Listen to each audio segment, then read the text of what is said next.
All right, everyone. It worked. It worked. All the technology came together, and we are live right now on the page, also live on YouTube. I'm super excited to be here with you guys. My name is Trevor. I am the CEO of Coach Catalyst, and I am going to be your host for the next 8 hours, 9 hours. I don't know. We're going to be here till about 6 p.m. Central, hanging out, learning from some of the best in the industry. And I got all the screens moving. I got my element ready. Hopefully you have your pen, your paper, your tablet, whatever you're going to use, because there is going to be so much information that is going to come at you today. But this is extremely relevant. Now, let me give you a little backstory for why we created this event. We called it the Future of Coaching Summit because the coaching industry is shifting really, really quickly right now, really quickly. And as a coach that wants the best for their clients, you need to stay on top of these changes because there's new tools that you are able to utilize with clients to get them faster, better, easier results. And we're going to go through all of that today.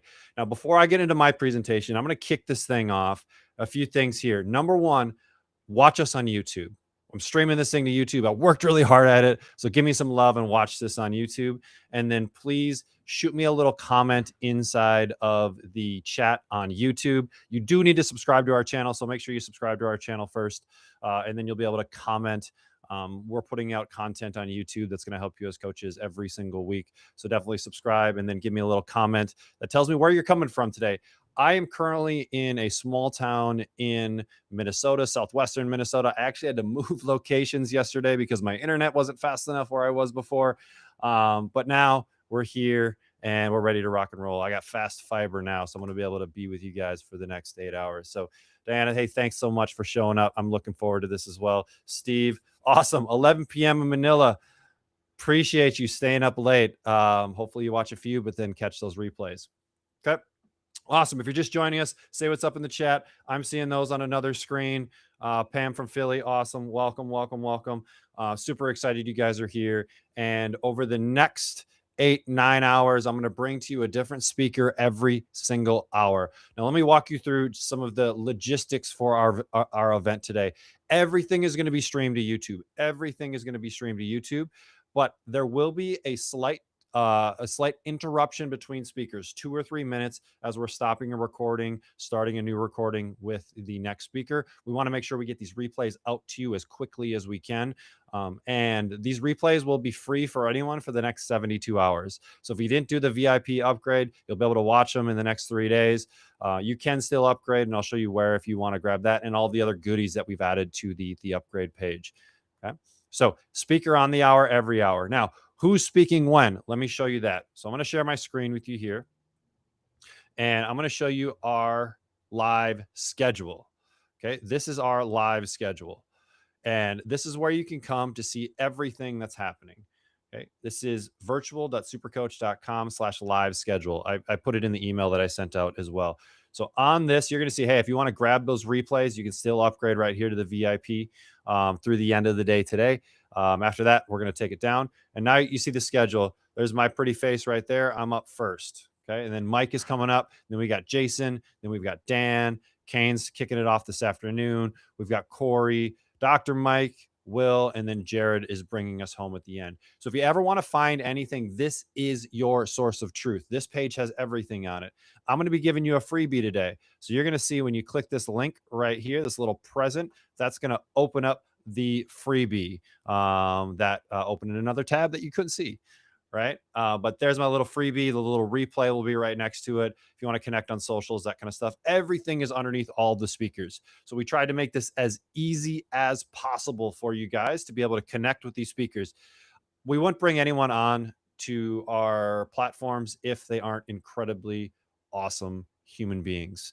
Right. And they are more than willing to help. These people care about coaches. They want to see the industry evolve and improve. And so use and abuse them. Follow them on socials. That's one of the best things you can do, right? For many of you, this is a free event, right? These people are putting in time and effort into this event for very little return.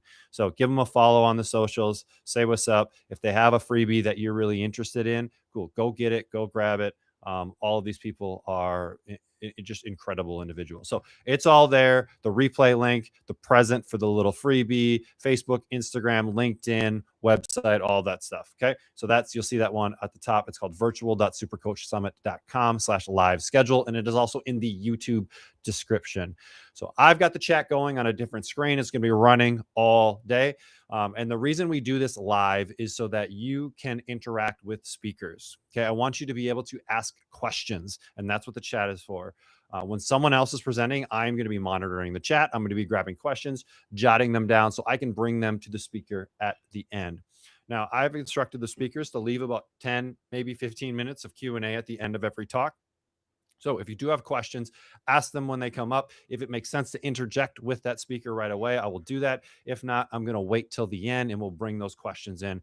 And if there's more questions than we can handle at the end, I know any of the speakers would be more than happy to find another avenue. Maybe you email them over to them or something like that. We'll make sure that you get taken care of today. So hopefully that gives you a little insight into what we're doing today. I'm going to get the controls all figured out here so it's a little bit smoother. Maybe I'll even play with a little bit of media because we're not in person. I wish we were in person, but we're not. So sometimes we got to bring in a little love from the crowd, right? Right, kind of fun. So we're going to play with it. We're going to have a lot of fun today. We're going to bring you a lot of knowledge, a lot of education, and this is going to be an incredible day of learning. Pop in and out as you need to. Remember, replays, you got them available for 72 hours. VIP, you got lifetime access, right? And then you get all those other goodies that the speakers threw in for the VIP as well. So I don't think I missed anything. And if I did, throw it in the chat, and I'm happy to answer that question. But we're going to jump into it. We're going to jump into it, and I'm going to get you guys in the chat right away. So definitely get on YouTube. If you're on the live schedule page, just click the watch on YouTube. Make sure you subscribe. That'll give you chat access. And then get in the chat, and I am going to ask you a question here in 1 second. So I'll let you get situated, get into that chat, and I'm going to get my slideshow set up, and we're going to rock and roll. All right. So in the chat, I want you to tell me who this logo belongs to. Who does this logo belong to? That is my question. Okay, I'm going to give you about 5 seconds or so to be able to write into the chat who this logo belongs to. Okay. And if you don't know, that's okay. It's not super common. Okay. Awesome. So this logo belongs to the Four Seasons. They are a very, very high-end hotel chain. Think like $800, $900, $1,000 a night for a room there. But they have crafted one of the most incredible experiences in the hospitality industry. Okay, so remember that. Four Seasons. I still remember the first time I stayed at a Four Seasons. It was about 5 years ago. It was a 112, I think it was 112. I think that's what it was called, conference. And it was in California. And I'm just a country boy, right? I'm out in the sticks, and I hadn't stayed at these fancy schmancy places before. So I didn't know what I was getting into. So I was staying at the Four Seasons. Awesome. Come up to the front desk lady, and she is checking me in, kind of all normal check-in things. Very cheery, very helpful, very hospitable. And then she checks me in, gets me all ready to go. And then she responds with, "Can I walk you to your room?" I was like, that's interesting. I've never had an experience like that before, where the person that checked me in was then willing to walk me to my room, right? They didn't pass me off to anyone else. They were going to personally walk me to my room. Absolutely. I'd love you to walk me to my room. So she walked me to the room. We had some great conversation. She got me into my room, make sure everything was set, everything was good, make me feel comfortable, and she went away. So that was experience number one. I was like, oh, really interesting, right? I've never had that happen before.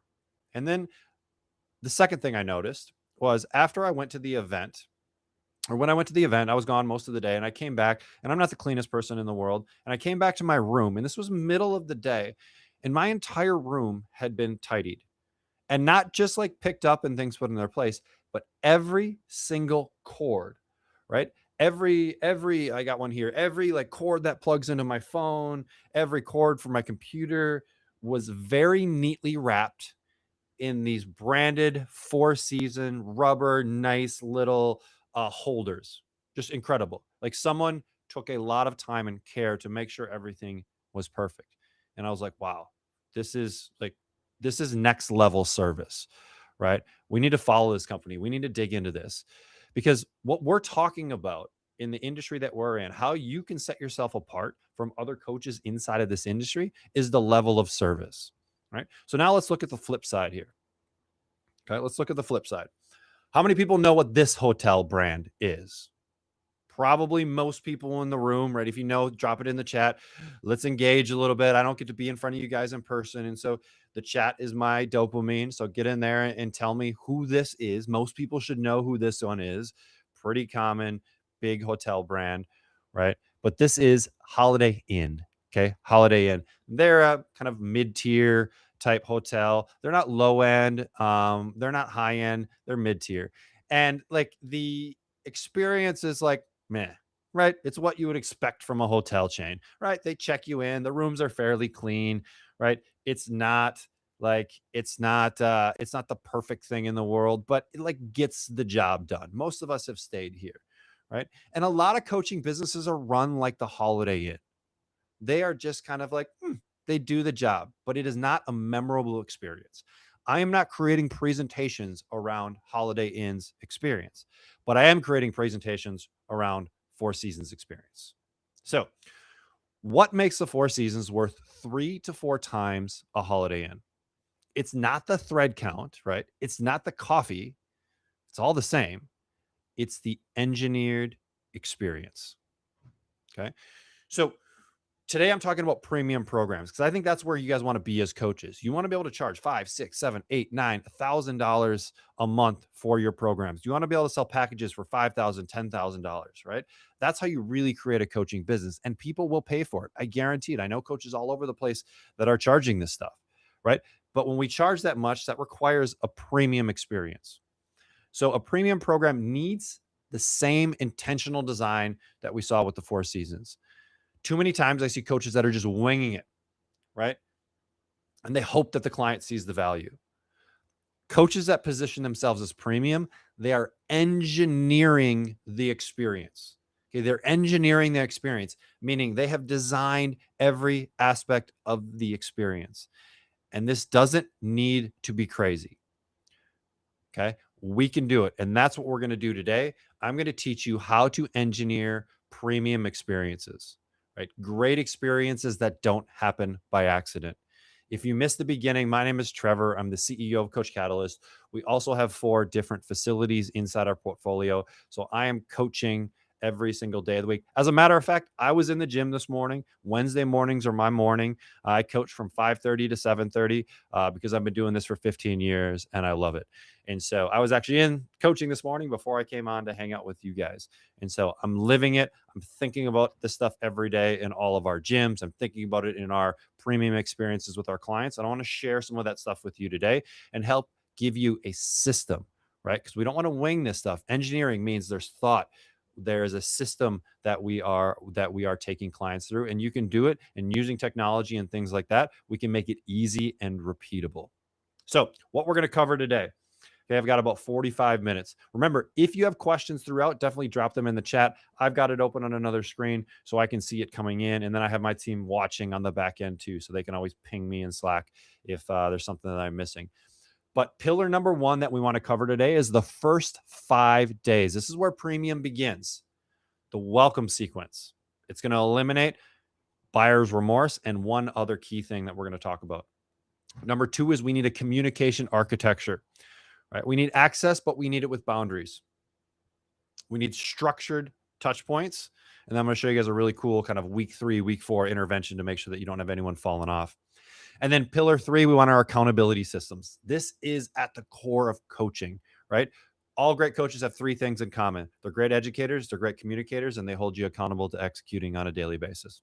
That is coaching in a nutshell, right? So we're going to show you the accountability systems to make it easy to do the work rather than avoid it. And we're going to layer things on that create momentum, create layers that create momentum. So we ready to rock and roll? Let's get into this thing. Give me a thumbs up in the chat if you're kind of picking up what I'm putting down. I'm excited. I'm excited to share this stuff with you guys. So, one other thing before I get into it. I got a 30-day roadmap that I'll give you that you can just like, it's going to map everything out for you. So it's going to be pretty awesome, right? So let's get into pillar number 1 called the first 5 days. And this is where premium begins. This is arguably the most important part of everything that we talk about, the first 5 days, right? When a client makes a purchase from you, there are 3 emotions that are fighting in your client's head. 2 of them are negative, and 1 of them is going to be positive. The first negative emotion that's happening inside of their head is, did I just waste money? Maybe you just sold $1,000, a $5,000, a $10,000 package, right? First thing going through their head, did I just waste money? Okay. Nothing you can do about this with the sale, but this is what's going through their head. Buyer's remorse, real thing. Negative number 2. Will it work this time for me? I've tried before and I've failed. Most of the clients that are coming to us, this isn't their first rodeo, right? They've tried things in the past, right? They've lived through the 80s, 90s, early 2000s. They've done the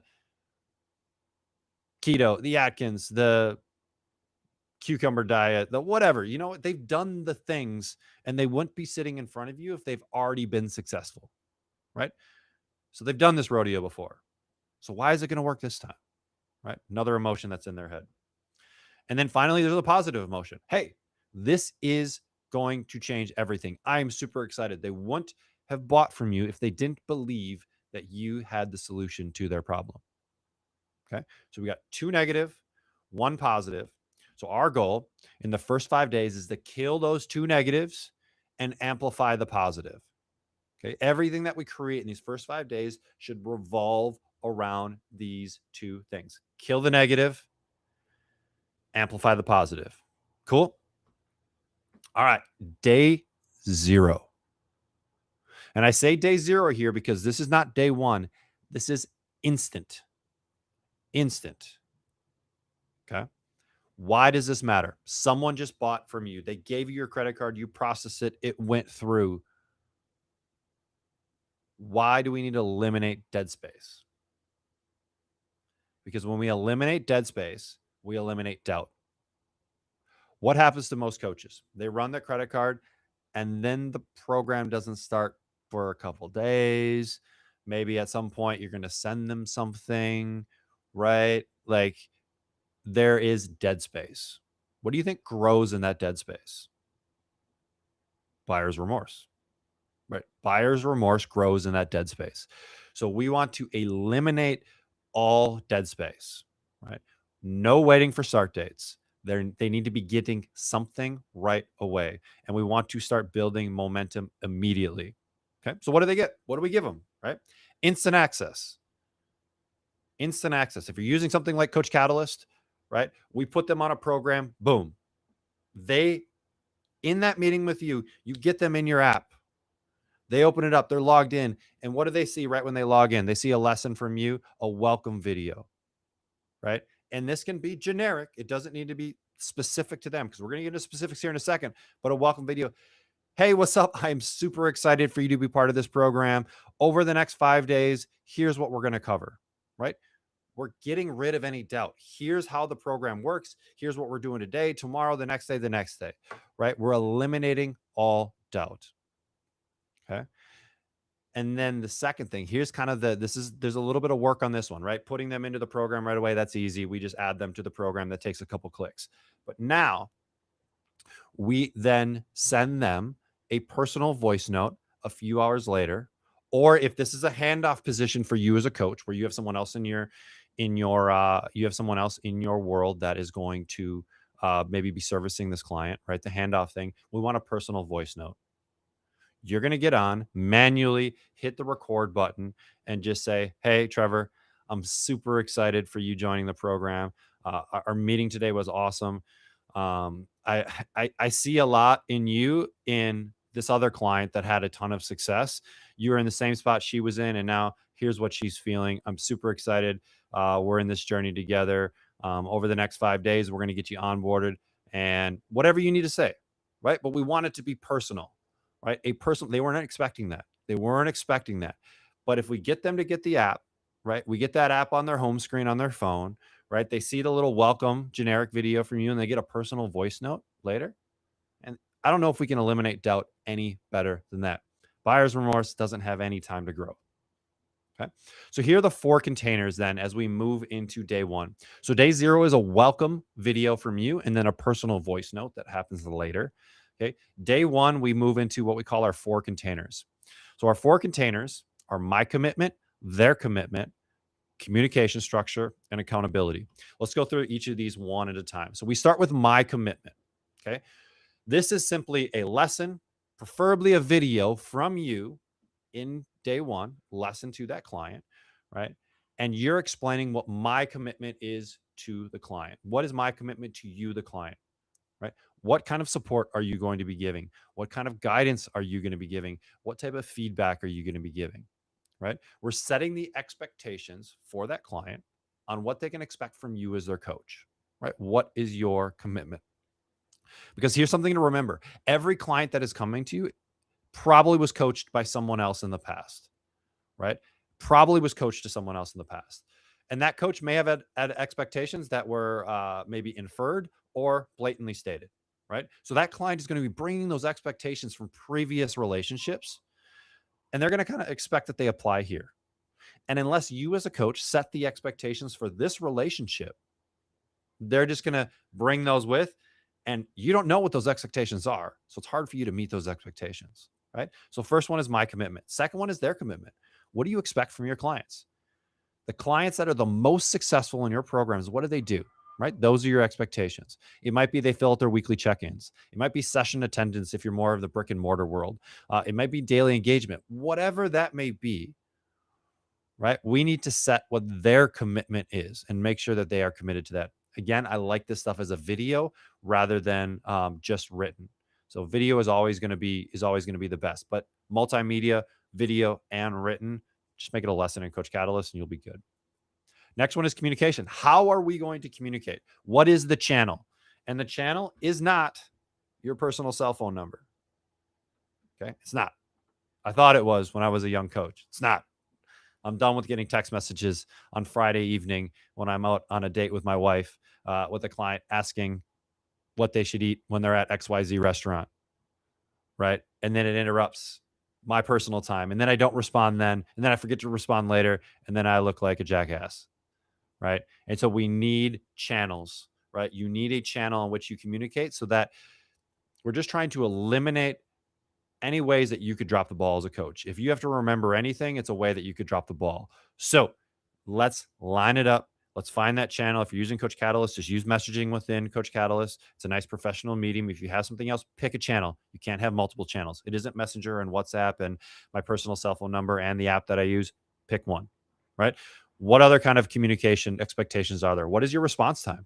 Is it 5 minutes? Is it 10 minutes? Is it 24 hours? Is it 48 hours? You need to have a standard.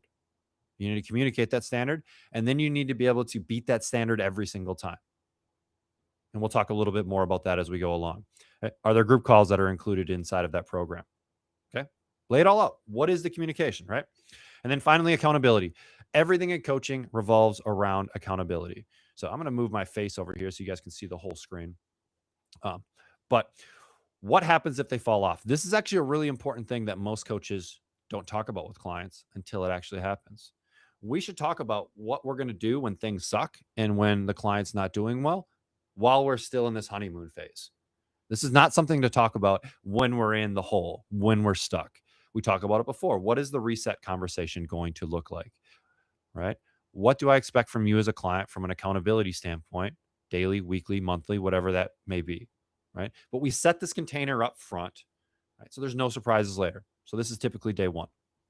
Okay. Next one. We're going to move into day two. Now we want to start capturing intel that really makes this a premium experience. Number one is their why. Why did they join? What transformation are they seeking? What does success look like? I'm going to give you one of the best questions that I've ever found. And I didn't come up with any of this stuff.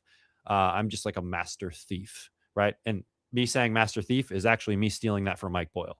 So I've had very few original thoughts in my life, but I'm pretty good at synthesizing other people's. Right. So what is their why? One of the best questions I've ever used in a initial consultation. If we were going to sit down here 6 months from now and have a conversation, what needs to happen in those 6 months in order for you, remember I'm talking to the client, you to feel like that was the best 6 months. I made such great progress. What needs to happen? Like, oh, I'd like to lose some weight. Cool. If we lost 2 pounds, would you be happy? Like, well, no. If you lost 5 pounds, would you be happy? Well, no. Right. And we're going to eventually come to a number.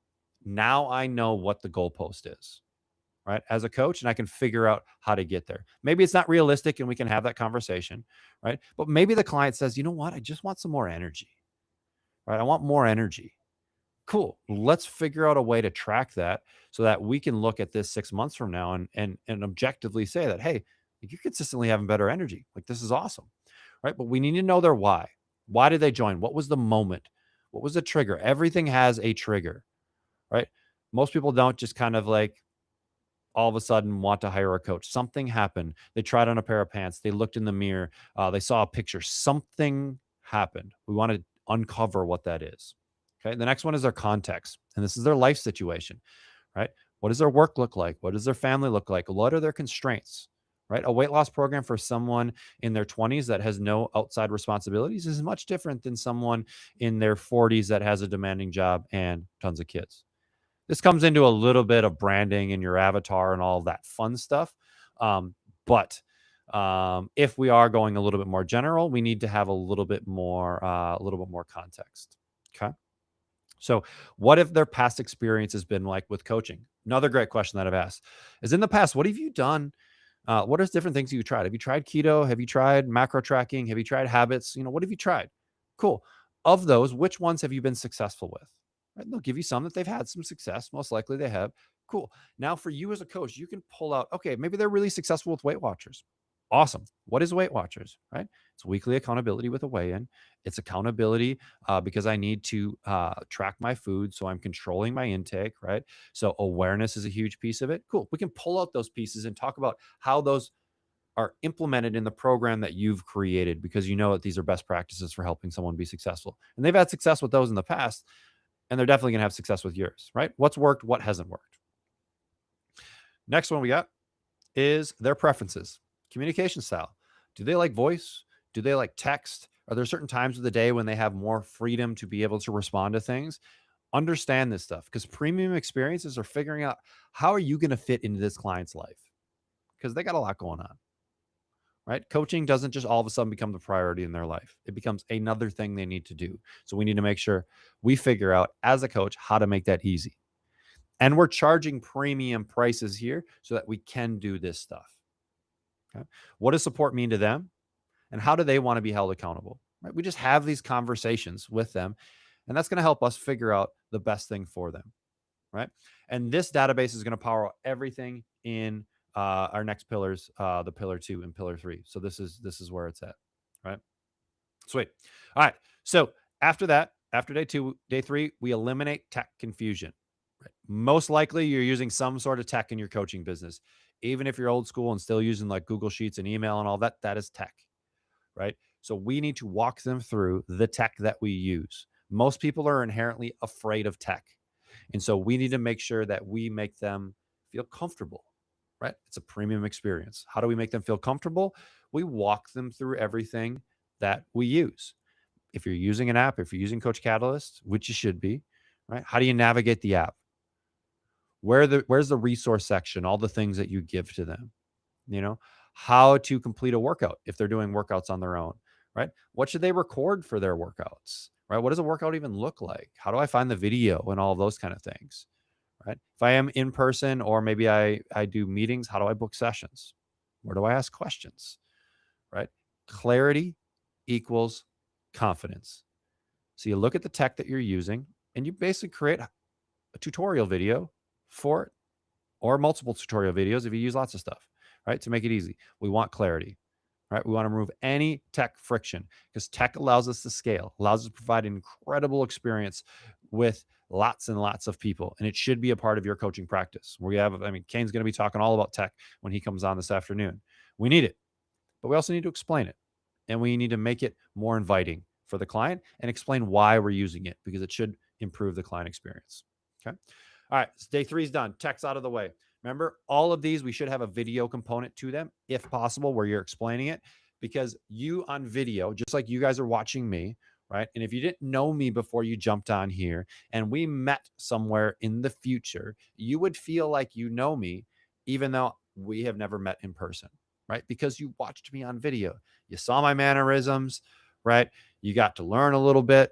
You felt a connection, right? Kind of a one-way connection, right? Because I can't see you guys. I can a little bit in the chat, but you're watching me on video, which is creating a connection with me. And we want to do that with our clients, right? And video is one of the most scalable ways to create connection. So next, we're going to set the accountability expectations specific to accountability. And what do you want to cover here is, how does your weekly sync work? I'm going to show you that in pillar 3. What happens if they miss commitments? Because they will. What does the reset protocol look like when things go south? Because it will, right? And then ultimately, this program works when the client engages, just like any program. Anything we do with as coaches, this isn't rocket science, right? It's ultimately getting the person to execute the correct behaviors for a long enough period of time so they can see the results. That's really all this is at its simplest form. But the hard part is getting the client to execute the behaviors, right? And that's where you come in as a coach. You make that easier. Okay. So we set the expectations now. We talk about what happens when things go south now, so that when things do go south, it's not a surprise. Here's the conversation we're going to have. Here's how we're going to help get you back on track. Because nothing is this perfect kind of a linear line, right? It's all these ups and downs. Okay. So what do we cover with this, with the accountability expectations? The weekly sync, I'll show you that one. What happens if they miss commitments, right? The reset protocol. This program works when you engage, right? And then the why. They've seen the value in days 0 through 3. They've bought in. You're setting boundaries, right? Like you care. This isn't a control thing. It's you're setting the guardrail so that you can provide an incredible experience, right? All right. So day 5, we finally lock in the relationship. This could culminate in a few different things. It could be them booking their first call with you, if you do that kind of one-to-one thing, or it could be them jumping on a call with you. But I like with most premium experiences to do some sort of call after their onboarding. Okay. That gives a time for you to be able to answer any lingering questions, cement that relationship. You've collected all the data up to this point, so you can potentially now be crafting the roadmap for them moving forward, or customizing the roadmap to them moving forward, right? We're going to be reviewing their intake, setting their goals, right? Based upon their why, mapping out that first 30 days, right? Answer the lingering questions, and then ultimately establish that rhythm, right? Why does this work? Human connection after the digital experience, right? We want to use the digital experience in order to scale what we do, but we can't allow that to fracture the human connection. Okay, I want to say that again, because this is really important, because sometimes with tech, we're fracturing the human connection. Okay, so we want to use digital experiences to scale, but not replace human connection. So we need to keep that piece in there. And there's lots of ways to do that, right? The videos, that's human connection. The voice note, that's human connection, right? The call after they've gotten through the onboarding, human connection. That could be a group call, human connection, right? They're prepared. They're ready to rock and roll. A prepared client is going to be a more successful client, right? And finally, they're feeling seen, they're feeling heard, and they're feeling ready. These are all the things we need in order for someone to be successful with us. Okay. So now by day 5, they feel smart for buying. Okay, they've watched 4 or 5 videos with you. They've completed their intake. They've navigated the platform you use with confidence. They understand all the expectations around accountability, around communication, and they've potentially scheduled or had their first call. We're connected, we're clear, and now we're committed. Okay, we've successfully eliminated the 2 negative emotions, right? Will this work for me? Did I make a good decision? And we've amplified the positive one. I'm going to be successful. This is going to be awesome. I'm excited. Okay. So if that resonated with you a little bit, give me a little thumbs up in the chat. Give me some love in the chat. I wish I could see you guys in person. I can't, and I don't really want to click my cheering button for myself. That seems a little it seems a little too much. So, all right, let's get into pillar number 2, communication architecture. I call this access with boundaries. Okay. We don't want communication to be the Wild West because you will lose as the coach. You need to set clear boundaries here. Okay. We're not always available, but we're reliably responsive. Okay. So what is the response rule? What's the perfect thing? Is it 24 hours? Is it 48 hours? When should you get back to clients? Is it immediate? Right. Well, the response rule is there is no rule. Okay. You have to decide what works for you. And the key question here is, what can you deliver 100% of the time? 100% of the time. Most coaches make the mistake and say, hey, I'm going to get back to my clients immediately or as fast as possible, right? You have to ask yourself the question, can I maintain this for the next 10 years? And likely you can't. So set the boundary, realistic boundary, and then you go and exceed it, right? The simple principle here is under promise, over deliver. This is like a life principle, right? Always under promise and over deliver, right? If we do that in most areas of our life, we're going to be pretty successful, right? This might be a 12-hour, 24-hour response rule during the week. It might be you have office hours, right? It might be you have an autoresponder or something there when needed, right? But we want to set the boundaries here because then the expectations are clear and no one's getting mad. If the client comes to us with a coach previously that responded all the time right away, they're going to expect you as a coach needs to do the same thing, right? Unless you set the expectation that, hey, this is how we do things here. You set the standard. This was a question that was asked to me a while back, and I would have initially said, yes, we always need calls to charge premium. But there was another coach that changed my mind. And so I'm going to give you how I'm thinking about this now. So the old belief was more calls equal more value. Clients expect weekly one-to-ones. I need to be available. Okay. Old belief makes sense, right? Checks a lot of the boxes. Not very scalable, right? I can't do this with a lot of clients. And is it actually providing the value I think it's providing? And I would challenge the thinking there. So here's what I think the new belief is, right? The short answer is no. Calls available as needed, right? So we're not every Friday, here's your time. We need calls as needed. So the client can jump on a call whenever they need to. What's going to happen is they have the availability, they have that option, but the vast majority of them are not going to utilize it, which is fine because we're structuring this program for them. They know that you're there if they need it. That is where the value is. That is where the value is. They know that you're there when they need it and they can jump on whenever, and they're not going to abuse that. Right? So this structure beats any sort of frequency because we've all had it where we've had the client for so long that it's like you spend the first 75% of the call just bullshitting, right? You're just talking about life. Right? And they're not actually getting it. The client didn't really need anything. They just kind of needed someone to talk to. Right? Which can have some value, right? But that's not really what your job is as their coach, right? But if you're available as needed, they may have a couple where they need it quick, right? And I've thought about this a lot, and I've actually added to it a little bit. I think there should be some calls early on in the process when this process is new, but then that frequency can move to as needed. So I think there's some value and some structure right away, maybe for the first 4 or 6 weeks. But then after that, it moves to an as needed basis. We don't need to change anything on how we're pricing it. We're just moving to an as needed basis. Okay. So hopefully that makes some sense. All right. So we have a predictable rhythm here. This is really important with communication. Platform check-ins, Coach Catalyst check-ins, daily action items posted, right? We have some pre-programmed messaging.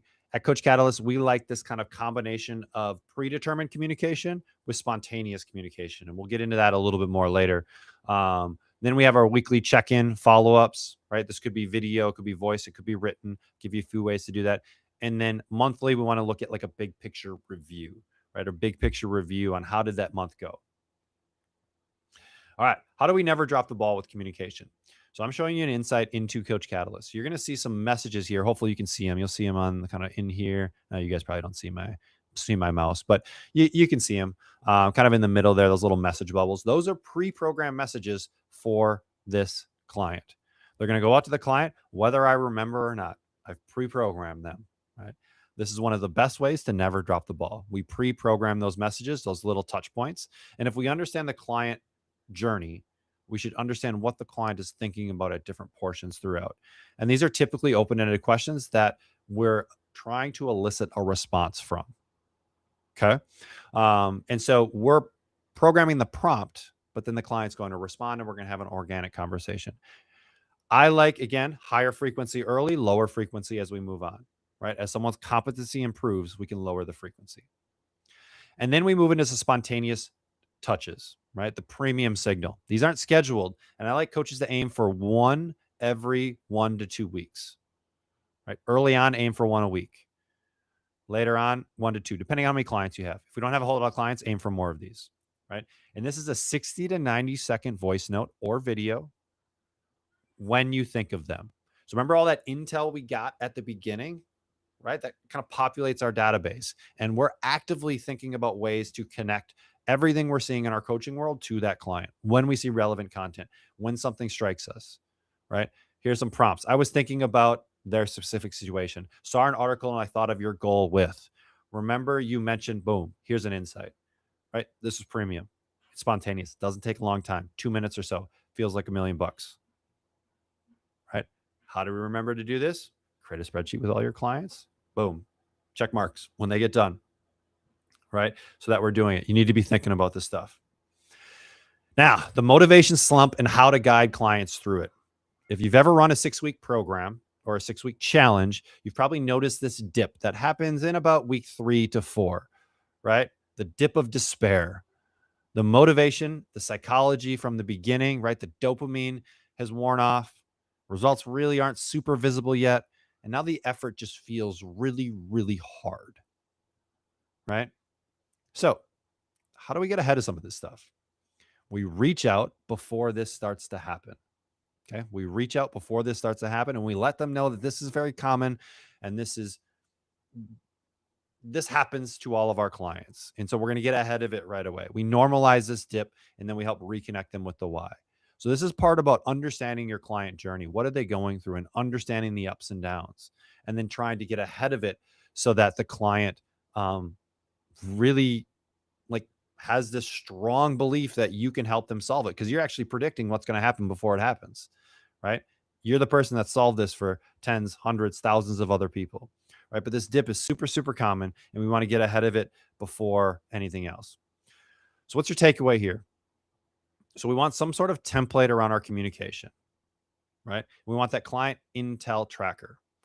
So we want to define our response rule. Is that 24 hours, 48 hours, right? We want to build that baseline. Remember that pre-programmed communication structure. So we never drop the ball ever. Then we want to think about our spontaneous touch schedule, right? Create the little spreadsheet, all the clients' names. What are those touch points? That slump buster intervention protocol. What's going to happen with those clients when they do run into that slump, when they hit the dip? And then we move into the next one, accountability systems, pillar number 3. All right. Any sort of accountability, there needs to be some sort of daily touch points, daily actions, something small. Small micro actions lead to big momentum. So I encourage coaches to pick 1 to 3 specific things that client is going to be working on per day. Little touch points. Drink 2 liters of water, walk 10,000 steps, meditate for 10 minutes, whatever it may be, right? Then we need to have a very clear scoreboard. Was I successful? Was I not? That's why sports are great, right? You see if you won the game or not by the score. So we can see the same thing with our clients by creating a scoreboard. And this starts to build consistency because that's what we want as coaches, right? Consistent habits done over time equal the result, right? Rather than what most clients are coming to you with over and over again is this intensity, this massive intensity, which ultimately leads to a massive drop off on the back end. I think we can have periods of intensity. That's really good, but we can't come in and try to force it right from the beginning. Okay. So we start to create these habit loops, which prevents this overwhelm of all these different things I need to do, right? Progress starts to feel achievable. And then the momentum starts to compound, right? Consistency beats intensity every day of the week. So we need to be thinking about how we're structuring these things and how are we building momentum and consistency within this client journey. So what it looks like in action, here's a couple screenshots from Coach Catalyst, right? You see they eat 200 grams of protein, drink 2 liters of water, hit 7,000 steps, right? Simple, done, not done, done, not done. Really, really simple. This is the client's little touch point with you as a coach to let you know that they're on track or off track. There's no good or bad.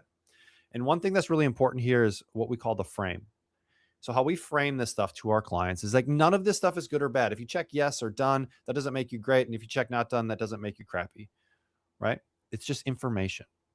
The act of checking in is what's important because that's your little touch point for me as a coach. And if I see that you're struggling, cool. Everyone's going to struggle. It's normal. My job as a coach is to come in and help you get back on track. Why you haven't been successful in the past is because when you struggled, you just started to struggle a little more and then you fell off and you didn't know how to correct it. That's why you hired me as a coach, right? So we just reframe this as their little touch point with you. So then as a coach, here's your scoreboard, right? How well is the client doing? That's why I really like Loom or Vimeo record type check-ins, because you can show this to the client and show them how well they're doing, the greens and reds, give them some insight. Are we seeing patterns, right, on what's going on, right? This is how true change happens, right? Small, consistent actions over time. So here's our weekly sync. Okay, this is called a weekly check-in, call it whatever you want. Really, there's really two parts to this, right?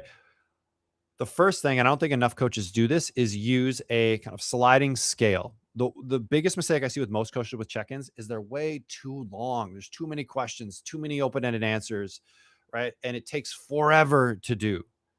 And it may be super valuable. They may be the best questions in the world, but people got stuff to do. Let's make it easy to get the information, right? That's why I like 1 to 10s. 1 to 10. How clear are you on things this week? 1 to 10. How confident are you on execution this week? 1 to 10. What's your energy like this week? 1 to 10. How do you feel like your progress was this week? 1 to 10. How well do you feel like you were supported this week? Really simple, right? But that's going to give you some insight on how to help this client be successful. And then we might have some open-ended questions after that, right? Biggest win for the week. What was your biggest challenge? What support do you need? What's your focus for next week, right? Really simple things, right? Every piece of data that you collect should have a purpose and should be actionable. Okay, don't just collect data for data's sake. So here's what it starts to look like in action, right? Maybe we're having the client rate their success, right, week over week. We want to then map this into metrics, something that we do inside of Coach Catalyst. So I can see, hey, big drop off, or I can see, hey, this is increasing, right? I want to see trends over time. That's what's really important, is taking this data from forms and then moving it into metrics so that it's really, really actionable.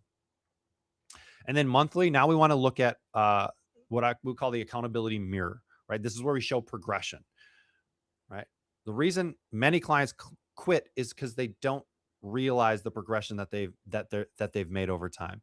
They feel like they're stalling, even though they've made massive progress, right? But they found a new norm. So it's our job as coaches to bring this to light, what life was like at the beginning, right? So we look at these weekly vitals, how they trend over time, completion rates, weekly commitments, and then we start to look at patterns in their data.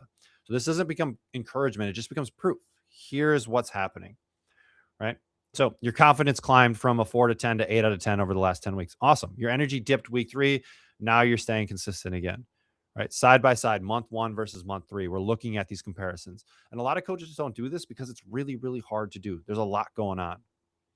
And so if you're okay with it, give me a thumbs up if I can show you something cool. This is something we're doing at Coach Catalyst. We're calling it Smart Coach AI. It's some next level stuff in here, and we'll see if I can get this to play for us. All right, we're going to play for us. So on the right-hand side, you're going to see the progress report for a client. I indicated the pieces I wanted to look at, and then I'm going to have it start generating some results for me. Okay. So this takes a little bit, 10, 15 seconds, but now you're going to see some really, really cool information. So I'm going to pause this just so we can see some of this and actually move it back.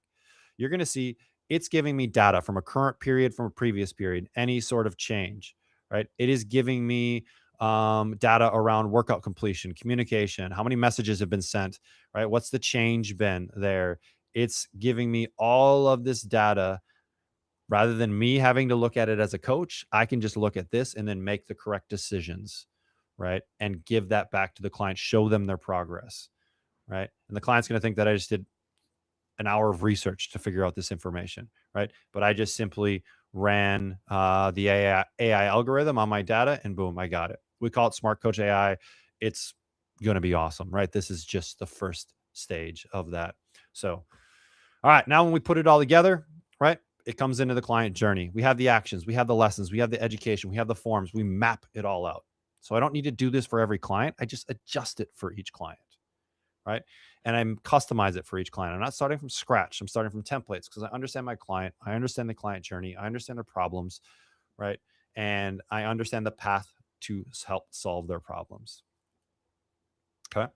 So I'm going to skip through some of this stuff because I want to make sure that I have a couple minutes at the end for questions. But the big takeaway here is the weekly sync template plus the monthly accountability mirror, right? We have that weekly sync. That's our questions. Figure out the 1 to 10 type questions, figure out the open-ended questions, put that in your weekly sync so that you're getting the data you need from that client so that you can coach them better, right? Part of the expectations of your program. Then we have the tracking dashboard. What's the scoreboard? How do we know how well they're doing? And then we build the monthly review process. What does that look like? How do we look at the progress we've made during this month? If you're showing a client making progress month over month over month, that's how they stay with you for a really, really long time, right? Because you're showing them progress. And then we have that script for the reset protocol. We talked about it a little bit earlier. That was one of the slides that I skipped over. I'm going to give you these slides, you guys, so that you can have them to go back through them. They're going to be actually in the little freebie that I'm going to give you at the end. It's in a Google Drive folder, and you'll have access to all of this stuff. So we want to move from winging it to engineering. We want to get away from reactive, inconsistent, chaotic, no scale, hope and hustle, right? And we want to move to a more proactive approach. Consistent, systematic, scalable, predictable, right? That's how we engineer premium experiences, and we can engineer it. It takes effort, it takes some time, right? You can't just push a button with this stuff, but your business will be better because of it. So 3 questions to ask right now. Are the first 5 days of my client experience mapped out? No, start there. 2, do I have a response rule and structured centralized place for communication? That's an easy one. You could knock that one out quick. And then 3, am I running daily actions, a weekly sync, and a monthly accountability mirror? Okay. 3 really basic things. Everything I've talked about today really comes into those 3 things. So here's what your implementation roadmap looks like. And I'll give you this. Week 1, let's get the first 5-day sequence out. Week 2, let's set up the communication architecture. Week 3, let's create those weekly sync, monthly mirror. Week 4, let's test and refine this. Over the course of a month, you could build all of this stuff out, and it shouldn't feel overwhelming. Right? And then we just give it to one client, get feedback, and continually to adjust and adapt. So here is all of the goods. So inside of here, I've got an onboarding checklist. I've got an onboarding GPT.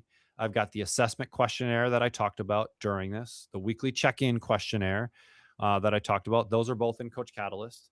And then the 30-day implementation plan, and also a 30-day trial to Coach Catalyst. So if you are not using Coach Catalyst and you're watching this and you got some value and you're looking for a platform, we would love to serve you in that respect. So you'll be able to come in and try out Coach Catalyst. You'll see the QR code, you'll see the link at the bottom, but remember, right? Remember on the main page, I'll share my screen one more time. We'll see if I have it up. Remember on the live schedule page, I got to pull it up one more time. All of this stuff is there. So if I go back to my live schedule page, so I'll share my screen right here. Remember the live schedule page? You're going to see my talk down here, right? Oh, there I am. Down here, you're going to see my talk. You're going to see my replay, and then you're going to see this little button there. You click that guy. It's going to open up a new tab. You guys can't see it, but that's where you're going to go to get all of this stuff. Even if you are a Coach Catalyst user, definitely go and grab this stuff. Because you'll have access to like the 30-day implementation plan, the questionnaires, those are all built out in Coach Catalyst. So you will be able to just download those into your account, and then you don't necessarily need to create from scratch. So Ginger had a question. Are you putting those metrics in, or AI is pulling it in and analyzing? So those are metrics that I've created that I have inside of my account, but AI is then pulling from that. So it's not going to just like make up metrics out of anywhere. They have to be data points that are in your account and associated with that client, right? Those could be things like sleep, hours of sleep, HRV, all this data we're pulling in from wearables, but it could be data points that you've created too. Energy metrics, biofeedback, those type of things. So I've got about 2 more minutes if anyone else has any questions. And then I am going to be bringing in Mike. Mike is coming up next. But I got 2 more minutes if you want to drop anything into the chat.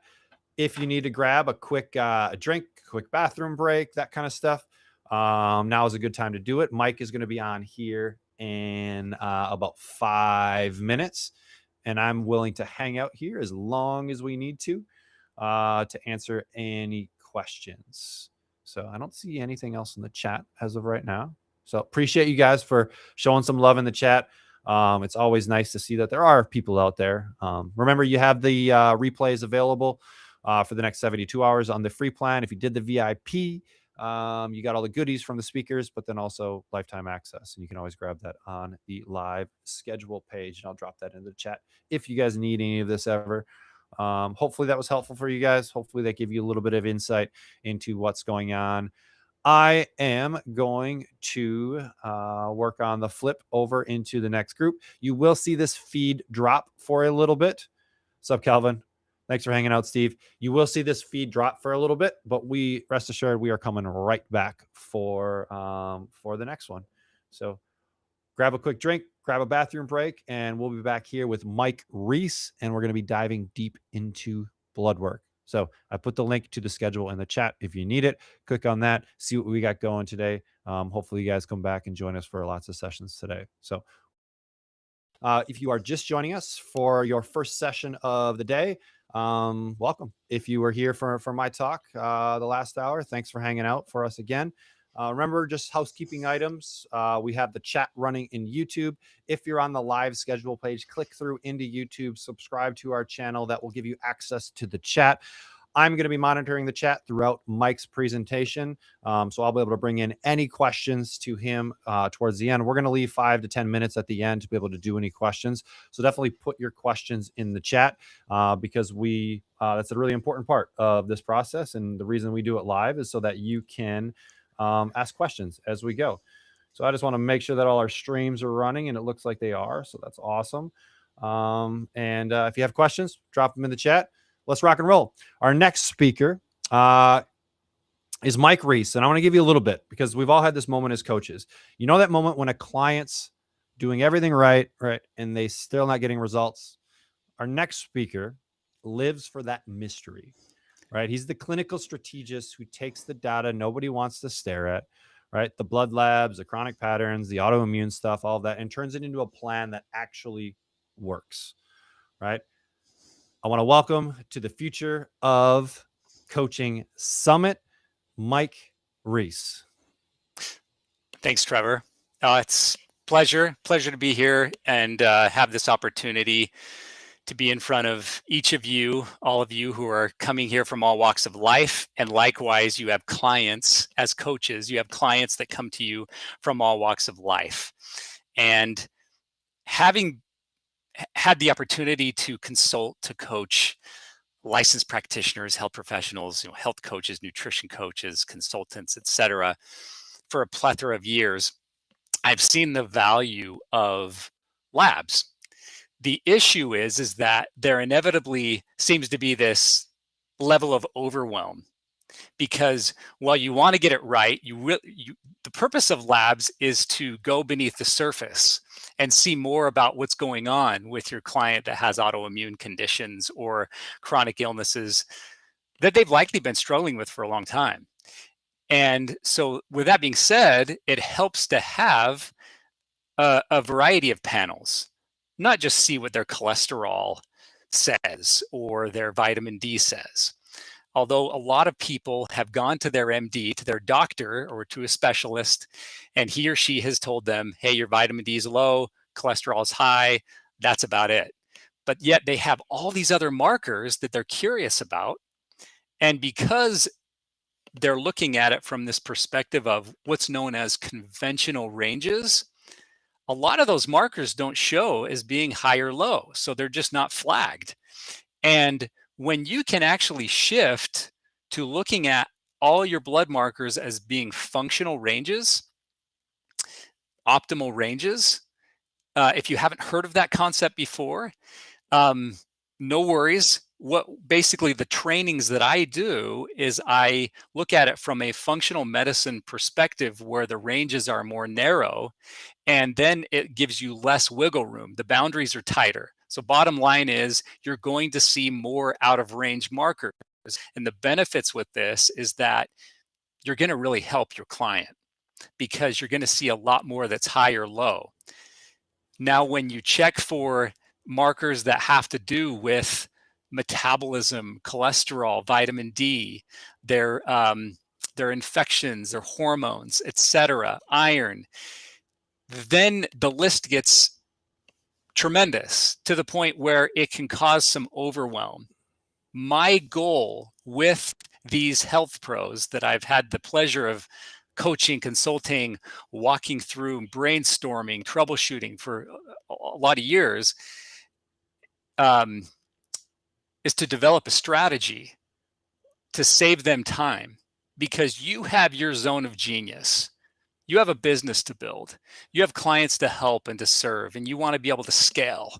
And so you may not have time to be this clinical guru all day long, just reading people's labs and breaking them down and trying to make sense of things. You might be using supplements. You might be using peptides. You might be actually transitioning their diet to help them. But in either case, what blood labs are able to do is get down to the root cause or the core drivers, give you the beneath the surface stuff and that information so you know what to do. What I want to help you do is I share my slides here is to better understand a framework that can help you save a lot of time and make decisions quickly while still best serving your client.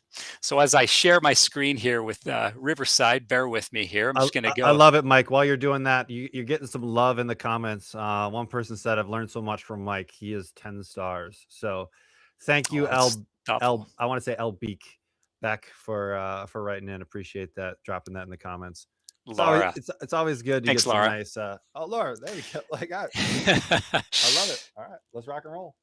Yeah, very thoughtful. No, it wouldn't be what it is without the students, the people that I've worked with. You know, you learn so much from people who participate in these programs. So if you can see that okay there, Trevor, do you see the slide? Yep, everything is good. Rock and roll.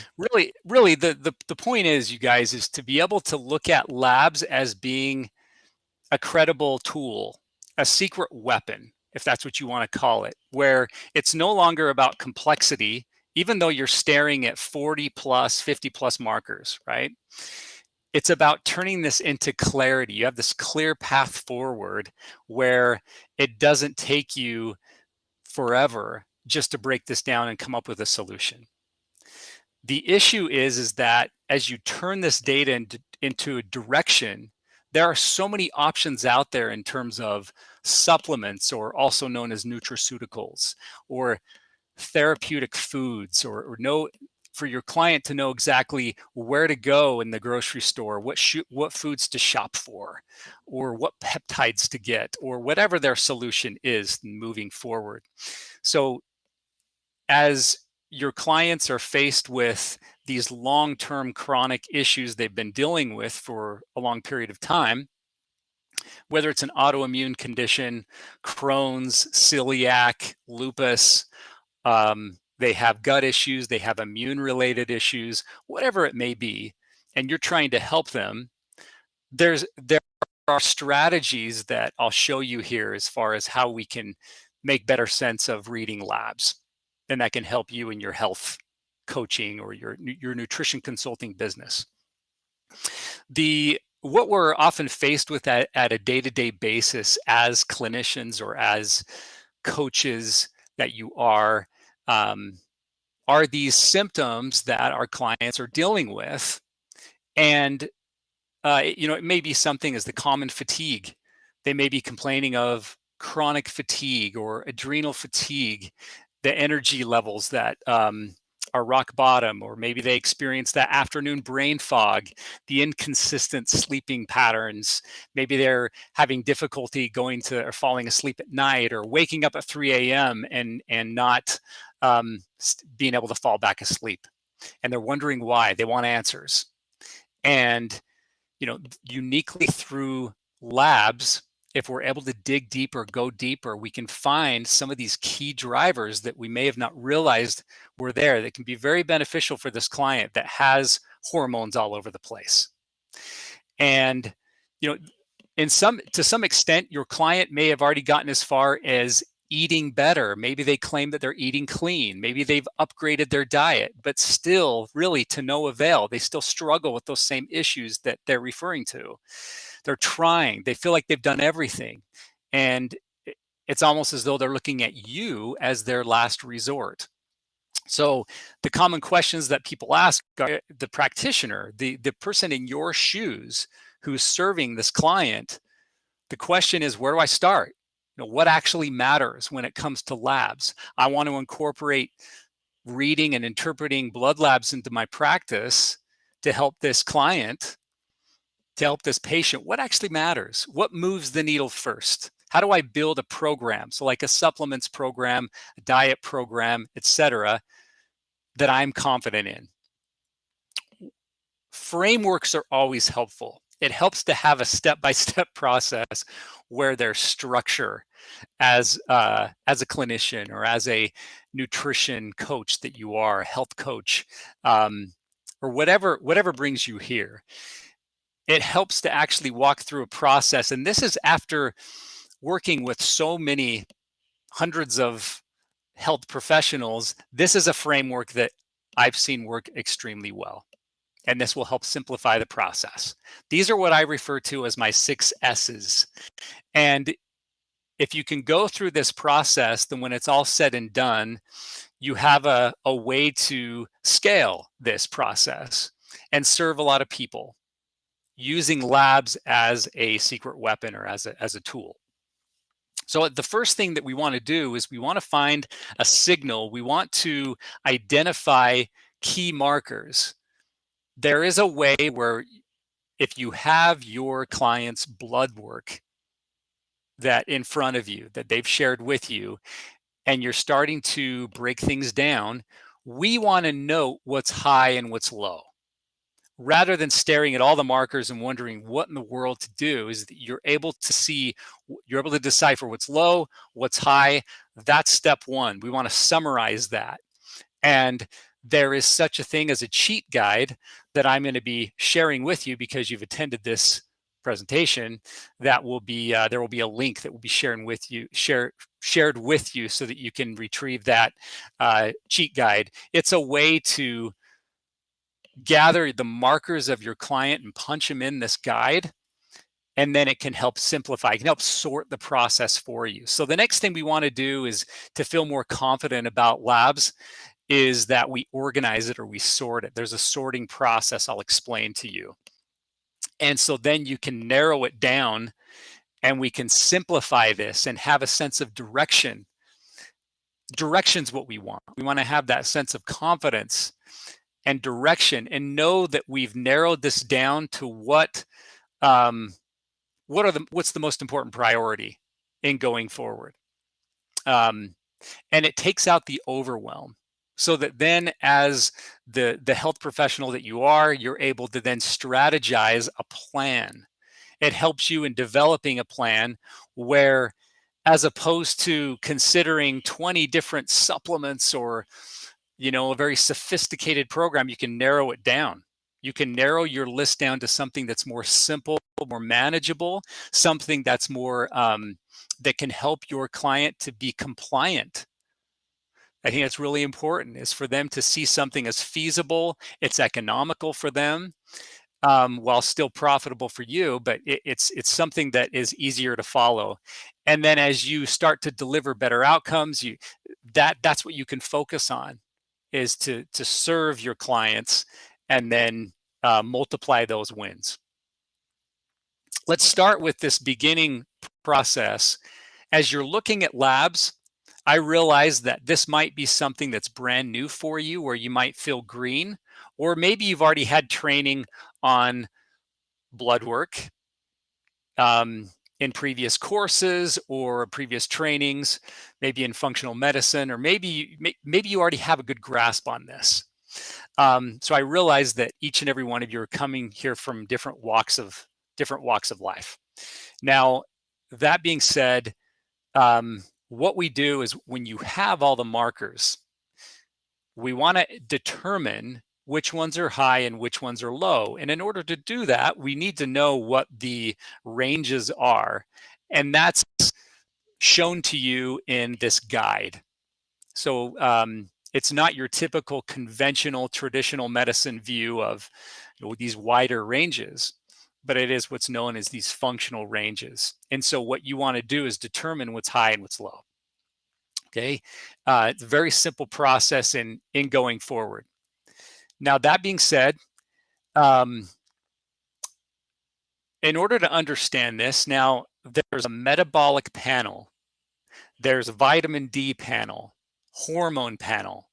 There's what's known as a CBC or CBC with differential panel, iron, thyroid, cholesterol. There's CRP and homocysteine. Some of that may sound like foreign language to you right now. Rest assured, as you start to do a deeper dive and start to spend more time on this topic, these are pretty easy to understand. So my goal right now is to not overwhelm you in mentioning those. What I want to emphasize is that while there are many panels and there are a lot of markers to look at, there's a way to narrow this down to a signal. That's the goal, if that makes sense. So markers don't speak alone. Rather than fixating on this marker that tells us about testosterone, or this marker over here that tells us about vitamin D, this marker over here that tells us about our glucose, about blood sugar, about insulin, and fixating on that, we want to take a step back and actually look at patterns. Our goal is to actually establish, when we know highs and lows, to see that there are patterns. Because if we can learn what the patterns are pointing at, that can give us a sense of direction. And what as a clinician or as a health professional that you are, I've narrowed this down into 6 different parts of the body: immune, gut, skin, hormone, metabolism, and brain. And as we can organize it and structure it that way, it becomes a lot easier. So it's a method that I found to be very helpful to help with clarity. So in other words, you can see over there on the right-hand side of this slide, you have 6 different categories. And within each of those are different symptoms, conditions, issues that your clients have been dealing with recently, or they've been dealing with for years or even decades. And markers, through my experience, I've been able to allot different markers in each and every one of these categories. And the whole goal here is to make your plan strategic, where we're really helping them with what they truly need. So this is where the overwhelm in reading labs starts to go away. We overcome that because we can really zero in on what the most important priorities are. So multiple highs, lows inside the same category tell a bigger story. The goal here is to identify the loudest signal. I'm going to share with you a story about an individual where this happened, and through trial and error, I learned this process. And once we found out what the loudest signal was, the largest red flag for this individual, the process was far more efficient with what she was dealing with and finding a solution for her healing. So this is where clarity begins. So instead of guessing, what I do is I look at labs through simple lenses. There are 6 of them to see what's speaking the loudest. And what I've been able to do is, if you look at all these different markers, these are just some of the examples. this can go just a little bit deeper, but the goal is simplicity here. Within these 6 systems of the body, there are key markers that are basically the subcategories, or when we see that those markers are high, that can become a predominant category, and that's what starts to identify what that signal is. So we note what's high and low, and through a sorting process, we're able to then find out which of these 6 systems is the main one that is concerning, and then we can focus in our plan on that and really help our client get better. We have the markers that belong to systems of the body, and then those systems of the body, those create patterns. The patterns reveal the signal. So this is a real case where this was an amazing experience that I was able to go through as I worked with another health coach actually for a period of time, and this was one of her clients. This client of hers had Hashimoto's. Hashimoto's is an autoimmune condition that's pertaining to the thyroid. This gal had Hashimoto's for a period of time. She, despite her healthy lifestyle overall, now into her 30s with children and full-time work, a lot of stress in her life, she was experiencing more fatigue than she had ever experienced. She experienced hair loss. Her hair was thinning, and there was anxiety that was happening more regularly than she had ever experienced before. Those were some of the key symptoms that she was battling each and every day. And there were different markers that stood out. And because of her symptoms related to her skin, these, as much as we tried to do, give her the right supplement solutions and diet solutions to help directly with her skin, while she did have some aid and some improvements after 2 full months of working through this process with her, the progress was very little. The progress was very slow until I realized, and until we did a deeper dive and realized that there could be another system within the body that was driving all of this. Although the symptoms she struggled with that caused embarrassment and anxiety, it was brutal for her to handle, although that's happened through the skin. And one would automatically think, okay, let's focus on what the best skin remedies are. It would be easy for anyone to look at, oh, this brand over here of products has these great skincare products, or this brand over here has these therapeutic skincare products that can be very beneficial for skin like this. Well, we had to dig a little deeper and understand that this went beyond the skin that was driving this. And once we did that, we were able to manage this protocol more efficiently. And so although she was dealing with, at a day-to-day basis, her Hashimoto's, her fatigue, her hair loss, her anxiety, the skin flares that she had, hives, itching, hair shedding at her decently young age in her later 30s. She experienced fatigue, brain fog, mood swings, and also she had these recurring UTIs. When we broke down her labs and I examined those, I was able to realize that although the skin was still a loud concern, the immune system was louder. So the immune system represented a much bigger concern based on her blood work, based on the labs, what was high, what was low, what that meant. We were able to determine that the immune system as I sorted through that process that that should be the priority. And once we shifted in that direction, it was a game changer. And the process became that much more therapeutic for her and more efficient.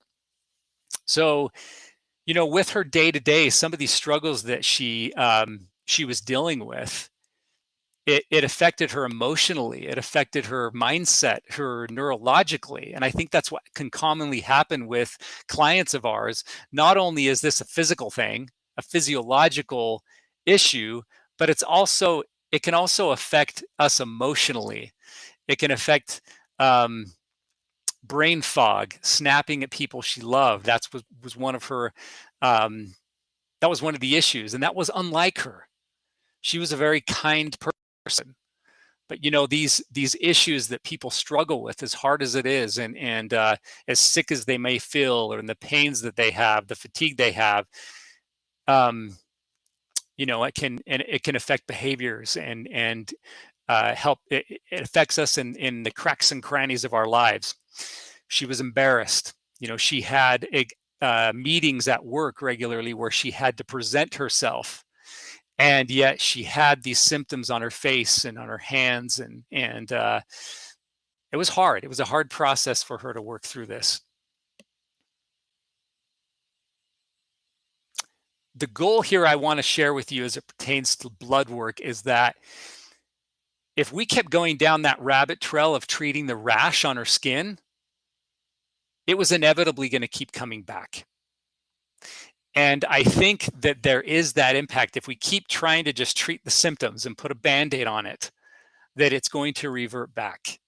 But if we can get down beneath the surface and see what's really going on, that's the goal of blood work, then we can get somewhere. And it's no longer about running on a treadmill. We're actually going to gain ground. We're going to gain some momentum. So the labs that pointed the loudest, that echoed immune was the problem. She had her thyroid marker, okay, that indicates that there's an autoimmune issue going on, her Hashimoto's. That is closely tied to immune system function. The immune system is attacking her thyroid in this particular case, okay? The low white blood cell count, also known as the WBC. She's run down. Her immune system was exhausted, basically depleted. We needed to give her immune system some tender, loving care. And those low white blood cells definitely were showing that there was an immune system that was run down. She had high lymphocytes, which meant that she was fighting a virus for a while. It meant that there was a chronic infection that had been going on for a sustained period of time, long period of time. And until we focused in on addressing that, we probably we weren't going to get very far with her skin symptoms. High eosinophils, another infection marker, could mean parasites. It could mean food reactions or sensitivities, allergies to foods. Now, there's such a thing as mast cell activation syndrome. Okay, now that's immune related. You may or may not have heard of that before, but eosinophils could indicate that particular issue, along with gut health related issues. Now, that's an immune driven marker indicating that her body has been on guard for a period of time. Histamine issues, these histamine reactions she had, this histamine intolerance. These issues that I'm mentioning here are becoming more and more prominent, more common now with clients that we're seeing as health professionals, as coaches, as clinicians.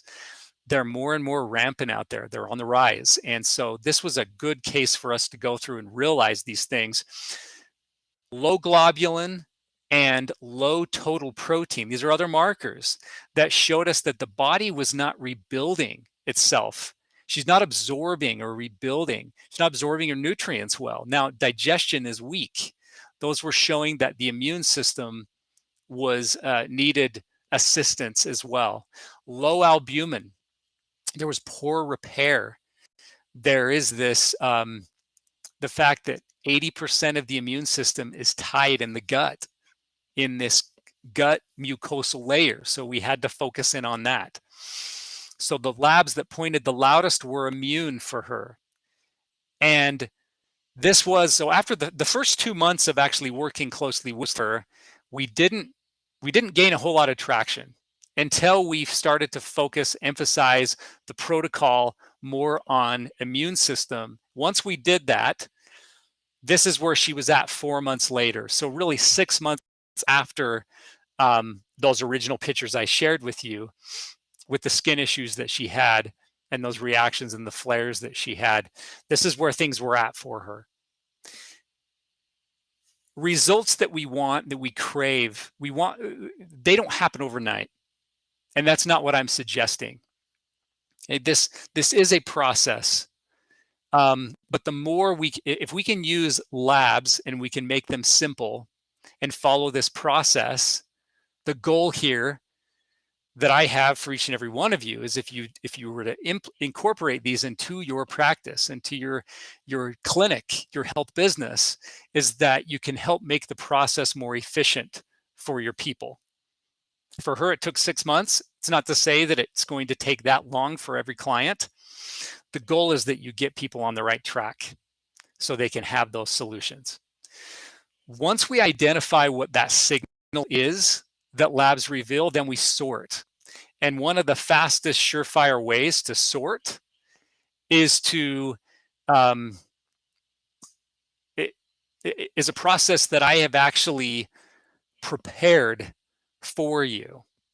Now, one of the ways I've done this is there is a cheat guide where you're able to input your client's markers, and then immediately you know if those markers are high or low, because they're flagged if they're high, if they're above the range, they're low if they're below the range, and then that would indicate something. Then there's a problem. But if we can sort that and organize that to where we know, okay, this is how we prioritize. Is this a gut issue based on the markers that are high or low? Is this a gut? Is this immune? Is this more of a hormonal issue? Is this metabolism driven issue, etc.? And so we treat the driver, and then the expressions calm down. We don't treat the skin flares, if that's what we see, until we know what the driver is. So this Excel functional labs tracker that I have, that's a fancy name for it, right? The marker mapping sheet. Basically what you're doing is you're just plugging in your clients, your patients' numbers, and then it's able to determine for you whether this is an immune, metabolism, skin, hormone, brain, or gut issue, and you're able to pinpoint that. This turns fragmented or scattered data into a sense of direction, where then we can prioritize from greatest to least.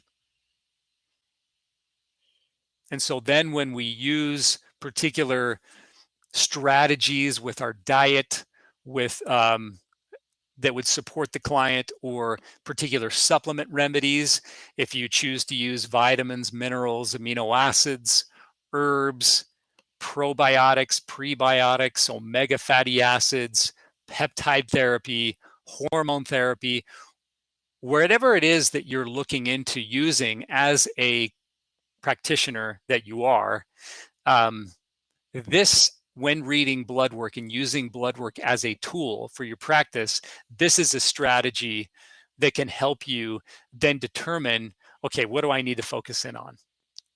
What supplements here, what diet here is going to be most therapeutic for the immune system? Once we did that for this gal, it was a game changer and was very helpful. And for others, where gut is the main focus and they're dealing with gut issues and labs reveal that, then we focus our attention on supplements that pertain to gut health, or then we focus on supplements that pertain to hormones, if that's the area where we need to focus the most. So we plug in the markers, we see the predominant system, it does this, the formulas are already done for you. So it will tell you how to strategize.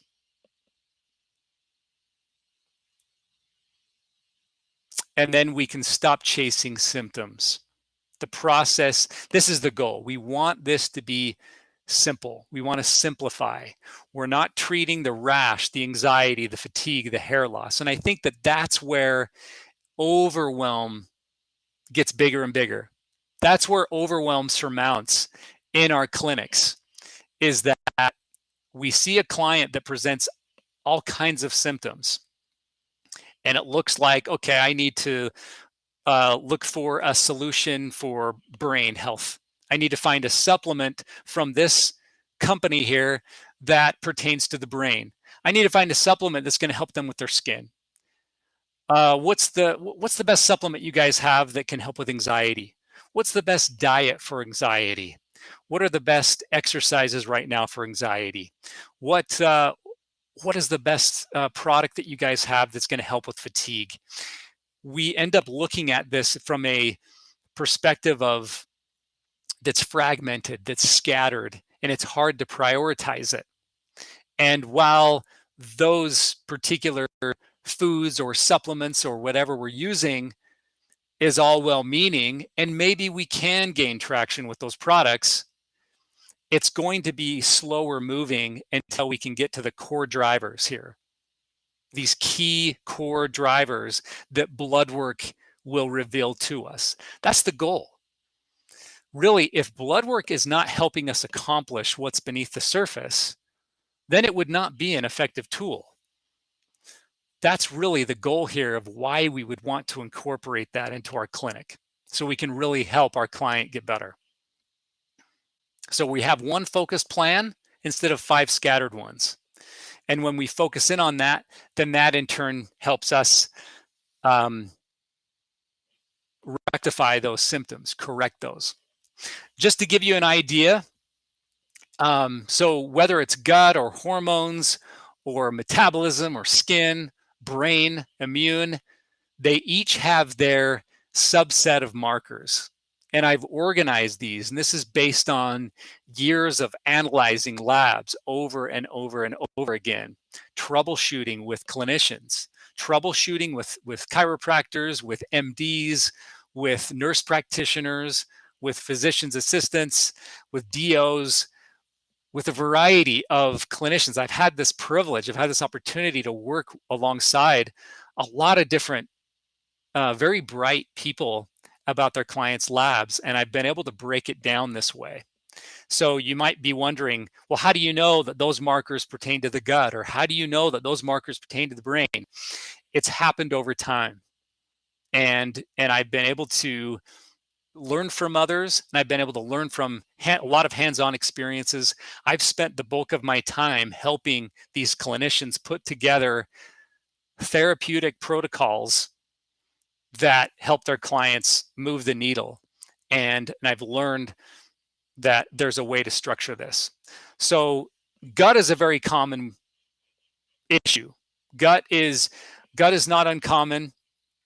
We're looking at, in this particular case, and it's not limited to these ones, but these 6 that you see in front of you are markers to look for, that when these are off, when these are low, when these are high, it points to the gut health or gut integrity. Now, that being said,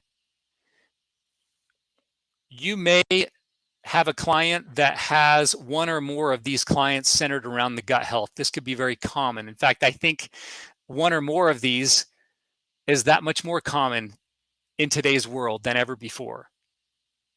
Whether it's an inflammatory bowel disease like Crohn's, ulcerative colitis, diverticulitis, small intestine bacterial overgrowth or fungal overgrowth that's plaguing your client's gut, affecting their digestion. Maybe it's just common constipation.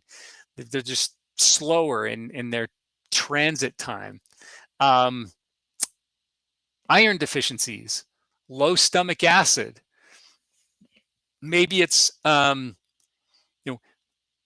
parasites or other pathogenic organisms. Maybe it's a long-term virus or bacteria or fungus that's caused issues to the gut.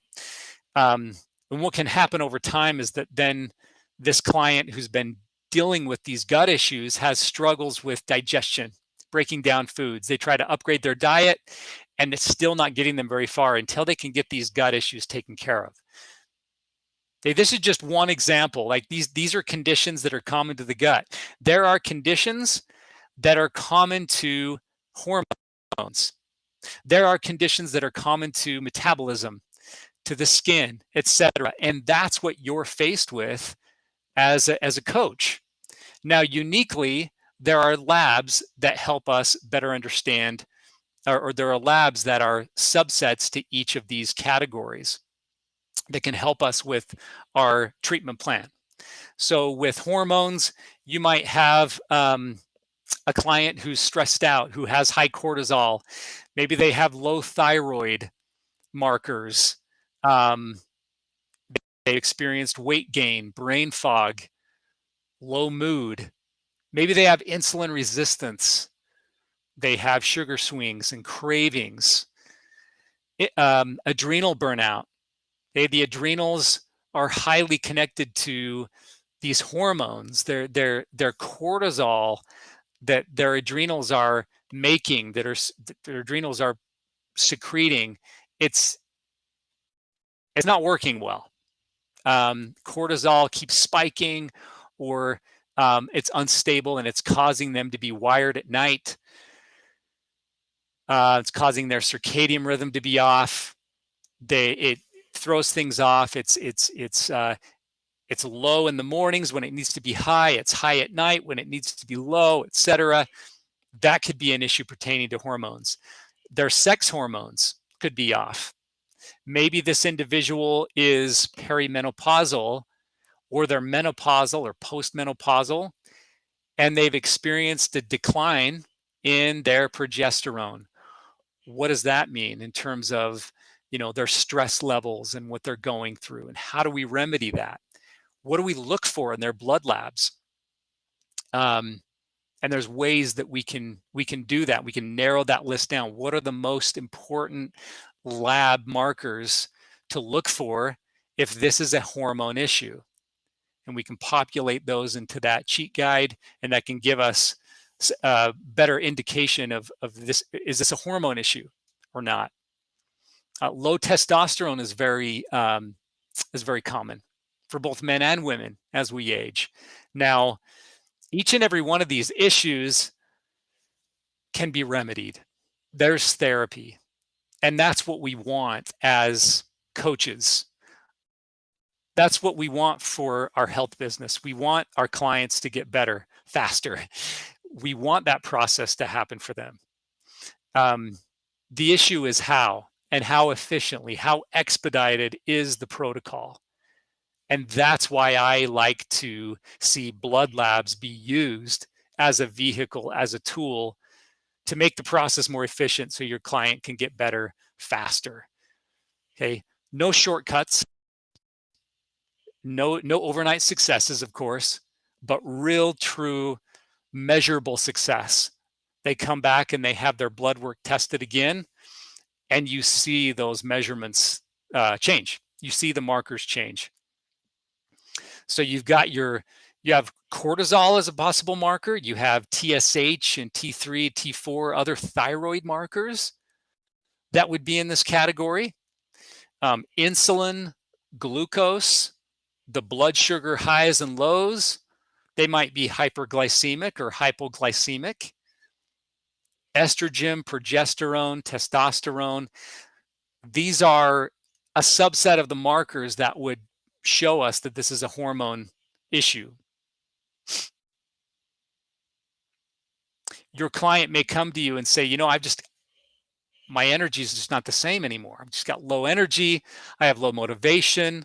My strength is low. I used to go to the gym, but I just can't get myself to even go on walks anymore. I wake up, I just feel tired. I don't recover as quickly as I used to. Maybe that's a testosterone issue. maybe this is a hormonal issue. Now, we can gain some headway. We can gain some progress with that. There's ways that once we find out and we discover what the signal is, we can get somewhere with that. When we strategize, now that we've taken care of we know what the signal is, we've sorted, we've organized, and now we've simplified. Okay, here's where we start. It takes out all the noise. You're not guessing anymore. You're not scanning randomly. Okay, there's no more speculation or assumption. You're not reacting to just single markers that seem alarming. You have patterns instead. You have organization and structure. And as we do that, as we go through this fourth step to strategize, now we know what system is driving this and what's going to move the symptoms. We don't put Band-Aids on the symptoms. We focus on what's really going to move the needle forward.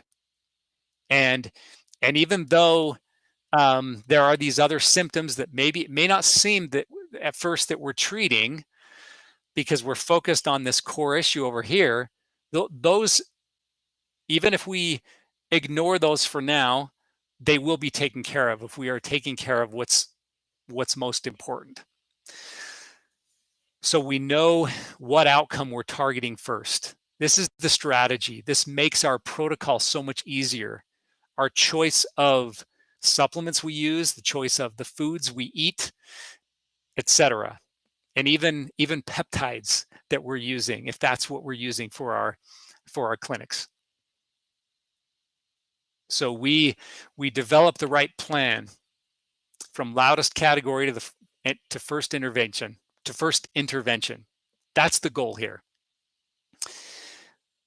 Okay, so now that the priority is clear, we don't have to worry about 12 or 20 supplements. We don't chase symptoms. We build around what's driving it. We have our loudest category. We have our targeted supplements, our targeted solutions, and then we put together a 30 to 60 day map. Now, for some of you, this could lead to a 90-day, or maybe it's even a 6-month or year-long plan that you want to have this client work with them. But I'm just putting that as an example, as a 30 to 60 day map minimum that you could have as far as establishing this easy to follow, easy to comply with program for your client. Once we've gotten that far, then it's easier to serve. Then it's easier to deliver better outcomes for your client. When the labs pointed to a dominant category and you corrected it, this is what improves, okay? We improve our immune system, our metabolism, hormones, gut, brain, skin, the symptoms that are associated with that. And then we can serve more people and deliver better outcomes and see markers change and see the results really happen as we do this. And that's how we're able to use blood work as a tool. So when labs drive results, then your clients gain confidence. Okay, so for example, they see that their CRP that's been driving this inflammation for such a long period of time, that's affected their energy levels, that's affected their liver, that's affected the pain that they feel in their joints, these symptoms that they've been dealing with for a long period of time. Now that inflammation is dropped, they see that in the CRP marker. Or let's say they see that their blood sugar, their metabolism's doing better. They're metabolizing the foods that they eat better. They're managing their blood sugar better. And we see that A1C drop, or we see the glucose drop in their labs. Okay, patients gain confidence in that. We see that TSH stabilizes. this TSH that the brain has kept sending to the thyroid to make more hormone, and that rose because their thyroid was burned out. It was sluggish. It was working slowly. So they had thyroid issues, hypothyroidism. And the TSH is now stabilizing because we've been focusing on the right system. And now once that's accomplished and they feel better, their metabolism's improved, their thyroid is improved, they feel better, they're able to burn fat easier, they break through this weight loss plateau, they're sleeping better, they feel less stressed. They see the symptoms improve, but they're also seeing that these markers have adjusted and are stabilizing. Hey, the ferritin normalizes. The ferritin being low is an iron issue. And iron drives energy levels. The mitochondria in our cells need iron. These are just some examples. You know, if we see that ferritin normalizes, someone's going to feel much better. If ferritin was high, there was a lot of inflammation and pain that someone was struggling with. Ferritin being high could be an indicator of that. Now it's stable. Not only do they feel better and less pain and less inflammation, but their ferritin shows that that happened. They're able to see that measurable change. And they build trust in the process.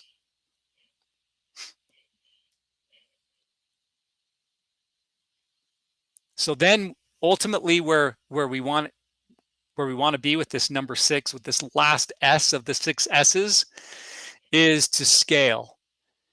We multiply wins with our clients. We serve more clients. You don't scale the information, you scale outcomes. And it's the outcomes that we're all about. And that's why we're using Blood Labs as a tool to help us do that, as this secret weapon to help us do that. This could also help you.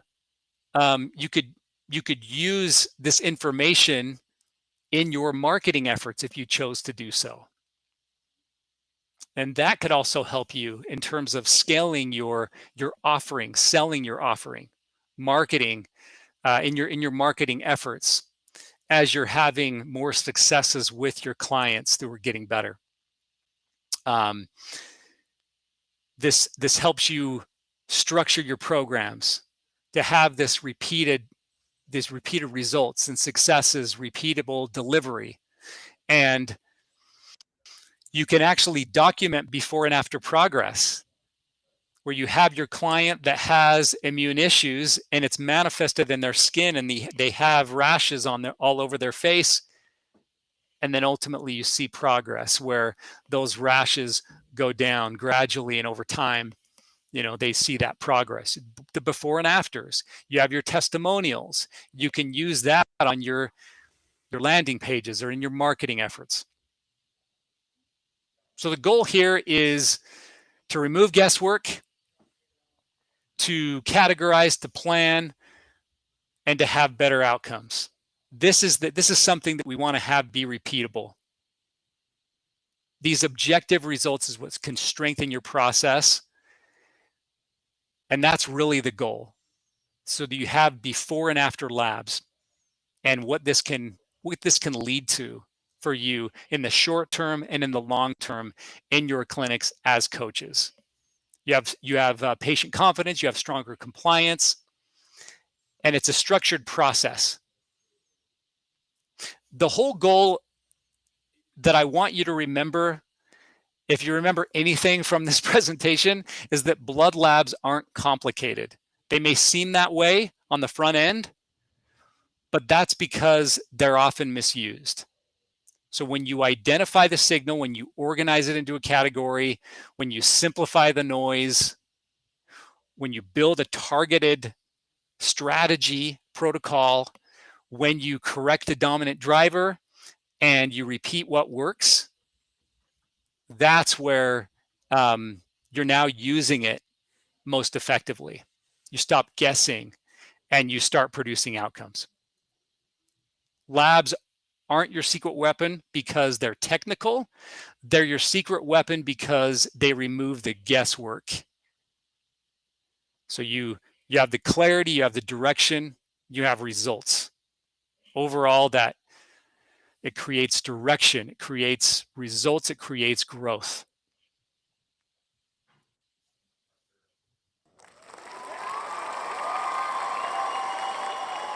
All right, Mike. I love that.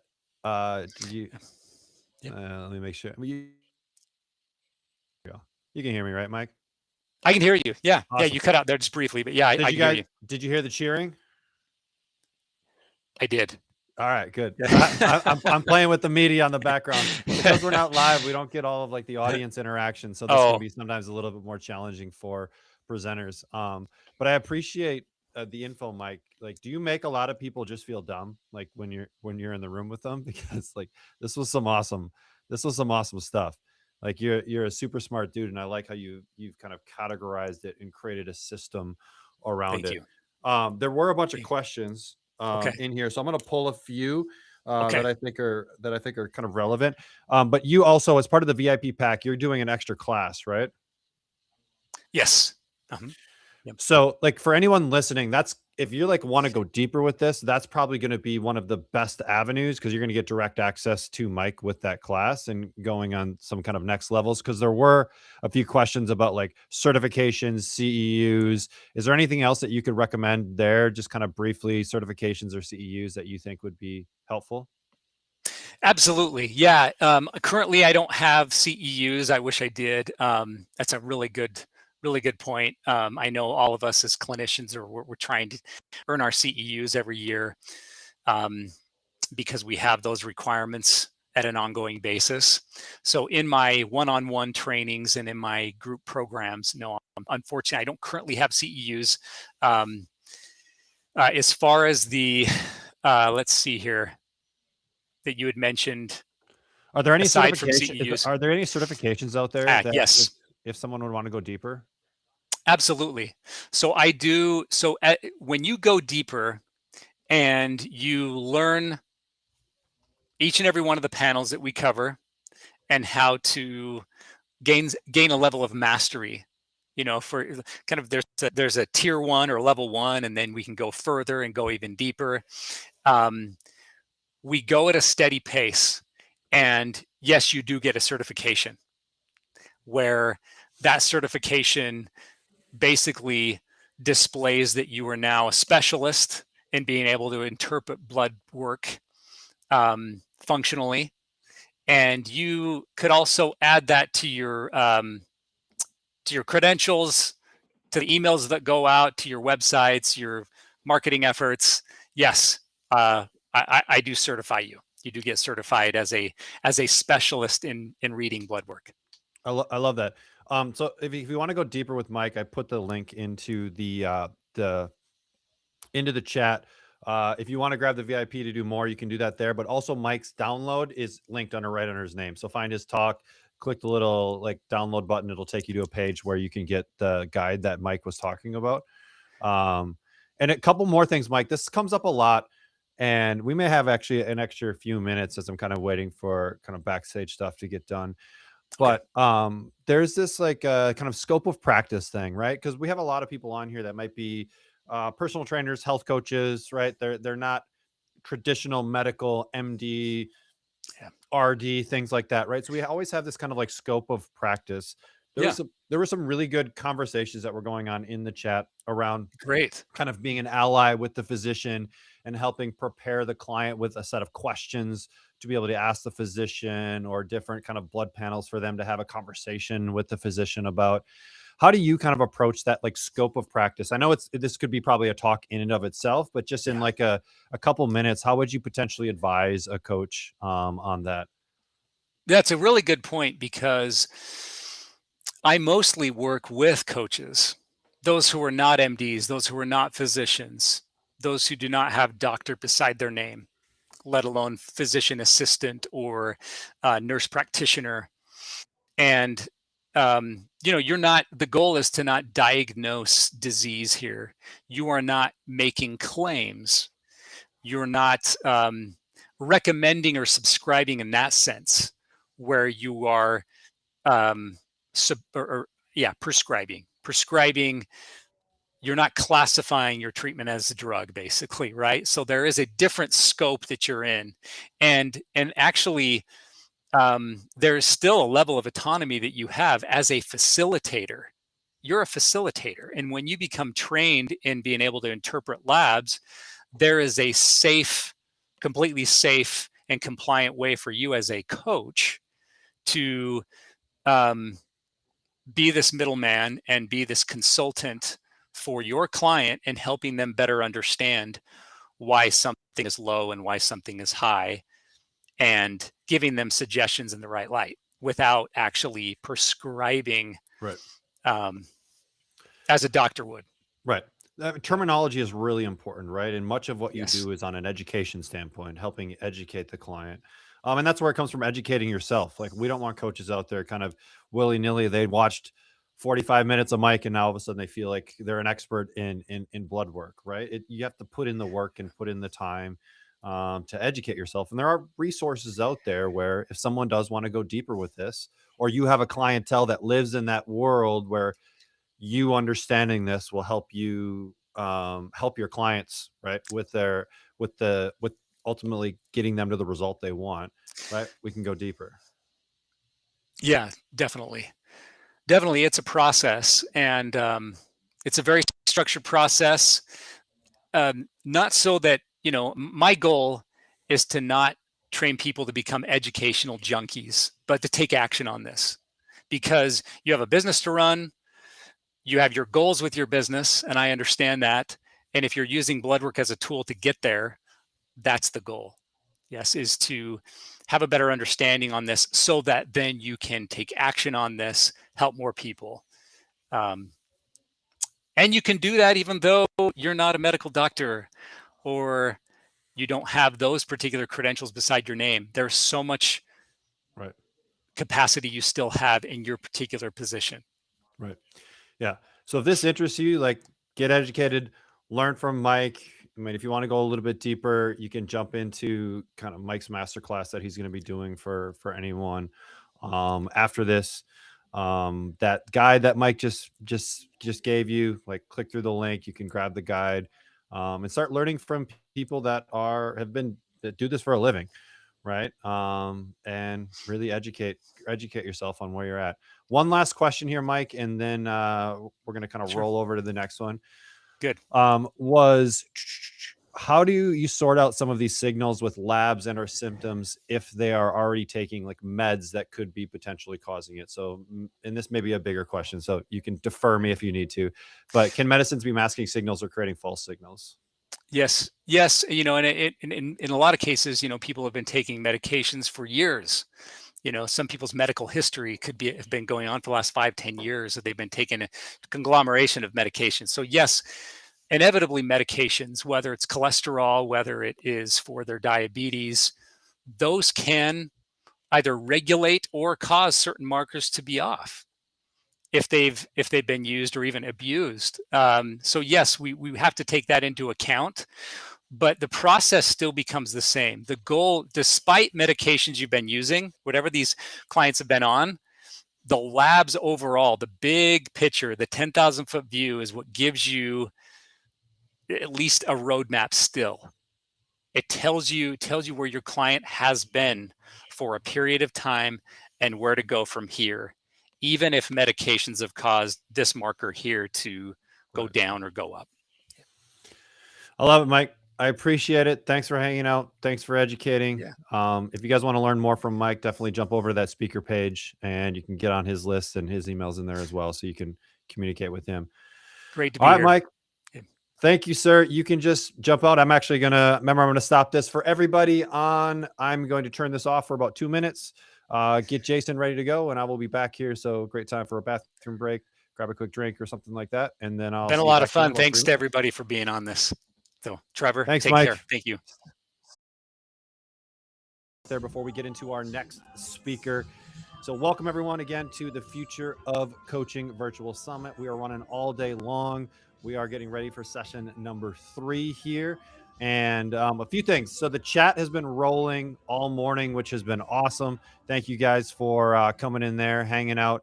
I'm going to do some fun stuff in the chat. So I just found this really cool button inside of the YouTube chat, which it's called Top Fans. So I can actually see who's engaged the most in the chat throughout the day. And we're going to give some free stuff away to the top 10 inside of the chat. So how you get points is you comment and you say stuff in the chat, which is kind of fun. All of these speakers, like, we're not in front of an audience, right? And so it's a little bit weird and different. And so the chat can keep that dopamine going for us as we go along. So I'm going to be monitoring the chat throughout this whole thing. I can bring questions to Jason as we go along, but use that. That's your connection with us. Kelvin, I know you love free stuff. Hey, Kelvin, you are number 3 right now on the list. Just so you know. I don't know if you guys can see the top fans from your end, but if you want to see how you rank, definitely check that out. So we've got that going. Remember the VIP, if you still want to jump on that, you have until the end of the day to do that. And the link is inside of the chat.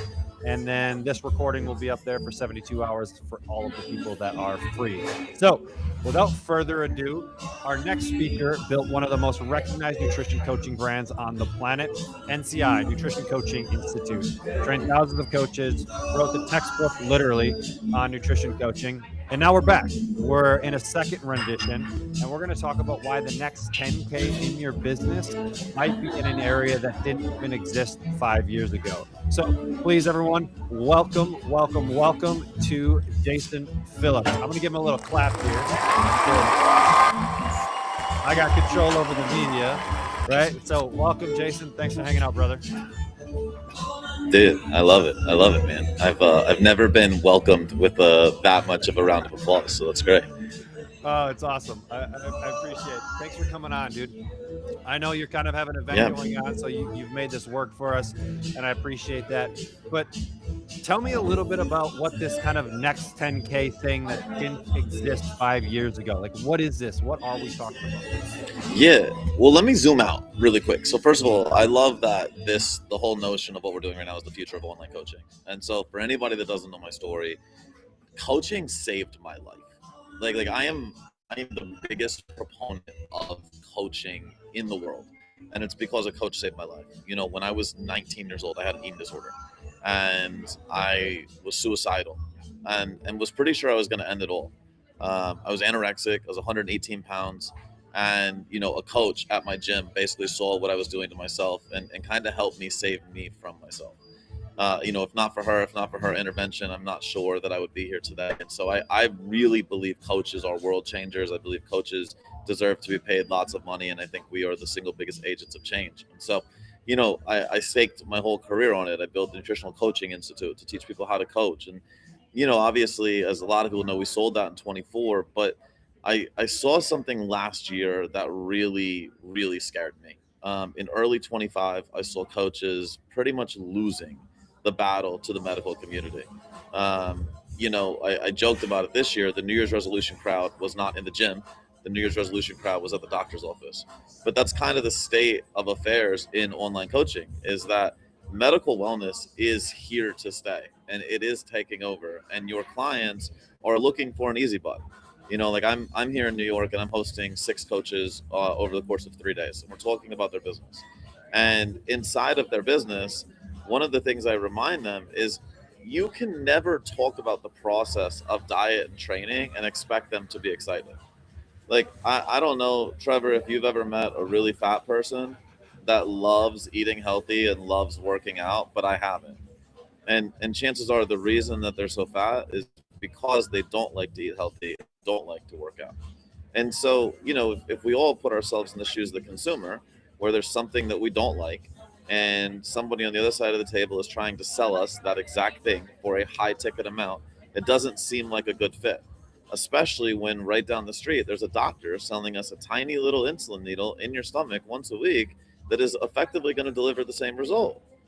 And so here we are, you know, inside of like looking at where the coaching industry is going. And we know right now, unequivocally, it is going to medical wellness. So when we talk about where does this next 10K come from? Well, the beauty is, you know, Trevor, I always love the finger snap or like the magic wand, which, you know, if I went to a group of 10 overweight people that wanted to lose weight. And I said, I can wave my magic wand right now, guaranteed, no questions asked.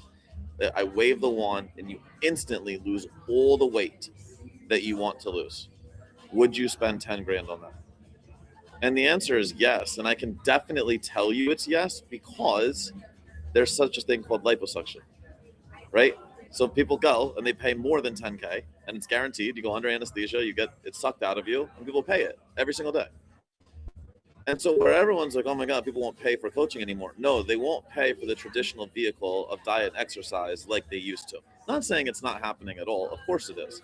But it's becoming more difficult to sell when there are options on the marketplace that are being spoken about at, it's way more public today than it's ever been. And so I think, we've seen this trend in 2020, 2020, 2021, 2022, COVID. We saw the rise of high ticket. 23, 24 into 25, we saw more moderate, maybe high volume, low ticket. And now we're seeing the pendulum swing again to high ticket because of these solutions. So that was a very long-winded way of saying the 10 grand that you're missing is you're not selling medical wellness. So let's define medical wellness a little bit, because that's kind of like a broad term. Yep. Like, what falls under medical wellness in your world? So for me, the way I think about it is obviously the ability to work and integrate like labs, genetic testing. Obviously, we're now talking peptides, HRT, TRT. We're treating, really the way I see it is coaches for a long time have treated behavior, and we've largely worked on behavior change. Anybody that thinks that their macro prescription was overly customized, like, listen, at the end of the day, there's been macro calculators for years. There's, AI that can give macros. Like, the reality is you're getting somebody to comply to macros. You're not just giving them macros. So it has largely been behavior change. I believe the medical wellness is now bringing the biology side, right? And so we're getting into the biomarkers. We're getting into what lab and genetic testing can show us, subsequent treatments at, with like peptides, HRT, TRT, and then of course, targeted supplementation. So someone actually just made the comment here, and I think this is a really interesting sentiment for people inside of our industry, right? And she said, it really bothers me that people don't care to do the work. You can't really get the behavior change through it. Speak to that a little bit. Yeah, listen, I don't disagree. I mean, as a purist, I would love it if none of these things were necessary. But the reality is data doesn't lie, okay? And I've been on the front lines of coaching since 2012-ish. And every year, as my income grew, as my businesses grew, as the number of coaches that NCI certified grew, so too did the obesity epidemic. We were not putting a dent in the obesity epidemic. Sickness and disease were continuing to be on the rise. And the first level off that we have remotely seen has happened in the last 18 to 24 months. And it's no coincidence that it's happening at the same time as the introduction of GLPs. And so we 100% have every right to be upset that people are wanting to choose the easy route over the hard route. I agree as a purist. But at the end of the day, I also have to lean in and say, okay, if you're willing to start here, how as a coach can I connect with you and make this beneficial for you? Because what we as coaches shouldn't do is shun them. We should not say it's us versus them. Because what's going to happen in the medical community is you're going to get what's been happening, which is you're going to get these doctors that don't give a shit about the patient.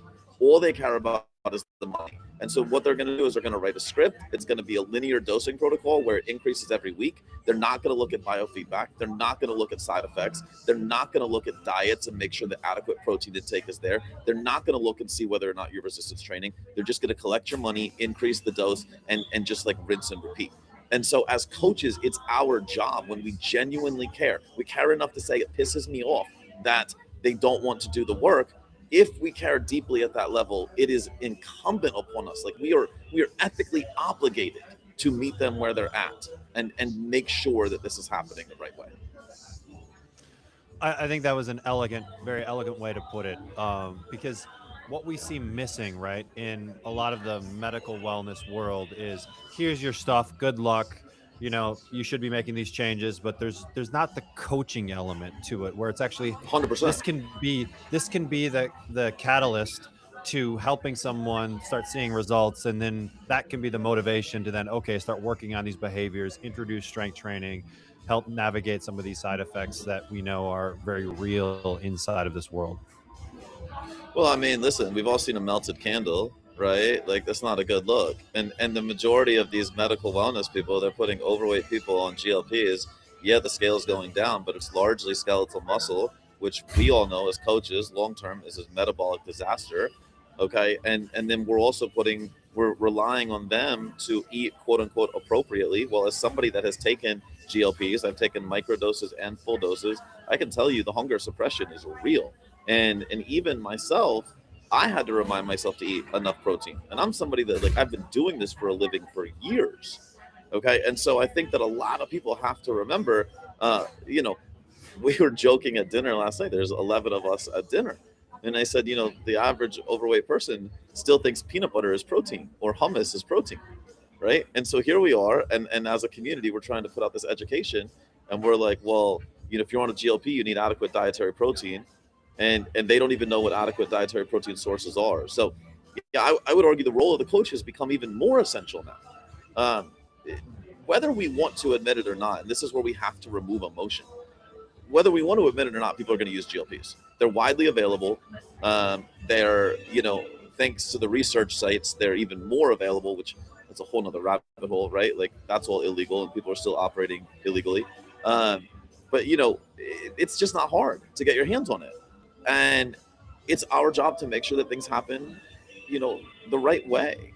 And so with the, when I think about this at like the highest level, supplementation has been around for a very long time.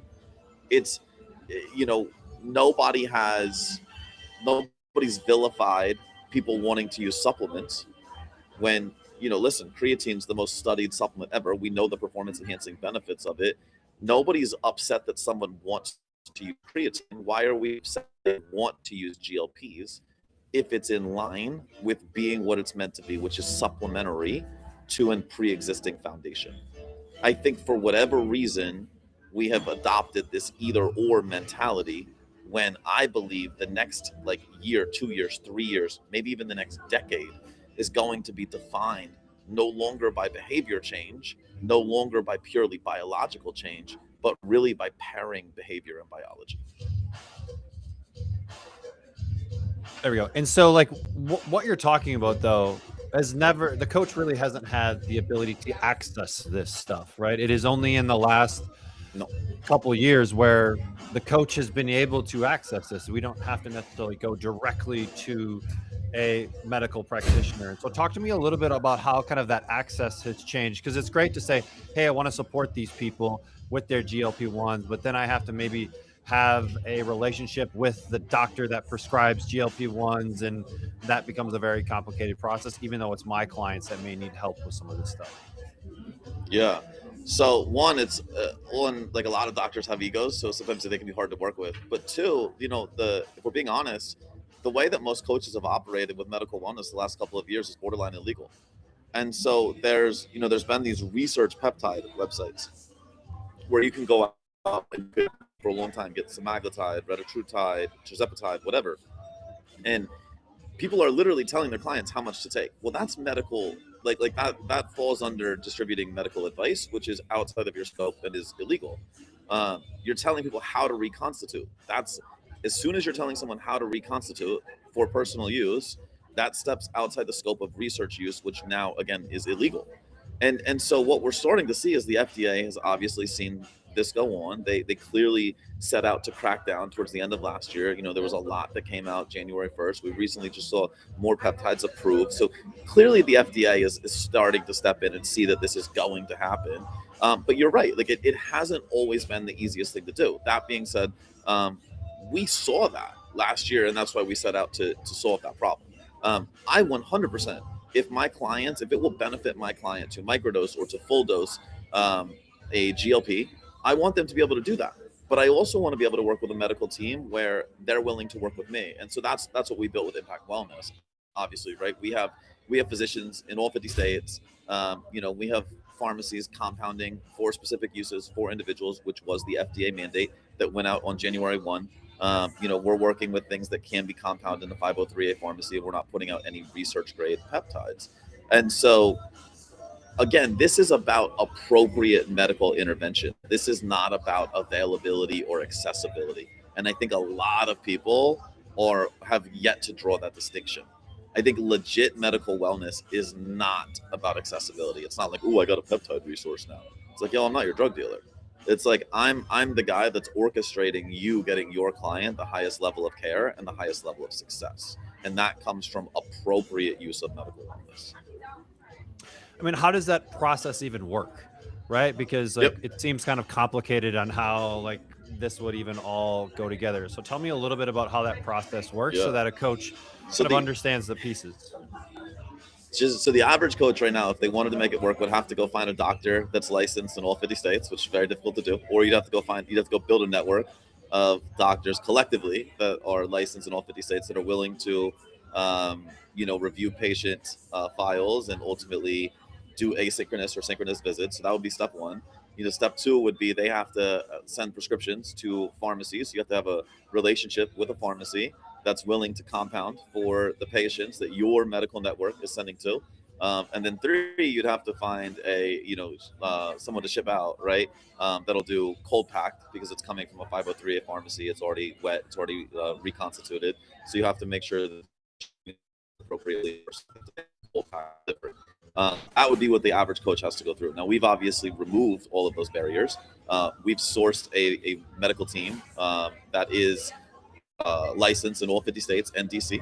We have sourced all the 503A compounding pharmacies, and we've negotiated the best prices so that your margins are the best. And obviously, we take care of all the things on the back end. So, we have tech that integrates everything, and all the way down to like when it ships.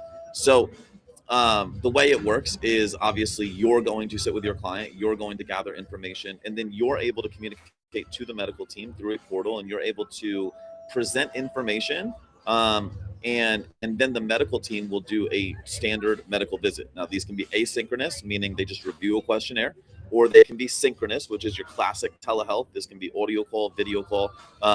And based on that appointment, they are going to advise or prescribe any of the medications, right? From GLPs to tesamorelins to, any of the peptides that you can imagine that can be compounded. All right. From there, they send it directly to our pharmacy with our relationship, with our pricing. That pharmacy then dispenses it directly to the patient. Okay. So at the highest level, we're really just like an MSO. And so the beauty here is coach has no liability because the doctor is doing the visit. The doctor is writing a script or not writing a script. The pharmacy is dispensing the medication. The coach is literally just the liaison between the patient and the doctor. And so the verbiage is that our company has become your medical wellness extension, right? And so therefore you're just working with your clients. Normally you're just giving them access to higher level things. And obviously we have relationships set up for lab testing through LabQuest. And then of course, anybody that's familiar with what we're doing, we did just release our proprietary genetic testing technology literally a week ago. This isn't like some 23andMe bullshit. This is, we've got up to 800, or we've got 800 SNPs. So we're testing a lot of data points, but also we're the only ones with a custom tech on the back end that takes this genetic blueprint, overlays it with targeted supplementation and even targeted peptide recommendations for the improvement to kind of fill in those genetic gaps. So this is, I hear the words root cause thrown around a lot in the medical wellness world. I would say this goes beyond root cause. This goes to truly who the human being is. Biomarkers got really sexy in the last year or two, and a biomarker tells us a snapshot of time. If we test your blood today, that tells you what's happening inside your body today. If we test your genetics, we tell you why those things have happened. And so really having both of them as the starting point, you honestly can't work with any more precision. And so we've removed the glorified guesswork that coaching has been built on for several years. So how does a coach even go about starting to integrate this into like their practice? Is it kind of like a buffet style picking and choosing? Is it creating programs around it? Like, how do you see coaches starting to be successful and actually utilize this in like the real world day to day? So kind of take us back to the beginning of the conversation, the majority of our clientele does not want to buy the work. Okay. As much as, again, like, not to get on my moral high horse, but I would love it if people wanted to work harder. The sad reality is they're not going to. And so selling them the journey of eating less, of eating differently, of moving more, of resistance training, like, these are all things that are like nails on a chalkboard to them. They don't enjoy them. Okay. And so selling that to them is very difficult. However, because of the duration of medication, or like the way things are prescribed, and I mean, at the end of the day, the studies are very clear, these things work. You're now able to prescribe like a 6-month package that is a fat loss package, right? This isn't 6 months of coaching. This isn't 6 months of training. Like, what I've advised people to do is start selling a 6-month fat loss package. You know, I'm here in New York. One of my clients, he's a bodyguard for a famous jeweler. In month 1 on Retta with us and diet intervention, he lost 18 pounds. So if I could sit here and I can sell him a 6-month fat loss package, you know, in 6 months, based on what you've got, you can lose 30 pounds. He's bought in. He's buying 30 pounds of fat loss. And again, the media is now on our side, because the media is saying, oh, you should be using a GLP. Okay, great. Well, I have access to that.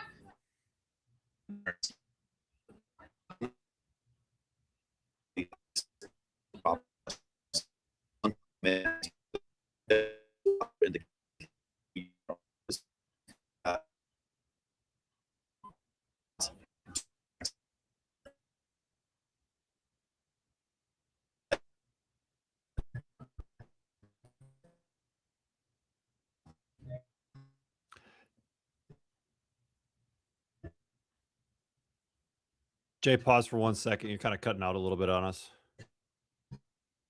We'll let everything kind of catch up here.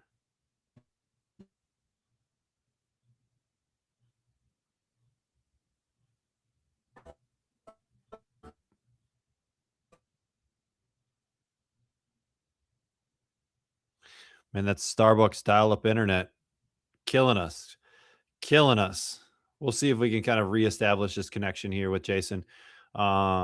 Give me a thumbs up if you guys can still hear me inside of the chat.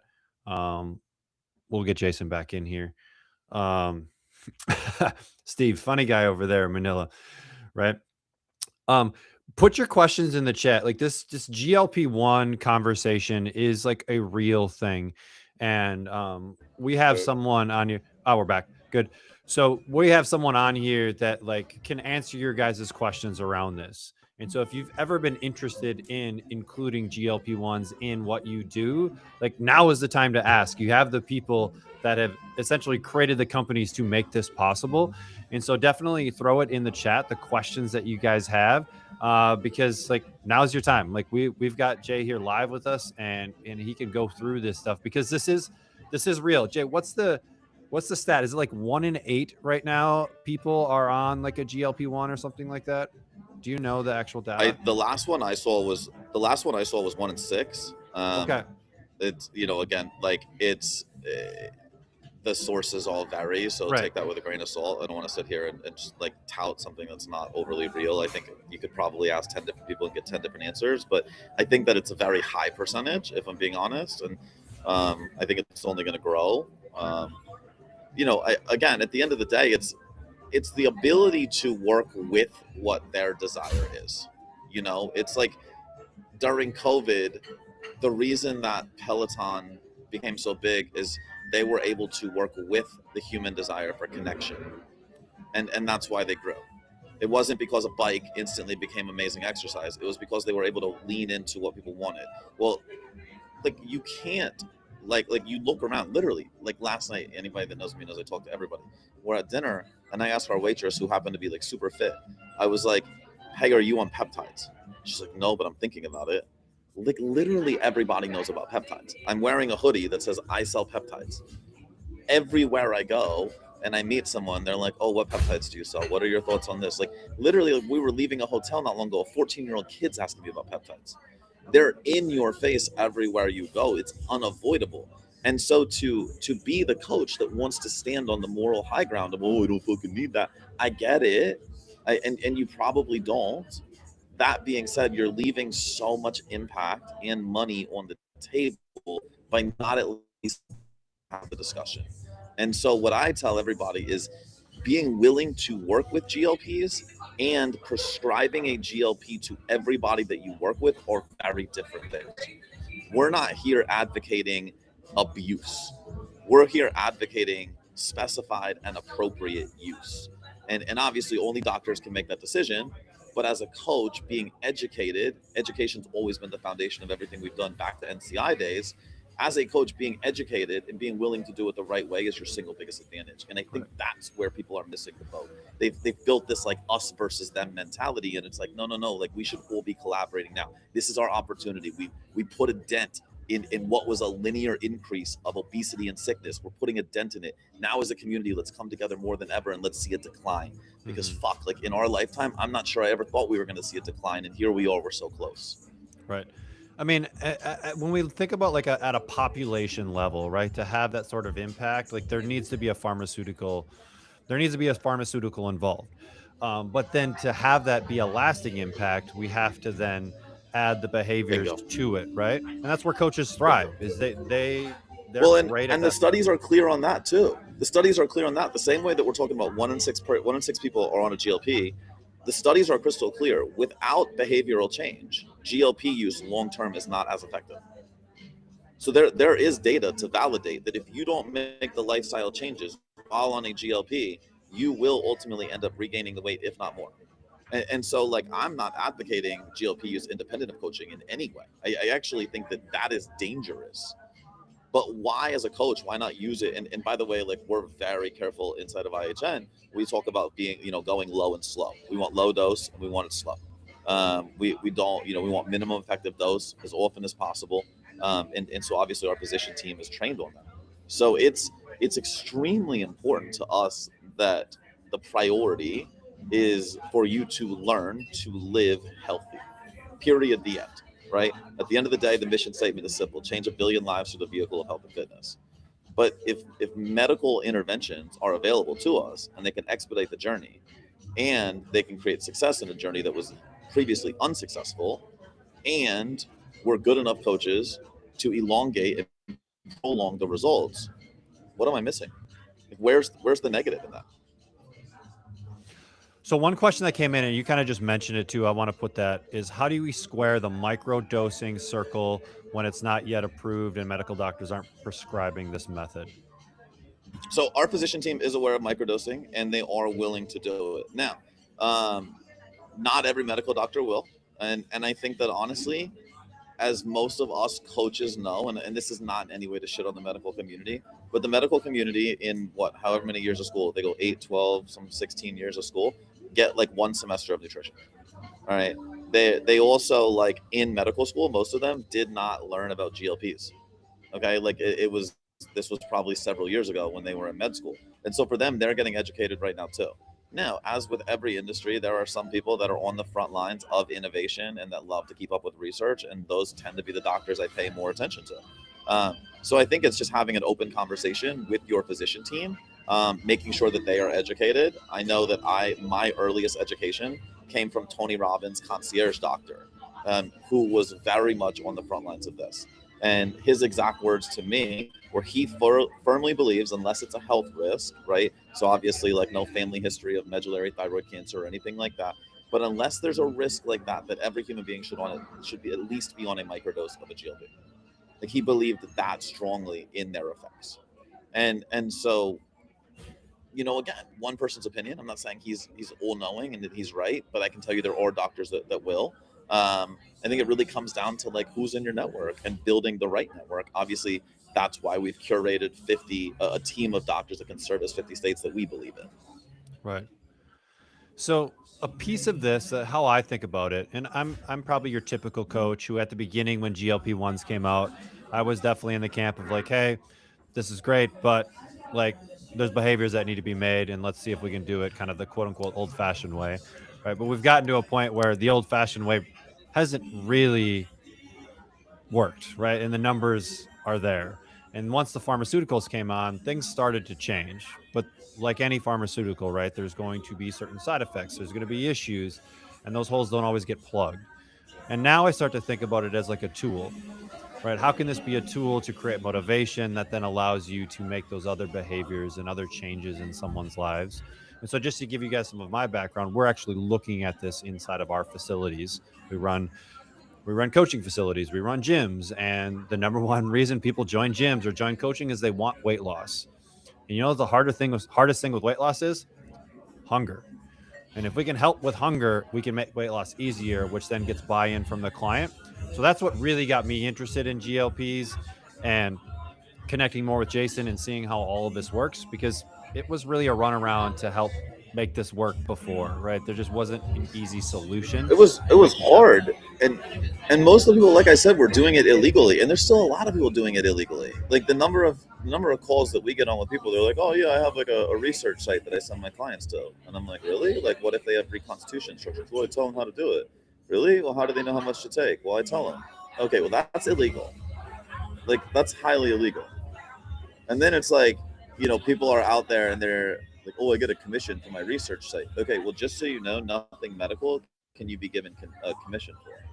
So if you're getting a commission from your research peptide site, they're openly saying we're not medical, which is also an issue. So now we're operating in a very gray area. I'm not saying, listen, I used steroids in college. I did peptides when they were research grade, when I was a high level CrossFitter. Like I get it. Like I'm not here saying I am on any moral high ground in any way, but I am sitting here saying, like, if medical wellness is the future, and I truly believe it is, I've staked my whole future on it, then I believe it needs to be done with regulation. I am not in any way not a fan of what the FDA is doing. I love that they're coming in and they're cleaning this shit up. The number of things that most people don't know, like we're talking, I'll out some people, I won't say names, but there's a very well-known supplier in the peptide space that uses the phrase made in the USA. And Trevor, is Rachel the only one that can't hear me? She said on her end. I think she so. Can hear you. For those of you guys in the chat, in the YouTube chat, are you guys hearing audio okay? I know there's a little bit of background noise, but that shouldn't be impacting anything. So drop it in the chat. You can keep going. Yeah. Okay. I don't even remember what I was saying, if I'm being honest. But, you know, I think that it's, I was saying I'm not in any way not opposed to what the FDA is doing. Like, I'm glad that there's some regulation coming, because, again, these are so powerful. There's so much success to be had with these that long term, we have to do it the right way. We have to do it safe. And, you know, as with most things in the US, in the world, people, you know, more is better. Well, definitely not when it comes to GLPs, right?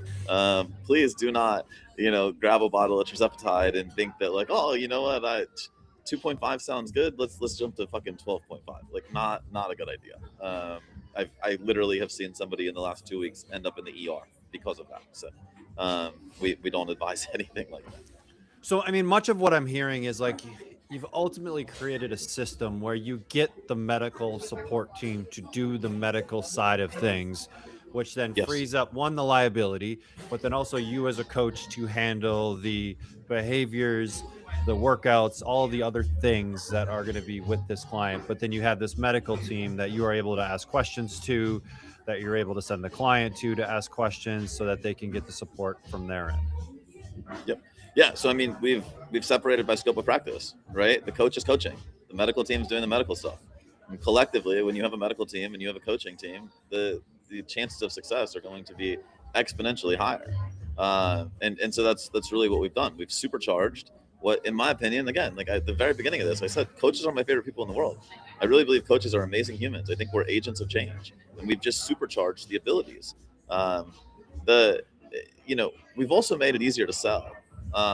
We could look at this from a business dynamic standpoint too. We've done a lot of things on the business perspective. So prior to now, there was a glass ceiling in the coaching industry. Whether you realize it or not, it's true. Okay. Your only ways to make more money as a coach was to either charge more or to work more hours. The end.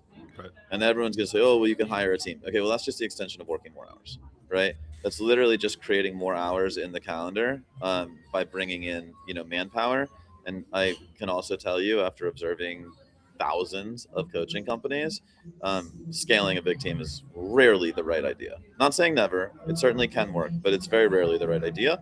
it creates a lot of unnecessary demand on certain components of your business and a lot of unnecessary stress. But regardless, it's always going to be some function of time and or money.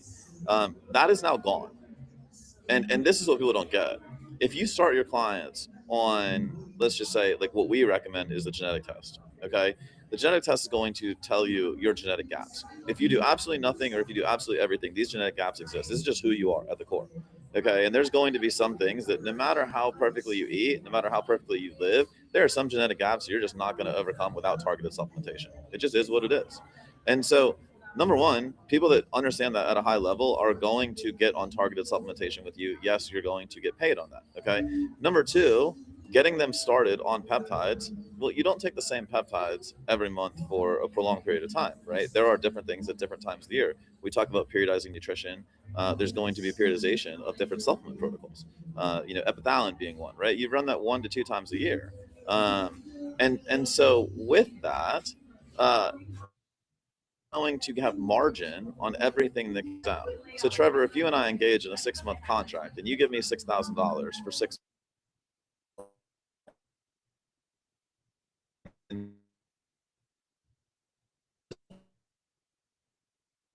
Oh, Jay, I lost you again.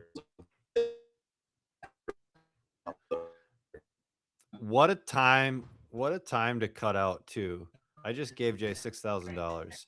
Jay, go out and come back in once. We might need to just reset the connection if you can hear me. But keep the chat going. If you guys have questions with this stuff, like, this is the term, right? I'm not a hockey guy. I'm a basketball guy, but the term we use a lot is like skating to where the puck is, right? And when we're working with coaches or helping them come up with strategy, we think about this like the psychographic of the client. What are they thinking about at any given time? And I know, Steve, right? We were just getting into the good stuff. What are they thinking about at any given time? And so we want to insert what we do and how we can help people in a way that aligns with what they're thinking about, right? That's how we get buy-in really early on in the process. And so on us as coaches, it really means, all right, where is the client psyche going? What are they learning about? What are they talking about?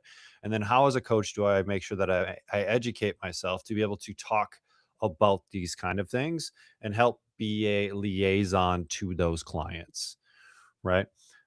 Because whatever we want to say, clients trust you as coaches, and you have the capacity as a coach to have more impact than virtually anyone else in that client's life because of sheer proximity to that client, meaning you engage with them more often than really any other professional in their life. Like, let's say you're a coach and you're meeting with a client to do workouts twice a week, right? That's 100 touch points throughout the year with that client, as compared to potentially like 1 or 2 with their general practitioner, right? Who's going to have more influence? And so as a coach, it is your responsibility, right? As a coach, it is your responsibility to be educated, to be able to talk about this stuff, or to defer to the people that can, because people are going to come to you with questions. So we got Jay back. Jay, I just paid you $6,000. No worries. Give me 6 G's. We love it. I just gave you 6 G's. Now kind of talk to me about kind of through this process. Just do what most coaches in the industry do. Give me 6 G's and ghost. Like, that's kind of how our industry's been working, right? No, no shade. But all right, so you give me $6,000, right? And we work successfully together for 6 months, and I get you the physique of your dreams and all the things, right? The reality is, for most coaches at the 6-month mark, it's like, why would I upsell you? Like, there's, ethically, there's nothing really to upsell you. Maybe there's like a legacy program of sorts that I can sell you where you stay plugged into my community. But in the past, like that's it. So like my MLTV with you, let's just call it, is like $7 or $8,000. Okay. Now you're going to stay on the targeted supplementation, and you're going to want to stay plugged into the medical network so that twice a year we can prescribe labs for you to make sure things are moving in the right direction. And if we want peptides or supplements, we can still get them for you. So what you can do is you can charge a nominal monthly fee, like I'm talking $97 a month, to keep them on as a medical wellness client. And when you take that and you can take like the combined commissions from your peptides and or supplements, you're going to end up with around 3 to 350 per client per month. Okay, so that's for you doing zero work. It's literally them just continuing to order their stuff. So if you think about the total number of clients that churn per year, the average coach is losing 3 to 4 per month. So let's say 36 to 48 clients per year. We'll use 40. Well, if we've added $300 per client per month on the low end, after 12 months in this model, you've created 12K a month in passive revenue. One day, like on the first of the month, you're making 12K for doing nothing. You do this for 2 years, we're now up to 24K. Imagine $300,000 passively after 2 years for doing nothing. These are people you used to coach, you taught the right habits, they're sustaining themselves, still using targeted supplementation and peptides, using you as a medical wellness resource. Now, is there going to be churn in that? Yes. Does it really compound like that linearly? No. But can we reasonably say after 3 or 4 years that you would be at around 300K per year passively? Yes. 1,000,000%. I'm already watching it happen. And so the glass ceiling of building coaching businesses is gone. It's, I mean, ultimately it's like a different it's the same model, but it's different. Everyone has been like looking for like the golden goose of like monthly recurring revenue, right? Of how do I It doesn't have exist this in the monthly, coaching space right? Because you have to actively do the work and coach someone for those 3 months or 6 months. until now. So, I mean, it could fundamentally change kind of how coaches operate a business, and honestly, like keep coaches in the business longer. Because one of the major problems with our industry, right, is a coach doesn't have enough success that they end up going and selling insurance or they become a real estate agent, and we lose someone that was vital to their community and loved this stuff, but just couldn't make it work financially. That's probably the biggest detriment to our industry, is Dude, not I see it. keeping I good see it people every around week. long enough. I see it every week, man. I see people that are so well intentioned. They genuinely care about their clients. They can't fight the asshole marketers out there that are over promising and under delivering. And they, you know, they also can't fight the medical community. And so it's hard, man. Like I said, a coach changed my life. I don't want to see anybody not win. And I also, you know, I'm your traditional like rags to riches kind of story. I remember what it was like to be really broke. I also know what it's like now, where, you know, I've got an amazing wife, 2 amazing children, and I also know what it's like to be able to provide for at a very high level. And so the for me is I can provide my clients with the highest level of service. I can, you know, take care of my family. I can equip coaches with every resource they're going to need to succeed for the next generation. And that is literally why we built this company. I want to see people win, dude. And when I say people, I mean the coaches and their clients. And there's a flip side of this. Like, I know we've been talking about like the medical wellness team being on the coaches team, but there's an education component that I think is unique to what you guys are doing as well. This isn't just like, Correct. hey, you have access to my medical team and they'll kind of take care of everything. Yeah. There's tell me more about like that education piece, because that's something you guys are going deep in right Yeah. now. Yeah, our parent company is still the Nutritional Coaching and Career Institute. And so, you know, obviously NCI was built in 2017 on one premise, which was that there's a lot of smart coaches, but those smart coaches have no idea how to apply what they know. As we head into like the medical wellness revolution, the premise has shifted to coaches are going to have access, but not every coach is knowledgeable enough for the access they have. And so, you know, obviously when people come in, we have a whole peptide course. It's like 14 plus modules on the education of peptides. We have a lab interpretation course. So obviously we're very, very big believers on genetic testing and lab interpretation. We have a blood work certification. Right now we're in the middle of our menopause masterclass. We know that right now there's so many boomers out there that are, you know, late stage menopause. And so, you know, being able to work with them, get them results, it's very lucrative, very advantageous. So teach people to do that. Next quarter, we have the insulin resistance and PCOS course coming out. Q3, we have our female HRT course coming out. Q4, we have our male TRT course coming out. We drop a new education course every quarter. And what we do is we do it a little differently. We don't claim to be the experts of anything. We actually go out and we partner with the experts. We pay them to take their expertise and to put it into a course for our community. I had somebody, you know, try to throw a little shade at me a couple of days ago, and they're like, "Wow, so you became a peptide expert overnight." And I was like, first of all, I didn't claim to be an expert on peptides at all. In fact, those people that come in our community, if they ask a peptide question, they immediately get sent to one of our peptide experts. That is not me. I am not all knowing. If there is peptide questions in the chat right now, there's a really good chance I'm going to say I don't know. That being said, what I do know is that being linked up to a medical team to support your practice is extremely advantageous. It's extremely lucrative, and it is the next generation of coaching. And so I think it's extremely important to observe scope of practice.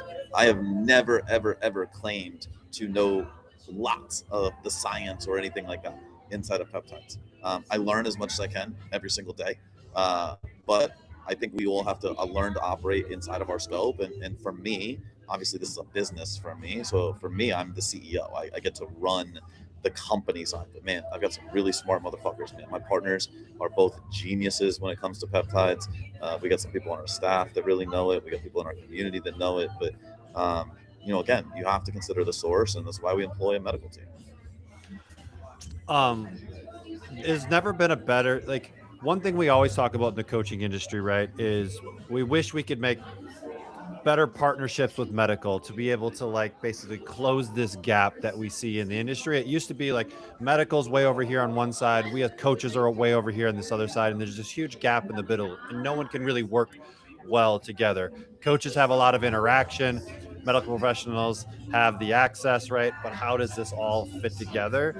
And we're going to see over the next 3 to 5 years this gap getting smaller and smaller, where I think coaches and medical providers working together ultimately builds a healthier community, a healthier society, because each are able to stay in their lane, stay in their scope, and ultimately help the client be successful, which is everyone's goal at the end of the day anyways.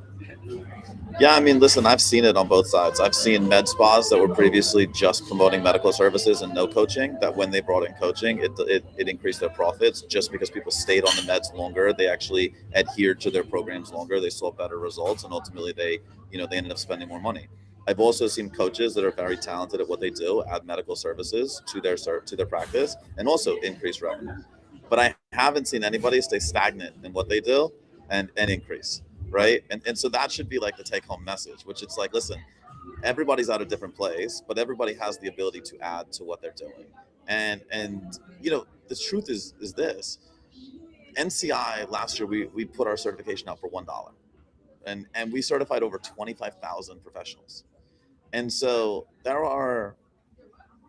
like a microcosm of what exists in the world. So there are hundreds of thousands, if not millions, of coaches in the world, which means 99% of us are putting out the same thing. We're telling people to eat less, move more to some degree, right? Maybe better stated, we're telling them to control stress inputs so that we can facilitate the correct desired response. That's all physiology changes, right? It's stress input, adaptation output. And so what coaches have to understand is we have to stand out a little bit too. And if somebody comes to you and you tried to give them another diet that they've already failed 5 of, or another workout plan that they don't like because they're still sore from their last coach, then you're not going to stand out.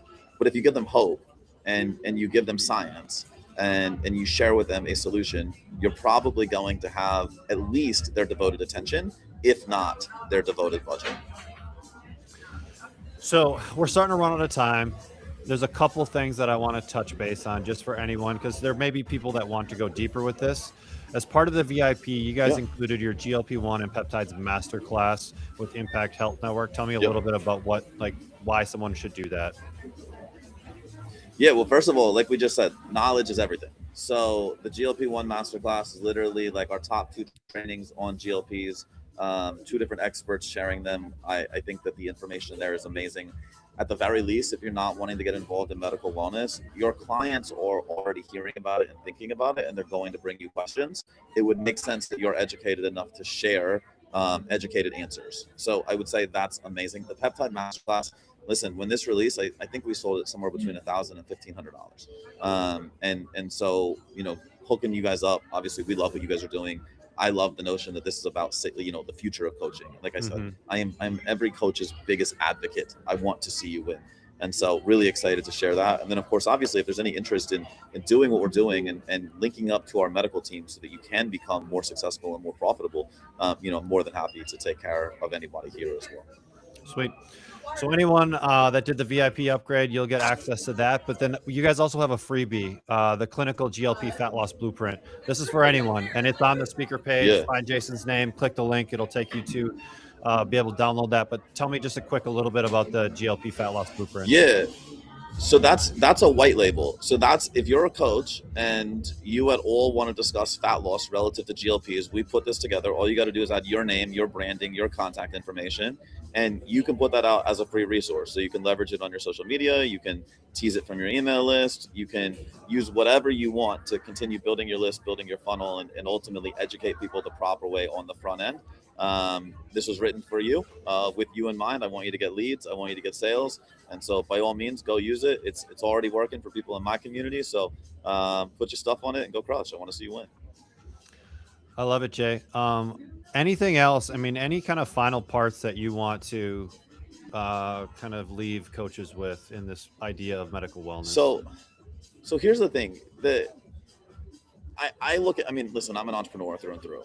And so I love where the industry is going. I think for the very first time, our industry is becoming a little more progressive. And I think that we're really looking for the best solutions. So I love the progressive nature right now.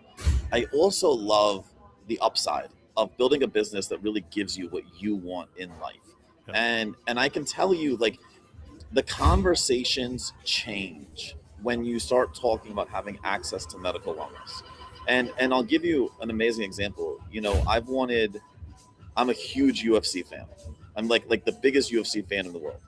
And at the very first time I went to a live event, I was like, man, how cool would it be like if my company logo was on the octagon, right? Like just whatever reason, bucket list thing. The minute I started talking to my friends at the UFC, so I happened to be good friends with like Daniel Cormier, like Bisping, as soon as I started talking about the notion that I have medical wellness, the conversation shifted. Both of whom have been friends for a year plus, instantly wanted to become clients. Both of whom were like, yo, you should talk to the UFC corporate. At which point UFC corporate brought myself and my partners out to HQ, and we're working a deal with them right now.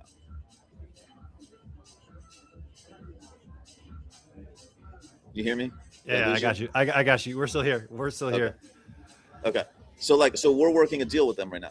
Your ability to speak to higher level things opens up doors that like you would have never imagined. Mm-hmm. It's no longer just food and exercise. It's truly the solutions people are looking for. And I can't stress it enough, because you have to show up as relevant if you want somebody to become a client. I love it, man. I love it.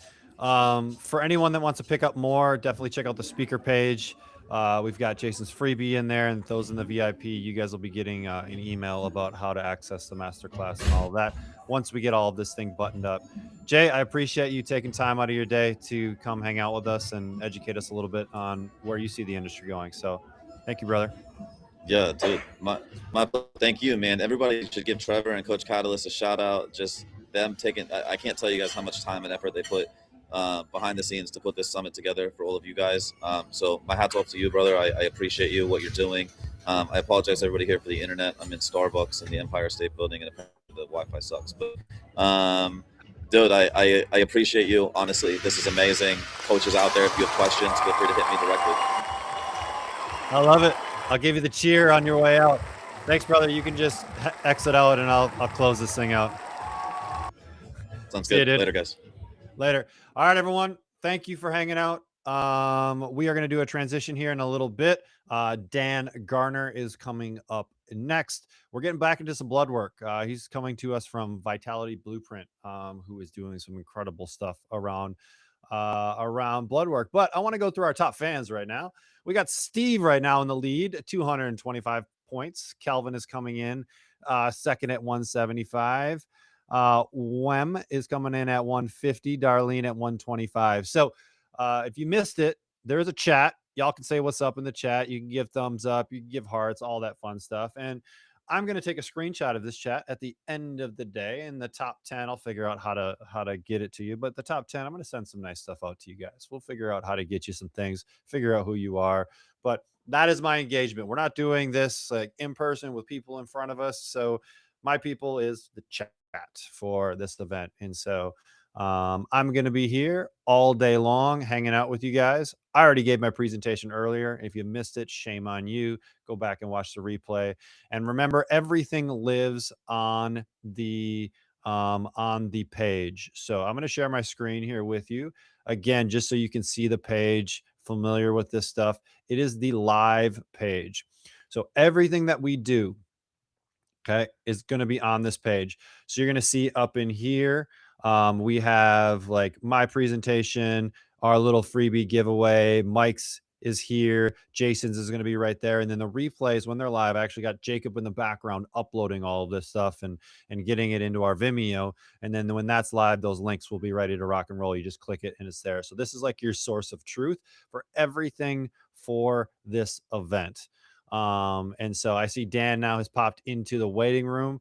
So I'm going to cut out, remember, get Dan situated, and then I'll come back in. That allows us to upload recordings as the event goes and not have to spend the next day doing it, and get the stuff back to you as quickly as you can. Steve, man, I might still give you something anyways. I know you're in Manila, you're staying up late. We'll find a way to get you something. So definitely catch the replays. All right, everyone, I'm cutting out here, and I will be back here in about 2 minutes, and we're bringing on Dan 4 here, if my memory serves me right. We kicked off the day with yours truly. Then Mike came on, Mike Reese, and then Jason just got off, and now we're moving on to our next speaker. Remember, we are running this fun YouTube comments thing. If you can't comment, make sure you subscribe to our channel. That's going to give you access to the comments. You can say fun things. And then we got this top fans thing running. So basically, every time you comment, you're getting points. And top 10, I'm going to give you guys something. I don't know yet. Maybe it's stickers. I got t-shirts laying around. We got some fun stuff I'll send out to you guys just for engaging. Remember, this is live, but it's not in person with real people. So it's a little bit different for speakers and people here because we don't get to see the audience, right? See how things are landing. And so the chat is a really good way for us to just understand how things are landing, if you're enjoying it, what questions you have. Like all of the presentations, I'm collecting all of the questions on a different sheet, and I'm going to bring them to Dan here at the end because we'll have 5-10 minutes to be able to go through some of that stuff. And just like all the speakers, these guys love the coaching industry, and I think are more than happy to answer questions and those kind of things offline if we need to do some of that. So, all right, let's jump into it. Our next speaker, this guy has worked with some of the most elite performers on the planet. We're talking NHL players, UFC fighters, special forces operators, and figured out what the rest of us haven't, that blood work and lab data tell a story most coaches don't even know how to read. All right, today he's going to change that. Welcome to the show, Dan Gardner. Hey, man. Thank you so much for having me. All right. Yep. I am ready to rock here. Should I just go ahead and share my screen? You got it, brother. You got it. I missed the cheering. I'm going to do my cheering for you. I was a little slow with the mouse. So, all right, brother, take it away. All right. Are we good? I think there was a quick break there. We're good now? All good. All good. Good to go. All right, sweet. Let's get right into it, man. I'm going to share my screen. Boom. I've heard about half the cheering. I wish I heard the whole thing. Actually, it sounds like most of my presentations, maybe half the crowd. So that's it. All right, let's go ahead and get from current slide. Boom. Okay, let's rock. I am Dan Gardner, coming here from Vitality Blueprint here on the future of coaching with Coach Catalyst. And what's in it for you? I like to begin all presentations with a what's in it for you so that you know what's up. If I do my job, you should have a larger respect for blood work, specifically in the world of performance and not just detection of disease, infection, or the opportunistic pathways for things like longevity. No, performance, feeling better physically and mentally today. Blood work has an ability to do that, and almost nobody does it correctly. And I believe that is a big part of my mission in the world. So you have a better respect for blood work. You will be able to interpret some things that will really help you help over 50% of the people that you're working with. And that's not a made up number. So we're going to be talking about a lot of science and theory in this, but also some application, because I am a coach and I am still a coach. I am a coach first and an educator second. So understand, from coach to coach, I will be giving you what actually works, because that's what we're actually paid for. Now, I think that the future of longevity actually is performance. I think the future is longevity. I think that it is performance, because performance is what leads to longevity. Okay. Now, this in the current framework of the market is kind of broken down into 3 segments with respect to laboratory reference ranges. You have your normal reference range, your longevity reference range, and your performance reference range. So I'll be talking with my hands a little bit right now. So I want you to watch me instead of the slide for a moment. Your normal reference range is going to be about like this, right? We're just making this up, but let's say it's right here. Normal reference ranges are phenomenal at detecting infection and disease. They save lives all of the time. I'll never be a coach that disrespects doctors. Doctors are very brilliant people that save millions of lives. What I do is respect the fact that we have different crafts, we have different specialties. I don't make unhealthy people healthy. What I do is make healthy people the best possible versions of themselves. So that's simply a baton pass from doctor to me, but also from me back to doctor. We need to respect each other. And when we respect each other, that's how the way in which we're going to grow this industry the best. Our normal reference range, that hangs out in the health world at detecting infection and disease. Now you have a large crop of people over the past 5 years, especially, claiming that they know longevity ranges, claiming that they know optimal ranges. There's literally over 100 of these organizations now. And they all kind of just copy each other and say the same things. But ultimately, they've developed a longevity range based on observational data and perhaps their own internal data pool that tightens the normal reference range a little bit more. And that tightened range is associated with living longer. The problem with that is the only way to test that is whether or not you live or die. Okay, that is a really bad litmus test to follow, where it's like, okay, now I'm in this category. Let's see if I die or not. It's just associated with living longer. I can't wrap my head around how that's got so much momentum, how that's got so much steam. You are getting into a number and hoping that you live. I was never paid for that. I'm a coach. I am paid to make people feel mentally and physically better, or achieve a target weight, or win a world championship, or have more energy throughout the day, or manage their stress, or improve their sleep quality. I wasn't paid to give them a number. That's the funny thing. My entire career is built around blood work, but no one ever came to me and said, hey, can I get my blood done? They came to me and said, hey, I need more energy. Hey, I need to manage my stress. Hey, my libido is in the floor right now. They always came to me with an outcome. Blood work was just the faster way in which I could accomplish the outcome. It's the way in which to make an objective decision to get to a result way faster and have that much more confidence in your protocol design. So you have your normal reference range and then your longevity-based reference range. Where I turn the script and where I believe the future should go is performance-based reference ranges that are even tighter than that. That is because a performance-based reference range is going to change your subjective experience of life, okay? So a longevity range, for example, let's say for total cholesterol, let's say you have your normal reference range and your longevity range, but then your range came back within normal, right? You came back normal, so you're not out of normal, which is not clinical, but you're also not in one of these companies' longevity ranges. Well, there's the thing. You're going to do their protocol to get into their numerical spot, and you may be within a longevity range, but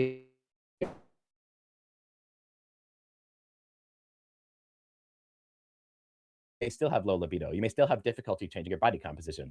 Yes, you accomplished a number because you took garlic and psyllium husk and red yeast rice, right? All the things. You took these things to get into a specific number, and then you still feel the same.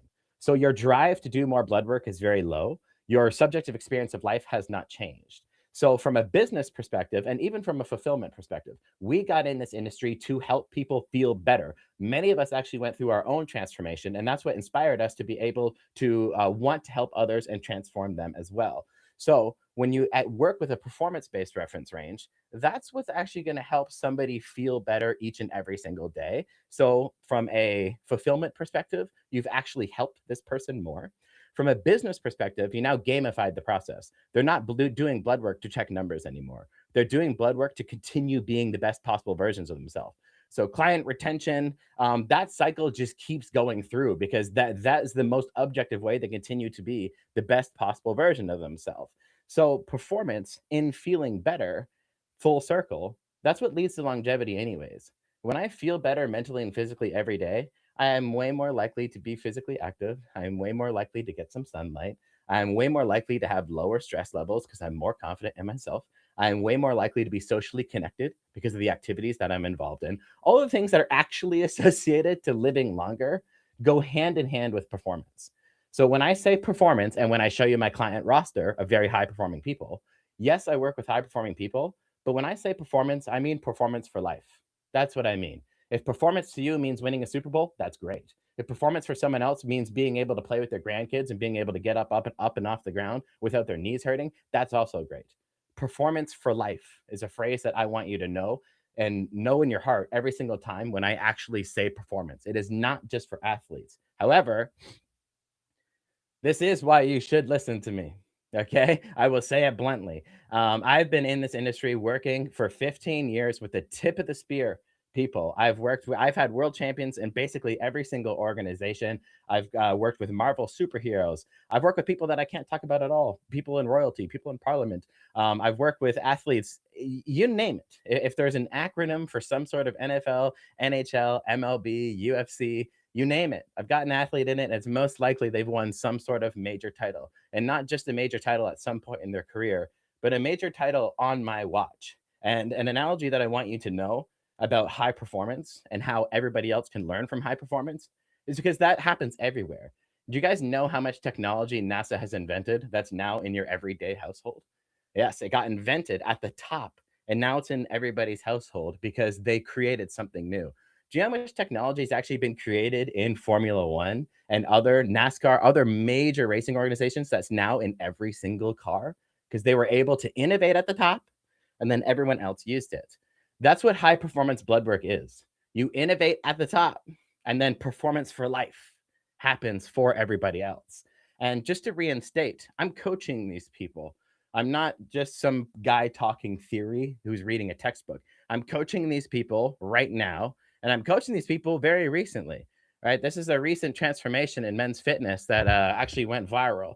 Jaw-dropping physique transformation from Ronda Rousey. She credited Dan Garner for helping her reclaim her bodily identity. This is actually a screenshot from her Instagram. Here's a little update on how the post-baby recovery is going. Thank you at Dan Garner Nutrition for helping me reclaim my bodily identity from the second pregnancy.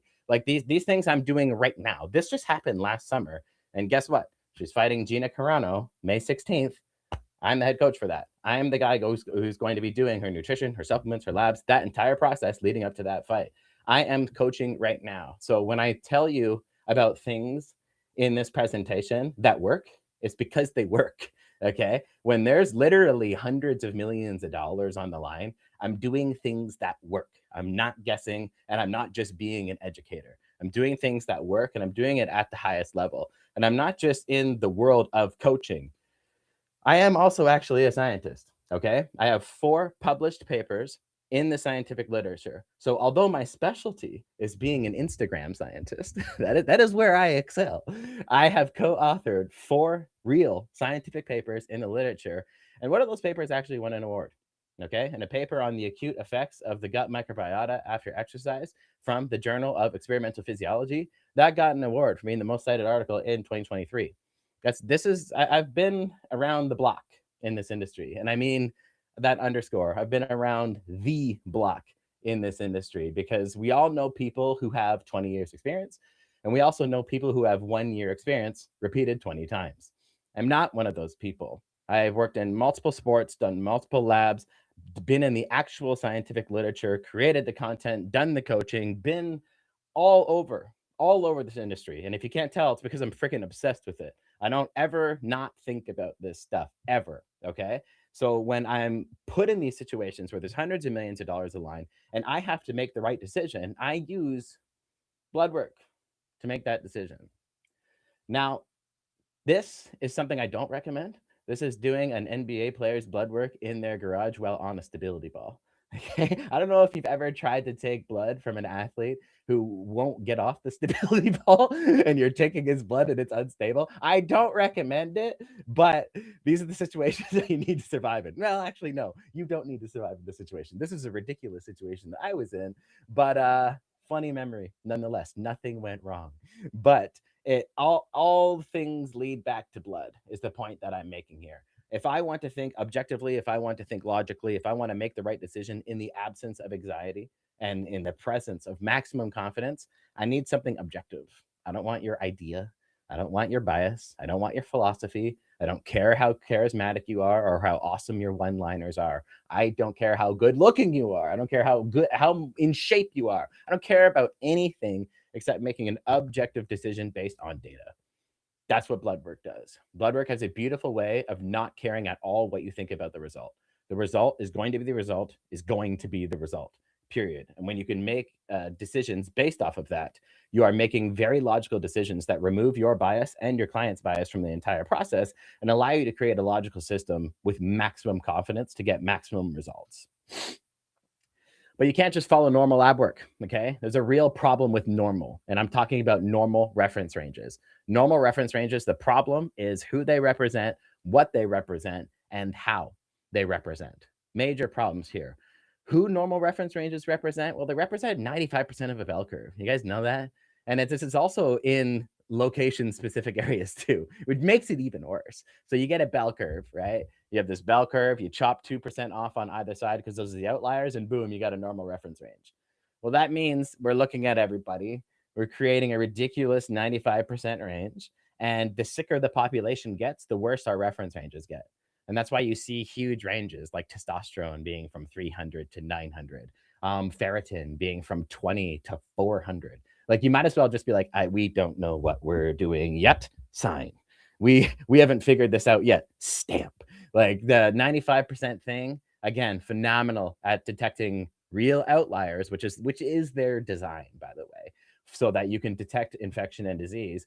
But it's not good for getting true vitality into somebody's life. And beyond the 95% bell curve, like I said, their variation due to location, database, and equipment. There's a lot of variety. And you can just look at this, right? This is TSH throughout the world: USA, Japan, Germany, Canada. I don't know if you know your math, but between USA and Germany, there's a 36.8% difference in the exact same marker.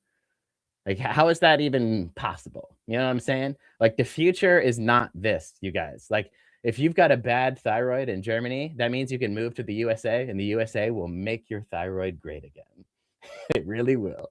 You'll be considered hypothyroid in Germany, but you will be A-okay if you move to the US, and you're going to be just fine. That's crazy. That doesn't make any sense. So there needs to be massive change, and I want to be on the forefront of that change. And that's what I've dedicated my entire life to. Beyond who they represent, what they represent. They represent infection and disease, and they don't actually take into consideration symptomatic states or preventative measures. So you end up with situations like this guy. This is fine, right? In a burning building. This is one of my favorite memes. This is fine, right? This representation is when you go to somebody, a clinician or anybody who it's going to be, and you tell them 5 symptoms, right? And they're serious. And that's why you're there. And they run your blood work and they say, I'll call you if something comes back abnormal. Click. And you get nothing, right? So you're just like, this is fine. I'll just live with these symptoms, I guess. I've been told I'm normal. Not taking into consideration the human. We're not coaching the lab, we're coaching the human. That's completely crazy. And that's what normal reference ranges totally miss. But then also how they represent, right? A normal reference range means you're going to survive, and a performance reference range means you will thrive. The survivability versus performance, a good reflection and representation of that is actually testosterone. Testosterone, I mean, just look, I won't read all these, but you guys get it. At 450, you got an increased risk of metabolic syndrome. 432, loss of motivation, drive, and vigor. 400, a higher likelihood of venous leakage. 346, elevated risk of all-cause mortality. Right? All of those, by the way, were pre being out of the normal range. So that's important to talk about. And then once you get below the range, I mean, things just continue to stack up. So there's a huge difference between normal and optimal. We know this, but too many people are associating that with lifespan instead of performance span. I would like that. That's not a word, but I would like to invent it. Performance span should be a thing.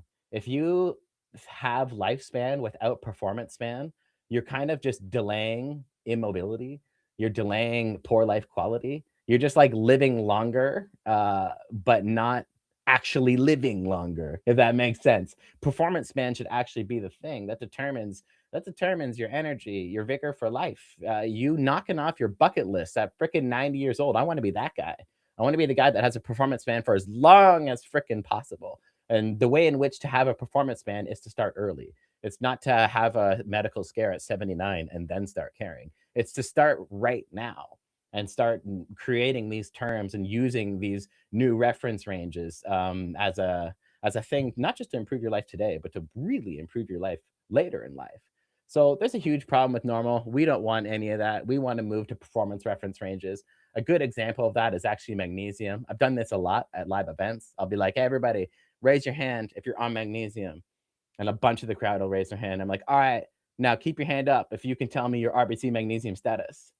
And almost everybody's hand goes down. And usually everybody's hand goes down. I was at a tactical event where everybody's in crazy good shape and nobody knew. Yet you see things like this in the literature, right? Number less than 4 is an actual deficiency zone for magnesium, where it's associated with stress, anxiety, muscle cramps, fatigue, lower stress tolerance. Between 4 and 5.5. I mean, this is what I would consider not deficient, but still not in a good place. You still got irritability, fatigue, tension. There's muscle twitching and difficulty sleeping. You're not deficient, so you're not like clinically terrible, but you're way far from optimal. You move into like, you know, the 5 to 6 is that's suboptimal, but that's when you start to see some ticks up in the literature. So when you start to see better sleep quality, less muscle soreness, improved stress response. The between 6 to 6.8, you know, this is what we're talking about. That's a performance zone.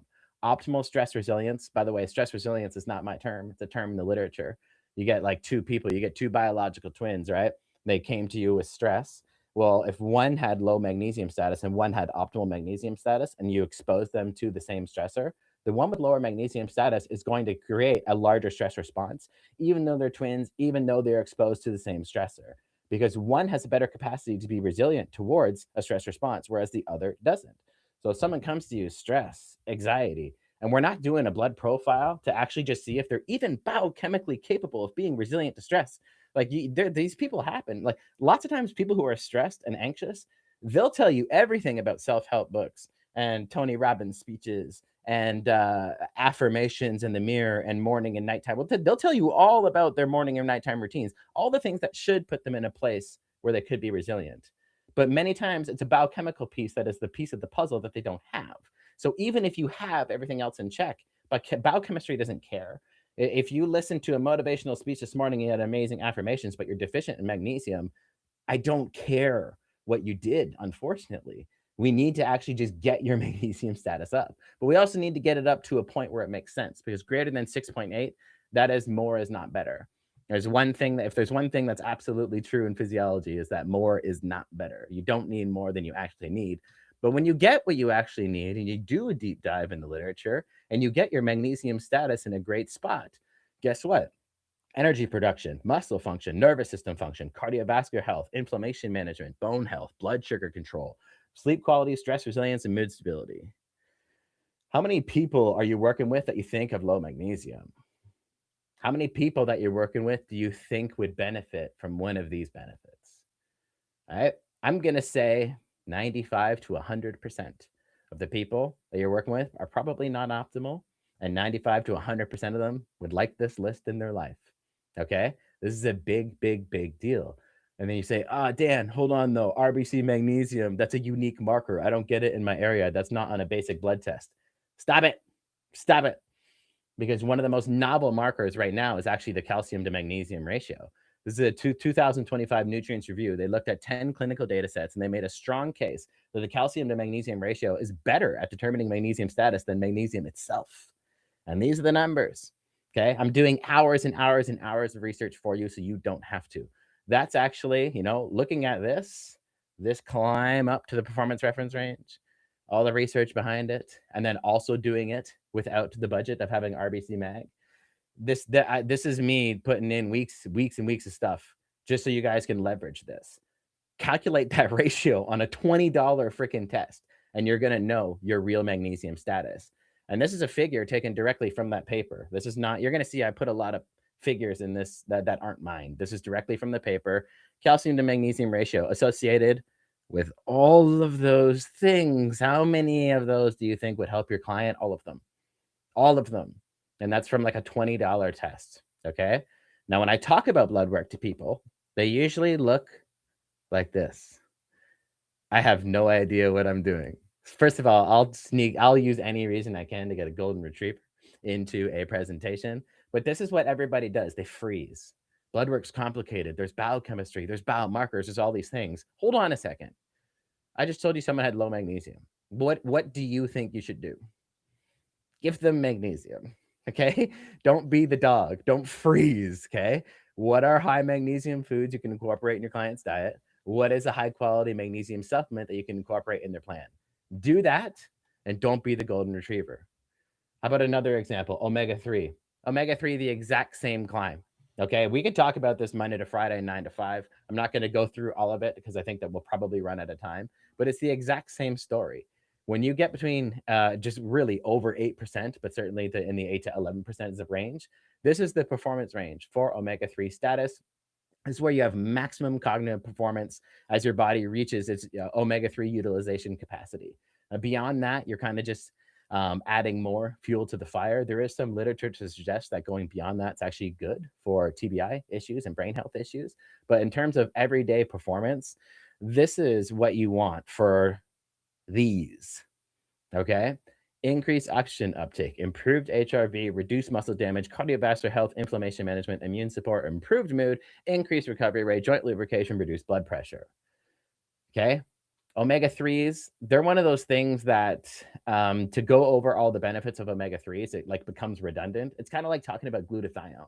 Like you're like, if you try to talk about the benefits of glutathione, everyone's like, all right, man, you probably sell this. It's like, no, I don't. It's just actually glutathione. Same with omega-3, right? I don't have a supplement company. This is just actually magnesium's effects in the body, actually omega-3's effects in the body. Now, for both of them, more is not better. And the point that I'm trying to get back to you is that you're flying blind. If you're taking omega-3 and magnesium now, which you probably are, but you don't know your omega-3 index and you don't know your RBC mag, you're flying blind. Even if you're a health professional, you're flying blind. You don't know where you are and you actually have no target of where you should be. So you don't know at all, like how much you need. You don't know if you've overdone it. You don't know where you're at. Heck, you don't even know if your supplement's working. Like you have no before and after test. Like, oh, I'm here with my magnesium status. I increased my magnesium and now my blood test. Did it go up or not? Like, is your product good or not? You can test supplements and you can test your own subjective being. You can test your own performance. Blood work gives you an anchor to anchor everything that you're doing. Okay. And this is just to kind of drive this point home. This is a paper from, again, 2025 paper for the ISSN. ISSN, major respected scientific organization. They're looking at things very, very, very objectively. And again, this is a figure from their scientific paper. This is not a paper. This is not a figure that I make. I can't make anything. I work on Microsoft Paint. Okay. I don't know anything, but you're looking at this here, increase omega-3 status. And when you increase your omega-3 status as measured via omega-3 index, improved aerobic, improved anaerobic exercise, cognitive health, immune health, TBI, gut health, sleep. Like a lot of people don't know, DHA from omega-3s is a component in the formation of melatonin. So omega-3s are associated with improved sleep quality through melatonin production, but also through offsetting chronic inflammation. Like there's so much stuff going on with omega-3s. But if you don't know where you are and you don't know where you're supposed to be, how the heck are you ever going to benefit from it? And then, you know, people might look at me and like, man, that guy's working with all these high performance people. How is he doing that? At least I have a compass. At least I have somewhere to start. I'm doing blood work on them, and at least I'm not flying blind. And almost always there's some form of constraint that's easily solvable. And then I look like a genius. Someone's like, wow, all these things. I worked with Dan for 3 months and all these things happened. And people are like, really? He did all those? Well, it might have just been magnesium, you guys. It might have just been omega-3. That person might have come to me with something low. And due to the nature of the theory of constraints, where one constraint can actually lock dozen plus things in biology from performing optimally, yeah, you can get wild testimonials from the most simple recommendations, but you'll never get that if you fly blind, ever. So continuing in the conversation of blood work, if now you're like this, if you're still saying boat to G6 during a chess match, don't do that. Don't do that. Someone has suboptimal omega-3s, what you gonna do? Okay, fatty fish, right? Algae option, fish oil option. There's a lot of options you can do. And what are you gonna do? You're gonna start with a blood test. Then you're gonna introduce it, and then you're gonna retest and see what happened. It is as simple as that. It's as simple as boat to G6. Okay. But let's translate this thing further to the real world and dive a little bit more into the scientific literature on this stuff. When we're translating it to the real world, there is a problem. Lab results overwhelmed even seasoned professionals. A lot of people look at this right here and they're like, oh man, C-peptide serum? Is serum a thing? C-reactive protein, RDW, what does that even stand for? Platelets. I see MCHC is low. Should I program for like that? There are, and guys, I'm telling you, I've worked with brilliant people and they are brilliant, but this just isn't their specialty. And that's fine. That people know way more things about me. I'm like one lane. I'm really good at one thing, but it's complicated. It can really overwhelm even really seasoned people in the health world, and they take a bit of an ego shot when they look at lab work. And data alone is not guaranteeing progress. That's a huge problem in the industry as well. People are collecting tons of data and they don't know how to translate it. They're collecting blood, urine, saliva, stool. They've got 50 metrics coming in from their wearable. They're doing their weekly intake form. There's tons of data, but unless you actually know how to convert that into something useful, it doesn't really matter. I'm here to tell you that high performers need clear science-based actions. When you look at this, okay, and I'll look over here just for a moment so I can use my mouse. You gotta take this graphic and like never forget it, okay? Less noise and less signal. So basically we're looking at signal as a form of confidence and noise as a form of data intake, okay? When you don't have a lot of data and you don't have a lot of signal, you're in the mystery world. So this is where this is basically coaching people by feel, which, would have been all right, maybe in the 90s, 80s, something like that. But when you're coaching someone by feel and people are going by feel, you'll make progress because even if you just say, I'm going to eat clean and lift weights 3 times a week, something will happen. You will get results. Okay. But there's not a lot of objective data to look at, and you're not getting a lot of signal because there's not a lot of good objective data there. Now, more noise, less signal. This is when there's actually a lot of data intake, but nothing is really confirmed. And this is just obscurity. This is where most people are with the wearables. A lot of things are coming in and they look at their little recovery score every day, but they don't really change anything. So that's not a lot of signal, but a decent amount of data coming in. And then a lot of people actually think that this is a good thing, but I call it distraction. More noise. So lots of data points coming in with lots of signal. That means you're confused. If you have 100 data points coming in and you think they're all important, they're not. They're not. You're distracted. You got the attention span of a gnat. You're all over the place and you don't know what's going on, and you'll never be able to stick to a program. Everything is a shiny thing and every data point matters, and that's just not how biology works, just fundamentally. Where you want to be here is clarity. You want to have rock solid data points that you can hang your hat on that also have excellent scientific integrity and maximum signal. That's what you want. A few things, 1 to 5 things that you can really take to the bank and effectively program for, by the way. So you have a degree of change on them, and then focus on those and program, because most people, they're kind of like that. Right? At Vitality, we call it the now what moment. It's like, okay, if the average person, they get 100 biomarkers from a blood test. All right, that was awesome. Now what? There's a lot of, I've done this with crowds too, of hey, how many of you got blood work in the last year? All right, keep your hand up if you got something from it. And everyone's hand just goes down because it sounded amazing to get over 100 biomarkers, but it was so complicated. It was major distraction. There was not a good way to turn it into an actual coaching program. And this is a big reason why I'm so proud of Vitality, made by a coach for coaches, someone who actually understands coaches and the client needs and things like that. You need to be able to translate this into something simple and communicatable and something effective that gets results, so that person actually stays with you and is happy with you. You want all of these things to take place, and you want to be confident about it too. So in terms of the now what and kind of translating this thing into real life, well, on paper, if you wanted to be, and this is actually, see at the top left, this is Ironman Athlete Overview. I host something called the Vitality Coaches Collective, where every single month I do a presentation on something or a Q&A, and free content's posted in there too. But it's basically just a spot for coaches who are introducing blood work into their practice and want to get more confident with it. So this is a bit of some work from a case study I did on an Ironman athlete in the Vitality Collective. But if you want to be like truly optimal, you would do blood work every 90 days.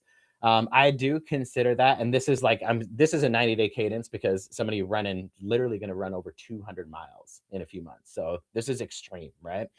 So that person should do blood work every 90 days.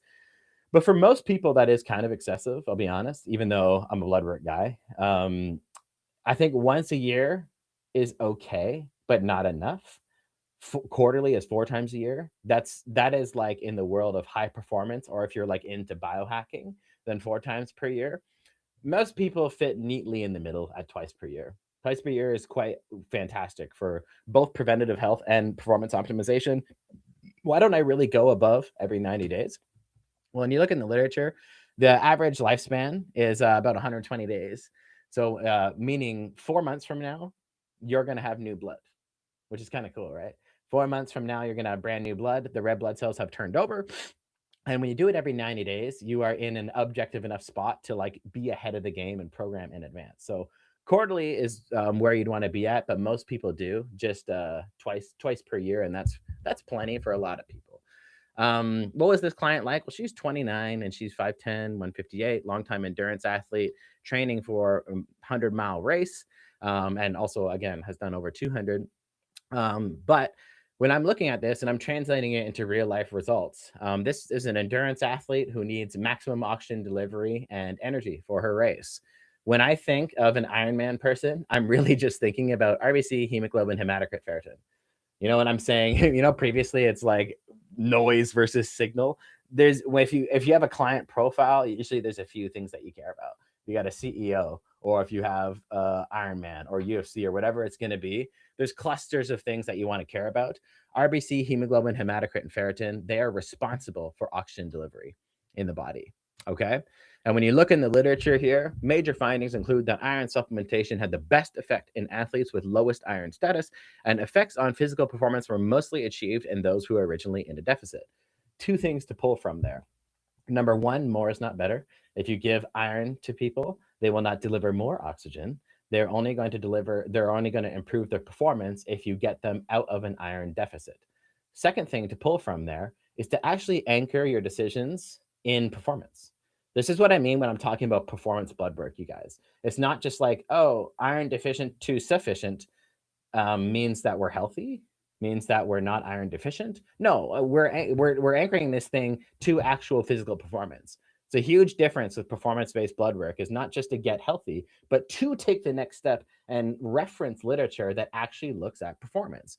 And when you see the science of oxygen delivery in the literature, cross-sectionally, in observational studies, total hemoglobin mass runs linearly with absolute and relative VO2 max. So hemoglobin in the body, one of the 4 biomarkers, that runs linearly with VO2 max. So we're looking at a marker that we know runs linearly with VO2 max. And you dive even deeper, we're going to go really deep into this one because it's really important. And this is the one that's going to help a huge percentage of the people that you work with. That's why I'm diving into it. The best available evidence indicates that a standard whole blood donation leads to small but potentially physiologically important reductions in hemoglobin, VO2 max, and maximal exercise capacity in the first 2 days after blood donation. So anchoring actual blood draws and oxygen delivery metrics, hemoglobin, to actual exercise capacity and VO2 max. So this was blood donation. We're looking at blood dynamics and how it actually connects to performance. And in this case, it was in the presence of blood donation. But now also further a follow-up trial, hemoglobin levels decreased by 2.8 after donation and then increased after transfusion.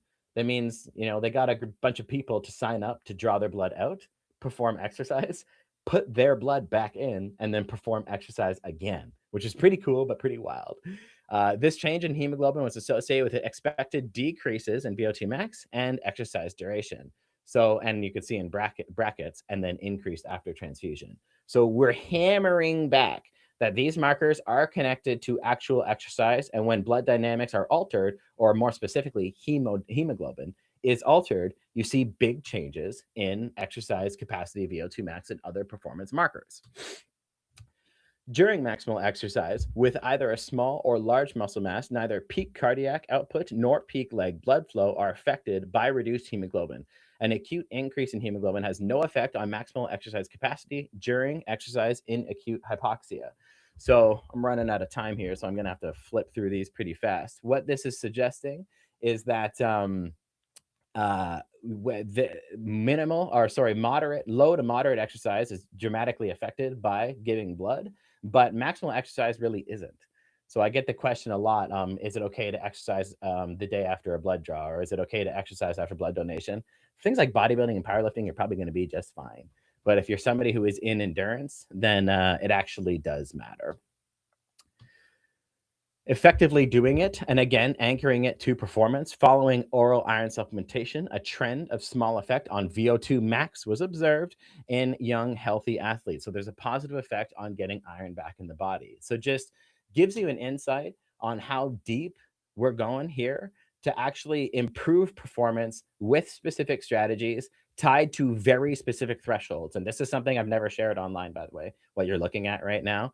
These are exact thresholds for ferritin, hemoglobin, RBC, and hematocrit for males and females, because it's different, that are actually tied to performance outcomes. So if you follow this and you improve these and you look at these actual performance-based thresholds instead of just kind of guess, look how many people you're going to help.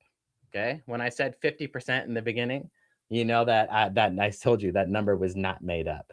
All right. 2025 meta-analysis pooled 17,000 athletes across 62 sports and 23 countries. Approximately 23% had actual iron deficiency. 31% were below 30 and 54% were below 50, a level where the body already starts cranking up iron absorption to compensate. So if you go back, guys, below 50 ferritin, which is the stored form of iron in the body, is associated with reductions in performance. 54% of athletes across 17,000 people, 62 sports, 23 countries, 54% of them are there. And these are athletes. These are the ones trying to eat well. These are the ones on supplements. These are the ones doing these things. They're suffering. So how do you think your CEO looks? How do you think the average mom and dad look? How do you think the average person just trying to lose weight for their vacation in summer look? Their blood work is very actionable. And you should be very excited about that, because that means you can draw their blood, do one or two things, and get them amazing, amazing, amazing results. So many people are afflicted with such obvious blood issues that you can take advantage of. If after this talk you kind of still feel like this, you've graduated my talk, I'm wrapping up in a few minutes here, I still have no idea what I'm doing. Well, that's literally why I created Vitality. At Vitality, we are your easy button. That's exactly what I created. And the key constraint engine would be for you. Okay. The key constraint engine is a data-driven algorithm that isolates the biggest physiological limiter. It looks at blood work and it transforms those complex biomarkers into focused priorities. You can see on the screen here, lifestyle, nutrition, and supplement protocols, automatically generated protocols based on performance-based interpretations and isolating it to the biggest issue. And it's grounded in evidence-based research and performance physiology. I gave you guys just a small sliver of what goes into every decision I make at Vitality, but the process on your end is wildly simple. Get your client to do some blood work, run them through the key constraint engine. That key constraint engine automatically identifies their largest constraint. That largest constraint is then converted to a root cause protocol so that you can give them one recommendation instead of 10, okay? An amateur in the world of blood work would look at 10 biomarkers and then give them 10 strategies for each biomarker. An expert in the world of blood work would be able to identify the root cause of the problem and give them one recommendation instead of 10. So it simplifies the process and makes it maximally efficient and easy for both the coach and client. The key constraint engine revolutionized blood work, and it makes everything way easier. You can integrate it into your practice, no problem. This is the coaching dashboard where you can see all of your clients and be able to order blood work on an as-needed basis. Keep track of them in a super easy way. You've got your own admin dashboard to track everybody, have your instantaneous interpretation, and by the end of it, you're going to have world-class science. You'll be maximally confident. It's really, really, really easy to use, and it's unlimited scale. The interpretation and protocol happens instantaneously. You have no part in it. So you can just order that blood work, have it done, and you will have maximally effective programs in absolutely no time, unlimited scale. And I built something that I wish I had when I started my career. That's really what this is. I wanted to have world-class science. I needed to be confident in my decisions because so much was on the line. It needed to be easy to use so that I could actually scale it. That's exactly what this is. All right. Thank you so much for hanging out with me here. Dude, I love it. I love it. Absolutely love it. And this is one of the reasons why we came across Vitality Blueprint not too long ago, probably about a month or two ago.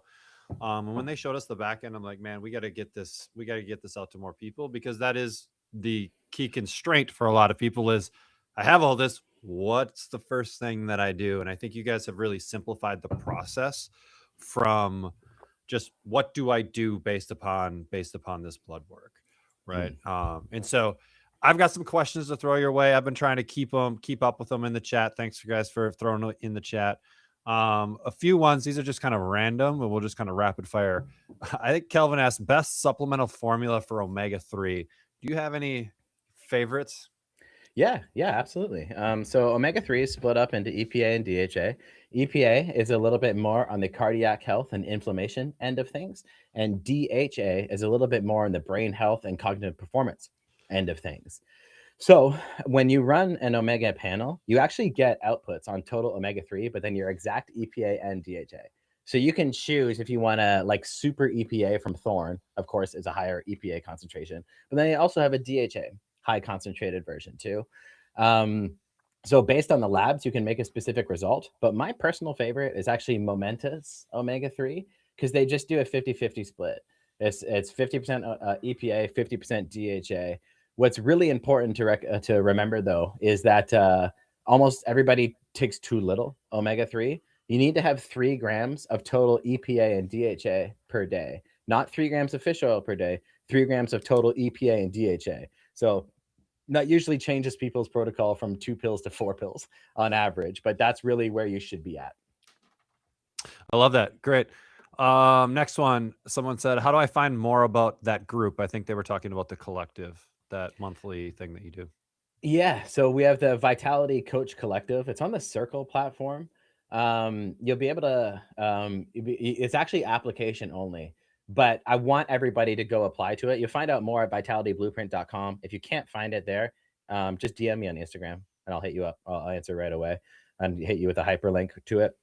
But we want only coaches in there. That's why it's application. We don't want everybody in there just asking blood work questions. We want to keep it coach focused. So check it out, vitalityblueprint.com. If not, just DM me on Instagram and I'll hit you up today. Sweet. Remember, guys, on the live schedule page, we have all of this stuff. So find Dan on the live schedule page. You'll see the link to his Instagram. You'll see the link to Vitality Blueprint. Everything is there. So if you go there, you'll be able to grab it. All right, next one. Someone asked, so when getting blood work from your doc, they will test magnesium, but would you need to specifically ask for RBC magnesium testing?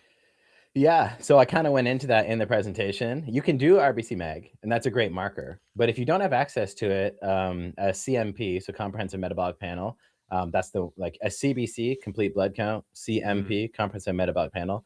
Those two combined are like $20, and that's what your doc puts you on. And that actually has calcium on it, has calcium and magnesium on it. So yes, you can do the RBC Mag, but that brand new, the novel finding of calcium magnesium ratio and actually validating that and not just talking about it, that just happened like 2 months, 3 months ago or something like that. It's a brand new marker. So really great finding. I would recommend just doing the Cal Mag ratio if you can't get RBC Mag. Sweet. I like it.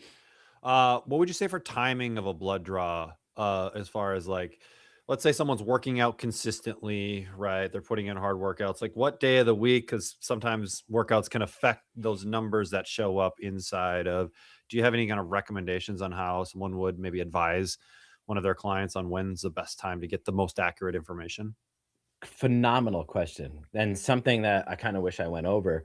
But I think I put as many words into 45 minutes as a human. It was good. It was good. It was all good. So the blood draw is such a good question, because quality of data in equals quality of data out. All right. Quality of data in equals quality of data out. If you have bad data coming in, then you can't make good decisions on that data. Things that impact blood draw are how close you trained, your hydration, how even the phlebotomy, how long it's at room temperature. So many things affect this. How long you fasted for. Guys, I can't I can't tell you how much it's affected. You can get the same blood draw from the same person on the same day, and it looks like two different people if these things are off, like completely different. And if someone's dehydrated, you can kind of like throw it out. It's really there's so many markers that are off. So ideally, don't train within 48 hours of your blood draw, and then go into the draw hydrated. So a lot of people think that fasting means you can't have water. No, you should have water. So go into it fully hydrated, go into it fasted, and don't train within 48 hours. And the fasting number matters too. So like if you fasted for 16 hours before your blood draw this time, fast for 16 hours next time, or at least do your best. Because if you do like glucose dynamics from 12-hour fast to 16-hour fast, or 8-hour fast to 16, that matters a lot. And you might actually just be looking at biological variation in a lab instead of actual true change. So keep the same routine, no training, 48 hours, stay hydrated, measure your fast. Cool. So you don't have necessarily a recommended fasting period of, let's say, 12 hours, or is there kind of a ballpark that you give people to start with? 12's the minimum, and then just stay consistent after that. But when people do blood work at Vitality, we actually walk them through step by step, like how to do the perfect blood draw. So talk just a little bit about Vitality, because I mean, you showed a little bit of the coaches portal, but Vitality can be just used by consumers, right? Someone could go into Vitality and purchase a blood draw, right, and get all of the information. But then you also have the coaches portal where they can essentially order it for the client, see all of their clients on one dashboard and do that. So kind of speak to the kind of different parts of Vitality Blueprint. Yeah, absolutely. So Vitality Blueprint, you can get direct to consumer, so anybody can get it. And when you get that price is all inclusive. So you get the blood draw, the phlebotomy, the full interpretation, access to the dashboard, and then a 90-day protocol for lifestyle nutrition and supplementation. I made it lifestyle nutrition and supplementation for the full protocol to solve anything, because in coaching, again, like nobody ever asked me for blood work. They asked me for results. And nobody is ever going to get results unless they can adhere to the program.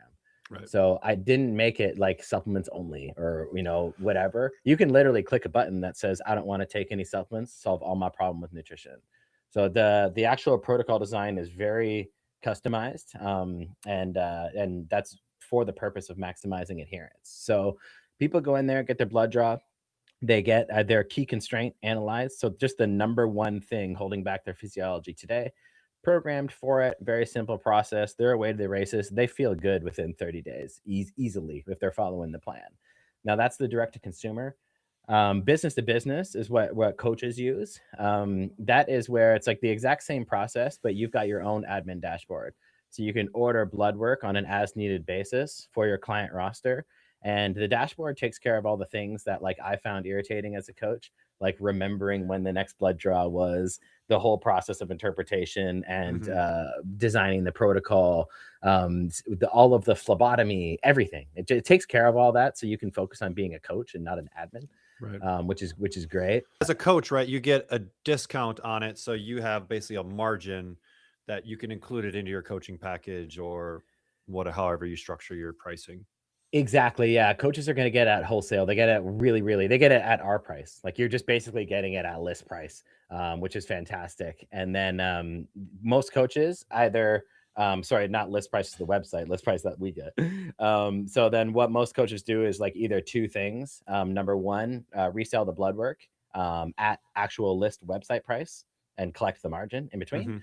Or they just make it, a lot of coaches make it as part of a larger package. Right. So a lot of coaches have like 12-week or whatever, 3-month packages that are one bigger price that include like nutrition, training, coaching, all this stuff. They've kind of just throw that cost in there as part of the program. Right. No, yeah. I love that. I think that's great. Someone else asked, what form of magnesium do you usually recommend? I really like magnesium threonate. I use that before bed. Generally has a calming effect on people. Now, ultimately, when you look at the literature, really, magnesium is magnesium. So long as it's being absorbed, it's the same mineral, whether it's magnesium citrate, orotate, gluconate, threonate, malate, dimalate, there's tons of them. They're all just magnesium. It's kind of like creatine monohydrate, creatine ethyl ester, crealkaline. It's creatine. But in terms of absorbability and having a nice calming effect, magnesium threonate is my preferred I love it. Option. Yeah. Do you guys use LabQuest? Someone asked about, are there labs in all areas throughout the country? So do you kind of use all of the different? Is there a specific one that you guys work with, or is it really any? We work with both. So we work with LabCorp and Quest, and yes, we're Okay, available in all states. But yeah, our primary partner right now is LabCorp. sweet. And just to let you guys know, so we have, for anyone that did the VIP upgrade, inside of that is going to be $75 off a draw. So if you want to do it yourself and just kind of see the process from the client standpoint, VIP, you guys have access to that. If you still want to grab that, like, you can go and grab the VIP and you'll get access to that. And then anyone that signs up for the Vitality Coach as part of the summit, they are so generous to do a one-to-one kind of onboarding call for those coaches to make sure that you guys have a really good understanding of the coaching back end and how to do everything, and a little hand holding as they go along. Anything you want to add to that, Dan? No, I don't think so. I think this, if you join us, that's great. It'll be the best thing you ever did for your confidence. But then also to get started, yes, we onboard you. The whole process is nice and easy. And then you got access to me every single month in the Vitality Collective. So anytime you have any issue ever, I got you. Sweet. I love it, man. Well, thank you, Dan, for coming in. This is awesome. I learned a ton. I've got a ton of notes here as well. I appreciate you coming on. You can just kind of click the end button and I'll close us out. All right, man. Thank you. See you, dude. Appreciate it, Dan. All right, guys. So just to kind of fill you in on like some secret behind the scenes stuff, us at Coach Catalyst are actually in talks right now with Vitality Blueprint to help the platforms talk to each other. So we're going to be having some really, really cool stuff coming out with Vitality Blueprint. Don't tell anybody, but it's going to be awesome to just make it easier for you as a coach. So if you're using Coach Catalyst to coach your clients, to do habits and actions and lessons and all of that, we've got a ton of stuff coming from Vitality Blueprint to make that really easy for you to coach, right? Just makes it easier to coach. So awesome stuff. If you're on the VIP, you'll get $75 off a blood draw if you want to check it out yourself. I think VIP is like $39. So you've made your money back plus 2 in that one. Remember, everything is on the live schedule page. I'll put it in the chat here again, right? If you need it. Any of the links, so all of Dan's is Instagram, link to Vitality Blueprint, all of that stuff is on that page. So that's your source of truth to go there. Everything from all of our speakers is there. So definitely check that out. All right. Transition time, right? Grab a drink of water, take a pee break, whatever. I got our next guest inside of the waiting room. So I'm going to get into the lobby, get them ready to go. And then I will be back here with the next one. I don't know, Calvin, how much it is. Look at the website. You'll figure it out. I think it's like $300 or something like that. Way cheaper than your general practitioner. That's for sure. My wife just did a bunch of blood stuff through our GP and it was stupid how much I had to pay for that. So, all right, everyone, we'll see you back here in about 3 there. So if you missed something or want to figure out, hey, where do I find Dan's Instagram? Check out that page. It will all be there, ready to rock and roll, and it'll continue to get updated as we go throughout the day. So remember, we've got a little kind of fun going on in the chat. Steve is still in the lead right now. And Steve's going to run into a little bit of an issue here because he is in the Philippines, and it's the middle of the night for those guys. And so, well, it's coming in the morning. So I think we got a few people from the Philippines here. I think Luigi is in here as well. I think I saw him commenting. So you guys can catch up, right? You know, they got a flat tire here for a little while. So some other people can catch up. I'm going to find some Coach Catalyst goodies in the closet to send out to you guys. Maybe it's stickers, maybe it's t-shirts. I don't know. We got stuff laying around. We'll get it out to you guys, get you some swag. So just remember, all you got to do is comment, say what's up. Comments don't even necessarily be intelligent. Like, say, oh, that was awesome, right? Like, that keeps us going. Keeps my dopamine going all day. So, all right, we got Be Healthy with Stacy. Houston here. The West Coast is in the house. All right. Welcome, guys. Welcome, welcome, welcome. So without further ado, let's get into it. So full disclosure here, I work with this guy every single day, and he still makes me feel like I'm behind on AI. And so he's the COO of Coach Catalyst. And if there's anyone who understands what a truly integrated coaching business looks like, we're talking like the sales and marketing end to delivery, like connecting it all, because that's how we see the future of coaching, right? It's this big, full ecosystem, not all of these segmented parts. it's the guy that you're going to hear from next. Kane Severson, take it away. Awesome. Thank you, Trevor. I don't get any cheering. Where's my little clapping? You just Wait doing for that it. for everybody else. Wait for it. Wait for it. Wait for it. It's a different tab. Oh, find it. Oh man. Wait for it. All right, we'll give you. There we go. Wait. That's what I get for being an internal on the company, right? I don't get the cheering. Only all right, it's external coming. people get that.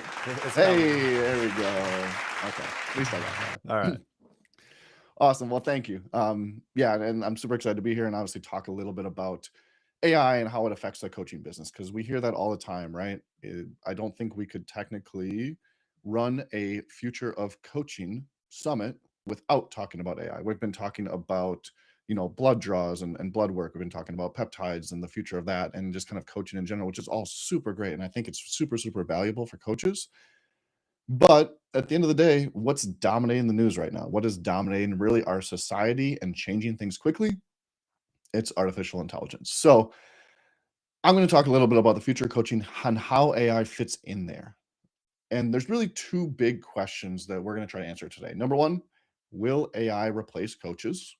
I think that's on a lot of people's minds. And number two, how should coaches actually think about AI and use it? And let's just kind of, get the cat out of the bag right away.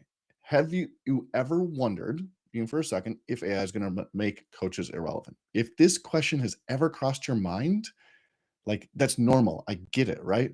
But we're going to squash that once and for all today, right?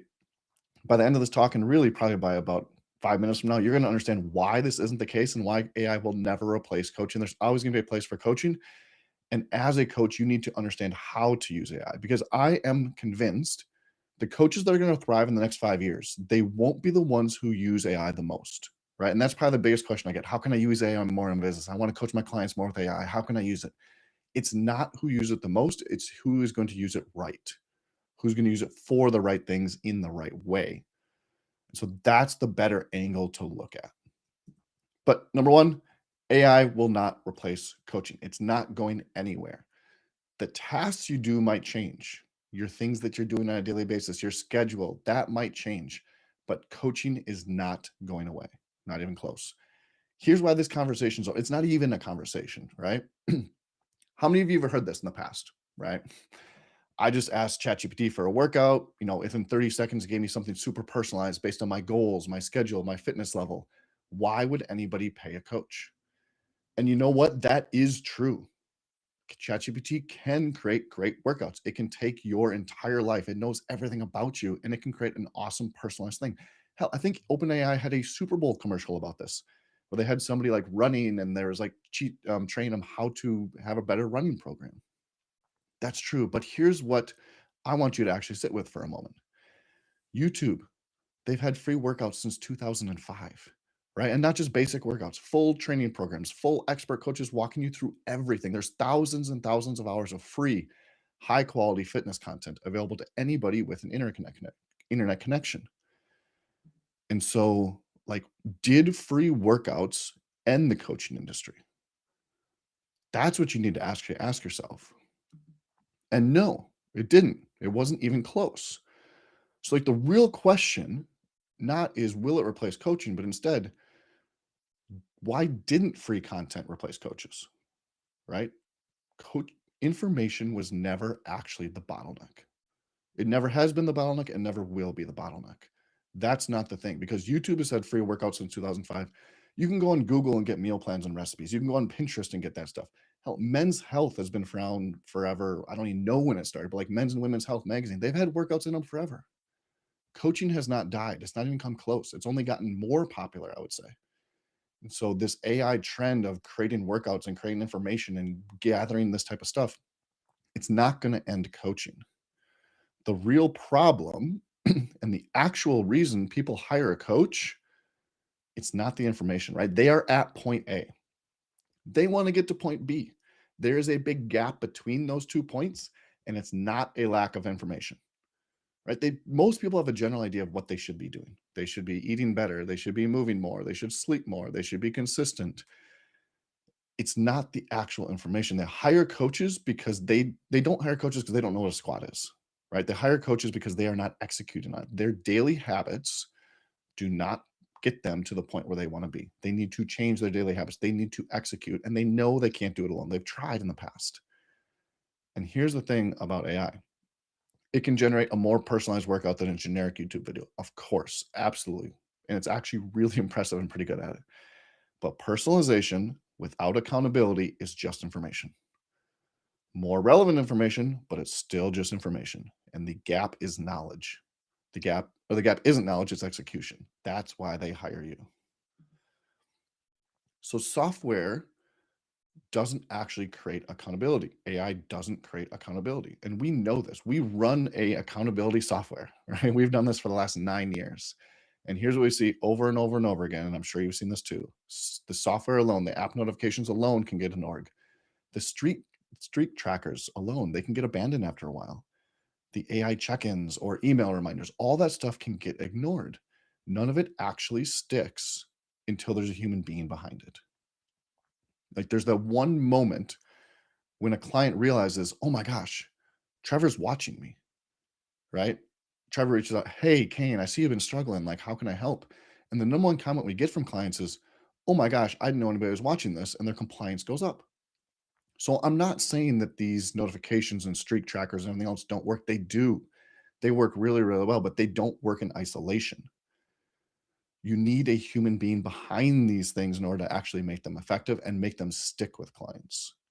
So there's this one sentence, right? My coach is going to ask me about this on Friday. That right there, that is going to get clients to be more compliant. That is going to get them to change their behavior. That is where a real person is paying attention. And if they disappear, like the human being is going to bring them back.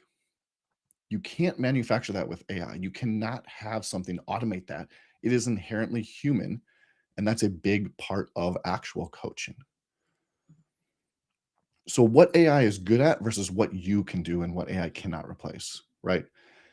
Yes, people are going to shout from the rooftops about being a better programmer or a better meal planner or a better everything. That might be right? I'm not going to compete against that all the time. But guess what? Generating a program is not what you do, right? You are fundamentally not a program creator. You're a coach. The program is just a tool. It's the information that you can help make somebody believe they can make a change and help hold them accountable until they prove it to themselves that they can do that. AI can't do that. It's great at data. It's great at showing you problems. It's great at creating assets from scratch. It's not good at actually accountability, trust and relationship, understanding the client's vision and really having a deep understanding about them. As this world transitions more and more to AI, and it's coming, right? AI is absolutely everywhere and it's not going away. People are going to crave a human experience. They're going to want to talk to human beings. They're not going to want to talk to another chatbot. And so if you don't show up in that realm, if you just try to rely on AI to do that piece of it, you're going to be kind of fall behind and really get pushed behind and passed by coaches who want to do that. So I truly believe the coaches who thrive in the next 5 years will be the ones who use AI the most. Right? It's not threatening by AI. It's the ones who use it right. It's the ones who are going to be amplified by it. And so the coaches who understand this distinction are the ones who are going to really thrive. The ones who are going to lose, they're the ones who are going to panic, right? They're going to think AI is coming for their clients. They're going to think, hey, I'm going to get lazy and let AI do all my coaching for me. They will have a slight increase, like a slight win in the short term, and then they will get passed very, very quickly.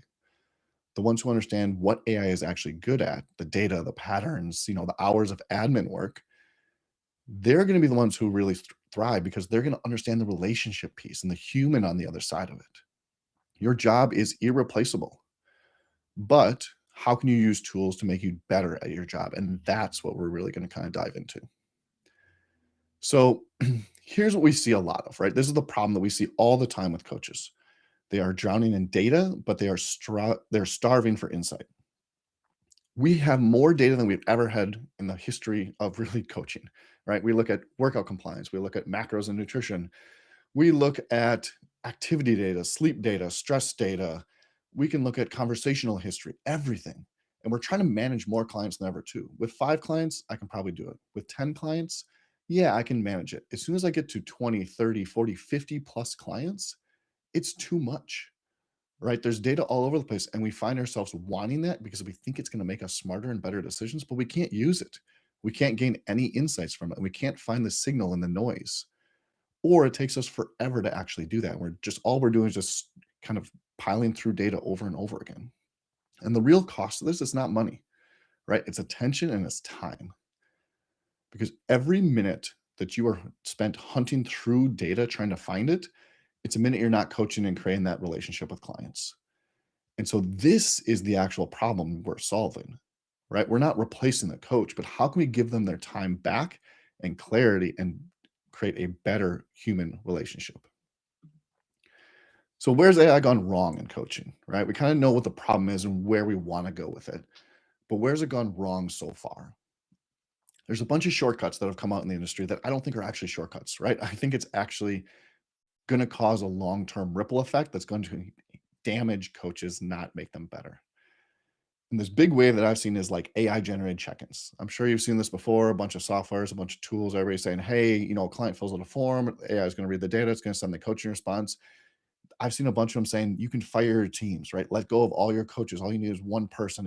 AI will do all the coaching for you.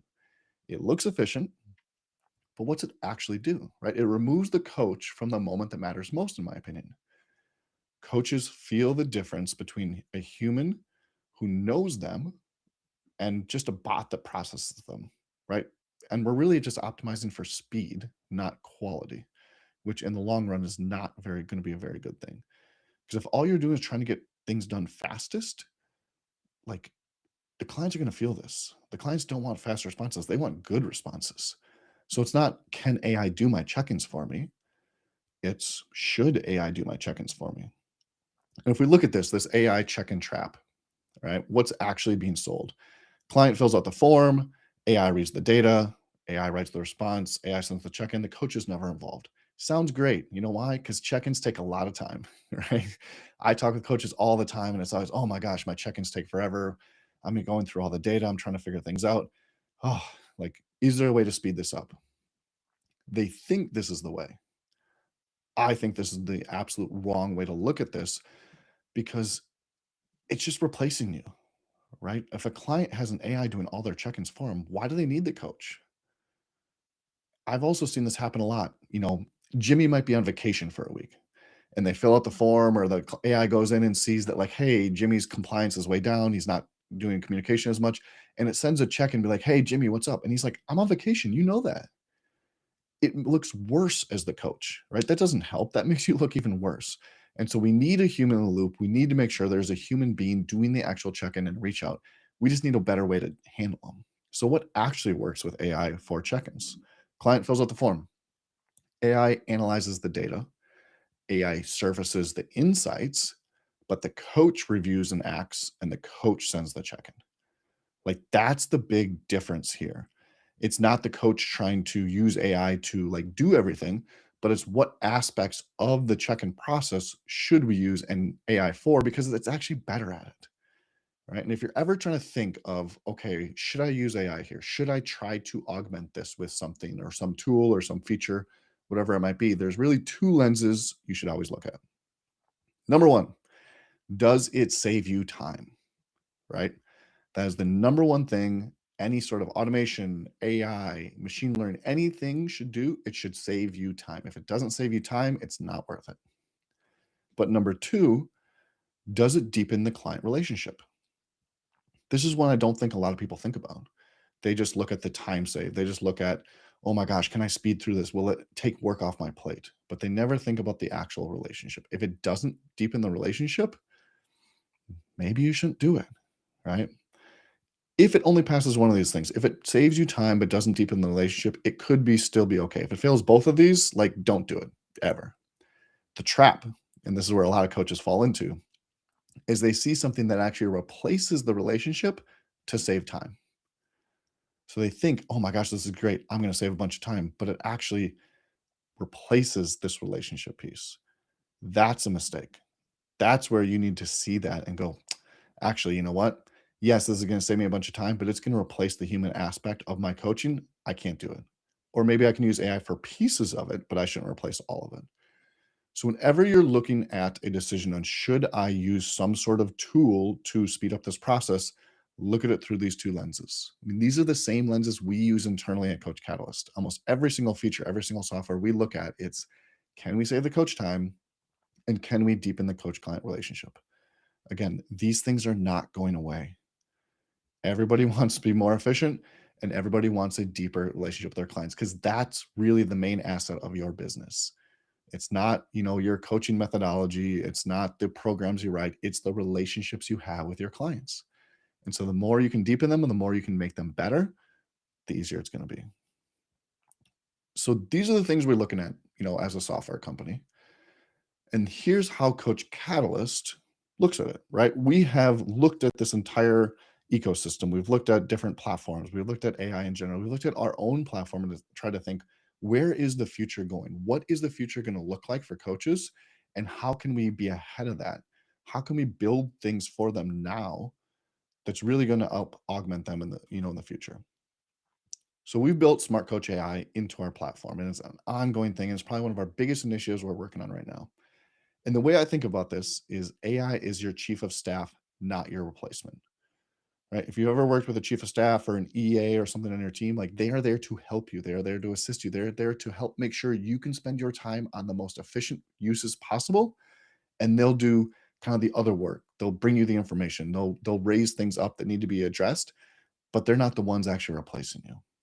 So that's how I think about Smart Coach AI. That's how I think about AI in general, is how can it be my chief of staff? And how can it make me more efficient in my work and work on the right things? Now, we're really looking at this through 3 different lenses right now: progress reports, a daily briefing, and what I call like an AMA or an Ask Me Anything. Like, those are the 3 main sections of Smart Coach AI that we're starting with in order to help make sure that this stuff is, really addressed and we're working well within the platform. So let's talk about the progress reports. This is all about an individual client. So I could go to my client, Jimmy, I can look at him and I can say, hey, run me a progress report, right? Show me Jimmy's progress over the last 7 days across messaging, workouts, data, photos, really anything I want. And it's going to bring up and tell me exactly what's going on. Now, this is great for check-ins. This is great for touching base with clients, right? It gives you the information, but you still do the actual end output. If we're taking a look at this, this is live in our software right now, right? I can go to Smart Coach AI. I can pull up a client. I can say, give me a date range, and I can generate this report. And looking at this, it's going to give me an engagement overview. It's going to give me a metric overview. It's going to give me red flag items for the coach. And here's where it might say, hey, their engagement has declined compared to last period. You better check on them. But if I know as a coach he's on vacation, I'm not going to put that in my check-in. Like, I'm going to be smarter than that, but it's going to flag certain things and raise up patterns. It's going to show me quick stats compared to workout completion, message count, and overall compliance to previous periods. So if Jimmy comes in and it says, hey, his compliance was 60% last week, but also in all the other previous periods it was 60%, like, that might not be as much a big of a deal. Yes, I might need to coach him. I might need to talk with him. But if his compliance this week was 60% and last period it was 90%, that's a much different conversation. And so it doesn't only bring up items from this period, but it compares them to previous periods too, so that you're seeing trends and you're understanding, does this fit? Or is this just the way Jimmy is? Because I think that's the biggest difference, is you can't just go off of, frameworks or benchmarks for everybody. Everybody's different. But if there's an outlier, if there's a change, if there's a trend change for a certain client, that's what we need to understand. And that's where we really need to kind of dive deep into. So this is live right now in beta for certain coaches in our environment, right? They are using Smart Coach AI. They're generating progress reports. They're using this to make their check-in process and just client coaching way more efficient. It's like, this is already going live. The next one, which is in testing right now, which is hopefully going to be out soon, is the daily briefing, right? So if you ever, watch a movie or seen, the president or a CEO or somebody, they get like the daily brief, right? They get that little piece of paper that comes up, gets set on their desk of what's happening that day, their schedule, their calendar, meetings, what's the important concepts. It's the same concept as you as a coach, right? When you sit down, your AI chief of staff, they should bring you a daily briefing. Hey, here's what's going on. The progress reports we just talked about, that's client specific, right? I go into an individual client and I run a progress report just for them. The daily briefing goes across all my clients, right? This is the number one thing. I've been testing this internally in my coaching business with it, on the back end. Soon we'll release it to other people, but this is the very first thing I do every single morning. I sit down and say, hey, give me my daily brief. because it goes across my entire client base. It doesn't just look at one, it looks at everybody and it says, okay, who's been crushing it, right? Who's kind of fallen off and we might need to reach out to? What are some red flags going on? Who do we need to really like touch base on? And what's the big trend change that we need to look out for? What do we need to anticipate? Right? This really helps take my coaching from being like very reactive to proactive, right? I'm anticipating things. I'm reaching out to people ahead of time. I'm able to save clients and make sure that they don't drop off before it happens. Because that's the key, right? Clients are going to miss days. They're going to drop off at some point. But the best ones are the ones who get back on quickest. And if I can anticipate that and get them back on quicker than ever before, they're going to stick with me longer term. And so being able to go in and just say, hey, I've got 50 clients in here. Who do I need to reach out to today? Who do I need to worry about? And who are my rock stars? Being able to have that daily brief right on your desk every single morning before you get started, make sure that you know exactly what you need to do that day. And you're not sitting there trying to dig through and find out, oh, wait, is James doing well? Is Tommy doing okay? Like it brings all the information up to you right away. This is the work that AI should be doing. Right? You don't need to sit there and dig through your entire client list. You need to know who's doing well and who isn't and where everybody's at. You need to know the outliers, the red flags. So the daily briefing is going to give you that access right away. And then the third piece of this is this ask it anything, right? It's going to turn your client database into a conversation. You'll be able to go to your database and ask it, what clients haven't hit my goals, right? Who's been the most consistent? Hey, what does Sarah's compliance look like heading into this period? It's basically going to allow you to do any sort of filtering you've ever done manually, right? If you ever gone to a client list going like, okay, I want to show me these people who have this tag over this period on this program and show me their compliance, right? It just have a conversation with it now. There's no more manual, clicking of buttons and trying to figure out what filters is right. And does that show me the right people? Like just have a conversation with it because the AI is trained on your actual clients in your database. And that's what you want to do. You want to be able to speak plain English to it and get a result back, not try to figure out a query that's going to get the best results. It's how can I explain my thing in a clear manner in English that gives me what I need to know? Because you don't want to fight with reports. You don't want to fight with filtering. You just want to get the information quick so you can make the decision and do the right thing. And so that's kind of this third piece of Smart Coach AI in the first version. We have the progress report, individual client, pulling up in just their information, especially their data. We have the daily briefing, which goes across all your clients. And that's the one that kind of brings up any relevant information of who's doing well, who do you need to reach out to, and really makes you a proactive coach. And then the conversational database, right? How can you chat with your data? How can you chat with your client database and be able to pull out any insights you might want? Because you might want something different that's in the daily briefing. You might want something that's different that's not in the progress report. And this is a way for you to be able to just chat with it. Now, those three pieces are, going to be live in Smart Coach AI very, very soon. Obviously, the progress report's already there. Daily briefing's coming. And the Ask Me Anything, the conversation's almost there too. But that's just version 1, right? That's kind of how we think about it right away. But then there's another layer to it, right? That's kind of just pulling out data. But at Coach Cast, we don't want to just like sit with the basics. We want to really look in the future and see what does it actually need to do next? And really the next step is from insights to action, right? How can we take something that isn't just doing insights, but it's actually performing things for us, that's doing things in the software for us? Now it's doing the right things, right? Because we don't want it to send messages to clients right away. We don't want it to do certain things and kind of perform our check-ins for us and replace that relationship, but we want it to do other things. We want it to have the ability to take actions, right?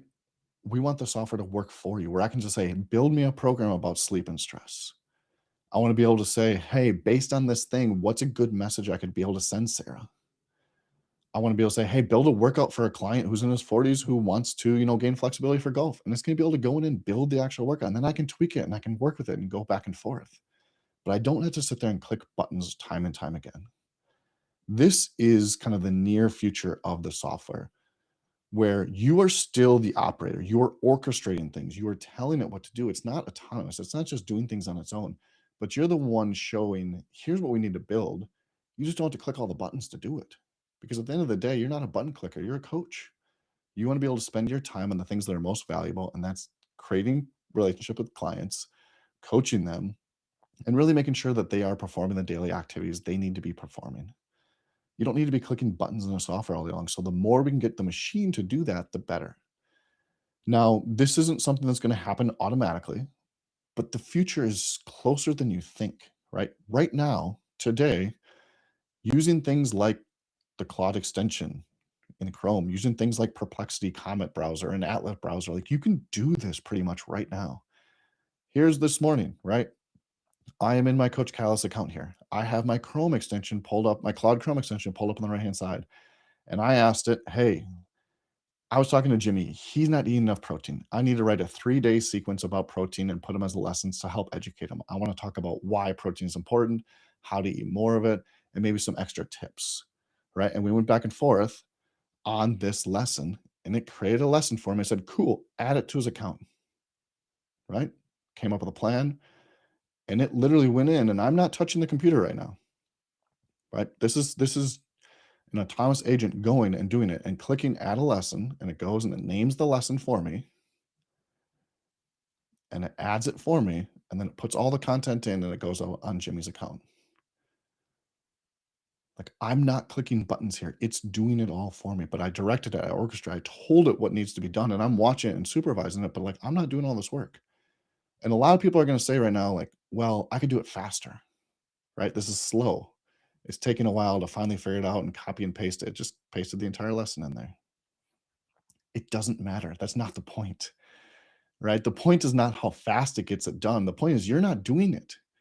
I was off doing something else, right? I was over messaging a client. I was having a conversation. I was on a coaching call. This runs in the background. And I think that's the piece a lot of coaches miss is they're like, well, I can do it faster than that. It doesn't matter. It's the wrong idea to look at. But like, this is available right now. Now, does it know everything about the software? No. Right? Is it going to be perfect every time? No. But understanding this ability and getting used to orchestrating agents and kind of being able to clearly articulate what you want is key, because as soon as this gets put inside the software, it's going to be even better. You're going to be able to go into your Coach Callus account and chat with it and tell it to create things and tell it to add programs and tell it to add this to certain person's account, and it can do it. So you don't have to go through and click any buttons, at least not nearly as many. So like, this is the near future of how coaching and software is going to work. And then the vision for this, like the kind of the longer term future, is client intelligence. Right? What if your system knew everything about your client ever told you? And I think that's the hard piece.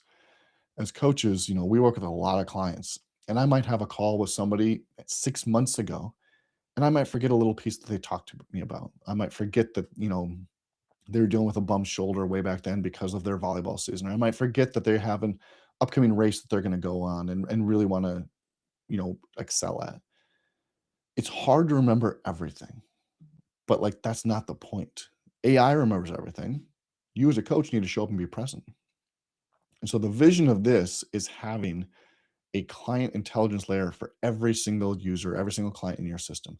If you've ever worked with ChatGPT or Claude projects or Gemini gems, like, this is the idea, right? A centralized kind of almost database of just this client, where we're going to have their call recordings imported from Fathom, Fireflies, Loom, whatever call recording system you use. You're going to have access to all their workouts, obviously, their goals, their notes, everything that you've put in there about them. And it's going to understand, it's going to learn over time and get better and better and understand, hey, this is Jimmy. This is how he works. These are the calls that we've had. Hey, do you remember 6 months ago, he said this? We should bring that up in his check-in this week, right? The recommendations surface to the coach in real time so that you can show up as an actual super coach. Like, that's the whole goal, right? If you can walk into a check-in or walk into a conversation where you know the full picture, you understand what they said 3-6 months ago and how that relates to their current goals right now, and can relate it back to if their compliance dips, or talk about maybe like their daughter's wedding was their original goal and relate it back to that. Like, that stuff is powerful, because as soon as you show you care, as soon as you show like you're listening and you're attentive and you understand the client, their buy-in goes through the roof. But if you show that you're just kind of another number and you're using a bot to analyze everything, like, why would they need to work with you? And so I think this aspect of understanding the vision, understanding how to use AI to bring up this information, not using it to do the coaching aspect, but just using it to help remind you of things and help you be a better coach. That is the absolute key to a lot of this. And this kind of goes back to like how AI is actually changing the game in general and how you need to actually work with it. And this is a concept I've talked about a lot with many people in many different industries. But it fundamentally changes the way we work, right? This was the way we always worked before. There was a little bit of planning at the beginning. There was a whole lot of doing in the middle and a little bit of review at the end. And that made sense, right? Because we do planning, but we don't really know what was going to happen until we started doing the thing. And then we get into the thing and do it, and we kind of change directions a little bit. But like the bulk of our stuff was figuring it out, was in there, like pressing the buttons and actually manipulating things. That's not the case anymore, right? Our roles have changed. Our roles are changing into orchestrators and planners and strategists. And then at the end, kind of the delivery system. This is how we do work now. A whole lot more planning up front, talking through things, figuring it out, strategizing back and forth, having AI as your thinking partner and actually having conversations back and forth. That's the big piece of it. Once the plan is done, you're not doing much doing anymore. AI is doing the middle 80% of the work. It's doing all the doing. And then you have a bigger review period then to make sure it's your taste. It's your human connection. It fits to what you want to have to do. Any changes that need to be happening because things aren't perfect. It never will be. I don't believe in one-shot prompts all the time, right? Things are always going to be tweaked and they're always going to need to be adjusted a little bit.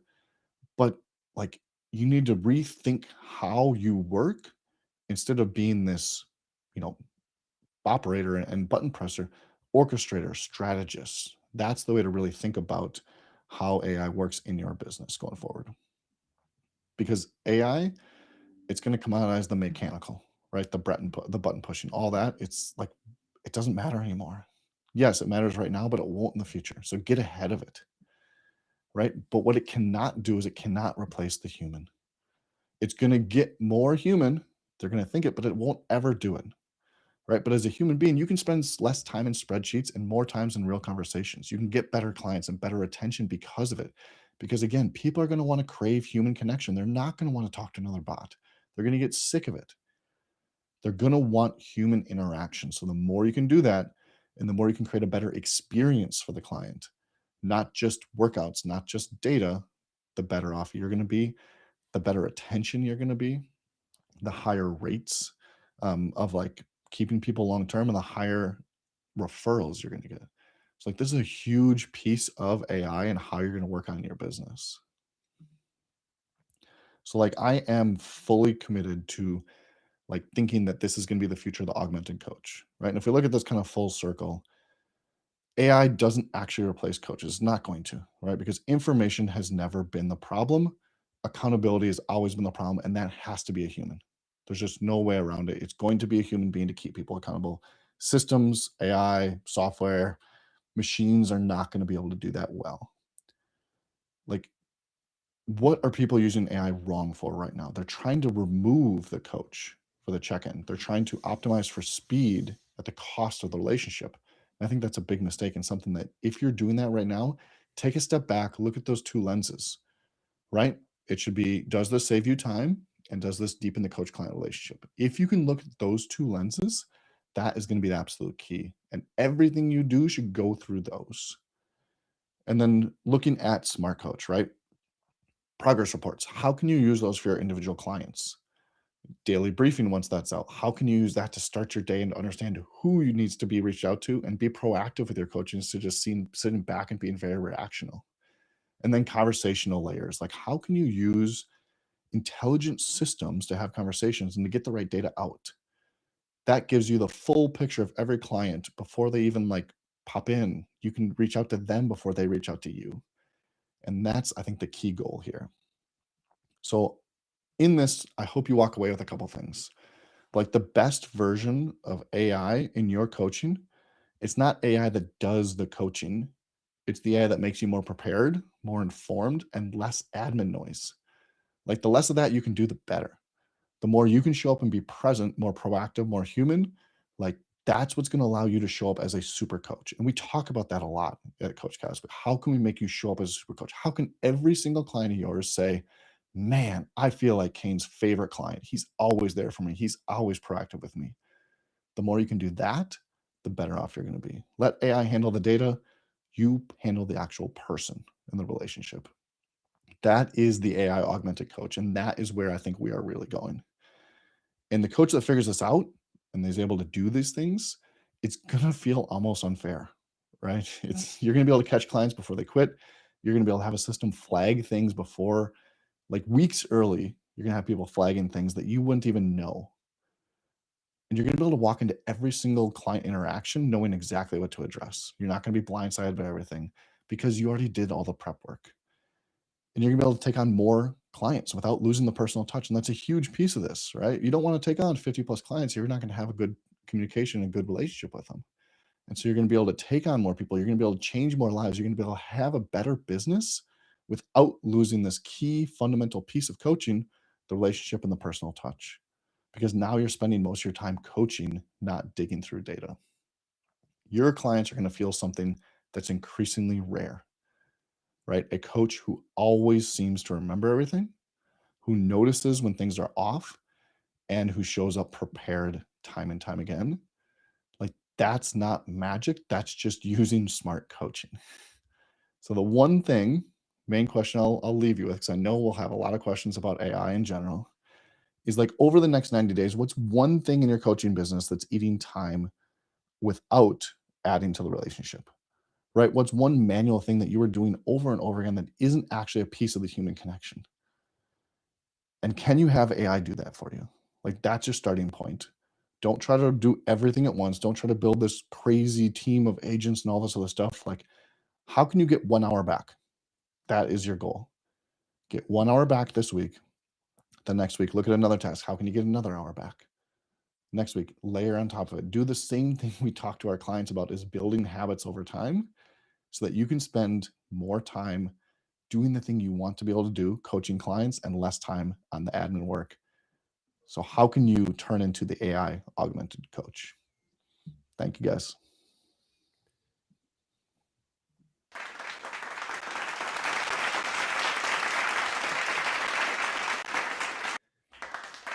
I love my little clapping guy. At least you got it for me at the end this time. I did. I was scrambling quick to get it. So there were a few things that were in here. People had questions about with AI. I think Steve's been really helpful in here, just kind of answering some of them as they're coming along. But just so that like people are aware of what's out right now. So the Smart Coach AI, that first thing that Kane showed, that is live in beta on like an invite only type of accounts. We haven't rolled it out across the board as it's still learning. But those other phases are the ones that are right behind as far as our kind of AI generation. Like we're a software company at the end of the day, right? That's what we do. And we serve coaches. And Kane mentioned it there that like our guiding principles in anything that we look at and anything that we develop is this going to help save a coach time, right? Software technology should make you more efficient as a coach. If it's not, you shouldn't be using it. Yeah. Right. And so AI kind of fits in that bucket, right? Like you can become massively efficient. And then the second piece is coaching is an inherent human connection behavior, like dynamic, right?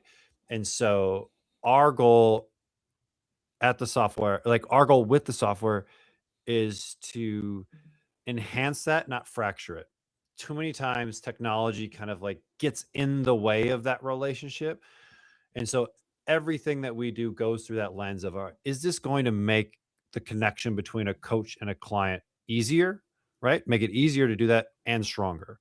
And if we can kind of check those boxes, boom, let's go get it, right? But if we decide that, hey, this might kind of fracture that relationship a little bit, we don't want AI coaching your clients, right? No. There's going to probably be plenty of platforms that come on the market that revolve in that world, right? And so like that's not our goal. It's to empower you guys as coaches.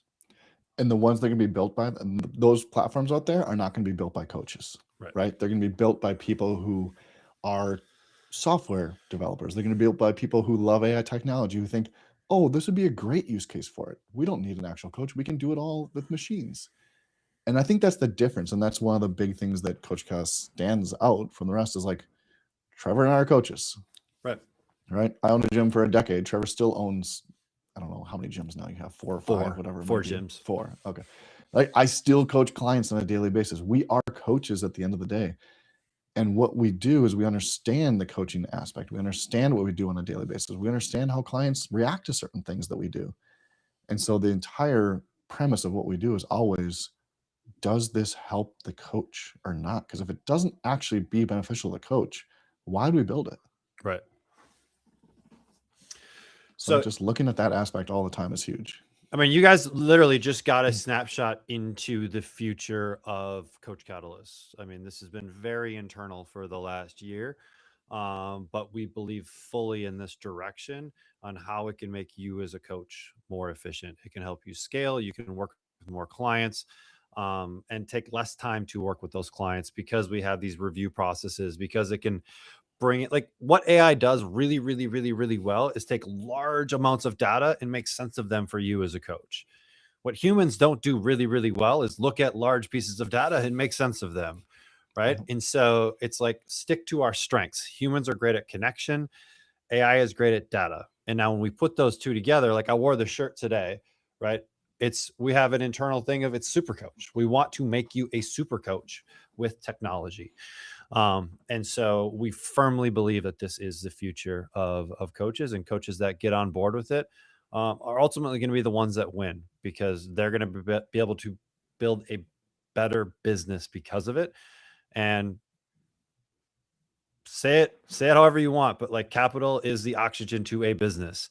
And so you have to make money, right, to keep your business going.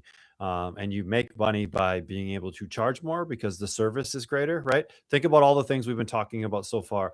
Blood work through like Vitality Blueprint, potentially utilizing peptides to help get your client better results like GLP-1s, right? And putting these into a system that allows you to charge more, right? Because you're providing more value, you're providing quicker results, all those things that go into value. And so now we're building a business that is sustainable, so you can stay in this industry for the next decade, 2 decades, and ultimately have a bigger impact. So, well, I think it all comes down to like the 3 ways to grow a business, right? Get new clients, get them to stay longer, get them to pay more. Right.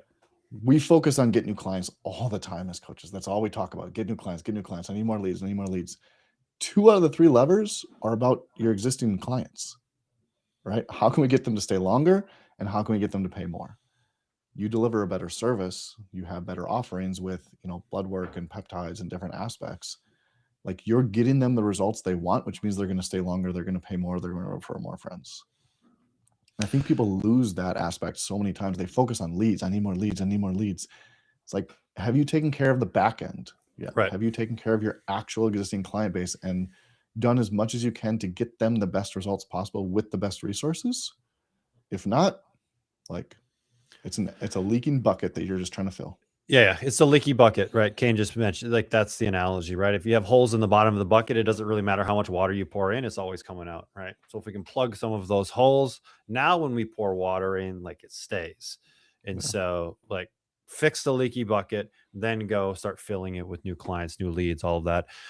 We have a ton of Coach Catalyst users that are on this, obviously, because they're on our list and in our ecosystem, and we put on these events to help coaches level up. And so if you are already using Coach Catalyst and you would like access to Smart Coach AI, it is invite only. So send a message to support@coachcatalyst.com, or if you're inside of the platform, click the little help button in the bottom left corner. That will open up the widget. Send us a message there. We will put you on the list. We kind of slow roll them out because we want to make sure that it's a good experience, and we're collecting information on the back end to like help it get better. And so we need to make sure that we're not overloading it. And I am the official gatekeeper of that list too. And so like, I'm the one who gets to determine who gets the next access and when the wave goes out. I'm going to prioritize people who are on the summit, right? So I can check to see if you were here. I can check to see if you registered. I can check to see if you sent it through based on the summit. If you do, and if you join the summit, that is my gift to you, is you will get moved to the top of the list and get earlier access than everybody else. That's more than I can say. I just put people on the list and then I close the tab and move on. So like, Yeah. there you I go. get to be the overarching overlord there to say who gets this and who doesn't. That's awesome. And if you're on this and you are not a Coach Catalyst user and you want to give it a test go, if you go to the live schedule page, find my talk, go to my name because it's going to be the right link under there. Go to my name, click the little, it is a gift, it's a present button, and that will take you to a form to fill out. And we will double your trial. And so instead of 14 days, you'll get, I think it's actually 30 days. Where we'll go in and do that. So you just got to fill out that form and that will take you in to start a trial of Coach Catalyst, and you can start playing with things and see if it's a platform that would help you coach your clients more efficiently. So any last piece, anything else that we missed, Ken? I don't think so. I mean, I could talk for ages about this stuff, and I can talk about different tools outside the system and what you should be doing on your daily basis and what you should be looking at these days. So I don't know exactly. I couldn't see the chat. I don't know if there was any random generic AI questions at all that we need to go through.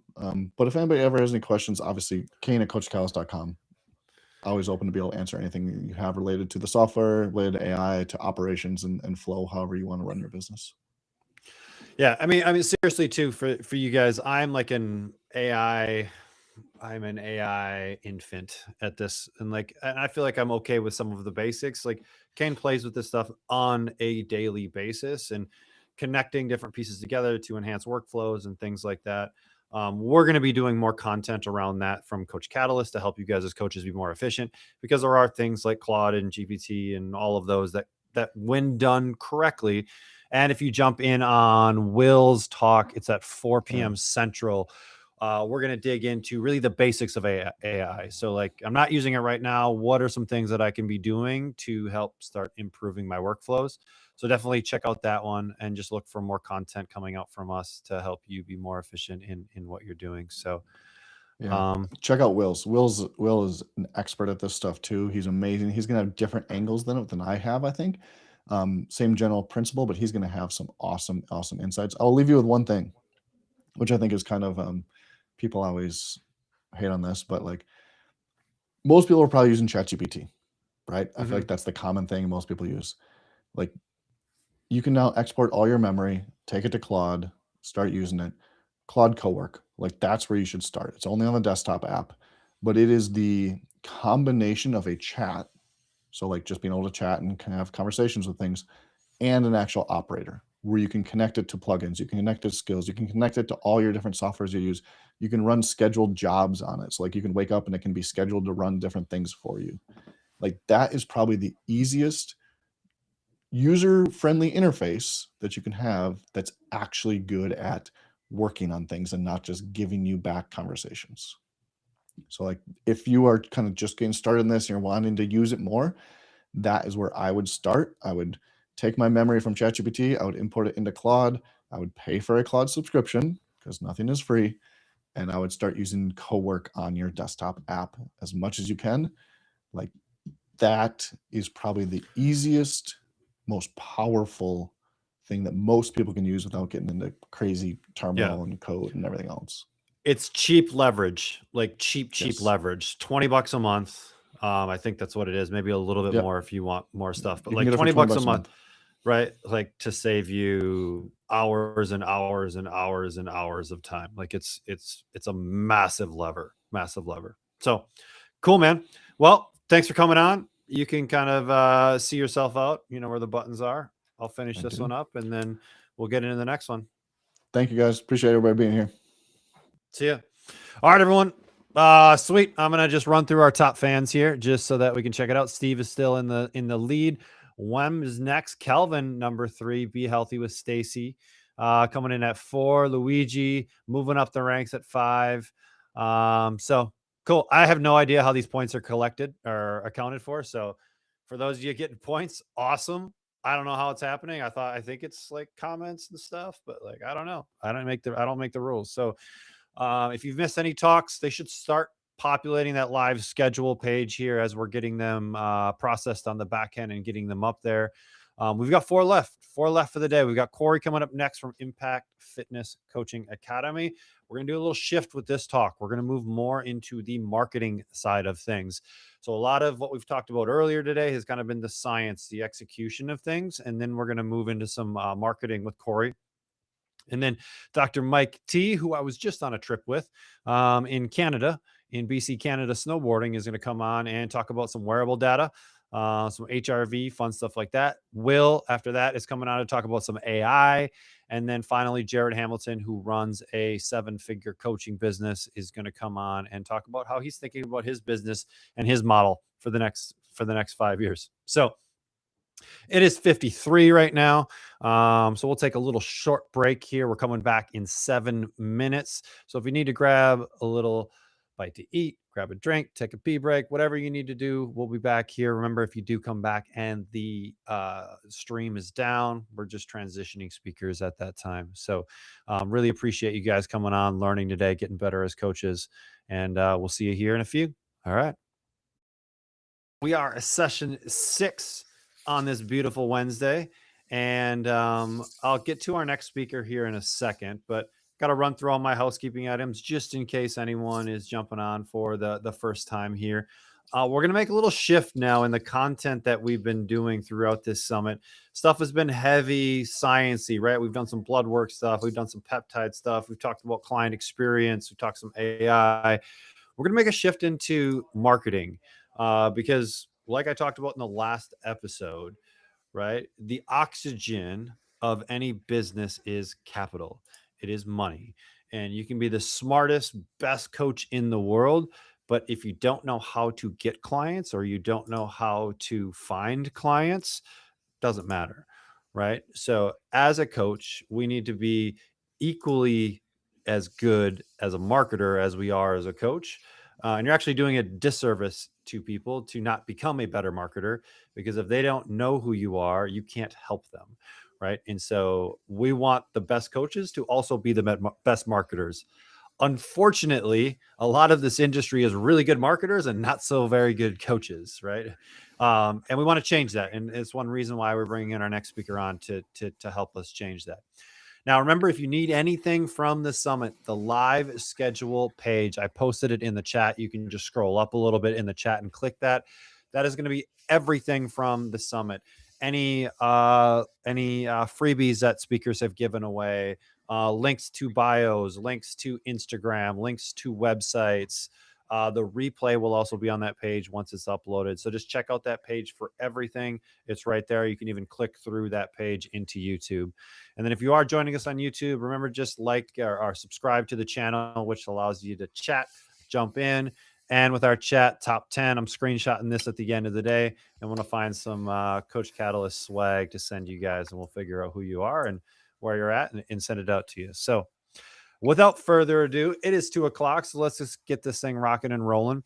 Our next speaker comes from a company that's helped over 4,600 coaches generate more than 330 million in combined revenue. Yes, you heard that right. 330 million in combined revenue. He is the Chief Innovation Officer at Impact Fitness Coaching Academy. So alongside with overseeing any innovation that they're doing at IFCA, he also works directly with the 7-figure CEO cohort, these students that are kind of the creme de la creme, right, of the coaching industry.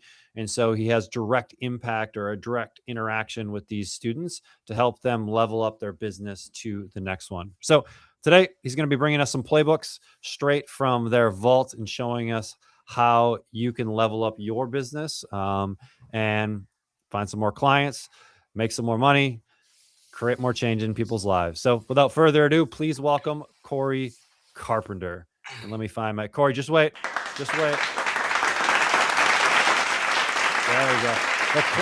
Everybody loves the claps, so I got to make sure that like everyone gets the claps. Kane got mad at me in the last one. So Corey, thanks for coming on, brother. Hey, thank you, Trevor. I appreciate it. I just go ahead and try to share screen here, and we'll kind of dive in. Let's do it. Let's do it. All right. Just let me know if I get this right. Go. That is not right. We'll get it figured out. Stop sharing. I think there we you're. go. I think you're just sharing the wrong tab. There Hit we that go. share again. Remember, guys, if you have questions throughout, drop them in the chat. I'm going to be managing the chat throughout this entire presentation. I'm putting that into the Google Doc that I have running Google Doc, so I can bring it to the table at the end. So, Corey, it looks good from my end. How we I can doing? see it all. Yep, looks good here. So you should be good to rock and roll. I'm going to mute Awesome. myself and let you take over. Awesome. Thank you, Trevor, and thank you for the introduction. Really excited to be here and talk to everyone. And like Trevor was saying, there's a big balance or dichotomy between coaching and the marketing and actually being able to get out there to find the people that we can help. And that's what I'm excited to talk to you guys about today. So we're going to be covering how to scale past 50K per month by fixing your business math, not just posting more content. And like you're saying, this is the exact playbook that our top students are using to go from 20K to 50K, 100K, and beyond. And it's really funny timing, actually, because I was talking to a coach just a few days ago, but I feel like this conversation happens almost at least once a week. And she was saying, I don't really know if I want to scale my business past 50K a month, right? I don't know that I want to scale to 100K per month. And I just kind of laughed because usually when people say this, I'm just kind of like, yeah, she actually does, right? And if she doesn't, like, why the hell would you not want to make more money, right? But the thing is, I can actually tell you why, because I hear this so often. And a lot of times what happens with coaches is they just assume that whatever they did to get to 20K per month, if they want to scale to 100, they just have to do 5 times more of that same shit. And the reality is our students that are doing 100K per month in their business, they often have way more freedom and are actually doing way less than the students that are doing 20K or 30K per month. They're really just focused on their zone of genius. And that's what's enabled them to have the leverage to get to the 50 or 100K per month. Because what strategies you use to get to 20K per month, you can't use the exact same strategies to get to 100K. So that's what we're going to dive into now. So most coaches are doing it backwards, right? So I want to scale my business. I'm posting more content. I'm doing more stories. I'm doing more DMs. I'm working 50, 60 hours a week. And no matter how much more I continue grinding, revenue ends up flat, right? But here's the truth. Like, content volume doesn't necessarily have anything to do with why we're stuck or why we're not growing. The coaches scaling past 50, 70, 100K a month, they fixed their math. That's what they focused on, not their actual posting schedule. Because like I said, you can't scale to 100K per month with the same strategies that got you to 20K per month. So here's what we're going to be covering today, right? There's 3 things we're going to cover. Number 1 is the framework. So there's 5 business math levers that we're going to go through to determine if we actually scale or if we just plateau. The next thing we're going to cover is the actual tactics. I'm going to take you through 3 specific pillars that are going to allow you to scale past that 50K per month mark. And then the last thing here is the actual results. So we're going to cover 3 different specific case studies of these 3 tactics I'm going to take you through and show real life results of those. So my goal for today is for you to understand or pinpoint exactly where you may be stuck in your business and the next single thing you can do to kind of move the business forward. Like Trevor was saying, the stuff we're going to be covering today, it's a little slow, is the stuff we're going to be covering today. It's not theory. It's real life practical implementation from 8 years of working inside of IFCA, coaching over 4,500 fitness coaches. And these students have went on to generate over $300 million in revenue. But before even that, and where IFCA actually even came from or stemmed from, was Aaron and Jordan, the founders of IFCA. Before even starting or building IFCA, they had actually built their own fitness company as well, built that up to 140K per month, and then actually had an exit and sold that company. By the time they sold that company, they had transformed over 3,000 fitness clients and were working like 4 to 5 hours per week in the business. So this isn't just, not only is this not just theory and it's not just random business type of content, it's actually business content built specifically for fitness coaches. So the problem with the industry is that less than 10% of coaches actually break through the 30K per month plateau, right? And here's kind of the trap we get stuck into. We're posting daily, hoping for DMs. Maybe we're running ads, hoping for clicks, chasing cold leads constantly. Or if we get clients, we're onboarding clients, run them through a quick cycle of 90 days, they churn, then we got to start over. So we're working 50 plus hours a week. But at the end of the day, the best we're doing is maintaining the revenue. And like Trevor's saying, it's not just about the coaching. The coaching's rarely the issue. I see so many excellent practitioners and coaches struggle to build a sustainable or long-term business.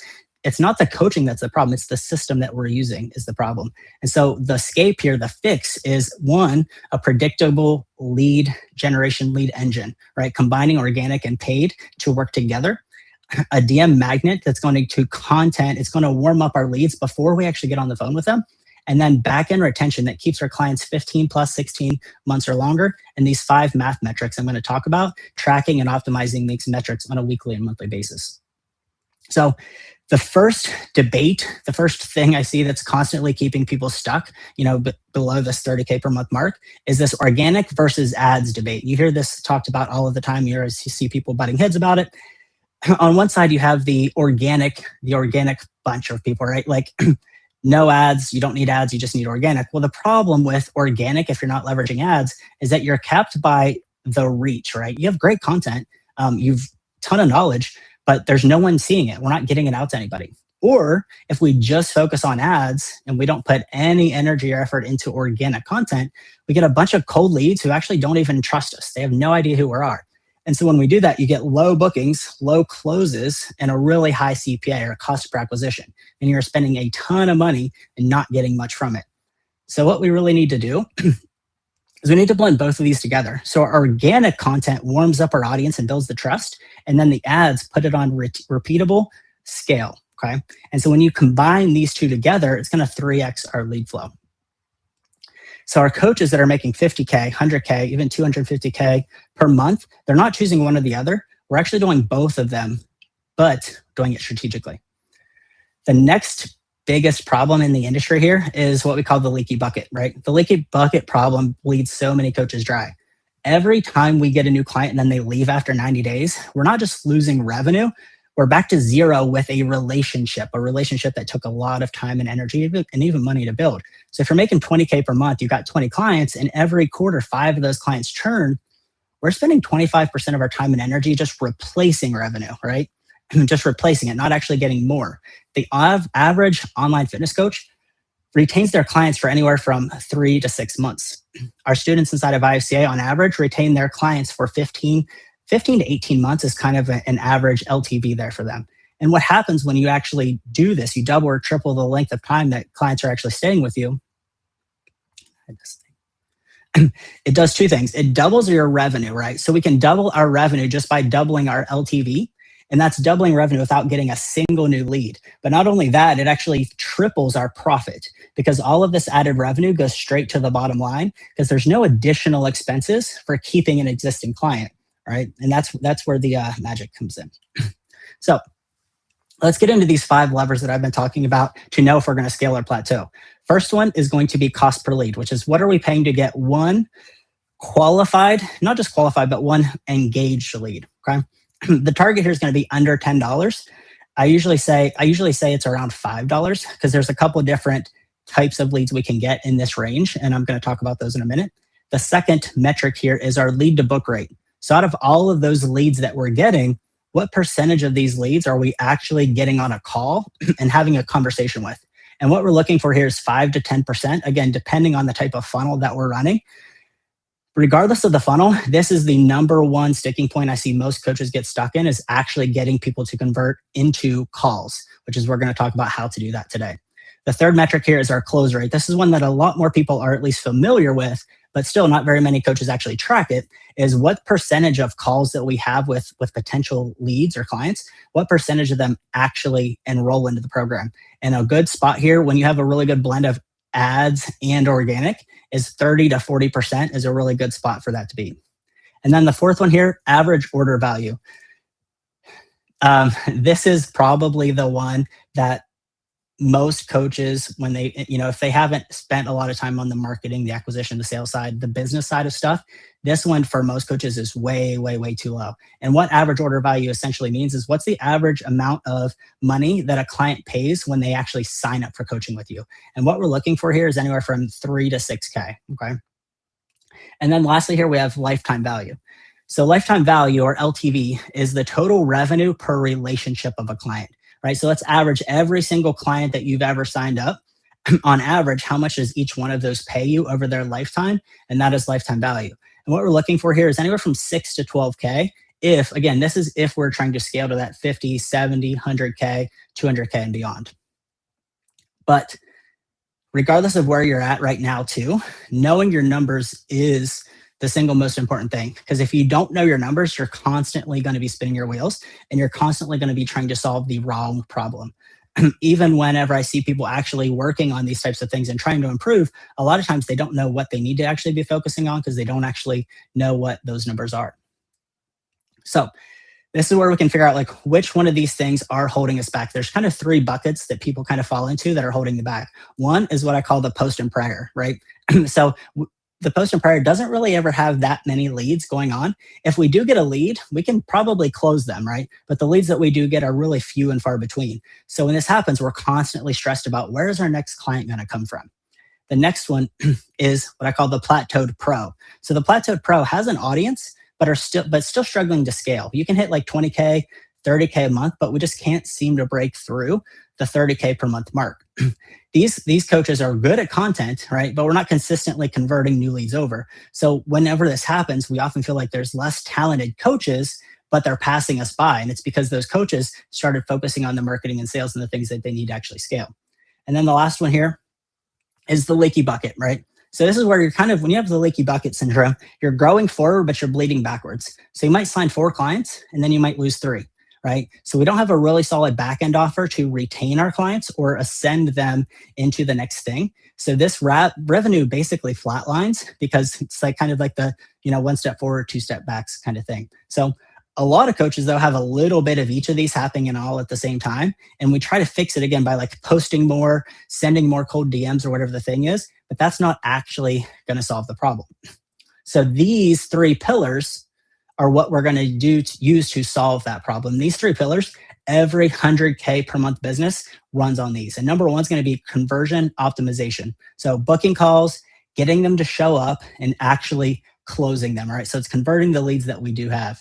And then from there, we're going to have scalable lead generation. So consistent and qualified lead generation. We're talking to the right people and we're consistently talking to the right people, right? We're going to do this by blending organic and paid, like I mentioned. And then the last here is the LTV retention engine. So the LTV retention engine, back-end offers, resells, and community. This is what's going to double our LTV and take it from an average of 3 to 6 months per client relationship to 12, 15, even 18 months per client. All right, so let's get into the first pillar here. First pillar is the DM magnet method. So the thing about the DM magnet method is it makes our ideal clients message you first, all right? So this is going to be key because our audience is more sophisticated than we actually think. So I don't know how long some of you have been around, whether you've just, a year, 2 years, 5, 6, 7 years. Back in 2019, you could just make a post on Instagram and just say, want to lose weight, DM me. And you could sign clients. But that era is dead, right? So today, the buyers, the leads, they've seen 47 coaches, they've watched 200 reels, they've bought courses, they've been burned time and time again. And so they're skeptical, right? And as they should be. So there's really 4 stages of awareness that leads could potentially fall in. And knowing this is really, really crucial to know how we want to talk to those leads. So the first stage we have here is unaware leads. These are the coldest leads. They have the longest nurture cycle. They could eventually become clients, but they're not ready today, right? Stage 2 is our problem aware leads. So they're intent based. They're kind of like looking for some sort of answer. So they know something's going on, but they don't really know what the problem is yet, right? So we just need to build trust with them and we need to educate them on what that problem is and then what this potential solution to that problem could be.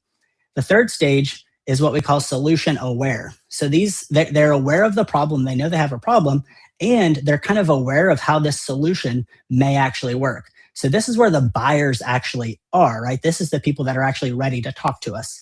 And then we have our most aware, which is when they actually take action on the thing, and then they're committed to solving the problems. So what the DM magnet does is it meets them where they're at, not where we wish they were, right? So when we do generic tips content and value and whatever it is, it's not wrong. It's just not at the right stage we need to get people to actually take action. So what is a micro lead magnet? I love this because essentially a micro lead magnet is a piece of content that we're going to deliver one specific, instantly valuable insight to our ideal client. All right. So what we're trying to do here is get a response behavior. This can work across reels, carousels, stories. Essentially what it's doing is it's getting our ICA, our ideal client, to raise their hand before we actually talk to them or ask them to buy anything, right? So what it's going to do is it's creating warm leads, and it's people who are basically self-selecting themselves with interest. And so the reason this works is because, one, it's low friction. So there's no link. They don't have to click anything. They don't have to fill out a form. We're not asking for email addresses or phone numbers. It's just a DM, right? They're already on the platform. It's the lowest barrier action to get them to just take the next step, all right? Again, self-selection. So they're responding to us. We're not chasing them. We're not interrupting their day. They are basically DMing us and saying like, hey, I want this thing that you're talking about, okay? And then it warms them by nature. So by the time they actually DM you, they've already started to build trust. You've already started to build trust with them. And so they trust you enough to like send you a message, which is kind of a big deal. And then you start a conversation. So there's 3 types of DM magnets that we use to generate inbound DMs. Again, this is people messaging us first. The first one is our Netflix story sequence. So the Netflix story sequence, it hooks your audience with a cliffhanger story, right? It's a story that keeps them coming back and sliding into your DMs to find out more. It's just like Netflix, where you just constantly next episode, next episode, next episode. That's what we're going with here. So an example of a hook here might be like, I almost quit my coaching. I almost quit coaching until one client changed everything, right? See, it's triggering curiosity and getting an emotional investment from them to continue with whatever your story may be. The next magnet, DM magnet stack here, is our free training funnel. So what this is going to do is deliver a bite-sized win, a little epiphany or a quick win that positions you as the expert and makes them kind of want to keep coming back and asking for more. So an example here of a hook might be, the specific result I teach in 10 minutes that most coaches charge $500 for. So what we're triggering here with this giving of the value is reciprocity and authority, and them thinking, man, I need more of this stuff. Like that was really, really helpful. And then the third magnet here is our selfie case study. So this could be you, or it could be your client. And essentially you're sharing through a story that they can put themselves into, right? They can recognize themselves in this story that you're sharing. So here's what happened when I stopped doing cardio for 30 days, right? They're like, wait, that's me. And then we can plug social proof in there. So what you can do is you will rotate one of these each week and then watch our DMs kind of start flooding. But like I said, there's different formats we're going to talk through between a carousel or a video or even just a text on a screen. So let's do a full example here of the Netflix story sequence. So again, what we're doing is we're hooking our audience with a cliffhanger story arc that keeps them coming back. Now, I'm just going to kind of show this as like what the scripting might look like. And then you can just vary the actual format that you're delivering it. It could literally just be texting on an Instagram story. It could be you talking on a video. It could be a carousel post on your feed. The format is, you're like changeable. You can kind of rotate through that. But the point here, and where most people, a lot of times, honestly, what coaches get hung up on is, is video better, or is a carousel better, or is a text better? And really, the thing that's most important is the actual messaging and the positioning that we're using. It doesn't really what's better, video versus written? It's really how you show up, right? If you're better on video, then video is going to be better. If you suck at video, one, we need to practicing it better. But if you suck at video, then texting can be okay too. But what we're looking for is the emotional response. And there's different ways you can do that. So here's an example of a hook. I spent 2 years doing everything my doctor recommended: eating clean, sleeping 8 hours, lifting weights, taking all the right supplements. I still felt like I was aging faster than I should be. Low energy, low recovery, and a body that just wasn't responding the way it used to. Then I found something nobody in mainstream medicine was talking about, and it changed everything, right? So if we're doing an Instagram story, for example, this would be like my first story, and then I'm going to tap through to the next one.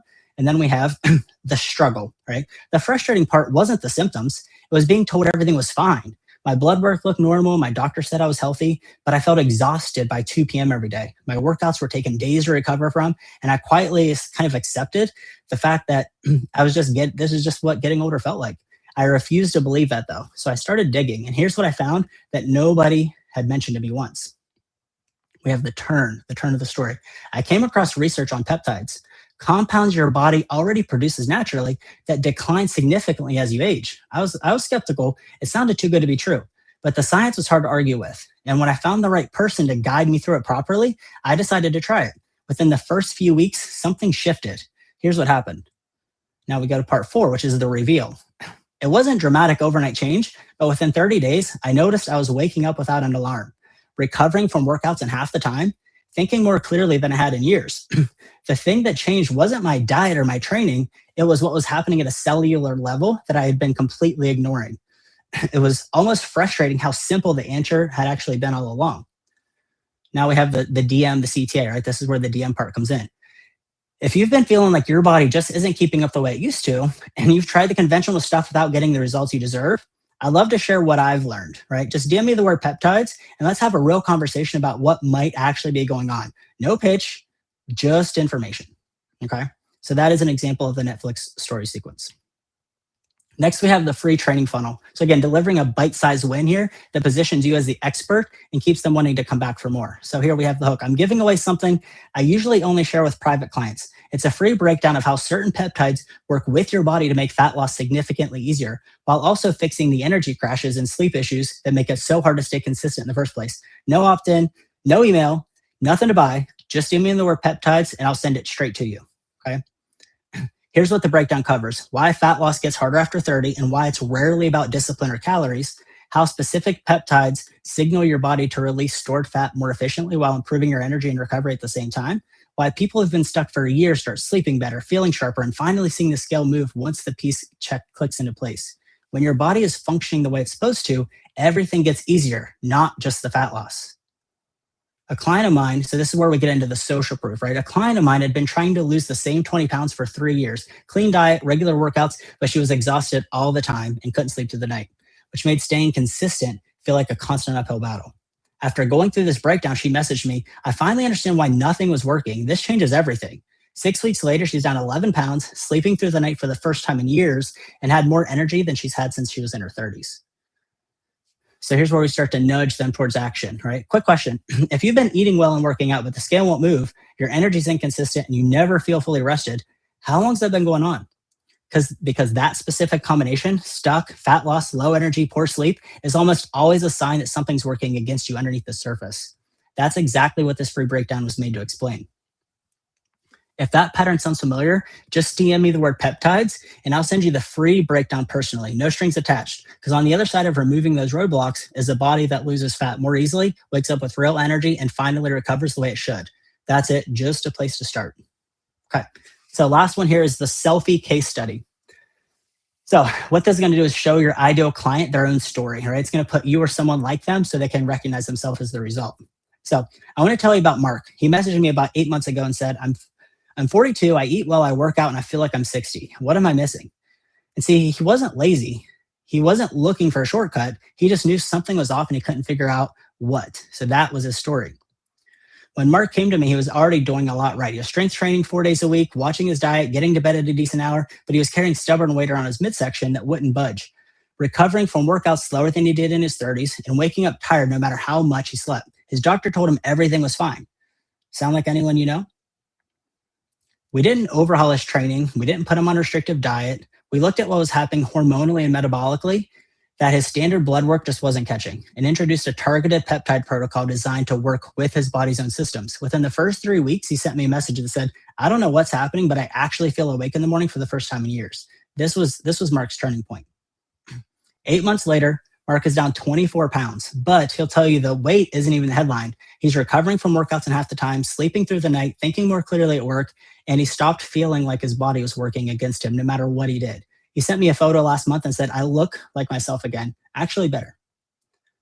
Here we come to the DMCTA. So if you're in the same place Mark was 8 months ago, doing the right things, not getting the results you're capable of, I'd love to just have a conversation. No pressure, no pitch, just give me the word selfie, and I'll tell you a little bit about where you're at. Sometimes you're closer than you think. So these are 3 examples of the DM magnet method and how, when positioned correctly, whether it be video, carousel, written, whatever, it's going to drive people to take action. So let's talk about a student case study. So this is Lacey. She has been crushing it actually for quite a while now with these DM magnet methods. And so where was Lacey at? What was her first start? So when she first started here, right before the before this, she built a solid coaching business, but her content wasn't quite cutting through like she knew it could. She was really deep in the clinical language of functional health. She was speaking to, basically making content and speaking to other practitioners instead of the women she actually wanted to help. So her messaging was really smart, but it just wasn't landing. So what she did, she stripped out all of the complexity and started speaking directly to how her ideal client felt. Not what was happening inside their body on a cellular level, but the lived experience, right? Like, I feel like I'm working way harder than I should for the way I look. That shift in her language made her content immediately recognizable to the right person. So she doubled down on what resonated, reposting what worked, and letting the feedback loop just guide her content strategy. So where she went was initially cold leads essentially started showing up pre-sold, right? They would scroll her content, recognize themselves in her content, and then they were reaching out, raising their hand for all of these posts that she's been making. So she's not chasing people. She's not convincing people. The right people were actually raising their hands before they even got on a call with her. So now she's averaging 70K per month. And actually just in February, she sent me a message and hit her highest revenue month at 92K.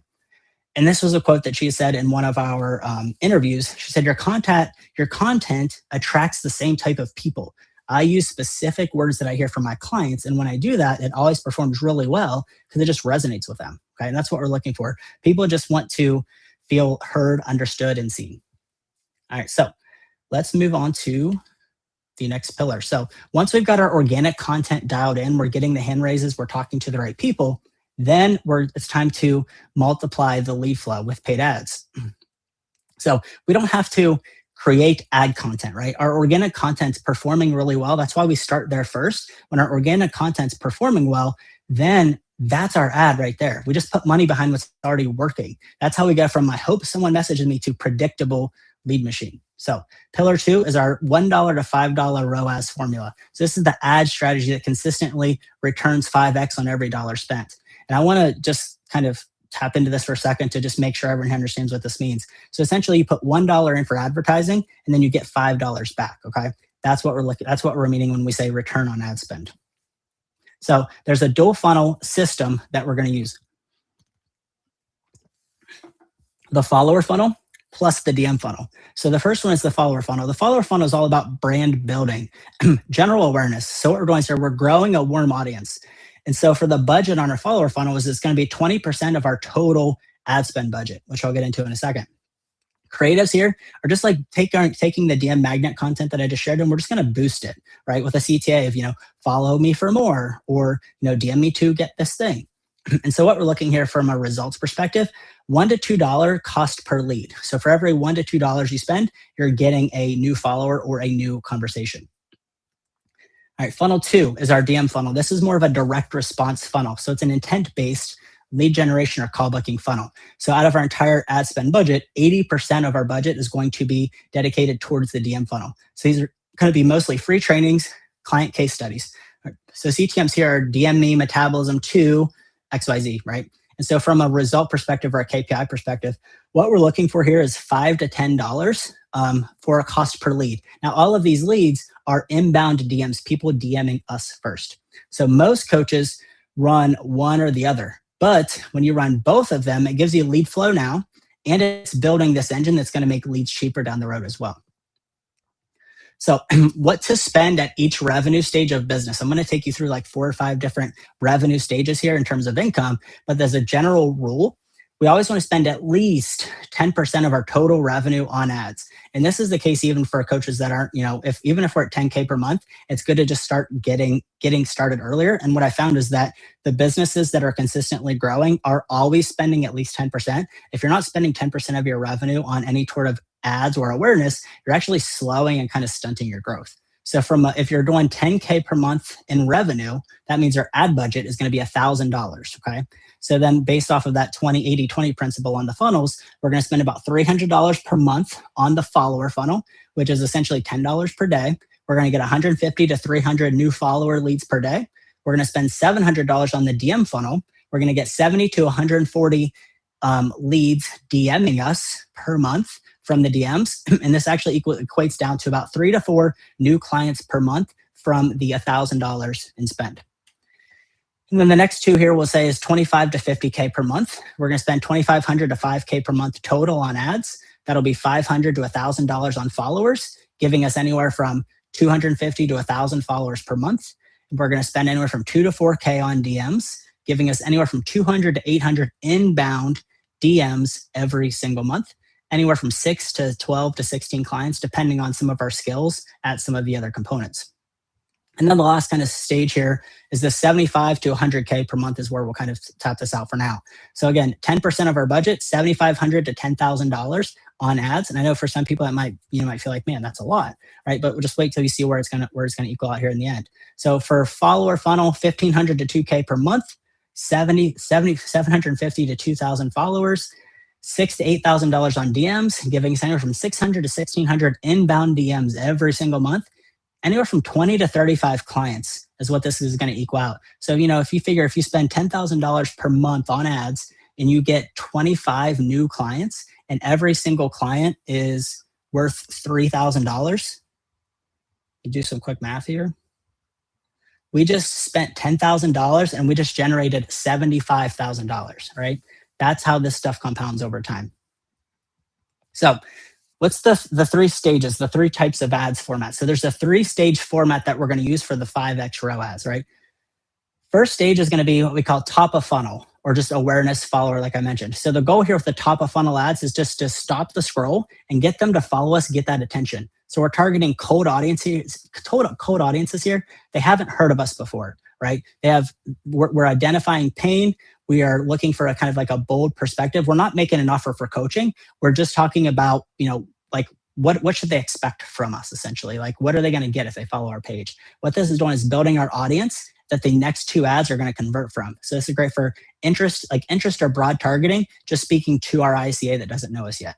And then stage 2 is what would be our middle of funnel ads or our nurture type ads. So for nurture, I'm going to say DM lead magnets, right? It's a similar thing that we were just talking about, but the goal here is turning followers or warm audiences into inbound DM conversations. So we're going to give free specific value in exchange for a DM. Again, in exchange for a DM, not like an email address or a phone number. We're just having a conversation with them, right? Very, very low friction, and it self-selects our ICA. So we're talking to the right people. And then the last one here is our bottom of funnel ads, which would be our conversion ads. These are going to be like a direct DM or direct offer ad.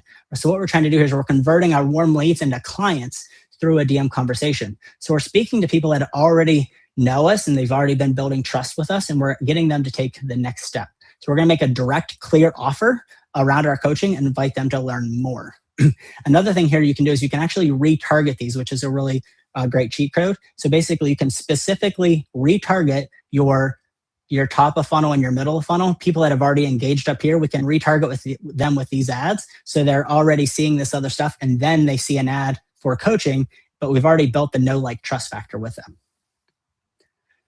All right, let's go through what these ads look like. Very, very simple. So again, I'm going to take you through just a quick 15-second video script. Again, the goal with these is to just stop the scroll and get the follow, right? Just get them to check out our page. But this could be a carousel, a still, an image, or a video. But example hook. If you're exhausted, gaining weight, and your doctor keeps telling you your labs are normal, this is for you.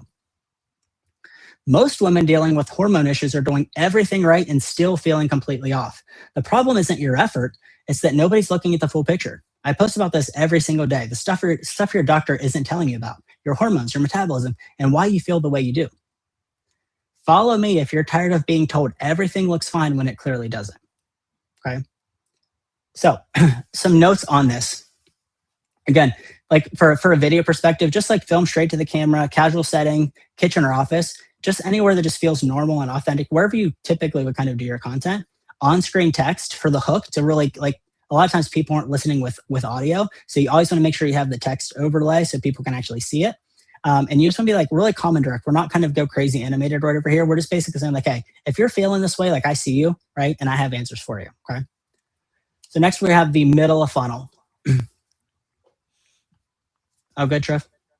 Yeah, I was going to say something for that hook. Is that just that's just an overlay? Like that, I'm not actually saying that. That's just shown on the screen, and that what basically gets them to stop scrolling and like pause on that ad for a second. Yeah, so it just kind of depends. If you're doing a talking head video, I would still say it, but I would have almost like keywords overlaid as just like stopping the scroll. Because, I would say probably 3/4 of the people are scrolling Instagram without audio. They're Okay. at work or they're wherever. Right. But another one that works really well for followers specifically is just B-roll, right? You could do just like a kind of a B-roll type creative where it's just images of you just doing your normal stuff, whatever it may be. And then in that case, then I would just overlay this text directly on the screen. Okay. I like it. Does that make sense? Yeah. Yeah. Absolutely. Thanks. I think a lot of times too, especially with a lot of coaches, they like talking head videos are a little bit uncomfortable for them, or it takes a long time for them to get really good at them. And for top of funnel specifically, since it's such a low barrier, you can do like just B-roll and get away with that. And then as we get more down to the bottom of the funnel is when it really becomes more important to be able to like talk directly to our ICA. Right. And so that's what we'll get into next. Yeah. I like it. All right, so middle of funnel. So again, this is going to be like a video script, but it could be anywhere from a B-roll where it's just like texting over top of a like a silent video. It could be just written on the screen, or it could even be in a caption too. But typically, the actual creative itself, and by creative I mean the actual post that they're seeing, is where we want that to be. So I made a free guide for women who are doing everything right but still can't lose weight. If you've been eating well, exercising, and still feeling like your body's ignoring you, there's a good chance your hormones are working against your metabolism without even knowing it. I put together a free three-part hormone reset checklist that walks you through the exact things I look at first with every new client. No fluff, no generic advice, just the stuff that actually moves the needle, especially if your labs have come back normal and you feel off. So see here, we're using our ICA's language. These are the things that they're talking about whenever we're having conversations with them. Comment or DM the word reset and I'll send it straight to you. It's completely free. Just want you to have it. So similar notes here. If we're doing like a talking video, it's just going to be like just straight talking to the camera. You can do on screen like text overlay. So like when for the hook, like free guide for women who are doing everything right, text overlay, like DM me the word reset, things that just kind of pop up on the screen and keep like the pattern interrupts. And the last one here is our bottom of funnel or conversion ad. So this is the direct DM offer. So again, for this one's going to be 45 to 60 seconds, a little bit longer here. And this is where the talking ones actually do become, I won't say like they're absolutely necessary, but the longer the ad is, the more qualified the prospect is actually going to be. If we just have a screen up and it just says like DM me for coaching and people click on it, you'll get a lot more like tire kickers, if you will. But if you actually talk through a 30, 45 second video and they watch that whole video, they're going to be more qualified by default because they've kind of went through the whole thing and they didn't just like click through really quickly. So if you're a woman in your 30s or 40s who's exhausted, struggling to lose weight, and done being told your labs are normal, keep watching. You've probably already tried the generic advice, the meal plans, the workouts, maybe even some supplements, and you're still here because you know something deeper is off and you haven't found the right person to help you figure out what that is yet. That's exactly what my hormone restoration system is designed for. Over 200 women have gone through it, and the most common thing I hear is, I finally feel like myself again. More energy, clothes fitting differently, and for the first time in years, a body that actually responds to the effort they're putting in. I work with each client one-on-one to identify the specific imbalances keeping them stuck and build a plan around their body, their lifestyle, and their labs. If that sounds like what you've been looking for, DM me the word ready. I'll ask you a few quick questions just to make sure I can actually help. And if it's a good fit, we'll go from there. No pressure, just a conversation. So another key point here with these direct offer ads or posts in general is the point of the ad or the point of this post or this piece of content is not to get people to sign up for coaching. The point of this is for them to just take the next step in the process, which is raising their hand or reaching out to have a conversation. We're never trying to sell coaching on our ads. We're trying to sell a conversation to get them to actually just have a conversation so we can then qualify them to make sure we actually can help them. Another bonus here with specifically the bottom of funnel as well is adding in a short, like either a client testimonial clip or layering in social proof, right? If we have like before and afters or transformation pictures, we can layer those things and pop those things up on the screen as we're talking. So they're seeing more visual cues of actually seeing the results that they're actually looking for. All right, so let's talk about another case study here. This one is probably one of the funnest case studies or results that I've seen in a while. So Alicia She had built her business like 300, 400K per year, purely organic content. She has no ads, no funnels, but growth had stalled. And the funny thing she'll even tell you is like she resisted ads for years. Like she was told for years, like she needed to do this. And she was just convinced that like her niche was different, or she wanted to kind of figure it out, or, she felt like if she was running ads, she was kind of like cheating or she wasn't good enough. And so what we ended up doing, she finally took the leap. So she started with just $15 a day on follower ads. And she just let the data lead the results or lead her direction and strategy instead of just trusting her gut or feelings. And as her ROAS improved and continued growing, she scaled her spend from $1,500 a month to $3,000 to then $7,000. And the DM lead magnet became her core engine. And it's the centerpiece of her entire lead generation system now. So she's now averaging 90K per month. She's not chasing leads anymore. She's just focused on content strategy. And she actually has a system running in the background. She said here, I was so stubborn. I wanted to be good enough to not need ads, but the DM lead magnet, it crushes. It's the bread and butter. And then everything else she has is kind of like accessories around that. So her ad system is her core thing. And then she just does organic content to just feed her ads. And the last one here. So now that we have, we just went through the DM magnet method, the organic content, and then we amplified that with our paid ads. So now we've got a full pipeline, right? But after we have a full pipeline, then what, right? So once our lead engine's running, this is where a lot of coaches make this next mistake. They pour an exhaustive amount of energy into getting more clients, and they don't take the time to actually maximize the ones they already have. All right. So doubling your revenue doesn't mean we have to continuously just do double of the things we just talked about. It often means just keeping the clients we already have longer. And that's what we're going to get into now in this third pillar. This is how we can go from a full pipeline to actually compounding and tripling our business.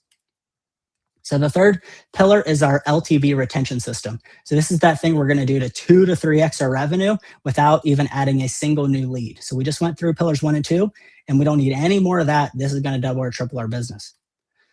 So it's just kind of like two scenarios here for us, right? And this is just to kind of paint the picture of what I often see. So scenario A, no retention. So maybe we get 12 clients a month, 3,000 average order value. So maybe it's 36K a month in front end revenue. Our average client stays for 3 months. And every month, though, we're churning 6 to 8 clients and they're leaving. So we're kind of treading water, and our revenue always stays flat at this 30 to 40K, but we're grinding and grinding to get 12 new clients. On the other hand, we have scenario B with an LTV system. So we get 12 new clients a month at that same 3,000 average order value. So we're getting 36,000 a month in front end revenue, but our average client stays 15 plus months, because after that 3 months, they buy again and go to the next thing. So instead of losing 6 to 8 clients per month, we're losing 1 to 2. And those other 4 to 5, 4 to 6 clients, they're re-signing into our back end, which is generating another $50,000 to $80,000 per month in revenue. So that's how we can go from 30K per month to 100K per month without actually really needing to sign more clients. So the difference between 30 and 100, it's not more leads, it's just keeping the ones that we already have longer. So there's a 3 offer architecture that we need or that we want to scale. So the first one, we already kind of talked about this, right? It's our free trust building offer. It's the lead magnet thing. It's the resource. It's the one that delivers that value and starts to build trust before they're even paying us, right? And then the next one we have is our core front end offer. And so it's just one paid front end offer, just one program, one price, one decision. We're not giving them a menu of here's 5 or 6 different programs I have that you can buy. It's just one. It's the core thing. It solves the core problem. An example of this would be, my 90-day hormone restoration system. It's $3,000 for 3 months, right? And then the last one here, which is the one that a lot of people miss, is our back-end retention offer. So it's the offer we make for existing clients. It's reselling our existing clients into a longer and deeper program. So if we have a 90-day hormone restoration system on the front end, our back end might be the hormonal mastery blueprint. It's $6,000 to $7,000 for 12 months, right? So we're taking this client that typically would stay for 3 months, and they're gonna stay for 12 more. That's how we're getting our 15-month LTV. So a lot of coaches have a lot of different offers, and they're not sure why no one's buying, especially on the front end. So many different offers or options on the front end. You just want one clear front end offer, and just that alone will double your conversion rate. Because there's a saying, a confused prospect will never buy. If we give them 2, 3, 4 different options on the front end, they're so afraid to make the wrong decision that the best way to not make a wrong decision is to not make one at all. And they're like, I need to think about it. The way we eliminate that is just by having that one core offer that speaks directly to the problem that we're solving. So let's assume we're all the way through the front end now. And how are we going to actually get this LTV retention stack on the back end? The first layer here of the 4-layer is onboarding. 80% of your entire client's journey and their perception on the program is built within the onboarding period. So the first 7 days set the tone for the next 15 months, right? Really clear and engaging welcome video, community, getting them a quick win. So if we get a client a quick win within the first 14 days, it's reaffirming their decision and building more trust with them that they're then going to listen to the other things we say after that. Layer 2, strategic one-on-one support cadence, all right? So we're going to do weekly custom check-ins and touch points. And then we do what I call spontaneous momentum calls every 4 to 6 weeks. So every 4 to 6 weeks, we're going to hop on a quick call with them just to really what it's going to do is it's going to build more connection and it's going to allow us to fish for things that they need that maybe they're not getting or they don't even know that they need. And then the third layer is our community infrastructure. So private client community, monthly group community calls and events, and accountability partnerships. If you can get your clients working with each other and creating accountability like partnerships, relationships, that's how you really build the community that they don't want to leave. And then last here is our backend offer, right? And you'll see here I say backend offer conversation, right? And that's what we're going to get into is it's just a conversation, but somewhere between the week 8 to 10 week mark, if you're doing a 12-week front end offer or a 4-month front end offer, somewhere around weeks 8 to 10, that's where we're going to have this conversation and frame it around like, hey, here's what we've done so far, but here's what we've got left to do, okay? So most coaches sell a program, right? Just a program, a 90-day whatever. But the best coaches, they sell a journey. That's what we're looking for. So the client journey, it maps out everything that happens from the moment the client signs up until they're done working with you. But it's intentionally longer than the first contract. It's going to give a clear picture of where they're going and create a natural like milestone celebrations along the way. And so clients that can see the full journey, they need to see it ahead of time. They'll stay longer and they'll get better results. And as we have milestone celebrations, it's going to increase retention and back-end conversions. And not only that, it also creates a really solid referral network. Because if someone's just with you for 2 to 3 months, it's not really enough time for them to trust you enough to refer anyone to you. But the longer they're with you, the more likely that's going to happen. So when we do this, we're stop closing clients and we're enrolling them into a complete transformation. And so here's what this looks like.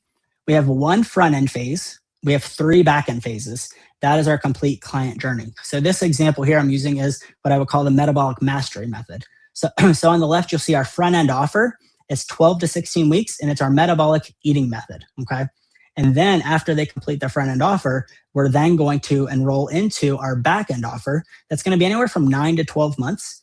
And there's 3 phases of this back-end offer. Phase 1 is our metabolic restoration phase. Phase 2 is our metabolic acceleration phase. And then phase 3 is the metabolic autonomy phase, okay? Some rules on this. Each phase is solving one specific problem on that path to the client's results. And so the phases have to be active, right? Something has to be happening at every stage. And so when I say each phase solves a specific problem, a really easy way that a lot of people will understand this is metabolic, this might be like a fat loss phase or a cut, a lot of coaches will call it. Well, then what do we have to do after we do a cut and we lose all this weight? We have to reverse diet, right? We got to get back out of that and get their calories back up. Well, that's what a metabolic restoration phase may be, right? Or metabolic acceleration phase or autonomy. Autonomy is the lifestyle intuitive eating factor that after we get through all of these results, we then have to strategically show them how to live autonomously so they don't put the weight back on and end up right back where they started. Other piece on this is making them proprietary. So this is the biggest one I see, especially when it comes to making things active versus passive.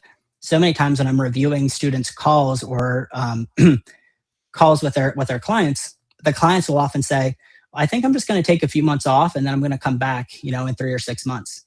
And when that happens, it's usually because the coach made the phase feel too passive. They basically said, hey, after we do this reverse diet, we need to just hang out in maintenance for like 3 to 6 months and just give your body a chance to chill and relax and, just get back to normal. Well, if you just say, hey, we're just going to kind of chill here and do nothing for 3 to 6 months, the client's going to think, well, then I'm just going to come back in 3 to 6 months. And so making it active, which is how we go to, hey, metabolic restoration phase, we're actually restoring our metabolism in this phase.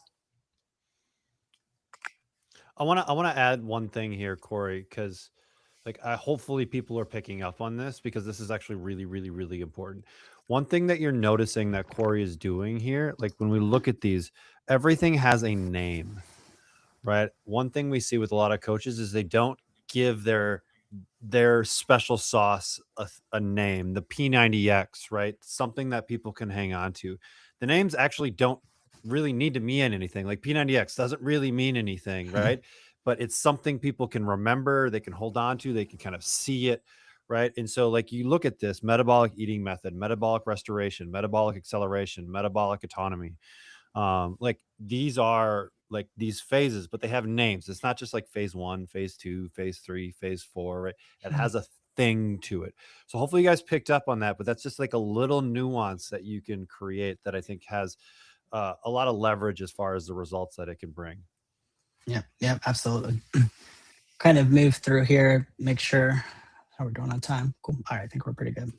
So as we go here, as we get into this backend offer, this is the next like big important piece here is the backend. It's not a pitch, it's just a conversation.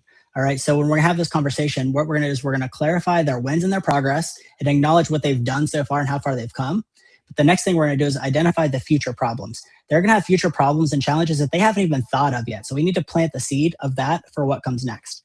And then part 4 is visualizing the journey, which we were just talking about. We need to walk them through those phases, but in a way that they can actually visualize themselves in them and why that they need them and the consequences of if they don't actually do that.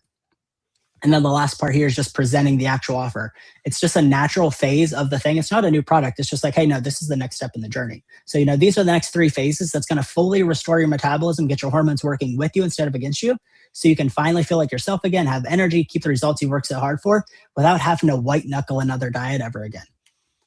So last case study here is Vanessa. When she started, she actually started from scratch and she had no audience, no existing brand, no anything. She went really, really specific and niched down to women struggling with hormonal issues. And she did really solid. She had really early success. Her first full year, she did around 330K in revenue, but then she kind of stalled out right there. She was signing clients consistently. She was working really hard, but she couldn't like break through the next ceiling. And so what she actually did was when we implemented and built this LTV retention system with her, structured this back-end offer, world-class onboarding community that keeps the clients longer. She didn't change anything in marketing, didn't increase ad spend, didn't sign any more clients than she already was. But the only thing that changed was after people finished that first program, they were staying for another year. And so she went from 330K to $702,000 within a year, doubling her business, signing the exact same number of clients every single month. The only thing that changed was every now client became 2 to 3 times worth as more as they were before. And so that brings us to the path, right? So now we know the system, we just have to implement it. So we have the complete system and how all 3 pillars working together. We're getting our DM magnet method to attract the right people. And then we're amplifying it with our ads to get, to put $1 earning at $5 back. And then once we get this thing figured out, then we're retaining them so that we can triple the amount of revenue that we're actually getting per client, which is how we're going to build a compounding and sustainable business. Last thing here is just, I guess that's it actually. So if you want to learn more about how these things work, you can follow IFCA on Instagram. Here's the QR for there. I'm sure we'll just have that link for people. Mm-hmm. And then the other piece here, these bonus resources. So there's two specific resources in here for you guys. One is the LTV retention script, the full breakdown of the script and client phases, and shows you how to position these phases in a way that it's active, not passive. And the other thing in here, is there's actually a business math calculator. And that business math calculator, you can plug in your specific numbers and it can tell you, based off of this front end and this back end, how much revenue can we actually generate per year based off of different metrics. And thank you. Dude, that was That's awesome. I was so entrenched in what you were talking about that I couldn't even get to my little media section. So awesome. All right, a few things that I want to just like iterate here for those of you guys listening. This idea of a client journey, right, rather than a program. And so I think that's a big mental shift for a lot of coaches. They think I'm selling a program, a 90-day this, a 6-month that, but thinking about it in this idea of phases, naming those phases, calling it a client journey, right? Now, all of a sudden we can take a client that is potentially $3,000 to maybe $12,000, right? Which can massively change a business.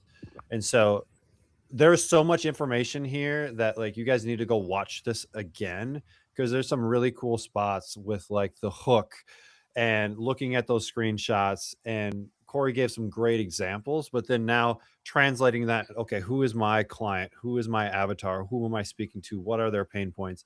And then you have the framework, and then just putting it in there.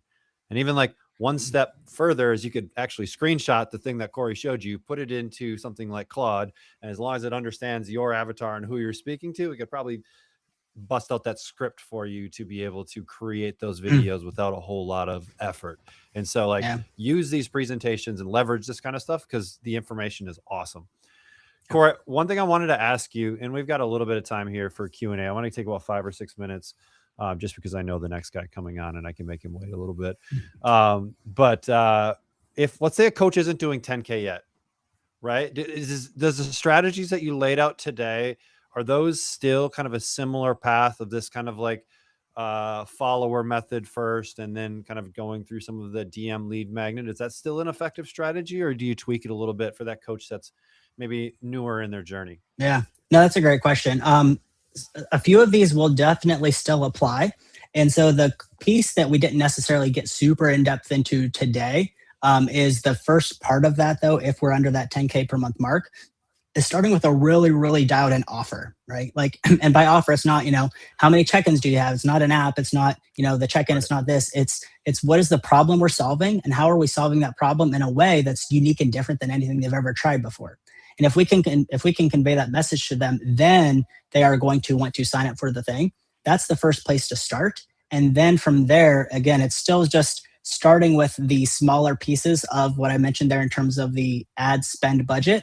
I like to just start with like $10 a day. As soon as someone's making like 5K per month, 5K per month, like $10 per day on a follower funnel, just so you get the idea. I kind of call follower ads like the gateway drug into ads. Just because essentially all it's doing is taking a really good organic post and just having it run around in the background all the time. But for your first 5, 10 clients, those are going to be people that already know, like, and trust us, right? Because what it does is it takes a lot of time to build trust with people. But if you're just getting started, you get your first 5 clients, 10 clients, those should be people that already know, like, and trust you. That's where you're going to get the transformations, the social proof that you can then leverage later when it does come to the ads.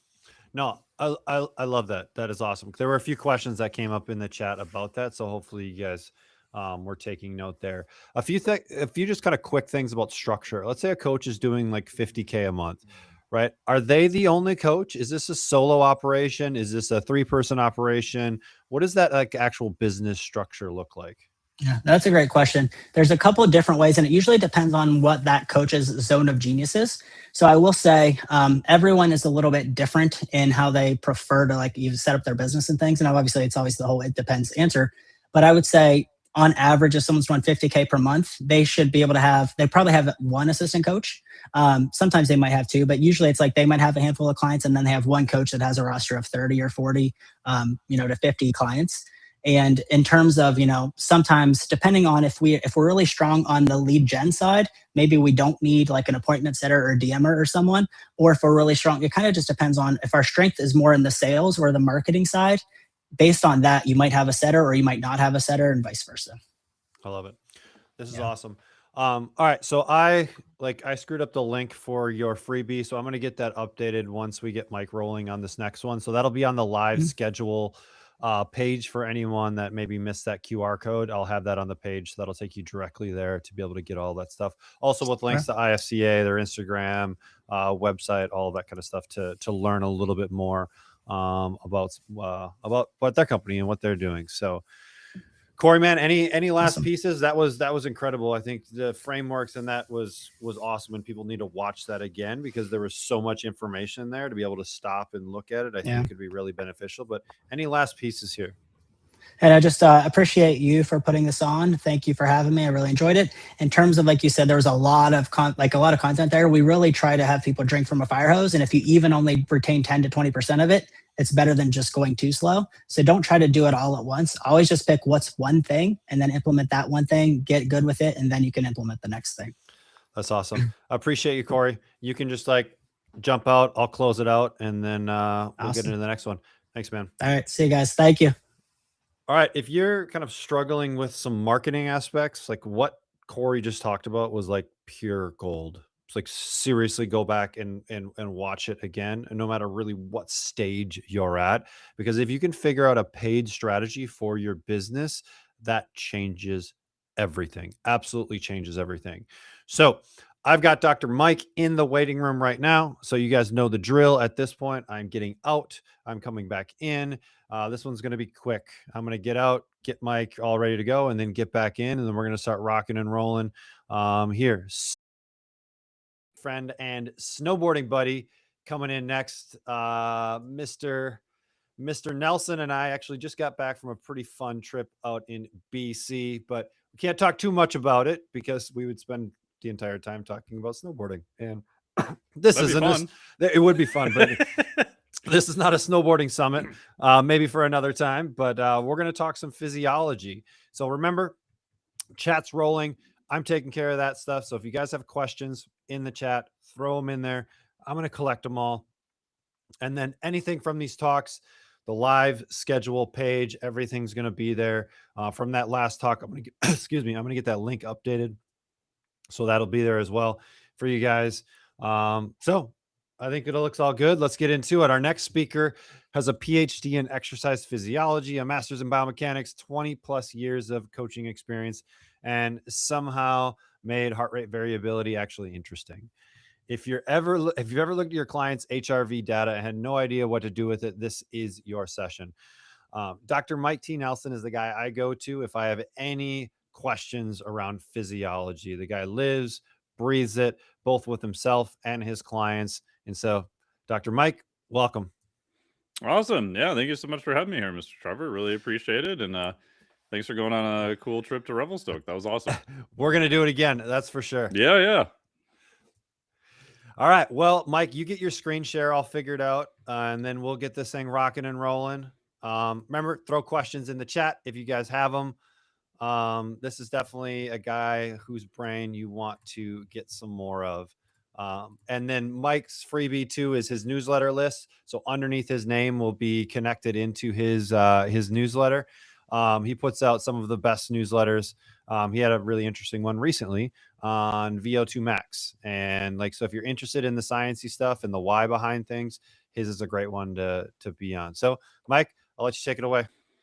Awesome. And just so I know you can see the screen and hear me and everything's cool with that. Yep. Everything's good to go. All right. Awesome.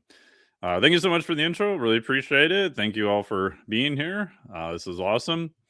So today we're talking about data-driven or delusional, an evidence and experience-based guide to wearable technology. And like Trevor said, a big portion of this is going to be on heart rate variability. I'm also going to talk about another variable that I think you will see a ton of in the very near future, and you already have. So you guys will be up to date on both of those. So the outline here, wearables as diagnostics, what metrics can and cannot tell us. Accuracy, big picture, everything from heart rate, HRV, respiratory rate, what are some of the limitations of it?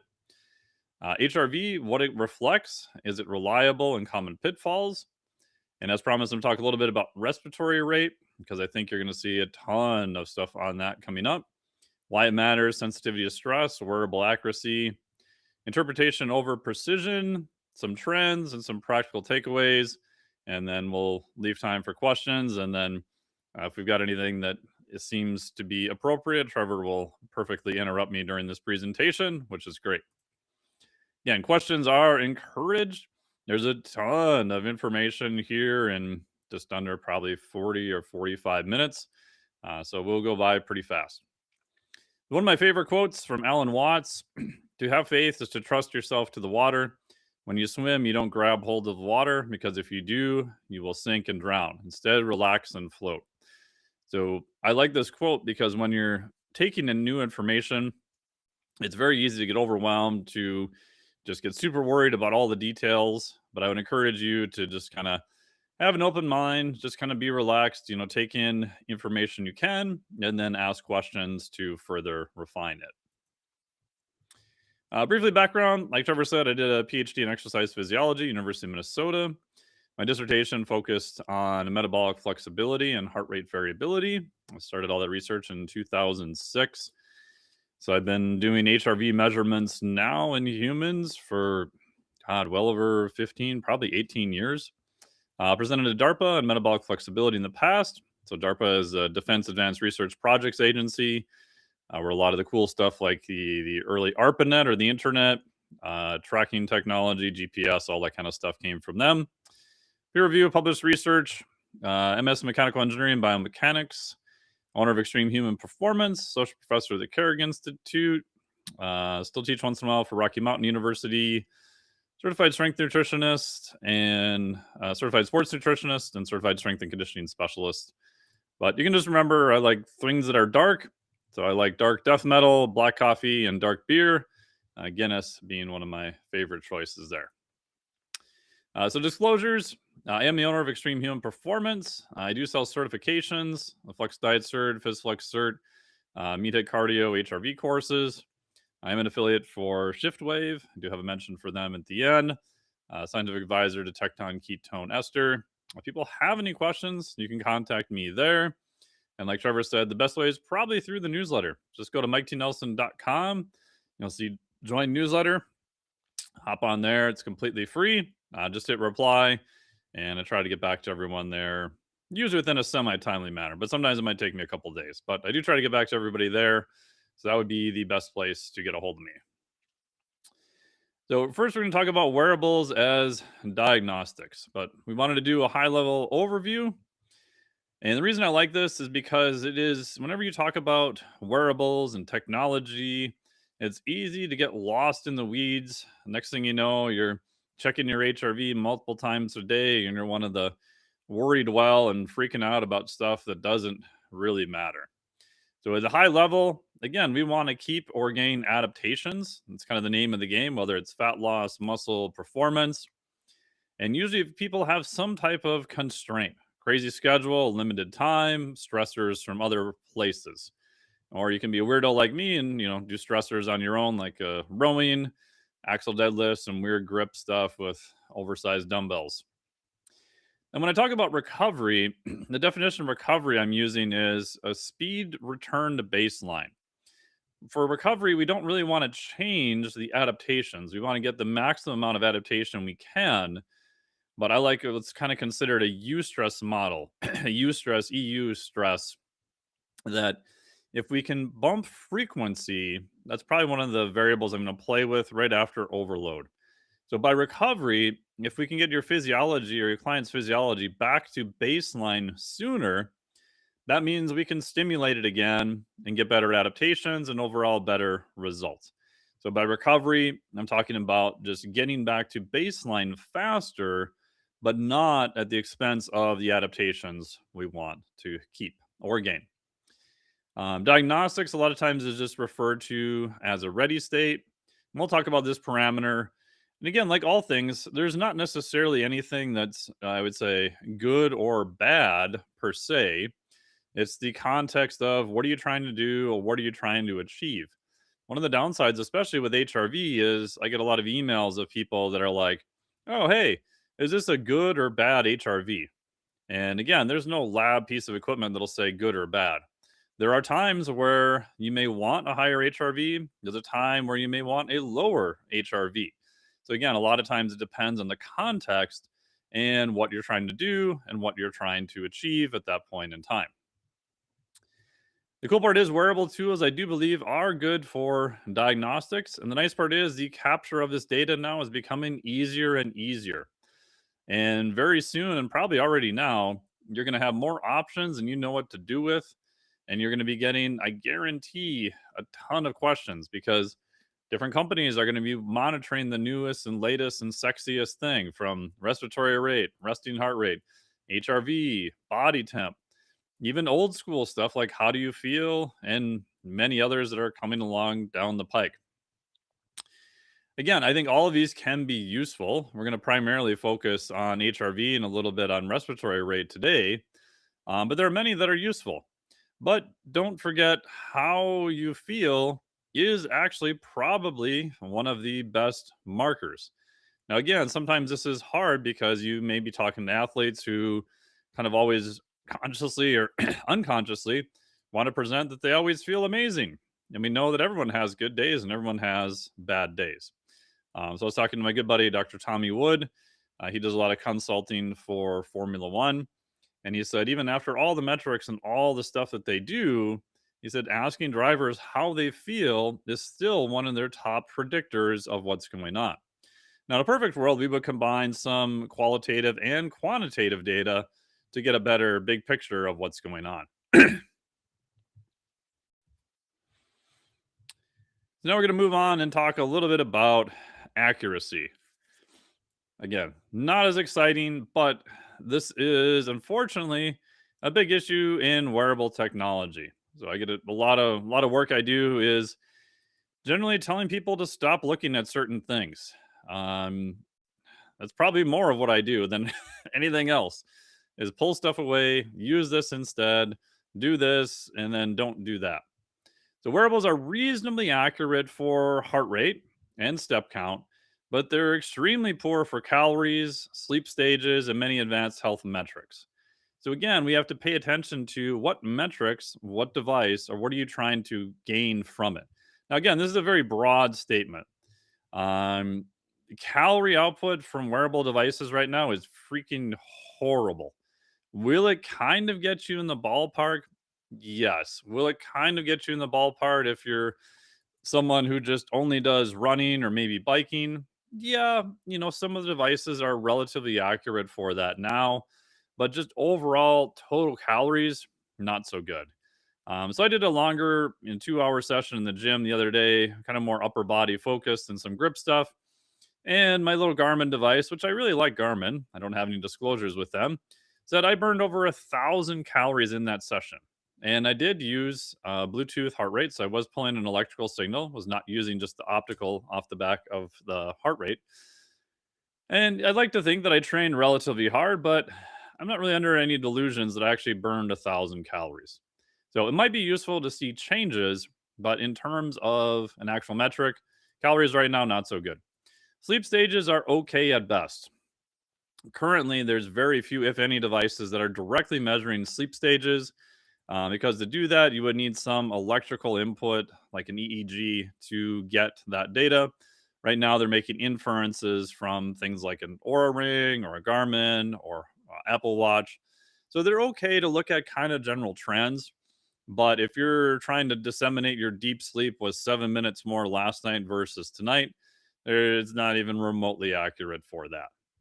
Again, accuracy will vary substantially by brand, metric, activity, and context. So this unfortunately makes it even more difficult. Again, most of these devices are best suited for trend monitoring rather than precise measurement or clinical decision making. In general, are we looking at is some metric getting better? Is it going up or down? And what is the change relative to where you were before? In general, most devices are pretty good for looking at trends. Again, that's not always true, but in general, I would say that's pretty true. So accuracy by metric in terms of what I could find for best data to give you some heuristics to use. Heart rate in general is pretty accurate at rest, plus or minus 3%. And again, these are also sometimes from what's called an optical input. So if you have like a watch, like I have a Garmin Fenix watch, and you flip it over in the back, you'll see a little light. So what that light is doing is penetrating through the skin, and it's actually trying to pick up blood flow. Because when your heart beats, it's doing it in a pulsatile fashion, and we see these pulse waves go by. And if we can pick off the peak of that pulse wave and measure to the next peak of the next one, we can get a heart rate from that. And at rest, the new opticals are pretty darn good. Now, unfortunately, that accuracy tends to drop relatively fast with movement. And especially if you're doing intervals or high intensity changes really, really fast, the opticals tend to lag and they tend to miss the true peak. If you're going to go out and do, I had a friend do a high rocks competition the other day for 60 plus minutes. Yeah, your optical heart rate will probably be okay for that total event. But if you're doing any type of interval work, especially weight training, unfortunately right now, probably pairing it to the old school polar heart rate strap to get the electrical signal directly into the watch is going to be much more accurate, which I know that's a pain in the butt and people don't want to hear. But I've gotten a lot of emails and worked with a lot of clients who are doing, say, 20-second intervals, and the optical missed their peak heart rate. So one person there said their peak heart rate was 150. And when we put an actual heart rate strap on them, so we pulled the electrical signal, her true peak was 172. So if you're trying to do programming, that's a pretty big difference and a pretty big error. Steps, most new devices are fairly good. There is some mild underestimation with placement and activity and influence, but most of them now are pretty good with step count. Energy expenditure is consistently dog crap. If you look in the literature, error rates of 20 to 80%. So I just don't even use any energy expenditure from any device, period. Sleep and advanced metrics, there's some systematic bias versus gold standards, limited clinical reliability. Some devices like the Aura device, again, I don't have any disclosures with them. Depending upon what version you read and what research they have, probably around 80% accurate. Some of the measurements are direct and are quite a bit more accurate than that. But for sleep stages, yeah, Aura is probably one of the better ones, and you're still only looking at 80%. Now, remember, that's across a population. So individuals can see much greater difference than that. And I have seen some wacky stuff on that. Again, I'm going to just go through this real quick, but this is just if you want all the references and the citations from where all the information I had from before is, you can find it here. Also, VO2 max, which is very trendy, probably for good reasons, is widely variable across devices. I've got a client who actually has a metabolic cart, so we've done basically the best direct measure we can do, which is actually ironically called indirect calorimetry. So you're hooked up, you measure oxygen and CO2, and he had an Aura device, and it said his VO2 max, I think it said it was 30. His measured VO2 max is probably like around 51, or at least it's been consistently above 50. So it wasn't even in the ballpark at all. Now, unfortunately, some of that might be an error of what population they're using and the tests that they're using.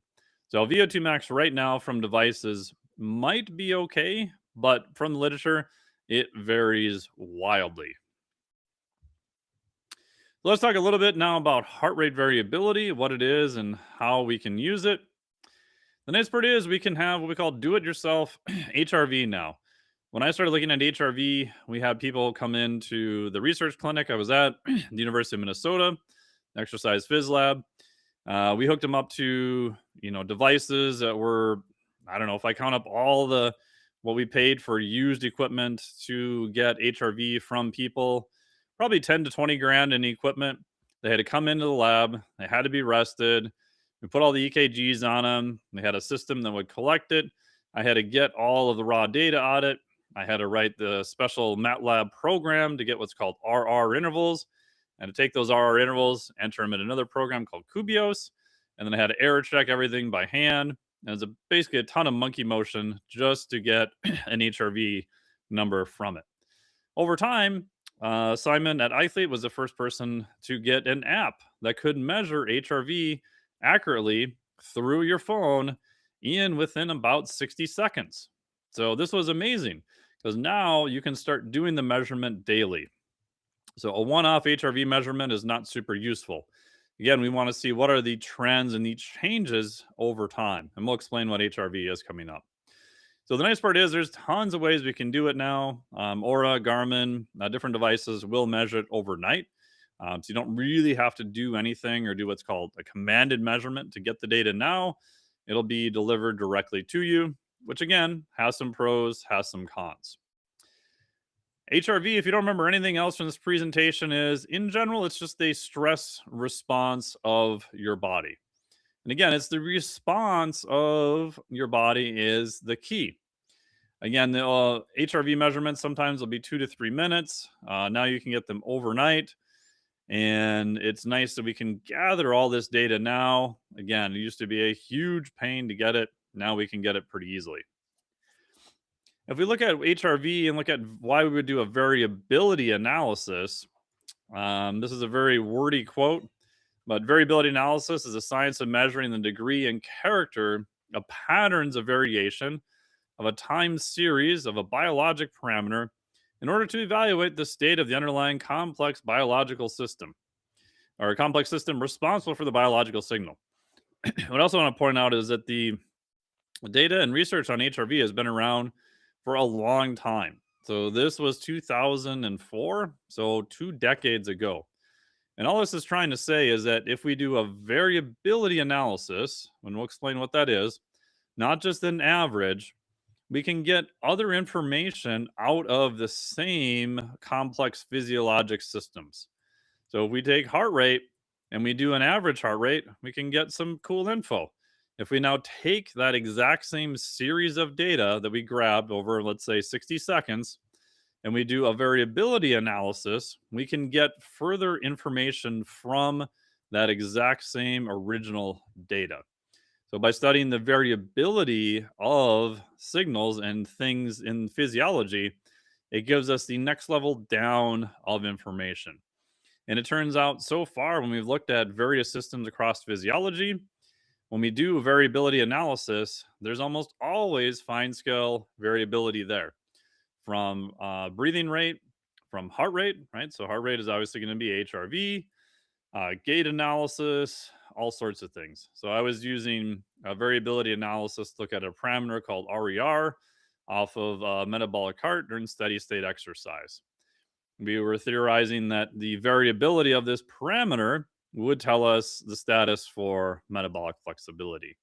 So my PhD was technically looking at fine scale variations across different biological systems. And the nice part is we can do that and it's non-invasive. We can get further information from biology. At a high level, you can think about HRV as only telling us the status of your autonomic nervous system at the time of the measurement. The autonomic nervous system is 2 arms, the sympathetic or the stress side, represented here by Bill the cat, and then the parasympathetic, the rest and digestion arm here, represented by the sleeping corgi. So sympathetic stress, so when you are more on the sympathetic side, you are going to see increases in heart rate, increase in contractility, other markers there, but you are more on the stress end of the spectrum. When you're on more the parasympathetic side, you see the opposite. You see a decrease in heart rate and generally things that are more associated with rest and recovery. So all HRV is telling us at any one point when the measurement is gathered is the status of your ANS, your autonomic nervous system. Are you more on the sympathetic stress side of the equation, or are you currently on more of the parasympathetic rest and relaxation side of the equation? So again, if you take only one thing away out of HRV, that is literally what it's telling you. So again, there isn't really any good or bad here. Again, depends on the context of what you're trying to do. If you're trying to get ready to do a heavy lift in the gym, you want to be a little bit more sympathetic. Once you're done with lifting and you're trying to get ready, let's say you're going to go to sleep in 2 hours, you want to downregulate. You want to be more on the parasympathetic side. So again, it's the context that's the most important. I'm not going to spend too much time on this slide, but it's just showing you the complex control of cardiac function. The big takeaway here is that if we simplify this down into just a couple key things, the sympathetic side is primarily more of adrenaline in the blood. This is classically called epinephrine or norepinephrine. These flow through the bloodstream and then bind to specific cells on the cardiac system. These are what's called the beta adrenergic system, and that is on the sympathetic stress side. The parasympathetic side in general is more controlled by the vagal nerve here. You might have heard of the vagus or the wandering nerve, and that works directly on the SA node. And this allows for extremely fine scale changes in heart rate incredibly fast. And it does that because this literally innervates onto the SA node. The SA node is just simply the pacemaker, what is driving your heart rate, sending signals to the rest of the heart. So sympathetic, primarily controlled by epinephrine, norepinephrine in the blood. parasympathetic control, primarily from the vagus nerve, operating directly on the SA node, so directly controlling heart rate.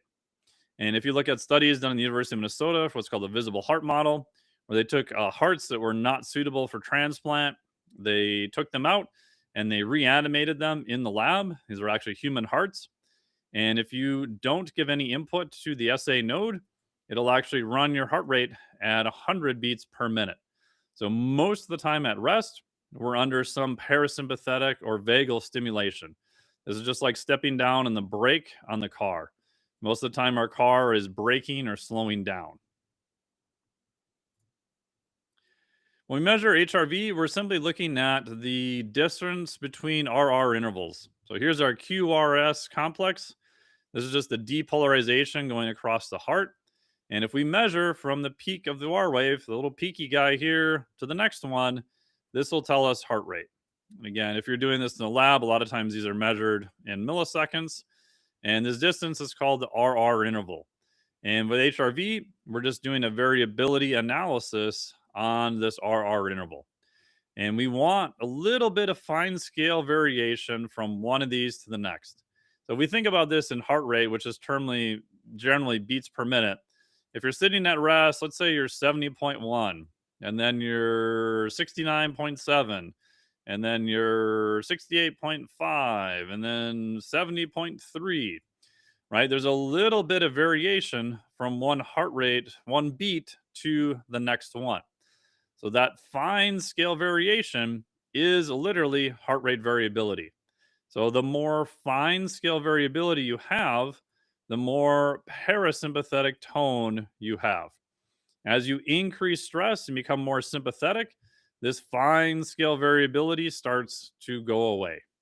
And again, there's many different ways of measuring this, but physiology in general is what I call, has all the bad engineering words. It's nonlinear, complex, anisotropic, chaotic. For our purposes here, we're just simply using what's called a time domain measurement. I'm not going to beat you over the head with a bunch of math. If you just remember, the more fine scale variability, the more heart rate changes just a little bit from one to the next. That is a marker for parasympathetic activation.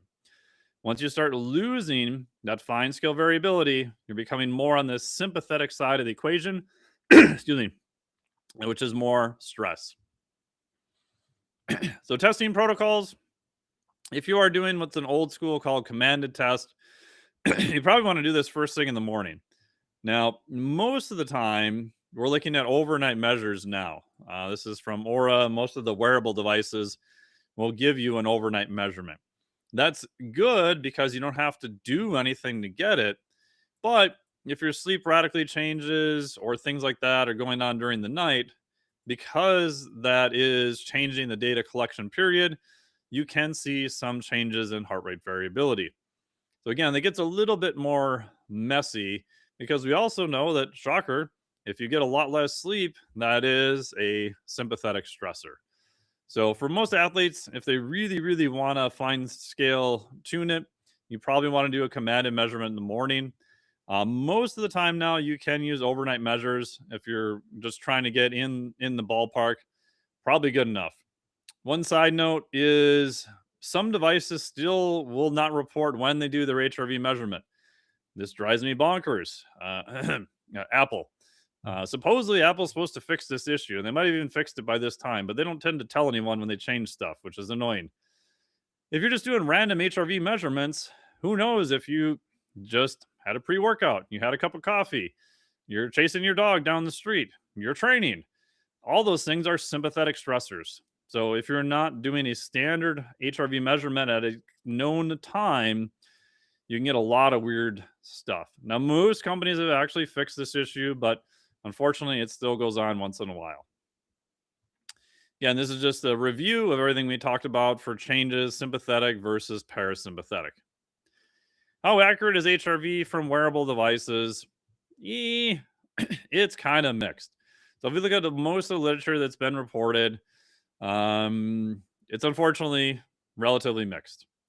Again, here is a breakdown by individual device and where the source came from. Oura Gen 3, 4, pretty good for sleep HRV. again, these numbers pretty good for HRV. Whoop, not too bad. The new one is supposed to be a little bit better. I haven't seen them publish data on that yet. Apple Watch for S9 probably underestimates HRV. Again, that might be a timing of when they get the HRV. Again, that was published in 2024. So again, the research on this is always going to be delayed. Polar H10, very, very good overall. So kind of still the gold standard, but it is a little bit of a pain, unfortunately, to use.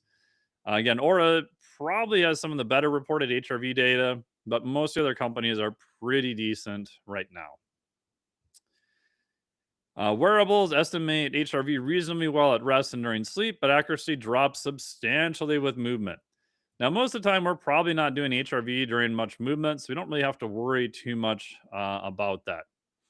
Again, HRV wearables is most appropriate for trend monitoring, not beat to beat or clinical decisions. Again, this is another one just saying the meta-analysis of what the accuracy was. Here's your takeaways of HRV. So reliability measurement, if you're using it as an overnight measurement, probably pretty good. So remember, the higher the number of HRV, the more fine scale variability you have, the more you're on the parasympathetic side. The lower your HRV number, the more you've lost fine scale variability, the more you are on the sympathetic and stress side. Again, there are different ways, even within time domain, of measuring that, but that analysis, that trends are still hold for all of that. If you really want to go in the weeds, you probably have to contact the manufacturer, look for some published data on it. Again, most of the new devices are pretty good for trend monitoring over time, as long as you don't get too wigged out by measurement and try to compare it. Trying to compare device to device is extremely hard because they have their own way of filtering noise. Their data capture period is different. How they're doing the time domain analysis, there are different sub methods of doing that. So it's really, really hard to compare one device to the next. So just pick one device, use it, and try not to change it. So I want to talk a little bit as we kind of wrap up here on respiratory rate. Reason for that is that respiratory rate responds very quickly to a broad range of stressors, which is great. The stressors could be metabolic, thermal, or even psychological. And it responds also to non-metabolic stressors, emotional stress, cognitive load, cold, hyperthermia. So it is very nice at responding to a wide variety of stressors on physiology. And it appears to be a little bit faster responser of systemic strain than HRV. HRV tends to lag a little bit. Again, that probably has more to do with the time period of when you're actually capturing the HRV itself. But if you make a wide statement and say HRV tends to lag a little bit, respiratory rate tends to be a little bit responding sooner. Respiratory rate often changes under conditions of fatigue, muscle damage, glycogen depletion. May serve as a sensitive flag in dynamic situations, as plausibility for sensitive, fast responding indicator of systemic strain. So there's accruing more and more data showing that respiratory rate does respond to a wide variety of physiologic stressors. It does appear to be pretty fast responding. And with newer wearable devices, we are getting much, much better at capturing respiratory rate with pretty good accuracy. So I gave a whole talk to the F1 racing teams on this past fall on the use of heart rate variability and especially on the use of respiratory rate. Is it something they might be able to use with their drivers and their teams to try to get ahead of some high stressor events? Because they're obviously having to perform. They've got media duties, they've got training, they've got showing up in different freaking continents, time zone change, sleep changes. So it's a super interesting sport because there's a lot of demand. And then because you're literally flying to different parts of the world on a weekly basis, you've got time zone changes and everything else on it. So in theory, we could use respiratory rate to augment some of that to see how their physiology is responding to a wide range of stressors that are placed on them. What does the data say for evidence? Respiratory rate is a pretty sensitive marker for stress. Most of the data says, yep, that's probably pretty good. And again, we have all the references at the end. Overnight respiratory rate alone may not distinguish stress from other factors. So as a standalone metric, am I convinced respiratory rate is going to replace everything else? Probably not. But I do think combining it with other measures, I do think is going to be useful. Again, I'll skip this one. It's just showing you how respiratory rate changes over time. We've got some data showing you how sensors are actually interpreting it. What about accuracy? The wearables are pretty good with respiratory rate at rest. Unfortunately, it decreases pretty dramatically with movement. So if it's capturing this only over the course of sleep, probably pretty decent. If you're trying to get into movement and things like that, eek, not quite there. And that has a lot to do with the artifacts and how it's being collected. Again, are there some systems that are a little bit higher end that can get around that? Yes. But for most of the wearables that are marketed to general consumers and general fitness enthusiasts, probably not quite there yet. If you want to go down the line of, well, how do you actually measure respiratory rate? There's a whole bunch of different things. But most of wearable devices now are pulling it off of what's called the PPG. This is simply the optical sensor on the back of the watches. There's a way you can use some advanced math to get respiratory rate from that data. In general, it shows that it's pretty darn good. We see correlation coefficients above 0.88, which is pretty good. Again, in general, you're probably an air rate of around 1 breath per minute. So if you see someone at night, they were 15 breaths per minute. The next day, they're 15.5. May not be a real change. If they go from 15 to 16.2, okay, that's probably an actual change. This 15 to 15 and a half could just be noise from the system. So most systems, again, here's the references, are good to about 1 breath per minute in terms of accuracy. Again, there's other ones. You got textile-based ones that are a little bit higher. They're supposed to be out. They're supposed to have been out for a long time. There are some systems on the market. I don't know if they'll ever really get that far, but they've been around for a while. There's also many other ways you can measure it too. You can use bioimpedance and some other methods. So direct measures, airway, which again, these are used in research settings. Semi-direct, you usually have something around the rib cage looking at that, or you're going to do an impedance. You're going to literally pass a current across the lung field, and more air equals more resistance, and you can calibrate that to respiratory rate. Again, most wearables are going to use monitoring blood via the optical on the back of the watch. This also varies a lot on the location. So one of the main reasons that Oura did a ring is it's much easier to get access to the vessel there than it is on the wrist. The wrist, you have to go through a fair amount of tissue. If you have tattoos or you've got dark colored skin, that does make it a little bit more difficult. Difference between science and engineering. So I thought that was pretty good. Engineering, just figure out how to make the stuff work. Here's just showing you the differences between a wrist versus a ring. Again, if you want to go crazy and email me and you want to talk about respiratory rate and finding peak frequencies and filtering via fast Fourier transform, we can have a chat about that, but yeah, doesn't really change much. So Oura did do a study looking at 43 healthy adults, their device versus ECG respiratory rate. And what they found was they used something, a principle called RSA, respiratory sinus arrhythmia, which sounds bad. But all this is saying is that when your heart is beating, it has to be timed to your lungs that are taking in air and exchanging oxygen and CO2. And you can do this yourself. So if you want to do a little self-experiment, just sit down quietly and measure your heart rate. And then work to really consciously slow your breathing. What you'll see is just by slowing your breathing, your heart rate will go down. Now, increase your breath rate, just sitting, you're not exercising or doing anything else, your heart rate will go up. So heart rate is coupled to breathing, which makes sense because the body has to deliver oxygen and get rid of CO2. So that's how they're doing the measurement. And in general, it's pretty good within 1 breath per minute. Again, there's the data. Unfortunately, this is unpublished data. They haven't published it yet. I haven't found much data on Garmin. Does not appear to be as accurate, but again, probably within the ballpark. Whoop has published some data on theirs. Again, precision, again, probably right around 1 breath per minute. So your takeaway is most devices, at least that have done studies and published it, your accuracy is within about 1 breath per minute. So why would we use respiratory rate versus HRV?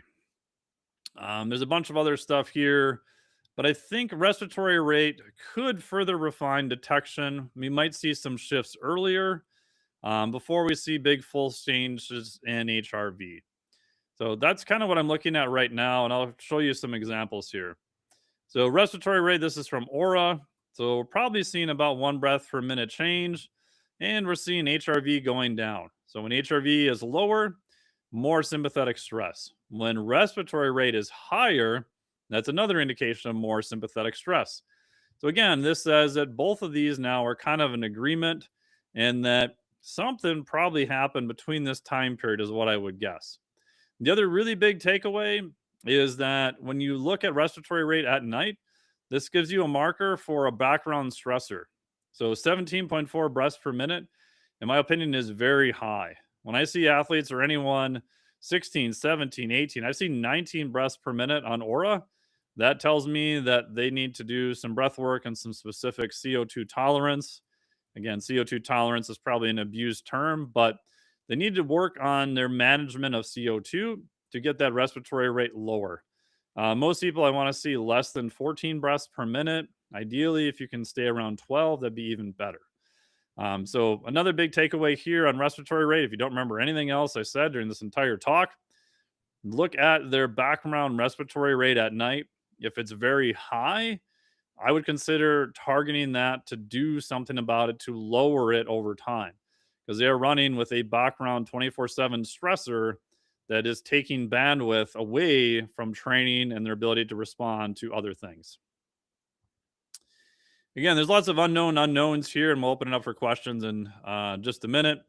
The key point here is that there's no one biomarker that's going to tell us everything. We're probably going to have to, for quite a long time, use a collection of different markers. So right now, I think if you can really understand respiratory rate as maybe an early indicator, and you can understand HRV as a status of autonomic nervous system, both parasympathetic and sympathetic, I think you're going to be pretty far ahead of most people looking at these measurements. Again, this is what I was just saying. Big red flag. Respiratory rate is greater than 16 breaths per minute. You probably need some breathing drills, hypoxic drills, nasal breathing, rib cage mechanics, all that kind of stuff. And it can change over time. Again, my red flag is more than about 1.5 breaths per minute over 24 hours. Might be something going on there. Again, I'm going to cross-check it against HRV, resting heart rate. Maybe we've got a POM score, which is the fancy way of just saying, how are you feeling? Are you feeling okay or not? Again, we want to look at, did they have a big, heavy training session the day before? If so, we would probably expect them to be stressed the next day. And we would hope that that would resolve in 24 to 48 hours. If they had very poor sleep, they had an argument, all those things can affect it. So you have to further ask questions of what's going on. Again, this is just showing you respiratory rate taken over time. So I would say this is a big change here. And again, big change here. So this was from an acute stressor. This is actually my data. This was from a day off doing some very easy CO2 tolerance work. And what you'll see is that it does respond relatively fast. So usually you can chronically change someone's respiratory rate in probably about 6 to 8 weeks if you know what you're doing. Last part, as we get close to wrapping up, and I'll answer any questions you guys got. I do think there is something to being able to down-regulate. I like the Shift Wave chair. I do have an affiliate with them. If people are interested, you can hit me up. Use this pulse waves through here, and then you listen to an auditory track. And what I found is it's really good for shifting your nervous system by using a passive therapy. Again, there are many other ways to do this, But most people, when you start looking at HRV, they need help with higher parasympathetic tone. So looking at cardiovascular health and also their ability to downregulate, get back to baseline faster, makes a huge difference on that. So as we summarize here, wearable data are useful. They provide us information about physiologic signals, but not quite diagnostic grade tools yet in some areas, although I do think they are very, very useful. Accuracy will vary by metric, device, condition. Heart rate is generally robust for a metric. HRV, generally pretty reliable, measured at rest or overnight. Again, if you are looking at these, RMSSD is the main way, and we're looking at the balance on the autonomic nervous system. Are you more stressed or are you more relaxed? Respiratory rate, I do think, is a good sensitive marker, and I do think it works really well with HRV. Wearable data should be interpreted more as directional and contextual, not as absolute. We're looking for trends and changes over time. That's much, much more useful than freaking out over a single data point. Again, all these measurements can be interfaced by movement artifacts, breathing, sleep quality, stress, illness, environment, all that kind of stuff. Best practice, use wearables as a decision support tool, not as standalone authorities. Combine wearable data with clinical judgment, patient context, and other validated measurements. So if I see someone's HRV just crashed, the first thing I'm going to do is ask them, oh, hey, Karen, what happened yesterday? And they'll probably tell me, oh, this or that happened. So again, it's a way to start conversations with clients and athletes. And the nice part is you've got some data to see, hey, respiratory rate went wonky, so did HRV. Something's going on. And it allows you to probe a little bit deeper to try to get more information. So that's the end. I got all the references and everything here. And then I will open it up for questions. We got about 10 minutes or so. Thank you so much for that. I know that was extremely fast and kind of a whirlwind, but hopefully you've got a good overview of HRV and respiratory rate. Thank you. I love it, Mike. Thanks. We'll give you a little Oh, we got an applause. That's pretty cool. all right. I love messing around with the media. All right, so we got some questions. Perfect. The first one is, what methods do you use to reduce respiratory rate? Like, what are some of your kind of go-to tried and true ways? So the biggest thing is you want to accumulate some level of CO2 under moderate activity is the fastest way to do it. So you can do this by light walking with a long nasal exhale. This is probably one of the rare times I would use Zone 2. I'm not a big fan of Zone 2. It's probably a whole different podcast and presentation. But you can use Zone 2 and just do longer exhales. You can do light running, light aerobic stuff. And you want people to get to the point where you don't need to watch 4 David Goggins videos to do this and have 4 cups of coffee to, gonadal fortitude your way through it. But if you space out for a second, you'll realize, oh, okay, I wasn't doing it. You want to be kind of right on that edge, like RPE of 5 to 6, where you have to concentrate on doing a longer exhale than what you want to do. So you want to build up a little bit more CO2 than you're used to under some light movement. And what that does over time is it resets that chemoreceptor in the brainstem, kind of like changing the temperature thermostat in your house. That, it is good to have this level of CO2 running around, and your marker, you'll see your respiratory rate will actually start walking its way back down.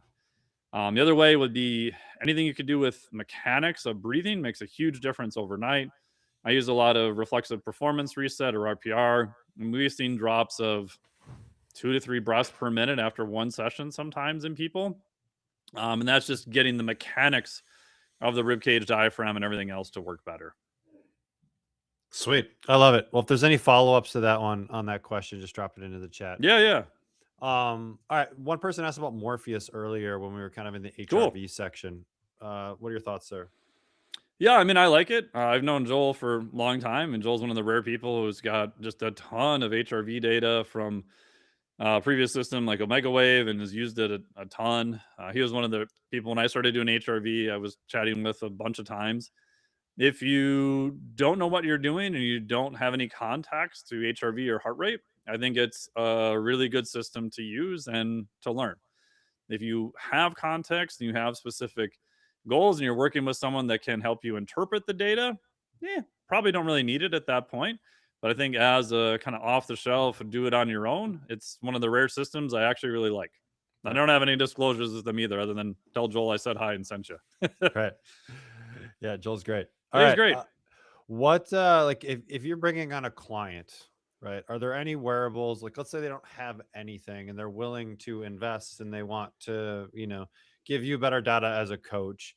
What would be like your kind of top 2 or top 3 ones that you would have them, invest in to start getting you better data as a coach? So right now, the 2 I use the most is probably a Garmin watch or Aura. Again, I don't have any disclosures with either one. I don't make any money off them. If people are primarily looking at recovery and sleep and they don't care so much about exercise performance or they have other ways of measuring it, then I would go with Aura. If they're like, oh, I really want to see my heart rate during exercise, I'm doing a lot more, aerobic stuff and I'm doing running or cross training and things like that.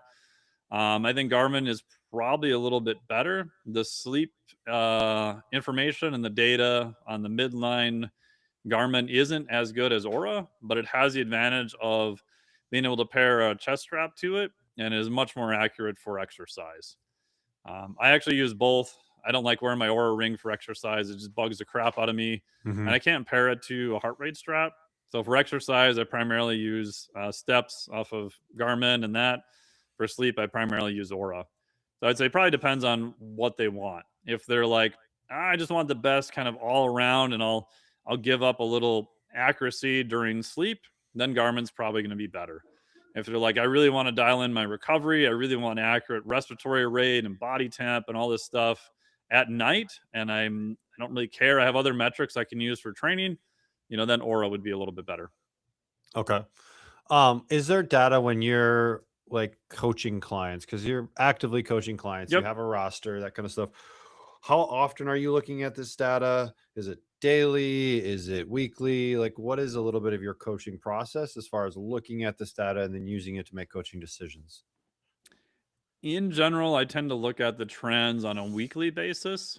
There are exceptions to that. If people have like a big event or something like that coming up, then we might start looking at it daily, or they're recovering from an illness or something happened, or they know enough to be like, ooh, my HRV is pretty wonky. I'm going to send them a note and see if I should change anything. So there are exceptions to Mhm. that, but in general, kind of on a weekly basis, because again, we're looking for trends over time. And I also don't want clients to be, worried about it. Like, I don't want them to look at their score every day and freak out and go, oh my God, my HRV dropped by 2 points. I can't train today. Right. Again, we're looking Right. at it as a metric of kind of cost of what you're doing. And we're looking for Right. trends to say, oh, wow, was it the training that was a little bit too intense? Or maybe you're under eating, or your sleep is a disaster, or whatever. So we're kind of looking at it as a little bit more of a broad spectrum brush. And again, if someone is doing like a powerlifting event or high rocks event, CrossFit event, I might have them send me information daily as we're doing their taper or things like that. But in general, I Mhm. find once they're educated and kind of up to speed, like weekly is a pretty good spot. Okay. Sweet. I love it. Well, for those that are still here, freebie for Mike is underneath his name. It's to get onto his newsletter. His newsletter is one of the best out there as far as providing just great information for you to become better as a coach, understand physiology, and how it impacts your clients. The other thing that we have under the VIP, and Mike, I want you to take a couple seconds to speak to it, but we've got the Flex Foundations audio series. So that's under the kind of the VIP pack. Talk a little bit about that piece. Yeah, so it's an audio guide to what is metabolic flexibility, how would you use carbohydrates, fats, protein. We even talk a little bit about some, cardiovascular components there too. So, because most clients those are going to be the basics like anything, and if you've got the basics pretty well dialed in, then you're going to be pretty good. And it's shocking a lot of times, like looking at HRV, that their training might be good and their sleep might be good. And unfortunately, this happens more to women, but they're just chronically under eating. And that will Mm. absolutely be a background stressor and tank your heart rate variability too. So all those things kind of play into just the overall stress profile, what you got going on. I love it. And as you guys dig deeper into Dr. Mike's world, he's got an incredible certification around nutrition called metabolic flexibility, and then another one around physiology.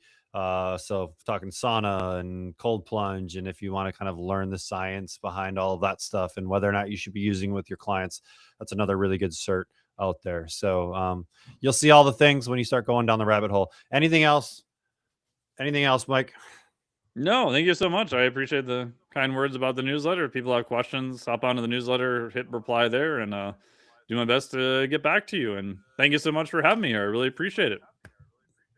I appreciate you, Mike. You can just click the button and I'll close us out. Sounds good. See you guys. Bye. Thank you. See ya. All right. It's that time again. We're going to jump in. Will is in the waiting room, so I'm going to go get him ready to rock and roll. We are diving deep into AI, especially around productivity and coaching coming up next. It's going to be super, super interesting. If you are new to AI and using things like Claude and GPT and Gemini and all of those things, this is going to be a talk that's going to be really beneficial for you. Next guest, I want to make sure that you guys know who is in the lead for they call it top fans on YouTube. I don't even know how the points are calculated, but it seems that some people are getting more than others. Steve is still in the lead, and then Wem is second. Calvin is coming in third place, and Luigi is making his way up. Luigi was like in 10th a little while ago. You're making your way up. I've seen him active in the chat. So again, this is Will and I talking here, but I want you guys engaged in the chat because that's how I can bring things into the conversation. I wish we could all be together in a big ballroom, but this is just easier for everyone. And so use the chat. That's a great tool for me to bring things in and just kind of see how the conversation is going. So everything, remember, that we do during the summit is going to be under the VIP schedule page. And so that is where the freebie from will be as well, and all of the recordings. It looks like the team has been on the back end uploading videos into the replays. So most of the replays from earlier today are already up, which is kind of cool. Kelvin, I don't know if you posting more actually gets you more points. I don't know how this works. And so you may be hurting your score. I don't know. But I appreciate the 5 posts in a row.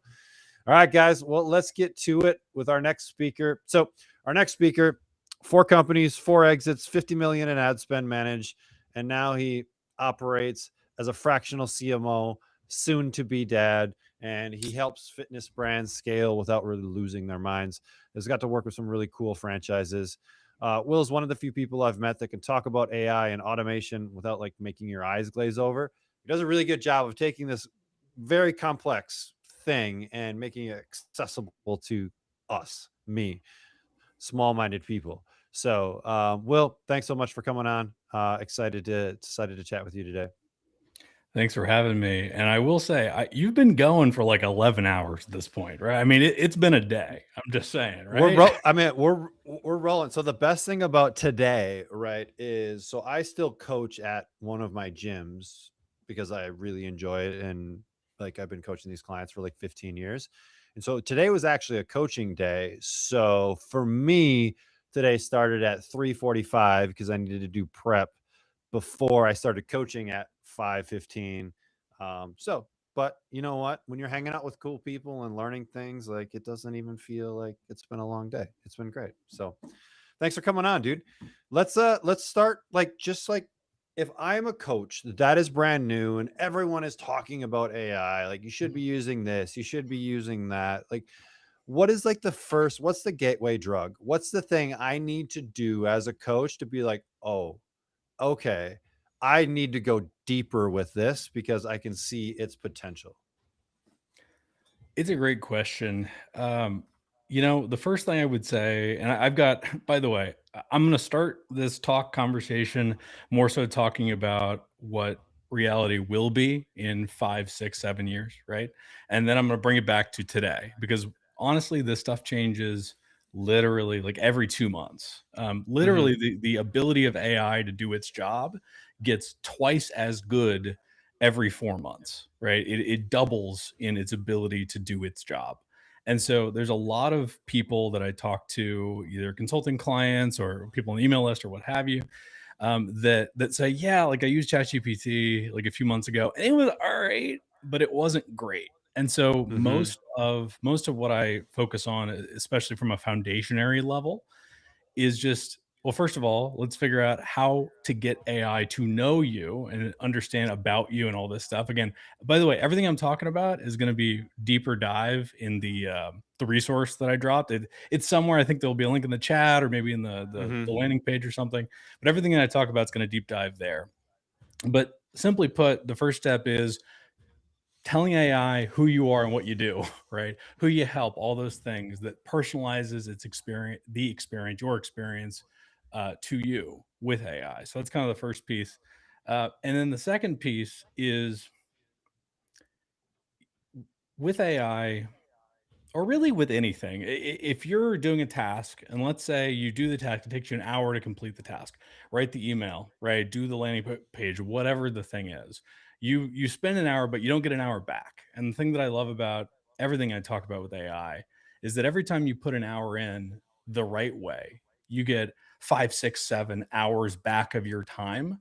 And that's compounding, right? So everything we're going Mm-hmm. to talk about is about how to save you time, make you more money, keep more clients, get more clients, all that kind of stuff. But yeah, it's Because super exciting, honestly, everything like around it. most people start using AI as like call it like a glorified search engine, For right? sure. Like instead of having to look through 15 results, it just tells me the answer to my question. Right. Yeah. So most people kind of get into it playing with it that way. You started talking about like this personalization. Mhm. So let's kind of talk about that because I think, right, if you can get those pieces right, it's kind of a lead domino that makes everything else a little bit easier. I don't have to edit as much. I maybe don't need to change as many things. It like talks in the way it's supposed to. It talks in my voice. And so tell me a little bit about like personalization. Like what does that even mean? And like what would I do to even start that process? For sure. That's so funny enough. That's why it's the first prompt in the gift that for being here that you get Mhm. is literally a prompt that tells AI to interview you. And it asks you certain questions about your business, about your goals, about even finances, right? Where you are, where you want to be, and interviews you line by line, question by question, and then logs your response in its memory. Something really cool about AI that wasn't true a year ago is that it has memory. And so everything you tell it, it can recollect that if we go back in the past and then remember everything you told it, and then it improves upon itself over time.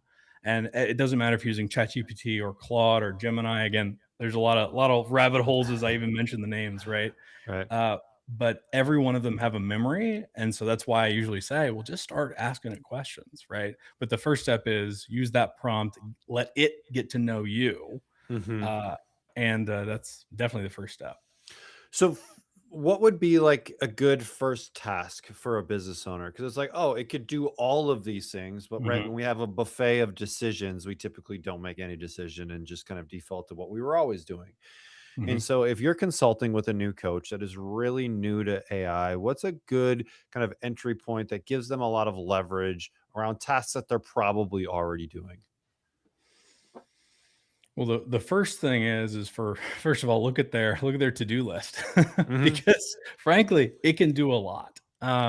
Typically, just like you get a client, and for reference, I had a gym for years. I did personal training for years, had a small group personal training gym, and sold it in 2018. But anyway, in that it's really looking at their list and figuring out what are the tasks that will make them the most money, move the business forward, that have been on the backlog forever because they don't know how to do it, they don't have the time to do it, they don't have that, and then they use AI to enable that. So typically, just like you would for a client coming in for a trial or coming in the first month or even just signing up, you try to get them a quick win. And so my quick win is, well, let's get some money in the bank, right? Hmm. Like let's get some marketing campaigns going, right? Let's get your brand brain built, everything that I'll mention in that give, but also everything when it interviews you, it'll develop a brand brain that'll make those emails actually sound like you. Hmm. And so sending emails, which is something that business owners should do, but frankly often don't. Hmm. And then on a weekly basis, having AI give you content to send out without you doing anything at all. So it's just on autopilot, sending you emails that you should be sending to your list. And much of this hinges on that brain that you talked about earlier, right? The brand brain, right? Yes. And the sequence matters here, right? Because if I just go into, if I were just to open up GPT or open up Claude and be like, write me an email that like 10 best ways to lose fat, cool. Like it will spit out information, but just like any search engine, right? It's just going to kind of be random. Like it's not really going to speak to who your people are. But tell me a little bit about the brand brain. That's really like everything that's in your head as an owner, who you serve, how you serve them, yada, yada, yada, right? It's just making it into a project that then it can refer back to every time when it's writing something. Oh, I need to write 10 fat loss secrets for, a female that has 2 kids at home and whatever other characteristics that might be in there. So I'm going to speak kind of how to do it optimally and then walk it back. Okay. So first of all, away from being an entrepreneur, all that stuff, I'm a marketer at heart, right? I love lead generation, frankly, because it's the thing you have to do to get the customers and get the clients. And so the first step would be is asking, first of all, giving AI a job. And in that job saying, you are a direct response marketer, for instance, and I want you to write XYZ, 5 emails about, like you said, weight loss, longevity, depending on your target demographic, right? Who you serve, your avatar per se. And write me 5 emails to get them to do XYZ, right? And I specifically want them to be under 200 words, right? It's getting very, very specific in that. The level, so that's kind of like the basic. It's just like, hey, be a direct response marketer, write this thing. It's going to go know what direct response marketing is. It's going to understand what words it should use, what words it shouldn't use. And that's kind of like level 1. The level 7, and this is, by the way, all given. Nothing is like gate kept or like behind some weird paywall, right? The level 7 is you have AI go scrape websites and forums, Reddit, Pinterest, different platforms where there is written word, right? X, Facebook, stuff like that. Go to groups where your ideal avatar is. And by the way, it's doing it on its own, right? Everything I'm saying is you just copy paste and it goes and does the job. It goes and it researches the type of words that your target demographic, right, your avatar says and types and writes about, right, about their struggles and all that, gets the inner need, right, and then writes the emails not only with all your brand in mind, but the language that the prospect uses, the language that the avatar uses, and it kind of turns it around on them. And so the optimal way, again, is to have kind of a research bot. Again, it's one prompt. The whole thing just happens like magic.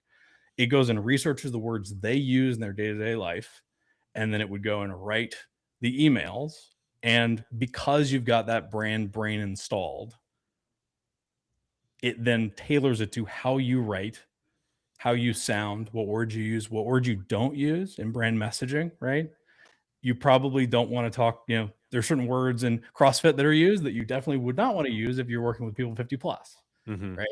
And so it's going to know all that stuff intrinsically from building the brand brain of what words not to use, and then write a beautiful sequence that would take, by the way, everything I just said would take you, no joke, probably 15, 20, 25 hours of time, which no one has, right? To do the research, to understand implicitly the words that they use, your target person that you want to become a client, and then write content like the world's best email copywriters. You just can't get better. And that's what I would call leverage. Everything that I'm talking about is put 1 hour in, you get 25 hours out. Like I just said, it's building leverage in your business, which is the difference between someone just kind of using ChatGPT or any AI model as like Google, right? Just a, hey, cook me, how many minutes should a chicken breast be in the oven, right? And someone that's understanding what's called prompt engineering. You are prompting it to say, do all these things for me, and then give me that output, which is a beautiful sequence that, by the way, very hard not to get business off those emails with all that done. Just say. So, I mean, we say the word prompt a lot, right? And that's something that I think has become like, I think there's even like terms for a profession like a prompt engineer There is, yeah. now and all these things, right? And so, but there is a little bit of an art in creating a really Mhm. good prompt, right? And so, walk me through kind of the framework around a really solid prompt if you're trying to get, pick your agent, how to get it to give you a good output. Because really, at the end of the day, right, the output is determined by the quality of the input. So, if we can give a better input, we're going to get a better output. Absolutely. And on that as well, I think that a lot of people listening probably have had a coach before, either in sports or a business Mhm. coach or a mentor or what have you. And you know that when you go to that coach or mentor and you ask a really crappy question, you're very disappointed with the answer. Mhm. Right. And so it's very, very similar with AI that if you craft the best question, you will get the best answer by far. And so the way that we put this together is in 4 parts. Okay. For anyone taking notes, this is the bold, this is the underlined thing, right? First, you need to set the role. Okay. So that's the R. Okay. Setting the role. Act as a direct response marketer. If we're talking finance, analyzing P&Ls, analyzing expenses, act as a financial analyst, for instance. I think most businesses need one, but couldn't afford one, right? So like AI Mhm. sticks there very well. So role is the first piece. Act as a insert role or job. Okay. The second piece is the task. What do you want it to do? Right? Is it write 5 emails? Is it analyze P&Ls for the past 5 years? Is it, here are my QuickBooks stuff, right? Like do the thing. So the second piece is task, whatever you want it to do, and be very specific, right? If it's write 5 emails, it's like, no, I write 5 emails that are 200 words that are designed to XYZ, right? The next piece is context, which if you have, so our RTC is what we've got so far. Okay. Role, task, and then context is the third one. In context, you want to give it everything about you. Now, the nice thing is if you install a brand brain into this, the context of it is taken care of. You don't have to say, I train clients online and I serve this type of person. You don't have to say, I own a gym and we serve people in this way, or we do these types of services and charge this much. You don't have to because you've got the brand brain installed. But just for this example, right, we're going to put context in there. And then the fourth letter is R, which is result. Result being, what do you want back, right? Do you want a PDF, right? Do you want a explanation of how they got there and then the emails? And saying specifically, what do you want out of it? So role, task, context, and result is the perfect structure. And this is stuff, by the way, this isn't everything I just said is not something that I like found and had this epiphany in the forest and said, oh, AI is the way to prompt. Like, this is literally the documentation, very boring documentation on these large language models, horrendously boring. But again, I think that's why like these are the hacks to getting the most Mhm. out of it, is setting a structure like that, because that's literally what the companies want you to do to get the most out of it. So one came in that I think is interesting, and this could probably take up the Yeah. entire episode. But Love it. ChatGPT versus Claude, which is Boom. which is the one to start with if you are getting started with AI, according to Will. According to Mr. Will, yeah. So personally, my daily driver is Claude. Every AI is good at different things. For most of the activities that business owners care about, Claude is very, very good. It's by Anthropic. I think there's a reason that on the App Store today, Claude actually outranks Gemini, ChatGPT, NotebookLM, all these different AI engines. It's literally number one as of today. A few political reasons for that, but it's still really good, right? Mhm. So I would say for someone getting started with AI and not sure where they should put their big old $20 a month, right, to pay for a subscription for one of the AIs, for sure, I would use Claude. Mhm. I will say, I'll give you a quick example. So I had a client that came in and he pays for G Suite, right? Like the paid service for Gmail. And so G Suite customers get, if you use Gmail for email and pay for it, they get Gemini for free. And this is 5-6 months ago. And we started working together, and he's like, I'm taking the things that you're giving me and the conversations, but like, it's just not giving me the same thing that you're showing. Like, it's giving me these emails that seem kind of soulless. Like they don't really got it. Mhm. And so I was like, nah, I mean, why don't you just try Claude? Just like, here, literally log into my account and just use it. Like, don't worry about it.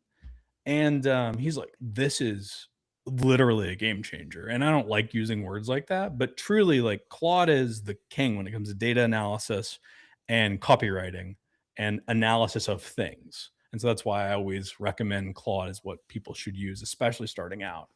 And fun fact as well, they actually just came out yesterday. It's so funny. Everything I said, it came out 2 weeks ago. It came out yesterday. It came out 3 hours ago. Like, Right. the stuff moves so fast. Claude even has a feature that you can take all your history from ChatGPT and all your context, right? And that RTCR, all the context about you, because it was building a memory every chat you had with it. And Claude will actually let you import that in and start from the same level, so you don't have to reteach like you would have to if you started from nothing. It's funny you said that, because the last 2 questions in the chat were, I have chat decently Yep. trained. How do I transfer that to Claude without starting over? Or should I start over? And then the next person said same question as above. Yeah, almost like I do this for a living now, right? Yeah, So it's very good. is it just like I haven't even looked at it in Claude. Is it just like a little like drop down kind of thing? Or Yeah, like so it's actually this is live. One second. There's a link. You know what? How about this? If you Google it, it'll come up right away. Right. In the first email that I send everybody, like OpSend, I'll add in the link in the email. So Sweet. if you want that. Sweet. So I would concur with Will in that Claude is my kind of daily driver. I still use GP. I have it on my phone, and I use it more as almost like a Google sometimes, just to like Same here. ask just dumb questions that I need answers to. But yeah, for me, I think one of the biggest leverage points, and Will, correct me if you think differently, for a lot of coaches, is using AI for a content standpoint. Mhm. We're talking to a lot of coaches, like, I don't have time to do this, I don't have time to do that, or write emails and these kind of things that are really Yeah. important in building the business. I have found that I can create content exponentially faster, and good content, not just like generic stuff that's Mhm. going out. And I'll kind of give people a little bit of my workflow, and then Will, you can add to it as Please, well. yeah. So I use a lot of like long form video content. I do a kind of a weekly show, so things that are 20, 30, 60 minutes long. I like this format and like what we're doing here much better than just like having to type out an email. And so I will take this long form content, right? Or let's say I do a 30-minute show. I will then take that transcript, and then I have a whole sequence that my project will go through in order to create kind of mini bits of content out of that.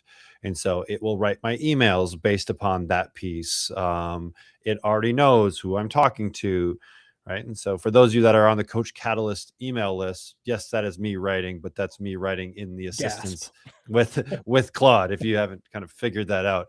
But the content is still really relevant to everything that's going on. I just didn't have to write every word. I can Mhm. go in and make sure that it's good and then ship it.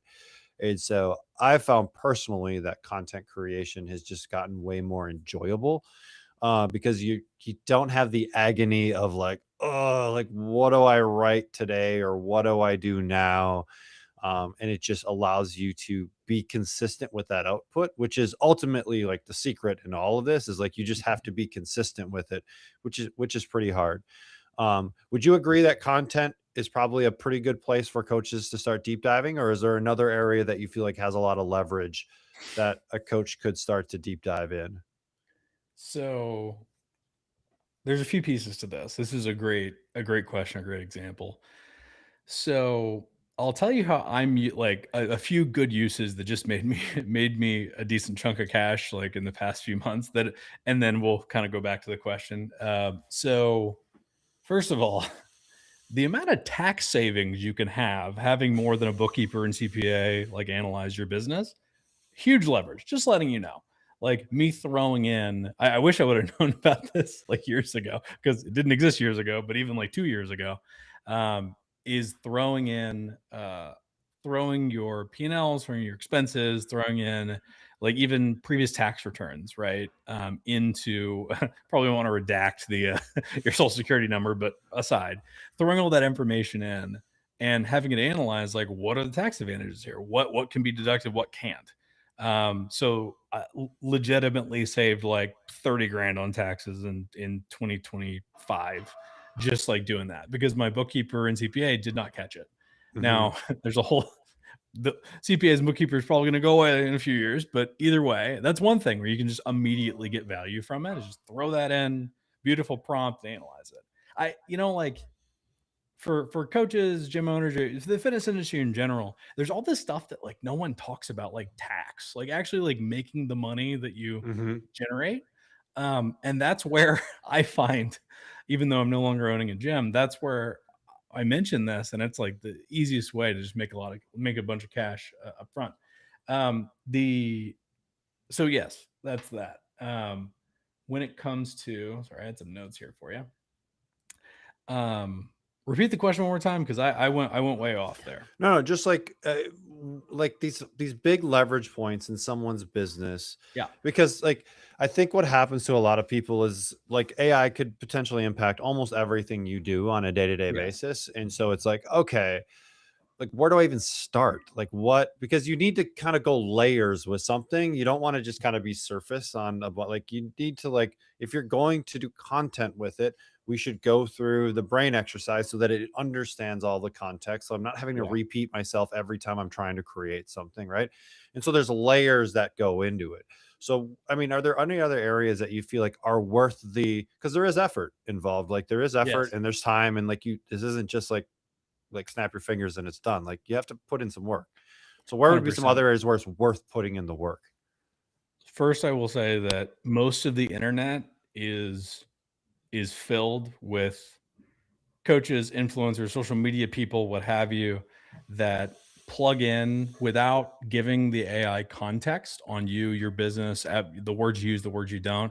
They just throw in, write me a description for this post. I'm feeling saucy today. And like, it'll just give you this response, right?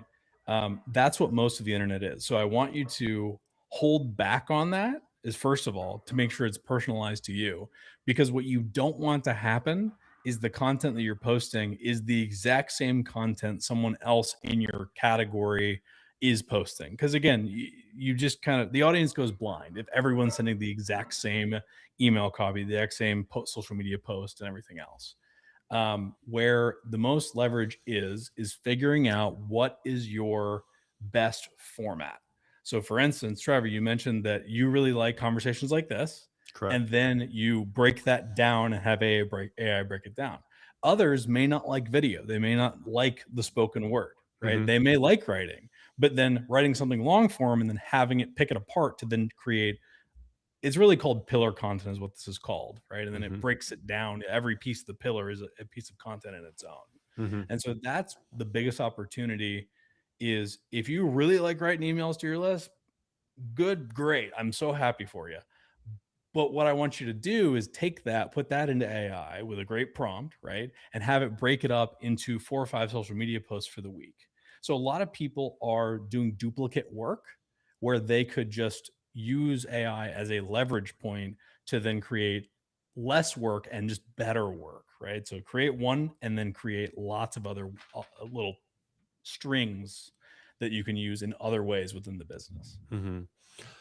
Another use case that I just want to put out to people it's really interesting is essentially answering a bunch of questions, right? Your people have questions, right? Your clients ask you questions all of the time. Should I do this? Should I eat this?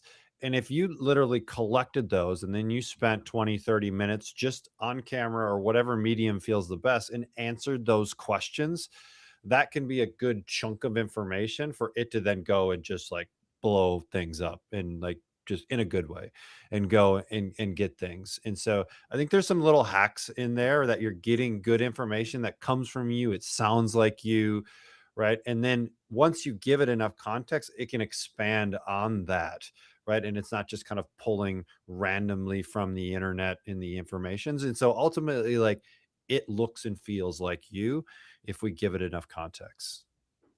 Yeah. Yeah. And it made me think,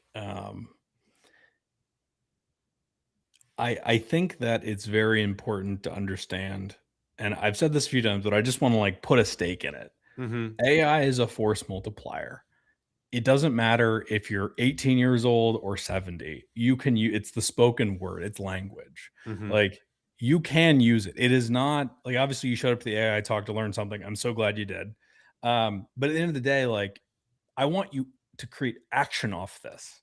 It's really easy to show up like to a summit or a seminar or an in-person conference and just kind of listen and be like, oh, yeah, it's great, right? And then you leave and you got a lot of notes and you take action on nothing, Right. which from someone that ran conferences, guilty, Right. it's a lot of people. And so I think that it's important if you take nothing from the last 30 minutes so far we've been speaking, and just go and take the prompts that I give you and just put them in and just explore and see what happens. You will be much better, especially in a world that is going that way. Yeah. Oh, I want to add one thing to that too, because there may be people on this, and there probably are a lot of people on this that maybe haven't even, started going down this rabbit hole. And I saw Yeah. this post from Stephen Bartlett. You guys know him as the podcaster, right? But he had a post that really put like AI into perspective. And there are a few stats from the post, but one that really kind of came out was 82% of American businesses still aren't using AI for anything. Yeah. Right? That means 2 out of 10 businesses are using it. And so, like, if you're not using it right now, you're not behind by any means. And so, like, it's just like you need to make an effort, set aside time to start playing with a tool that's new, right? And like any technology, like it's going to be new and weird right away, but as you play with it, you'll get more and more familiar with it. But all I wanted to get across is like if you aren't using it yet, it may feel like, oh, I'm way behind because I don't know how to use like agents and coding assistants and all of these things that are coming out. But like actually the vast majority of everyone is behind. And so that means it's like you're just right where everyone else is, and it's really normal.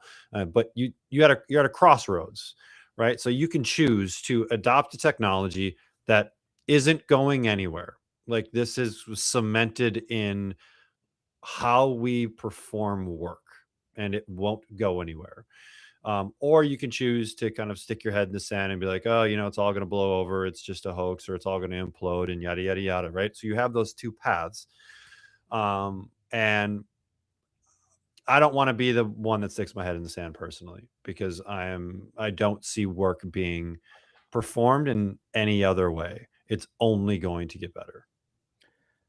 1,000%. I've got two points on that. So I've got a client that has a 62-year-old client, okay, that has 18 brick and mortar locations, gyms, right? Does somewhere in the realm of 10 million in revenue total, right? This is a big old business, right? It's a honky business, not in the world of business, but in the world of fitness, it's pretty big. And he brought me on just to do one-on-one consulting for not only himself, but also for his facility leaders and his regional managers to up level them, because really the power is, yes, like he wants to learn, he wants to get better, he wants to be able to leverage, not do it the same way forever. And he's killing it at 62, which I'm amazed. To be honest, I thought he wouldn't last. It's like, we'll see what happens. But he's absolutely killing it. And not only that, but he is rallying the charge for AI within his company. And his entire staff is. And with a lot of things, his administrative costs have gone down. His need for admins has gone down. There's some fancy stuff that I won't get into that he's also doing. But at the end of the day, you just got to be open to it and be okay with being really bad. Be okay with getting frustrated. It's so funny. I go back to me doing like consults in the gym, and being like, you're gonna suck at deadlifts to start, you're gonna absolutely suck, but it takes reps to get better. It's the same logic with AI and using this technology. Be okay with sucking at it. That's okay. Because, and I'm gonna kind of paint a picture of something that was wild that I saw in the news the other day. This was Elon Musk was having a talk in Davos, Switzerland, for the World Economic Forum, right? This big, all these world leaders and stuff. And he's very optimistic, but most of the things Elon says ends up happening, which is pretty cool. And right now, his factories are producing Optimus robots. Okay. Most of you have probably maybe in the news or just in passing seen an image. If not, Google it. It's freaky. With the numbers they project, by 2032, there will be 1 million Optimus robots produced, which I have no doubt it will be hit with how fast you can produce cars, because they're smaller. These robots will run most of the factories in the US, and they will do most of the labor. It will be millions of jobs that will be displaced. The good news is the human-to-human community businesses and human-to-human interaction business that you guys run will stand the test of time, right? Fitness and wellness will not be interrupted and disrupted like most other industries by AI. And so your advantage, though, is to make sure that everyone that is not paying you right now starts to pay you, because it will only get better, right? People will be tired of talking to robots. I'm just saying. Therapy gone. Just saying. Like a lot of these things, especially when it comes to manual labor, when it comes to transportation, when it comes to like trucking. I mean, the cyber taxis are already operating and they have no steering wheel and no pedals in Austin. And so self-driving is already a thing. This stuff is happening. I'm going way off here, but things are happening very, very quickly. You're not behind. It's important, though, to live effectively in the world of 2032, which I hope everybody listening to this makes it to. It is a very relevant skill. And as you mentioned, how many businesses are not using it? I don't think that 2 out of 10 number is unreasonable. I don't think more businesses will adopt it, especially in health and wellness and fitness. I don't think so. But I think you can get more effective with your own personal productivity. You can make your team members better at what they do and also make their time more efficient. Probably not have to hire as much. Administration costs gone. And this is already a reality. That's why it's worth taking time to be bad at it, to get the reps, to become good with AI. So TED Talk over. No, I really like it. One person said, can you have it scrape research? I think we need a little bit more context from. Sorry, what was the question? Sorry.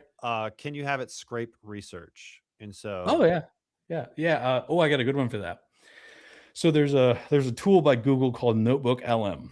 Okay. And Notebook LM is it's free to use, right? So go sign up for it or whatever. It's by Google. If you have a Gmail account, you already have it. You just don't know you have it.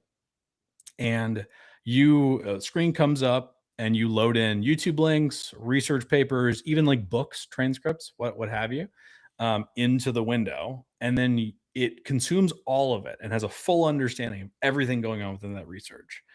You could literally say, like, scrape all of XYZ platform for this information, right? PubMed, what have you, research to do with XYZ. It will go and get 50 different research papers, probably more, and consume all of it. And then you can chat with it with all that context. As I mentioned, context is what matters across the board with all this. And you can chat with it. But then, and this is like the really cool thing with Notebook LM, is you can choose what you want it to generate for you. It can generate infographics, right? To make like, if you're a visual learner, infographics are great. Have it generate infographic. You can even have it generate, this is like my favorite feature. You can have it generate a podcast where it's 2 people, they're both AIs, that are talking about the subject matter and explaining it in a very palatable way.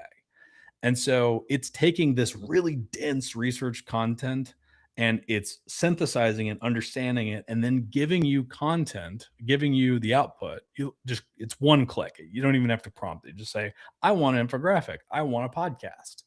It'll take 2-3 minutes and you've got your podcast. You download, you listen to it. That is the best way to consume research in today's world by far. I'll also give you one other treat with this. So within ChatGPT and Claude and most of these platforms, they have what are called either routines or schedules. Okay. And these are tasks that you can set that happen on a cadence, daily, weekly, monthly, quarterly, whatever.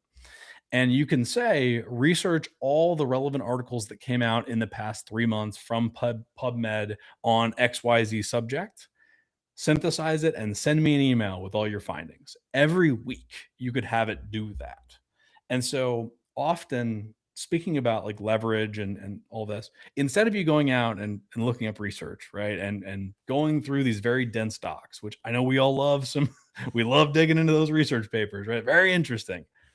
I would love if we took that 2-3 hours you probably have to take to consume all the relevant pieces of information and just use ChatGPT or Claude or whatever solution to, on a recurring basis, just check, has anything come out, and then give you a synopsis of it all.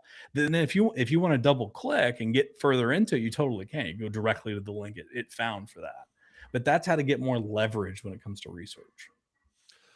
Are there any personal productivity ways that you use AI? And let's kind of stay surface level here, because I know you're gonna have I'll calm some. down. Don't worry. I know you're gonna have some like level 5 stuff here, but like level 1 personal productivity, let's call them hacks for lack of a better term, that you feel like would be relevant. Yeah. So I use a Claude project. Project is a whole thing. It'll be in the emails. Don't worry about it. So I use a Claude project to manage all my to-dos as well as all my priorities in life. And so everything from doing like my personal programming for, lifting, nutrition, every meal I have, I take a picture of it. It calculates macros and then gives it back to me, and then keeps a count every day so I can make sure I'm within the macros. In staying surface level, having it generate and keep a to-do list for you, and just instead of you having a bunch of sticky notes like this, right, or a project management software or whatever you use, Apple Notes, whatever, having AI keep your to-do list and then recommend how it will just passively recommend how it can help you do the to-dos has been like one of the bigger unlocks with that. And all you do is brain dump all your to-dos and it keeps the list. Yeah. Explain to me how that works in context. So are you using like Claude on your phone and you have a specific project that is like to-do lists, and you're just like open project, talk to it, dump, write whatever into that particular project? Or is there a different kind of workflow that happens? No, that's pretty much it. I use I use voice to text a lot. So the microphone, right, icon on your keyboard. I barely type anything anymore. And so most of it is talking into Claude and saying, yeah, I got that done, send, right? And it marks that off. And then it will remind me as I'm chatting with it what the weekly things I needed to do. Did that get done yet? It'll kind of keep me accountable in that way. It's like you can think about it like almost like a personal assistant, right? That Correct. knows everything. And, yes. Right. It can be whatever you want. Do you want it to be nice to you? Do you want it to be mean to you? Do you want it to be like, oh, mine's a complete dick. Oh my whatever God. whatever your flavor. It cusses at me, dude. Like it's really angry. Like it's like you let yourself down this week. Like but I want that, right? Right. So we've got personal to-dos, that thing. Any other kind of productivity pieces that you use it for personally? Yeah. So when I mentioned the schedules stuff of a reoccurring, one thing, there is so much information on the internet. There are so many podcasts you want to listen to. There are so many newsletters that people send. There's so much information out there. And so I think that it's one of the more simple things to set up that has one of the biggest impacts for me. is I used to consume a lot of content, a tremendous amount of content on AI, but also on just all these different subjects, right? As we dip and dive between subjects. And having a ChatGPT or Claude do that recurring task and go and consume the podcast transcript and check out the research paper and look at my inbox, right? Which you can integrate your Gmail account. Again, it's literally in the app. You'll just say like, click the plus button, add my Gmail account. You can look at all the emails. It takes all that stuff that would take you 5 minutes here, 20 minutes here, an hour here. I know I'm saying these big, but truly that's how long that takes to consume everything happening that's getting thrown at you.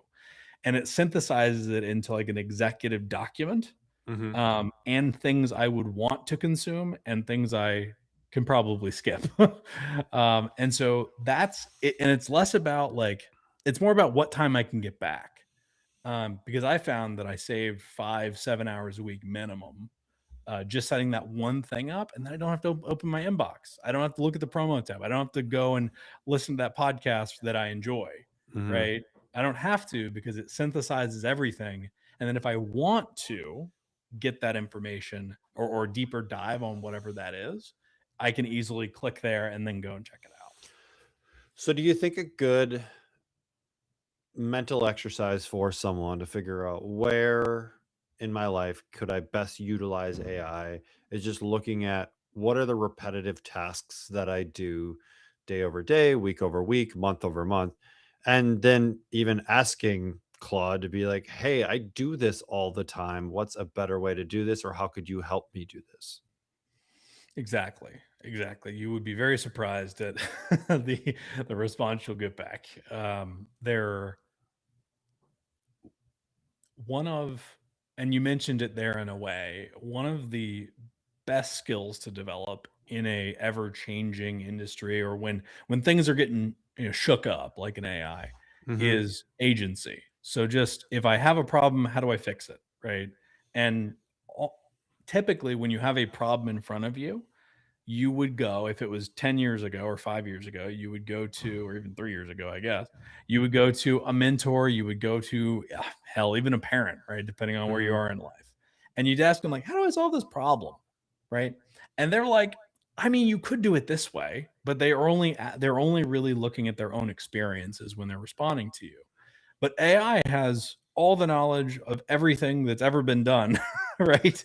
In whatever you're talking about. And it can give you the answer of how to, not only like what to do, what it's about, but a step-by-step of how to solve that problem. I find, because I was one for many, many years, I was a very frantic business owner because there wasn't enough time in the day, because I had all these open loops. Okay. So someone brings a problem to you.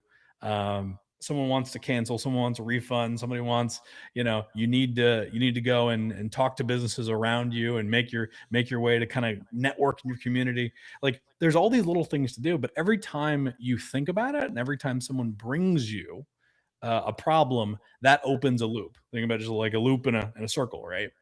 And the more open loops you have, the higher, even if you do not have anxiety, everyone's got it to some degree. As that loop opens, if you have too many open, your anxiety, your blood pressure will rise, because there's just too much stuff to fit in your head to remember to do. A to-do list does not solve it, because the to-do list does not do the task. Right. Right.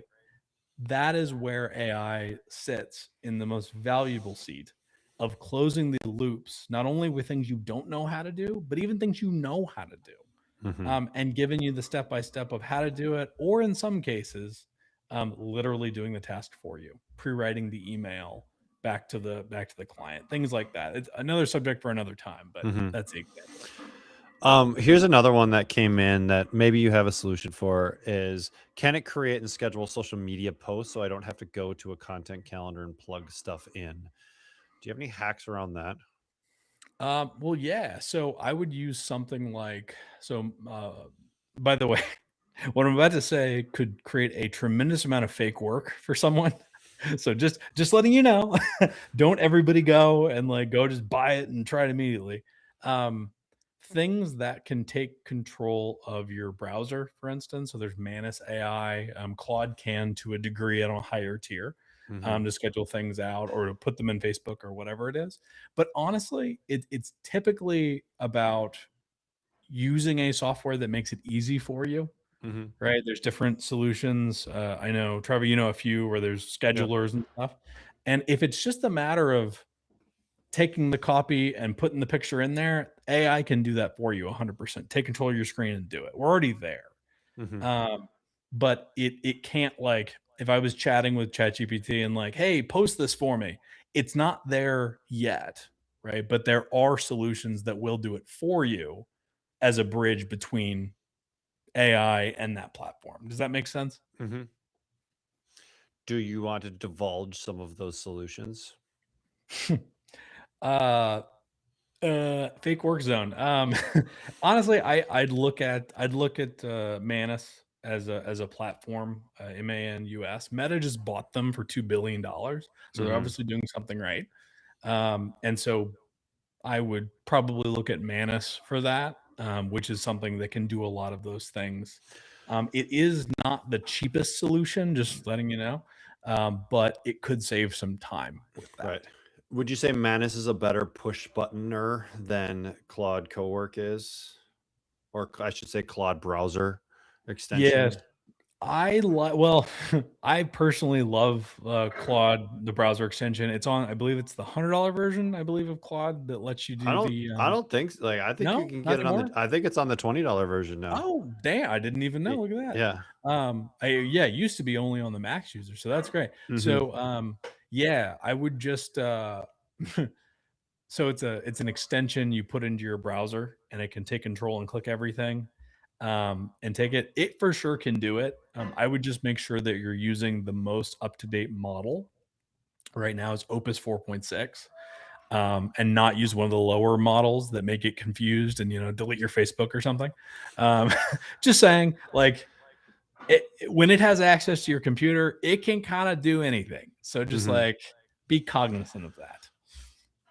And if you want an example, Kane in his presentation with AI, he actually had Claude, the browser extension, create. It was like 3 articles on protein, and then actually go into Coach Catalyst and then build them inside of Coach Catalyst and actually assign them to the client on the right Nice. days. And so, like, there's some really cool things to play with. That's something Yeah, that I'm starting to play with more. Is that one? So, yeah, good that's great. stuff. All right, last thing here. Mhm. Last thing, and this is maybe a little bit more of a philosophical question, is how do you feel about all of this data going into this place that people have access to, right? You're essentially sharing everything, your schedule, Mhm. your right into this place. What is your, how do you think about that? Or do you just not even care at this point? I Two pieces. So I personally, you look at the founder of these different businesses and their philosophies themselves. And personally, this is just me. Um, I trust the founder of Anthropic a lot more than Sam Altman at OpenAI. And so, OpenAI, as do most of these, have large defense contracts that might include mass surveillance at some point. So I'm just letting you know. Hmm. I would more so. That's why I like Claude. I don't worry about these things, and I do willingly give the AI all the context. Um, because to be honest, I think that all this data has already been shared publicly and is already in databases. Not to go like woo on you, but all this information already exists. Like if someone was truly worried about privacy, you'd go live in a forest. Correct. Like privacy is a farce. It's been gone for many, many years. Snowden level stuff, right? In the 2000s. Like Hmm. our privacy is kind of dead. And to try and, not to get controversial here, but like to try and defend yourself from what you've already lost, Right. use the tools that are in front of you. Hmm. If you're really like, if you're really freaked out and you're like, I don't want it to have this specific information, you can open up in Claude as well as ChatGPT. You can open up an incognito or like a private instance. Typically, it's on the top right of the screen when you're having a chat with it, and you can turn it into incognito, and it does not commit that stuff to memory. and it kind of deletes the files after you're done with it. Mhm. And so if it's something very sensitive that you would not want to be shared, use the incognito mode. But from a higher level, it already exists. It's already out there. You don't have a choice or not, unfortunately, but it's what it is. Yeah, I would Down note. 100%. Whew. Right. I know. But so it's, I think you hit the nail on the head. This is one of the reasons why I have actually chose Claude over doing a lot of stuff because of more of their principles and how they're talking about this technology and how they're envisioning it and safeguards they're putting in place and these things that, like, I don't even think we can fathom where this technology is going, right? And so even let's say we take you back 15 years and you basically say, I'm going to give you this tool that will do all of your email writing. It will look at your emails. It will respond to people. And you're going to kind of be like, yeah, BS, like, yeah, whatever. Like, machines won't get that good of writing like me and like all of this kind of stuff. And then now it exists. Right. And so it's kind of like the cell phone to the person that's never even seen a phone. I can talk to someone on the other side of the world from this little device in my hand. Right. And I don't have to see them and they can't hear me. Right. Like, I think we're in that sort of like trajectory of new technology. And so again, like, you can choose to use this as a tool that will help you improve people's lives, run a better business, be more efficient. Or you can choose to kind of ignore it. But I think the coaches that do decide to embrace this type of technology are just going to be leaps and bounds in front of people because their ability to be productive will be 10, 20, 100x. Right. And it's kind of hard to beat that.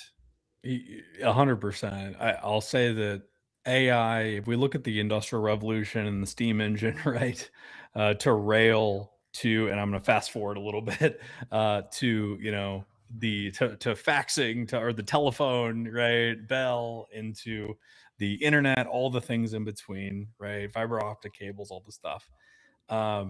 AI at a scale will have more of an impact than all of them put together. And so if your goal, which has been my goal since I originally started my gym, I don't know, 13-ish years ago, right? My whole goal was transforming lives and impacting people. And whatever you can do, whatever advantage you can get to help more people and make more money, provide for your family, you should take that route. And that's why it's so important to just adopt AI. Just try it. Right. Like anything, it's a curiosity. Be curious about it and Yes. what it can do, and just start playing with it. And you'll have your aha moment with something that you do, and that will be your buy-in moment.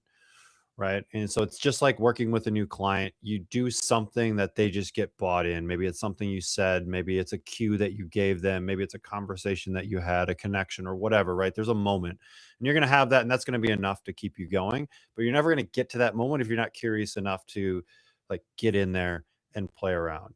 And so if you get anything from this talk, if you are using AI, like, and even if you're not, grab Will's freebie, because that will walk you through kind of building this foundation for what you guys are doing, and then allow that to kind of carry into the next thing, into the next thing, to the next thing. So any last pieces, Will, before we call it quits? Well, I just want to thank you. Legitimately, 14 years ago, I guess, my vision was just about transforming as many lives as possible. And through being a trainer and then having a gym and then helping gym owners and coaches, to then having a leading agency in the US, helping them with lead generation to help more people, to now what I'm doing with Ridgemont, and just on the data side and AI side of development and engineering. Every single step has been an effort to transform more lives through the clients that I'm able to help. And so, yeah, thank you for your attention, and thanks for having an impact.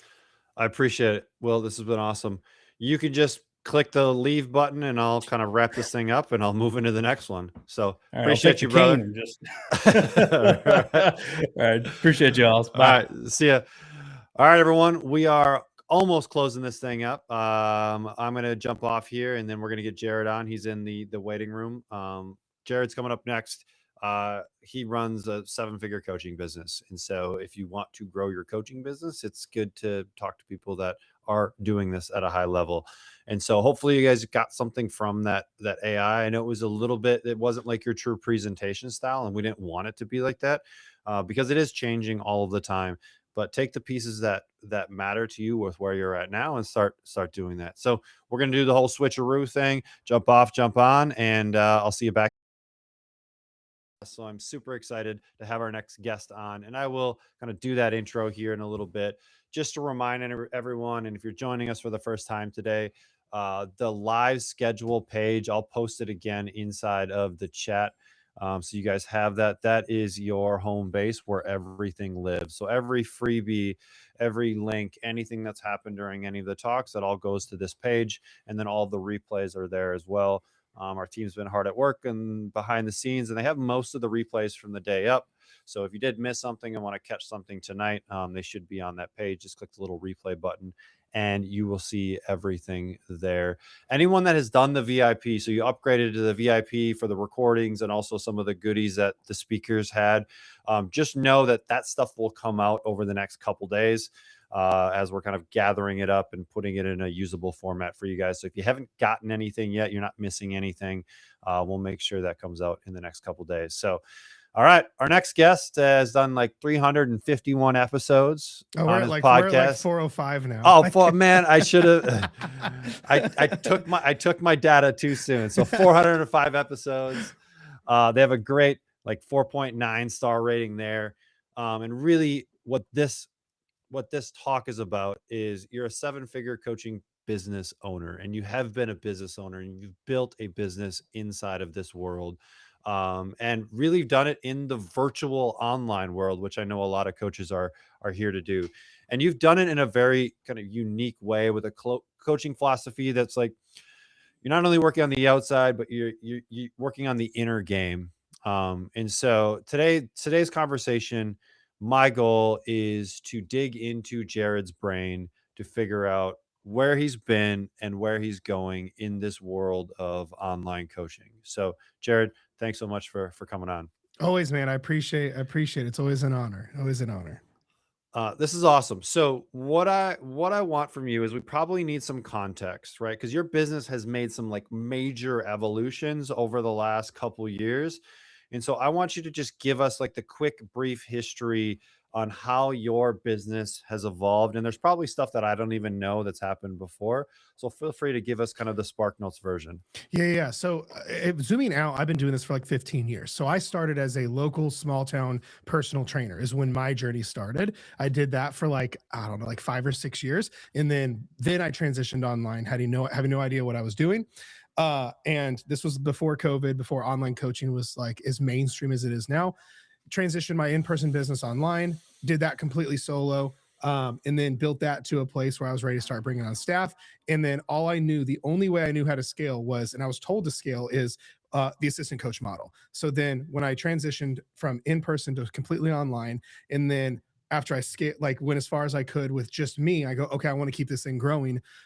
But the only way I was ever told was you have to start hiring. Like I didn't think about low tick. I didn't think about group. I didn't think about course. I just heard, no, if you want to scale, you have to just hire more coaches. And then, so I did that. And over the course of several years, the height of it, I had like 6 coaches that was on my staff. And then was the model more like one-to-one coaching? Yeah, completely one-to-one. Okay. Yeah. Like I had like all these coaches that worked for me as part of my brand, and they coached under my umbrella. So there was no like shadow coach. It was, hey, here's my team. And everyone comes in under the same philosophy, the same program, the same client journey, the everything. And then every coach had their own roster. So these were like Grant's clients and Abby's clients and Sadie's clients and so on. And I ran that, and I thought I was going to be doing that forever. But then one thing led to another, and I really didn't, my passion for that and how the industry started shifting, I just realized I did not want to keep running that. It just didn't feel quite right for me anymore. And then over the course of time, I transitioned to what I do now, and I've never had a happier, more profitable, more thriving business ever than the way I run it right now.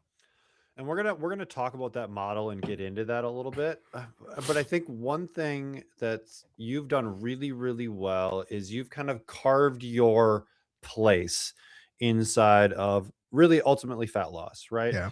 So, which is probably the most crowded. I mean, there's the most people, it has the biggest market, but it's probably also the most crowded for coaches, right? But you've been able to really find your people, your niche.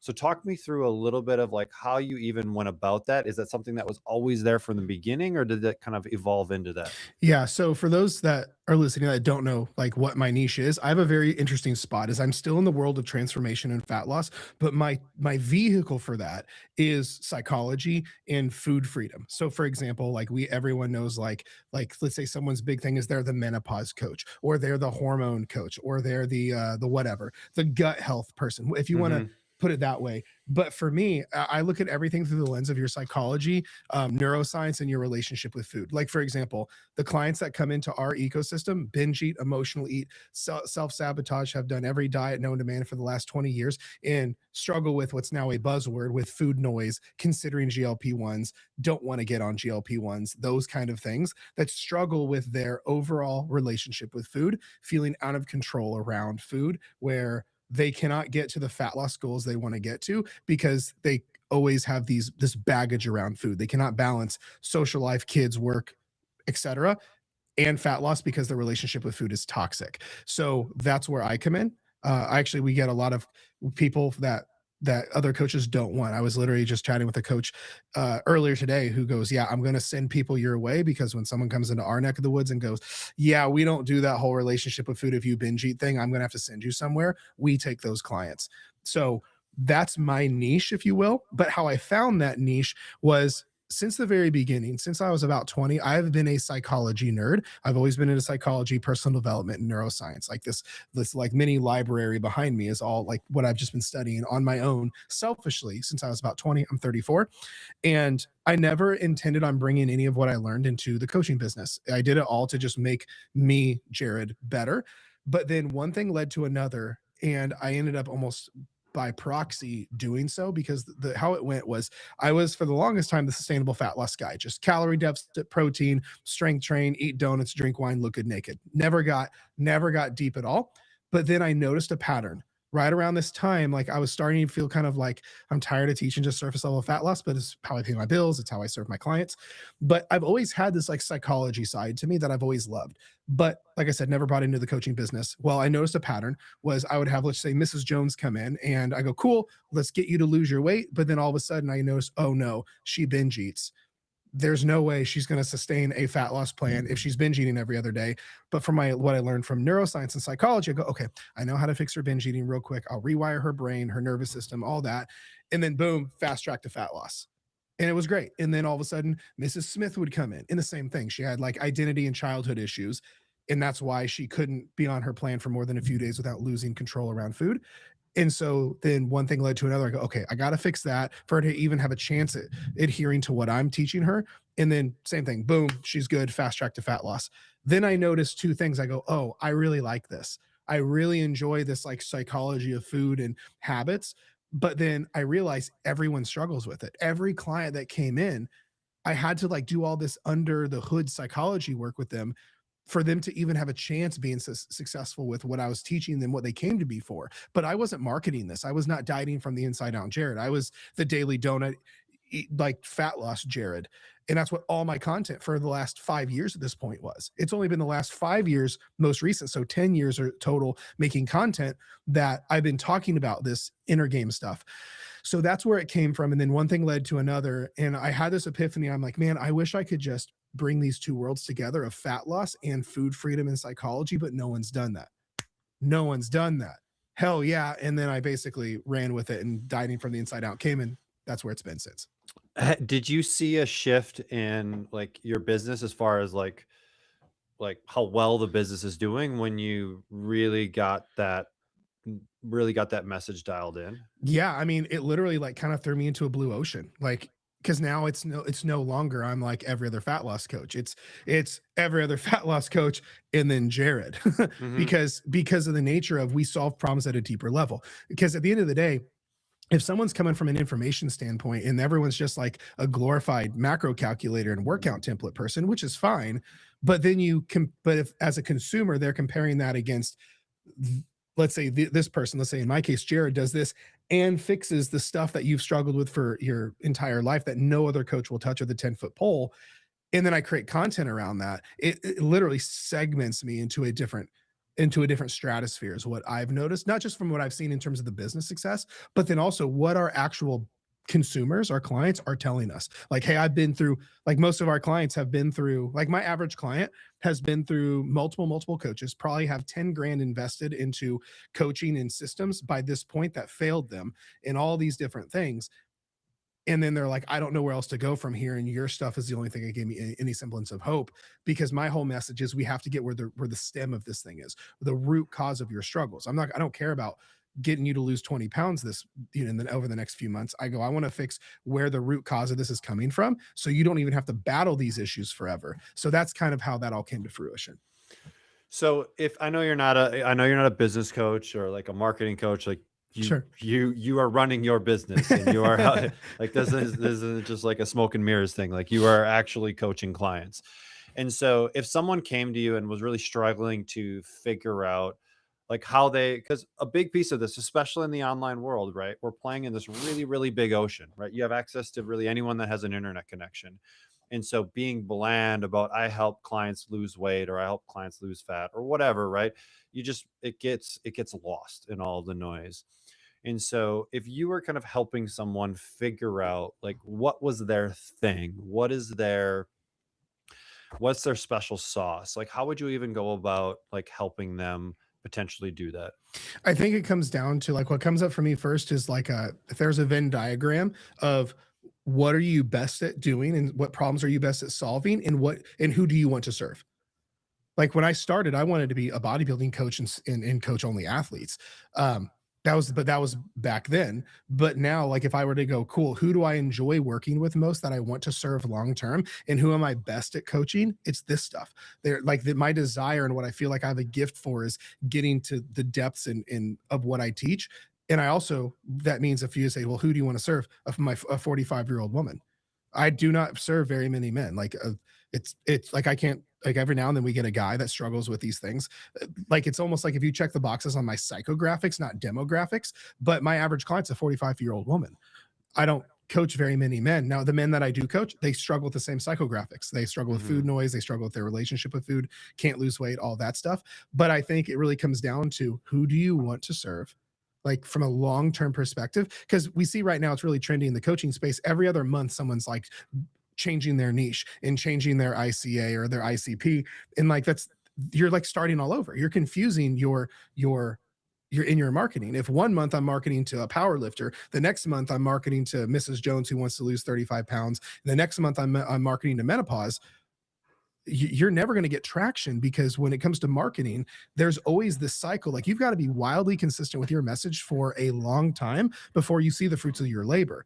But if every other month you're like talking to men, then women, then these problems, then these problems, then these problems, your marketing is going to be confused, and then it's going to have issues. So what problems are you the best at solving, and do you enjoy solving, and who do you actually want to work with? Like the person, not like a category. Like if I had to say I can clone one person, who is that person for you? And you need to be psychopath level obsessed around it. Like the amount of time that I spend with my clients, and that I could write an essay on who she is, what she thinks about, the things that she won't say out loud, the emotion she experiences from the moment her eyes wake up in the morning, I could do that. It's because I'm obsessed with that client. It's why like I've had clients who I write to my email list every like multiple times a week.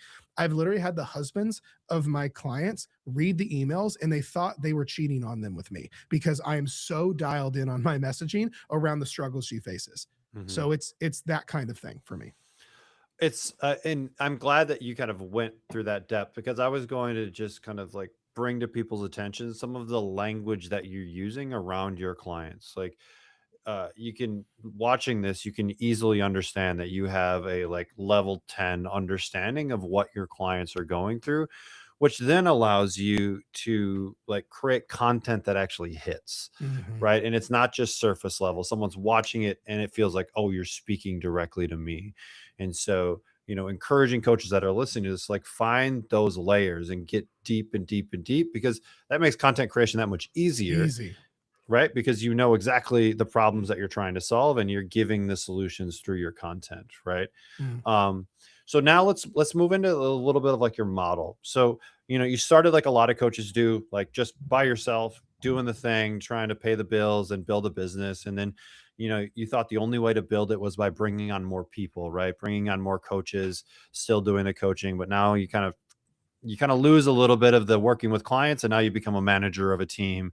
And right, we shift that position. It's really common inside of the coaching world, is we think more humans is the way to grow our business, but then we get away from the thing we really enjoyed, which was actually working with clients. Yeah. Because now you have to manage all the humans that do work with the clients. And so you kind of like burned it all down to an extent. Right. And then you've kind of rebuilt it back up in a newer model. So talk me through kind of how you're thinking about your model from coaching today. Yeah. So when I, especially starting it when I like burned it down, and this is where the goal is to have a business you don't burn to the ground. That's why when I did it, I would do what I call I sustainably burned it. Is I didn't Mhm. want to continue running a model that was no longer aligned with the vision that I had for the future of myself, my company, and all of that. Where the last thing you want to do is grow a business you resent, because then that's when people will literally wake up one day and throw a 7-figure business down the toilet. I have friends that have done that. So for me, when I saw that happening, I was about 6 months in realizing like, okay, I'm not happy with this. And that's when I pivoted. So yeah, we had a few rough months, but that's when at the end of the day we pivoted. I made the staffing changes and all that stuff in the model. But my current model now, the best way like coach to coach I would explain it is it's very much a hybrid of group and one-on-one, but it's a little bit different. I still to this day have not found any other coaching businesses that do quite what we do in terms of how the fulfillment is, because it saying it's strictly one-on-one doesn't feel accurate. We have lots of one-on-one components of it with the way that the fulfillment is, but it's also not just like a glorified Facebook group too. Like a lot of people run a low ticket group model, because like even right now at the time of recording this, I charge like $500 a month for my group model, where that's what a lot of people charge for one-on-one, whereas it is a group based model where I have and I host it in Coach Catalyst, where I basically have everyone goes through the exact same curriculum. I took what I learned in one-on-one and I built out an entire like year of exactly the journey I need my client to go on, where I can guarantee results. So if you go into my Coach Catalyst account and under programs, we have DFI 01 and DFI 02, and it is the most behemoth. Like, I don't know if I've told you this, Trevor, but like our program is so fat, we actually ran out of space and we had to go 1 and 2 because of how in depth this is. It's not just like track your macros, submit pictures. It is insane. But I took what I learned of one-on-one work for the last decade on what it takes for our clients to go through the exact journey. And I have that all inside that now. So now all of our clients go through it. And then we also have strategic touch points of one-on-one. We also have strategic amounts of automation in place. That way it's not all just completely manual. We have very specific things that are manual. We have clients still submit all their metrics, so that way we can ensure they're getting results and progress. And then we have other pieces of fulfillment like group calls, but we also have a schedule of private calls that are not very frequent and things like that. So it is very much a melting pot of both the most important pieces of one-on-one, but the scalability of group. Like, I could keep my current staff in place right now without hiring any more people, and I could quadruple the business. My goal this year is to actually do that, where we could go from like 100 clients to 400 clients without having to hire any more coaches. I have one. So I want to just highlight some principles that you kind of talked about that could really apply to really anyone, right? So one thing that you mentioned that I think is really important for people to understand is you put in the work first as a one-on-one coach to then truly understand who you're dealing with, what that client journey, what that customer journey is like, what they need at different stages, rather than just saying, hey, I'm going to go do this group model because Jared said it's really efficient, and I go into it and I build this thing. And I think a lot of people try to start there and it doesn't land because they haven't done the prerequisite work of like trying to figure out the exact path that someone needs to go through. And so I think that's one principle on why your group model is probably working so well, is because you did the work at the beginning.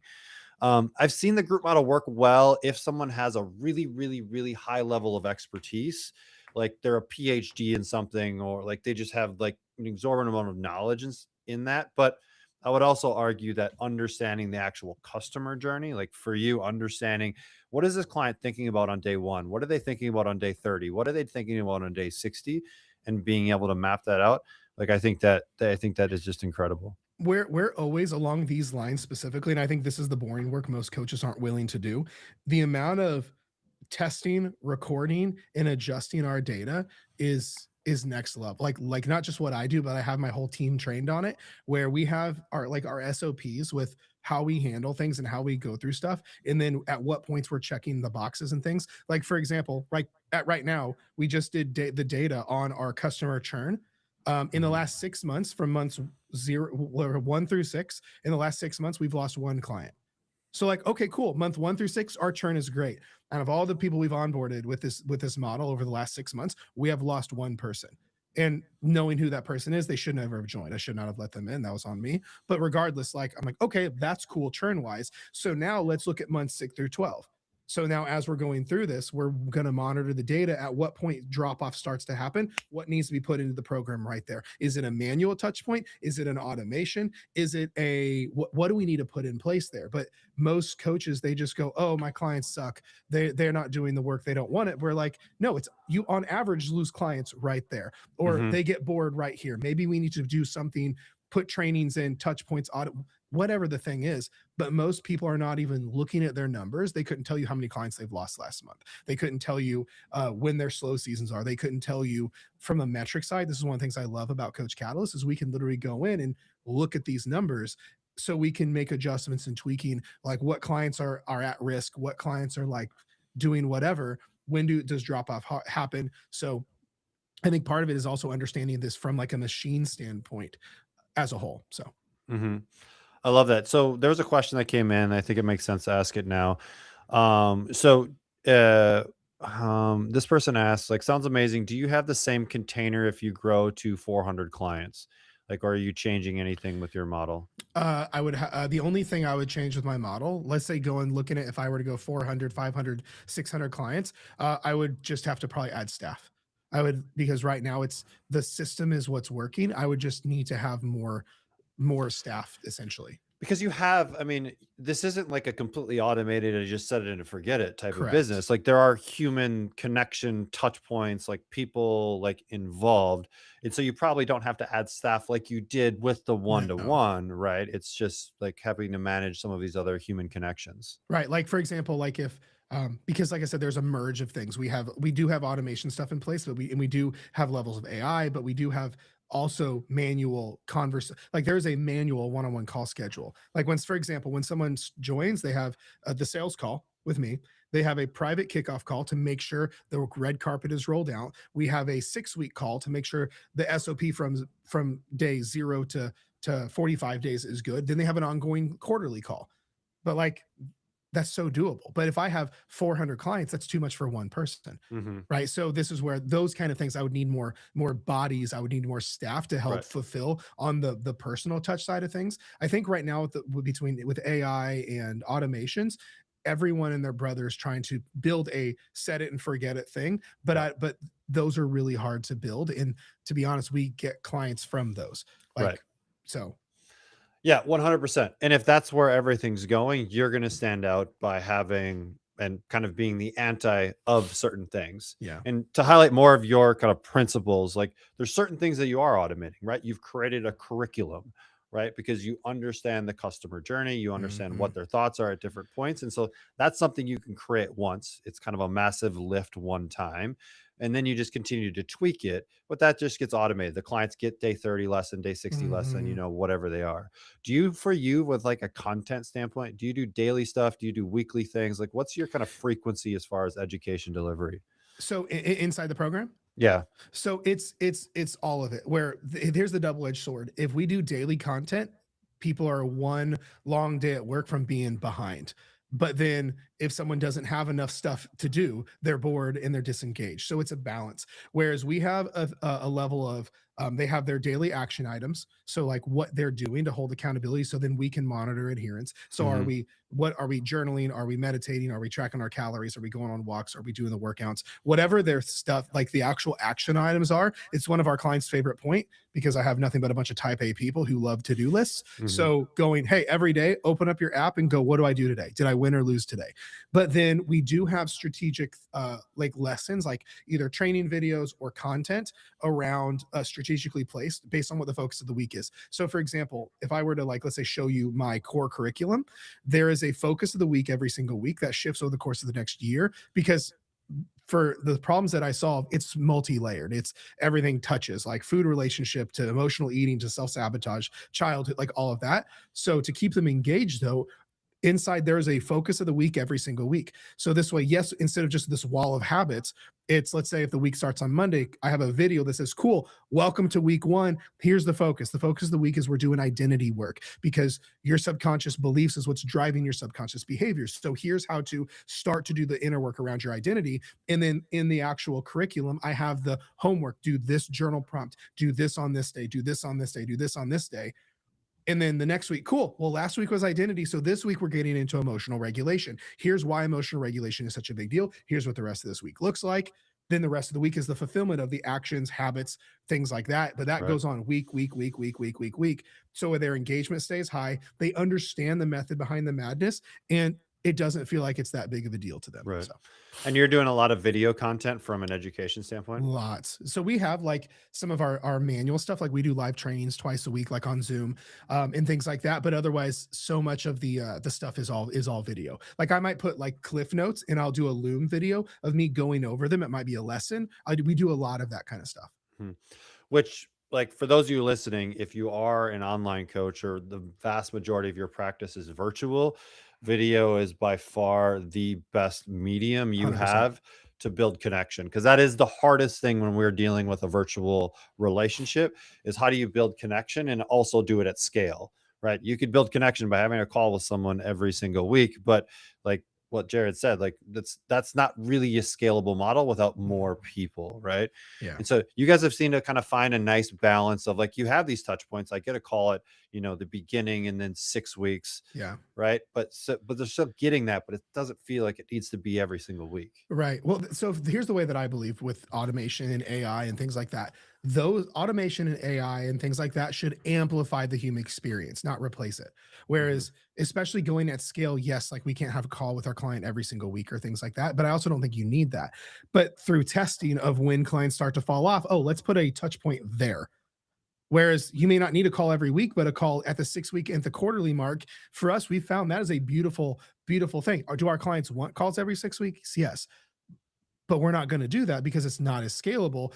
And we haven't seen a need to put one there. Now, if all of a sudden clients were dropping at that point, that might be a different conversation. But to me, automation and AI, things like that, should just amplify the human experience. That's the lens I look at it through. It's not replacing it, but it is amplifying it. So, yeah. And I think, like, the thing that you said was, like, understanding the experience and understanding the drop off points, because those are all data points. When are we losing clients? Are we losing clients on day 45? Are we losing clients on day 90? Is it day 300? What is it?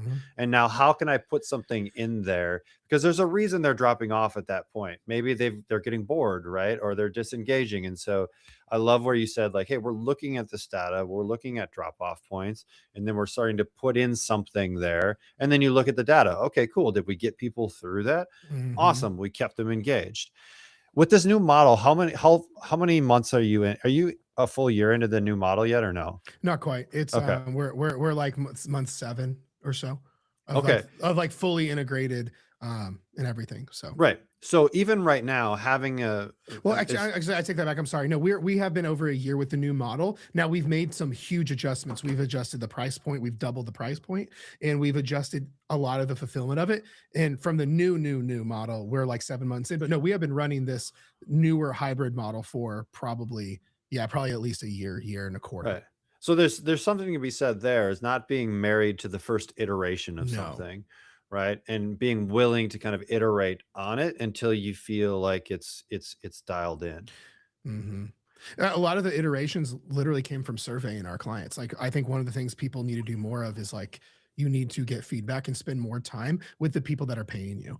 And it is crazy the amount of feedback that, like, for example, we never did certain components like minute. We do like what we call micro check-ins now, check-ins that take maybe 3 minutes, but that 3-minute check-in inside the app, inside Coach Catalyst, with just a voice memo going through their stuff or a quick little Loom video, literally has amplified and dropped our churn by crazy amounts. But it was because a client on a survey said, man, I really wish we had like, I know you can't do full check-ins, but a little bit of a check-in would be nice. So we do a 3-question check-in.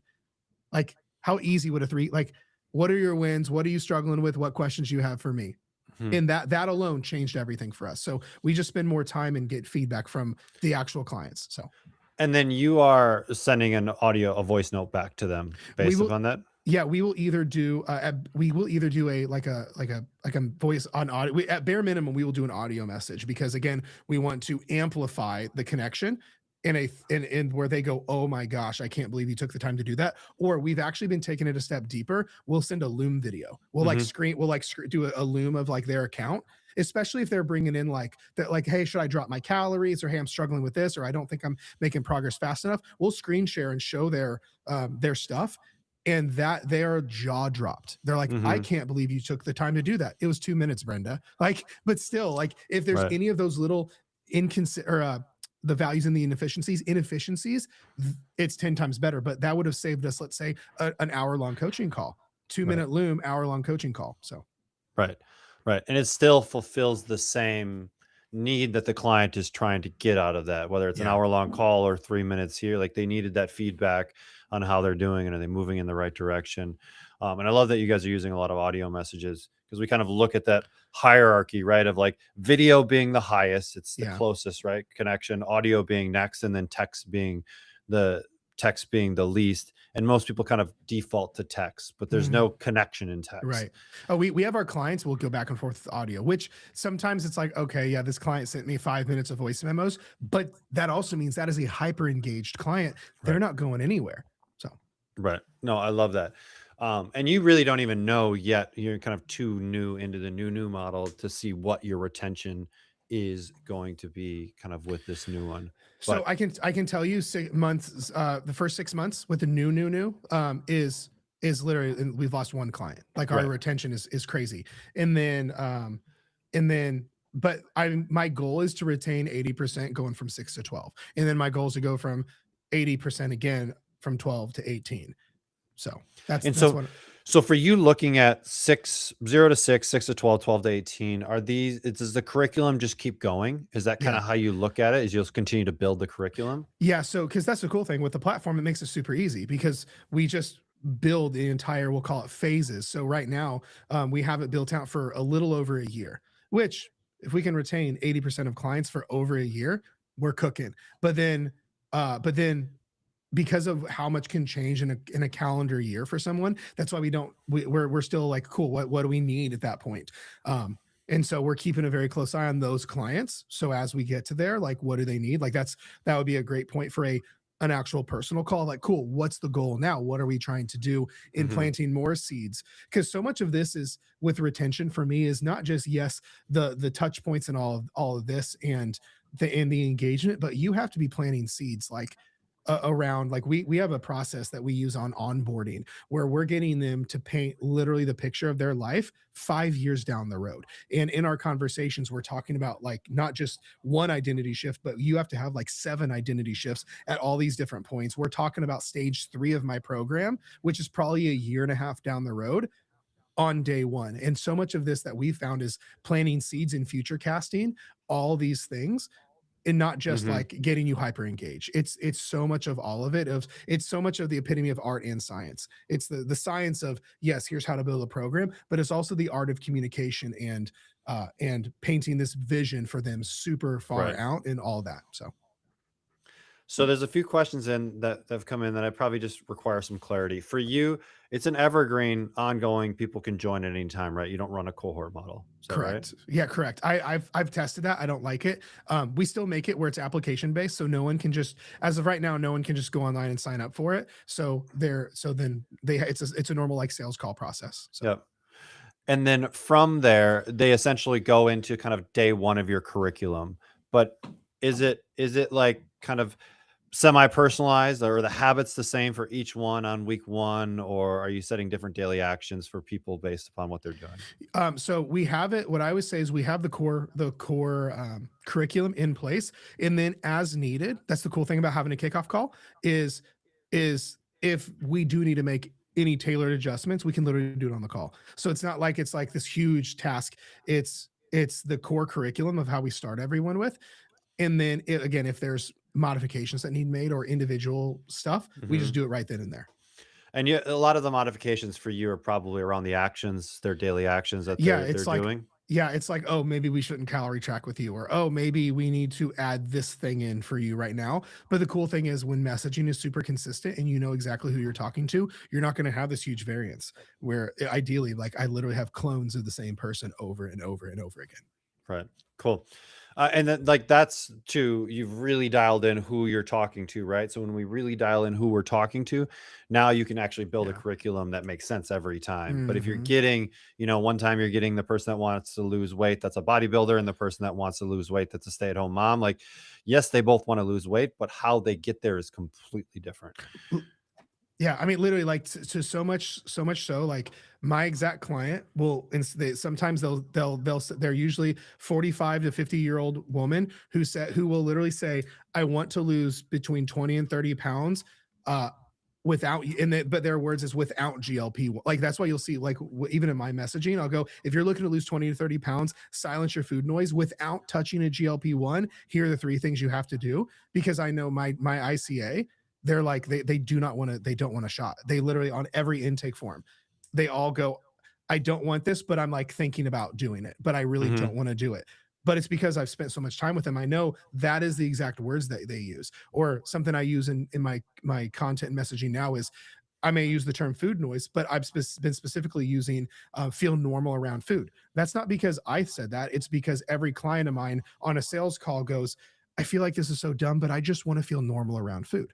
It's because I went, oh, that is their actual true emotion that's coming through. So of course I'm going to use that in content. And so I take all of that and just repeat it back in my content, my messaging, my emails, my videos, the works. So I love it. So for you, your process, when someone learns about you and they want to kind of take the next step, they fill out an application. yeah. And then you guys from that application book your consultation or the sales call. Yep. And then they either buy or they don't buy from that point on. Yep, if we have our SOP specifically starts from credit card transaction. So they apply.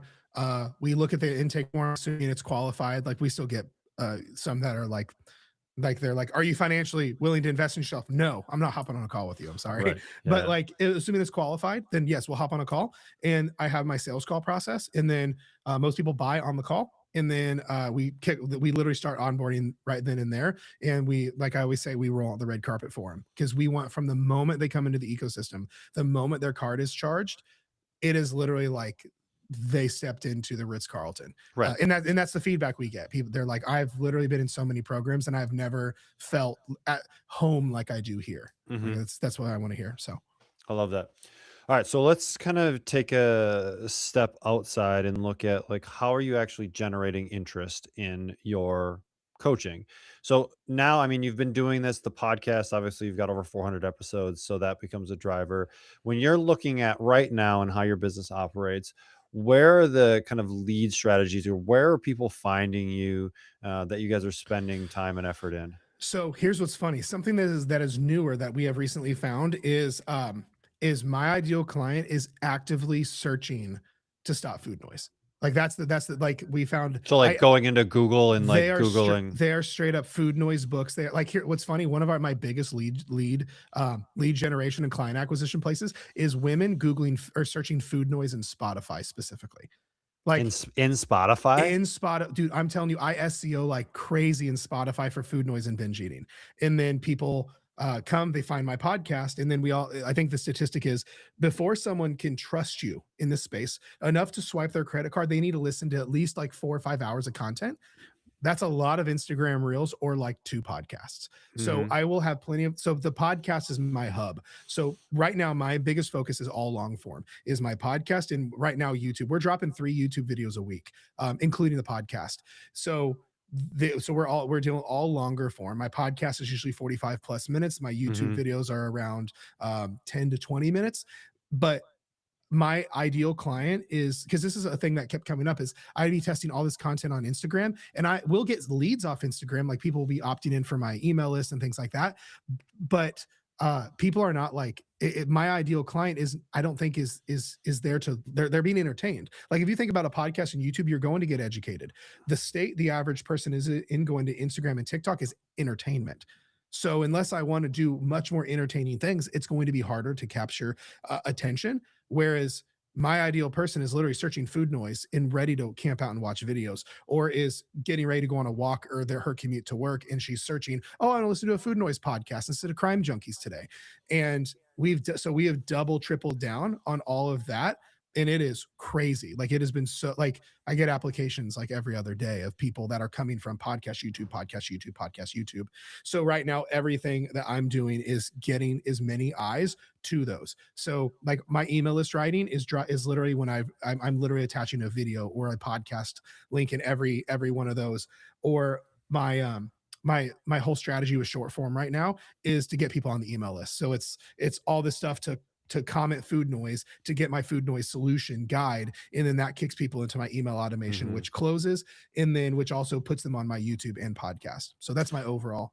Okay. So like if we look at your overall ecosystem, email is a big one for you. And you email how many? 3 times a week, 4 times a week, 5 times a week? I actually scaled it back to 3. I was doing 5, but I do 3 times a week now. Okay. So all of your kind of lead gen goes towards email. So that's your major hub. And then you're also bringing people to YouTube and bringing people to the podcast, and kind of everything kind of revolves around those 3. We also have something that's newer that we put in. We also have SMS in that as well. So inside my CRM, whenever someone joins my email list, they are getting hit with a very specific psychology driven set of emails for the next almost a month, like 20 days. But then we also have very strategic SMS blasts, because we capture that too, where before we pitch, we actually send them videos. Like I have a couple of very strategic YouTube videos, and we'll have that in SMS blast, and we'll actually get people sign up for coaching off of those, because they'll either go from those videos to the link and apply, or if they go, yes, I want that video, because we won't give the actual video link. We'll say, just reply me and we'll send this video over. And then we'll go in and have conversations, and we may book calls off of just that conversation. So if we kind of took away everything right now, and Jared's starting again, knowing what you know now, you understand your niche, you understand your avatar, like that is all there.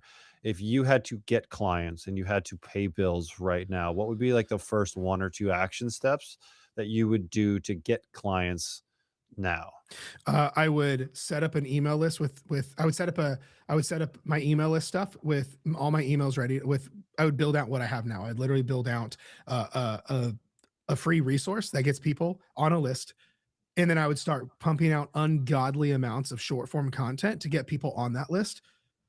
And then I would also then start building out I would probably build out the next like 10 podcast episodes that I know my ideal client is going to need to listen to go, oh my gosh, where's this been my whole life? And then I would literally pump everything to those. Then I would just start having as many daily conversations as I could, and to schedule as many calls as I could. So trying to create as many DM engagement through short form. I mean, one-on-one conversations. If you're like, how can I get my bills paid fastest? Have more conversations. If you and I both go have 100 conversations a day with people, it is illogical to think that we are not going to get some sales opportunities out of it. It's just a numbers game at that point. But you also have to have a reason to have a conversation. Don't just slide in and be like, hey, what's up, Janet? How's the weather in Utah? But if you go, hey, I literally just created the best guide I've ever made on how to silence food noise, so you never have to get on GLP-1 ever again. DM me or message me food noise if you want it. And I have 30 people message me. Those are 30 hot people that I can go, cool. How's food noise come up? How long has this been a struggle for you? Oh, I actually have a coaching program around this. Are you open to getting help? Now I would be doing as many conversations as I could based on that. But then I would also, for the conversations that weren't ready, I would be having all their info on an email list somewhere. And then I could write to them and nurture them and build content and send videos to them and so on. That's what I would do. Is there anything you would do from short form content to make sure your stuff is being seen? Or is it because you're speaking to such a specific avatar that the algorithm kind of works for you a little bit better? It would be that. I mean, it's funny. Like I've been doing social media for like 10 years, and I finally hit like, let's say 100,000 followers on Instagram, and now following has like the least importance it ever has. Like, Hmm. so I would be just hyper specific talking to my demographic, but I would do a combination of both. Like I would do a level of top, middle, and bottom of funnel content, because if you're talking so specifically to your person, it is not going to be the content that gets a lot of views. Hmm. Right. So I would do a mixture of content around like less problem aware stuff that's more top of funnel, but then I would also have hyper specific middle of content. And let's be honest, I'd probably start running ads Hmm. and whatnot too. So Right. And would the content probably be more educational, like how you can solve the problems? yeah, 100%. It would be quite literally very much like the content I put out now. Okay. Sweet. I love it. All right. So there were some questions that came in the chat, and I think it's some clarifying stuff. So we kind of covered this a little bit, but I want you to talk through it a little bit more. So I'm going to just kind of summarize. There's kind of been a few questions in here that are all very similar. So you have this hybrid approach around there is a set kind of curriculum, but then there's also personalization within it. Yeah. So can you kind of walk through, and maybe I think some people are confused on like, how does that personalization happen? Are you like changing around all of, like the lessons and content, or like the actual, like how do you actually do the personalization but keep, some systems on top of it?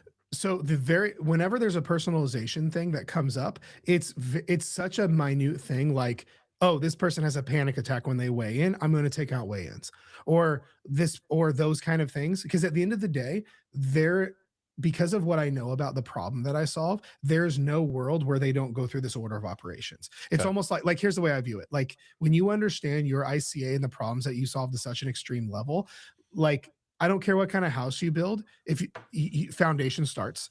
And that means Hmm. you have to go through the process of all the foundation. You have to have the certain mortar. You have to have the certain kind of cinder blocks. Yes, you might lay it differently depending on the pattern of the house or the size, but you can't negate the fact that this is the order of operations, that we have to start with this foundation. Once that foundation is done around this timeline, then we have the framing goes up of the walls, and then we have to insulate those walls. And then, like, it doesn't matter what kind of house you have, those are non-negotiable uh pieces that go together in frames that go into this. It's the same way. I don't care how disordered someone's relationship with food and their weight loss stuff is. For me, I have on a high level, you do not negate my 3 stages.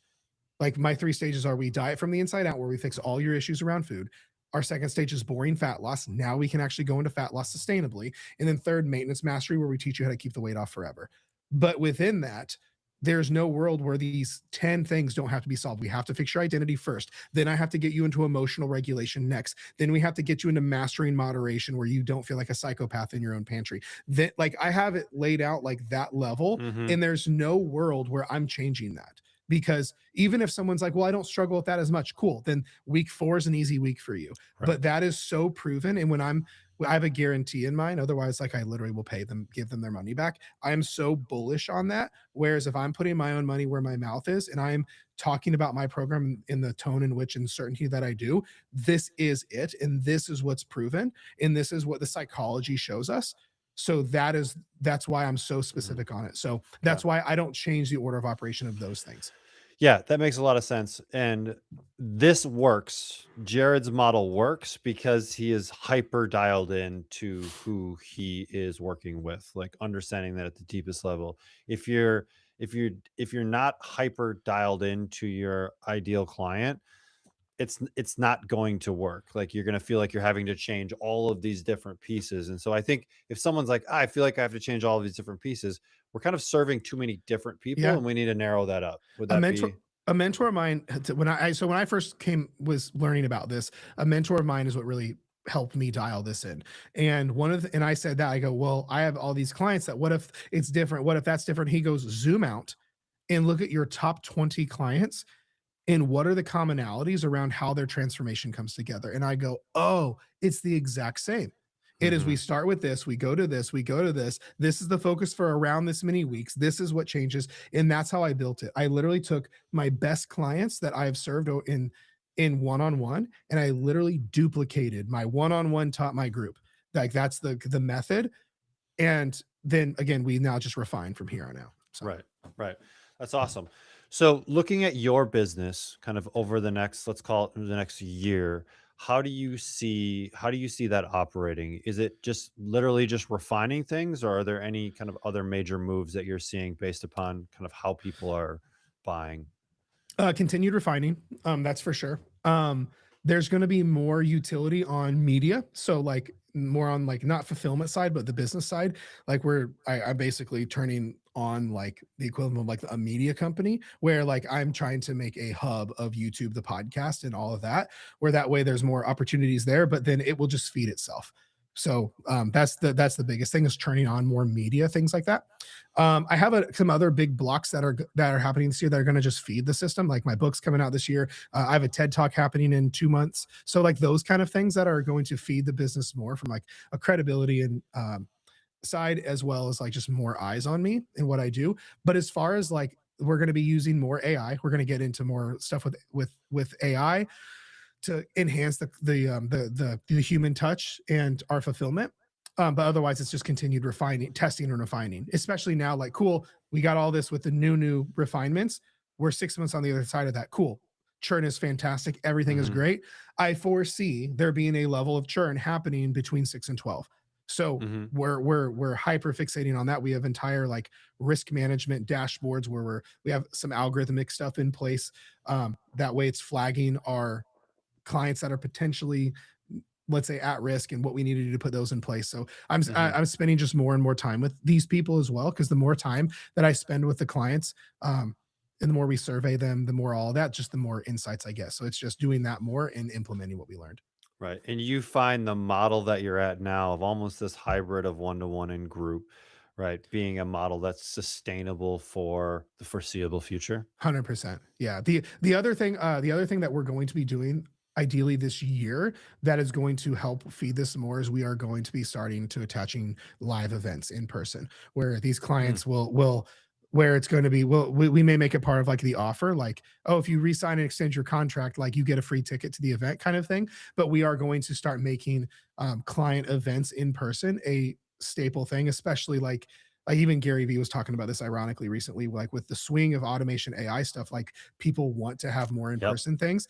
But I think also taking this to another level with churn and with community and all of that, when I can get these people into a room together, and the only way to come to these events is being part of the program. Like that is going to become a staple. That's uncharted territory for me. I've never hosted my own live events in person. So some mentors that I'm working with right now do this a lot. So I'm going to be working with them very closely, but otherwise that's going to be a big thing as well. That's super cool.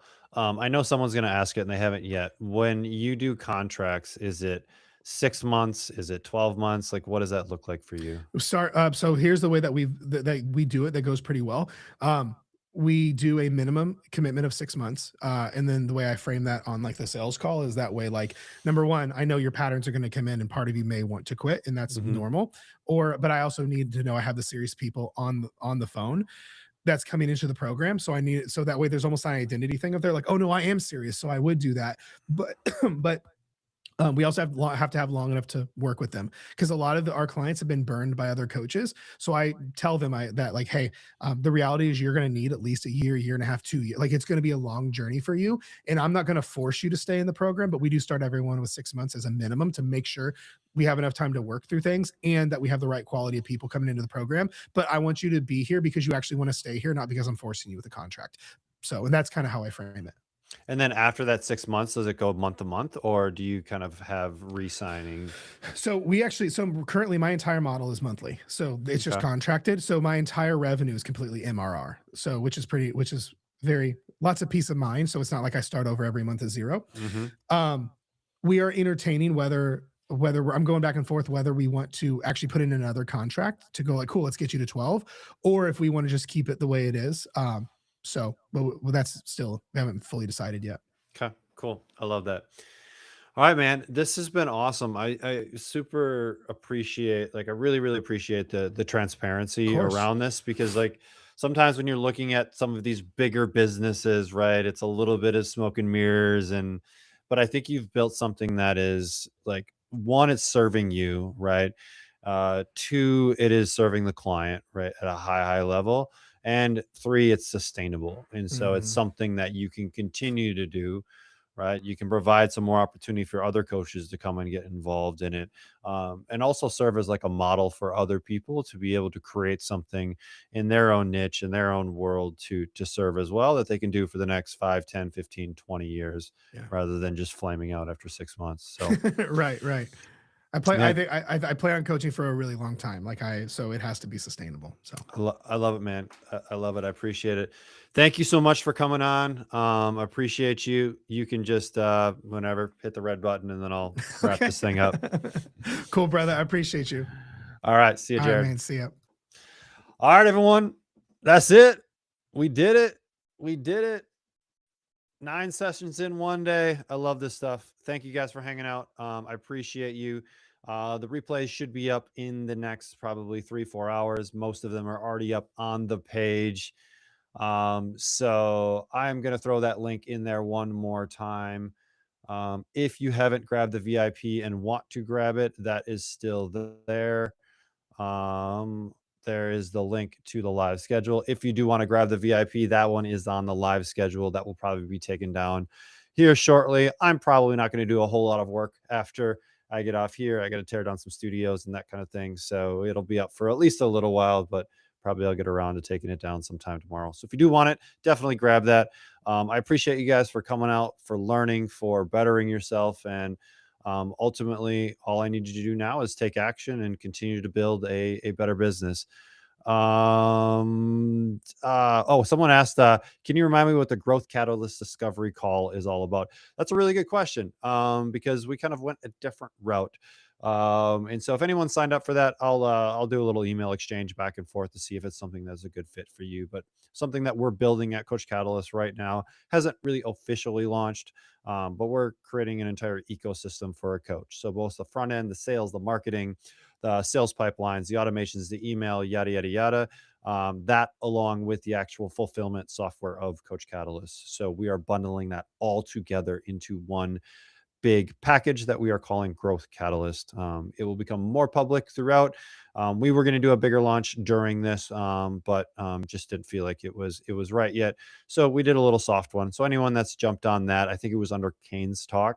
We'll have a conversation and we're going to talk about it and see if it's a good fit. If it is, great, we'll get on a call and talk about it some more.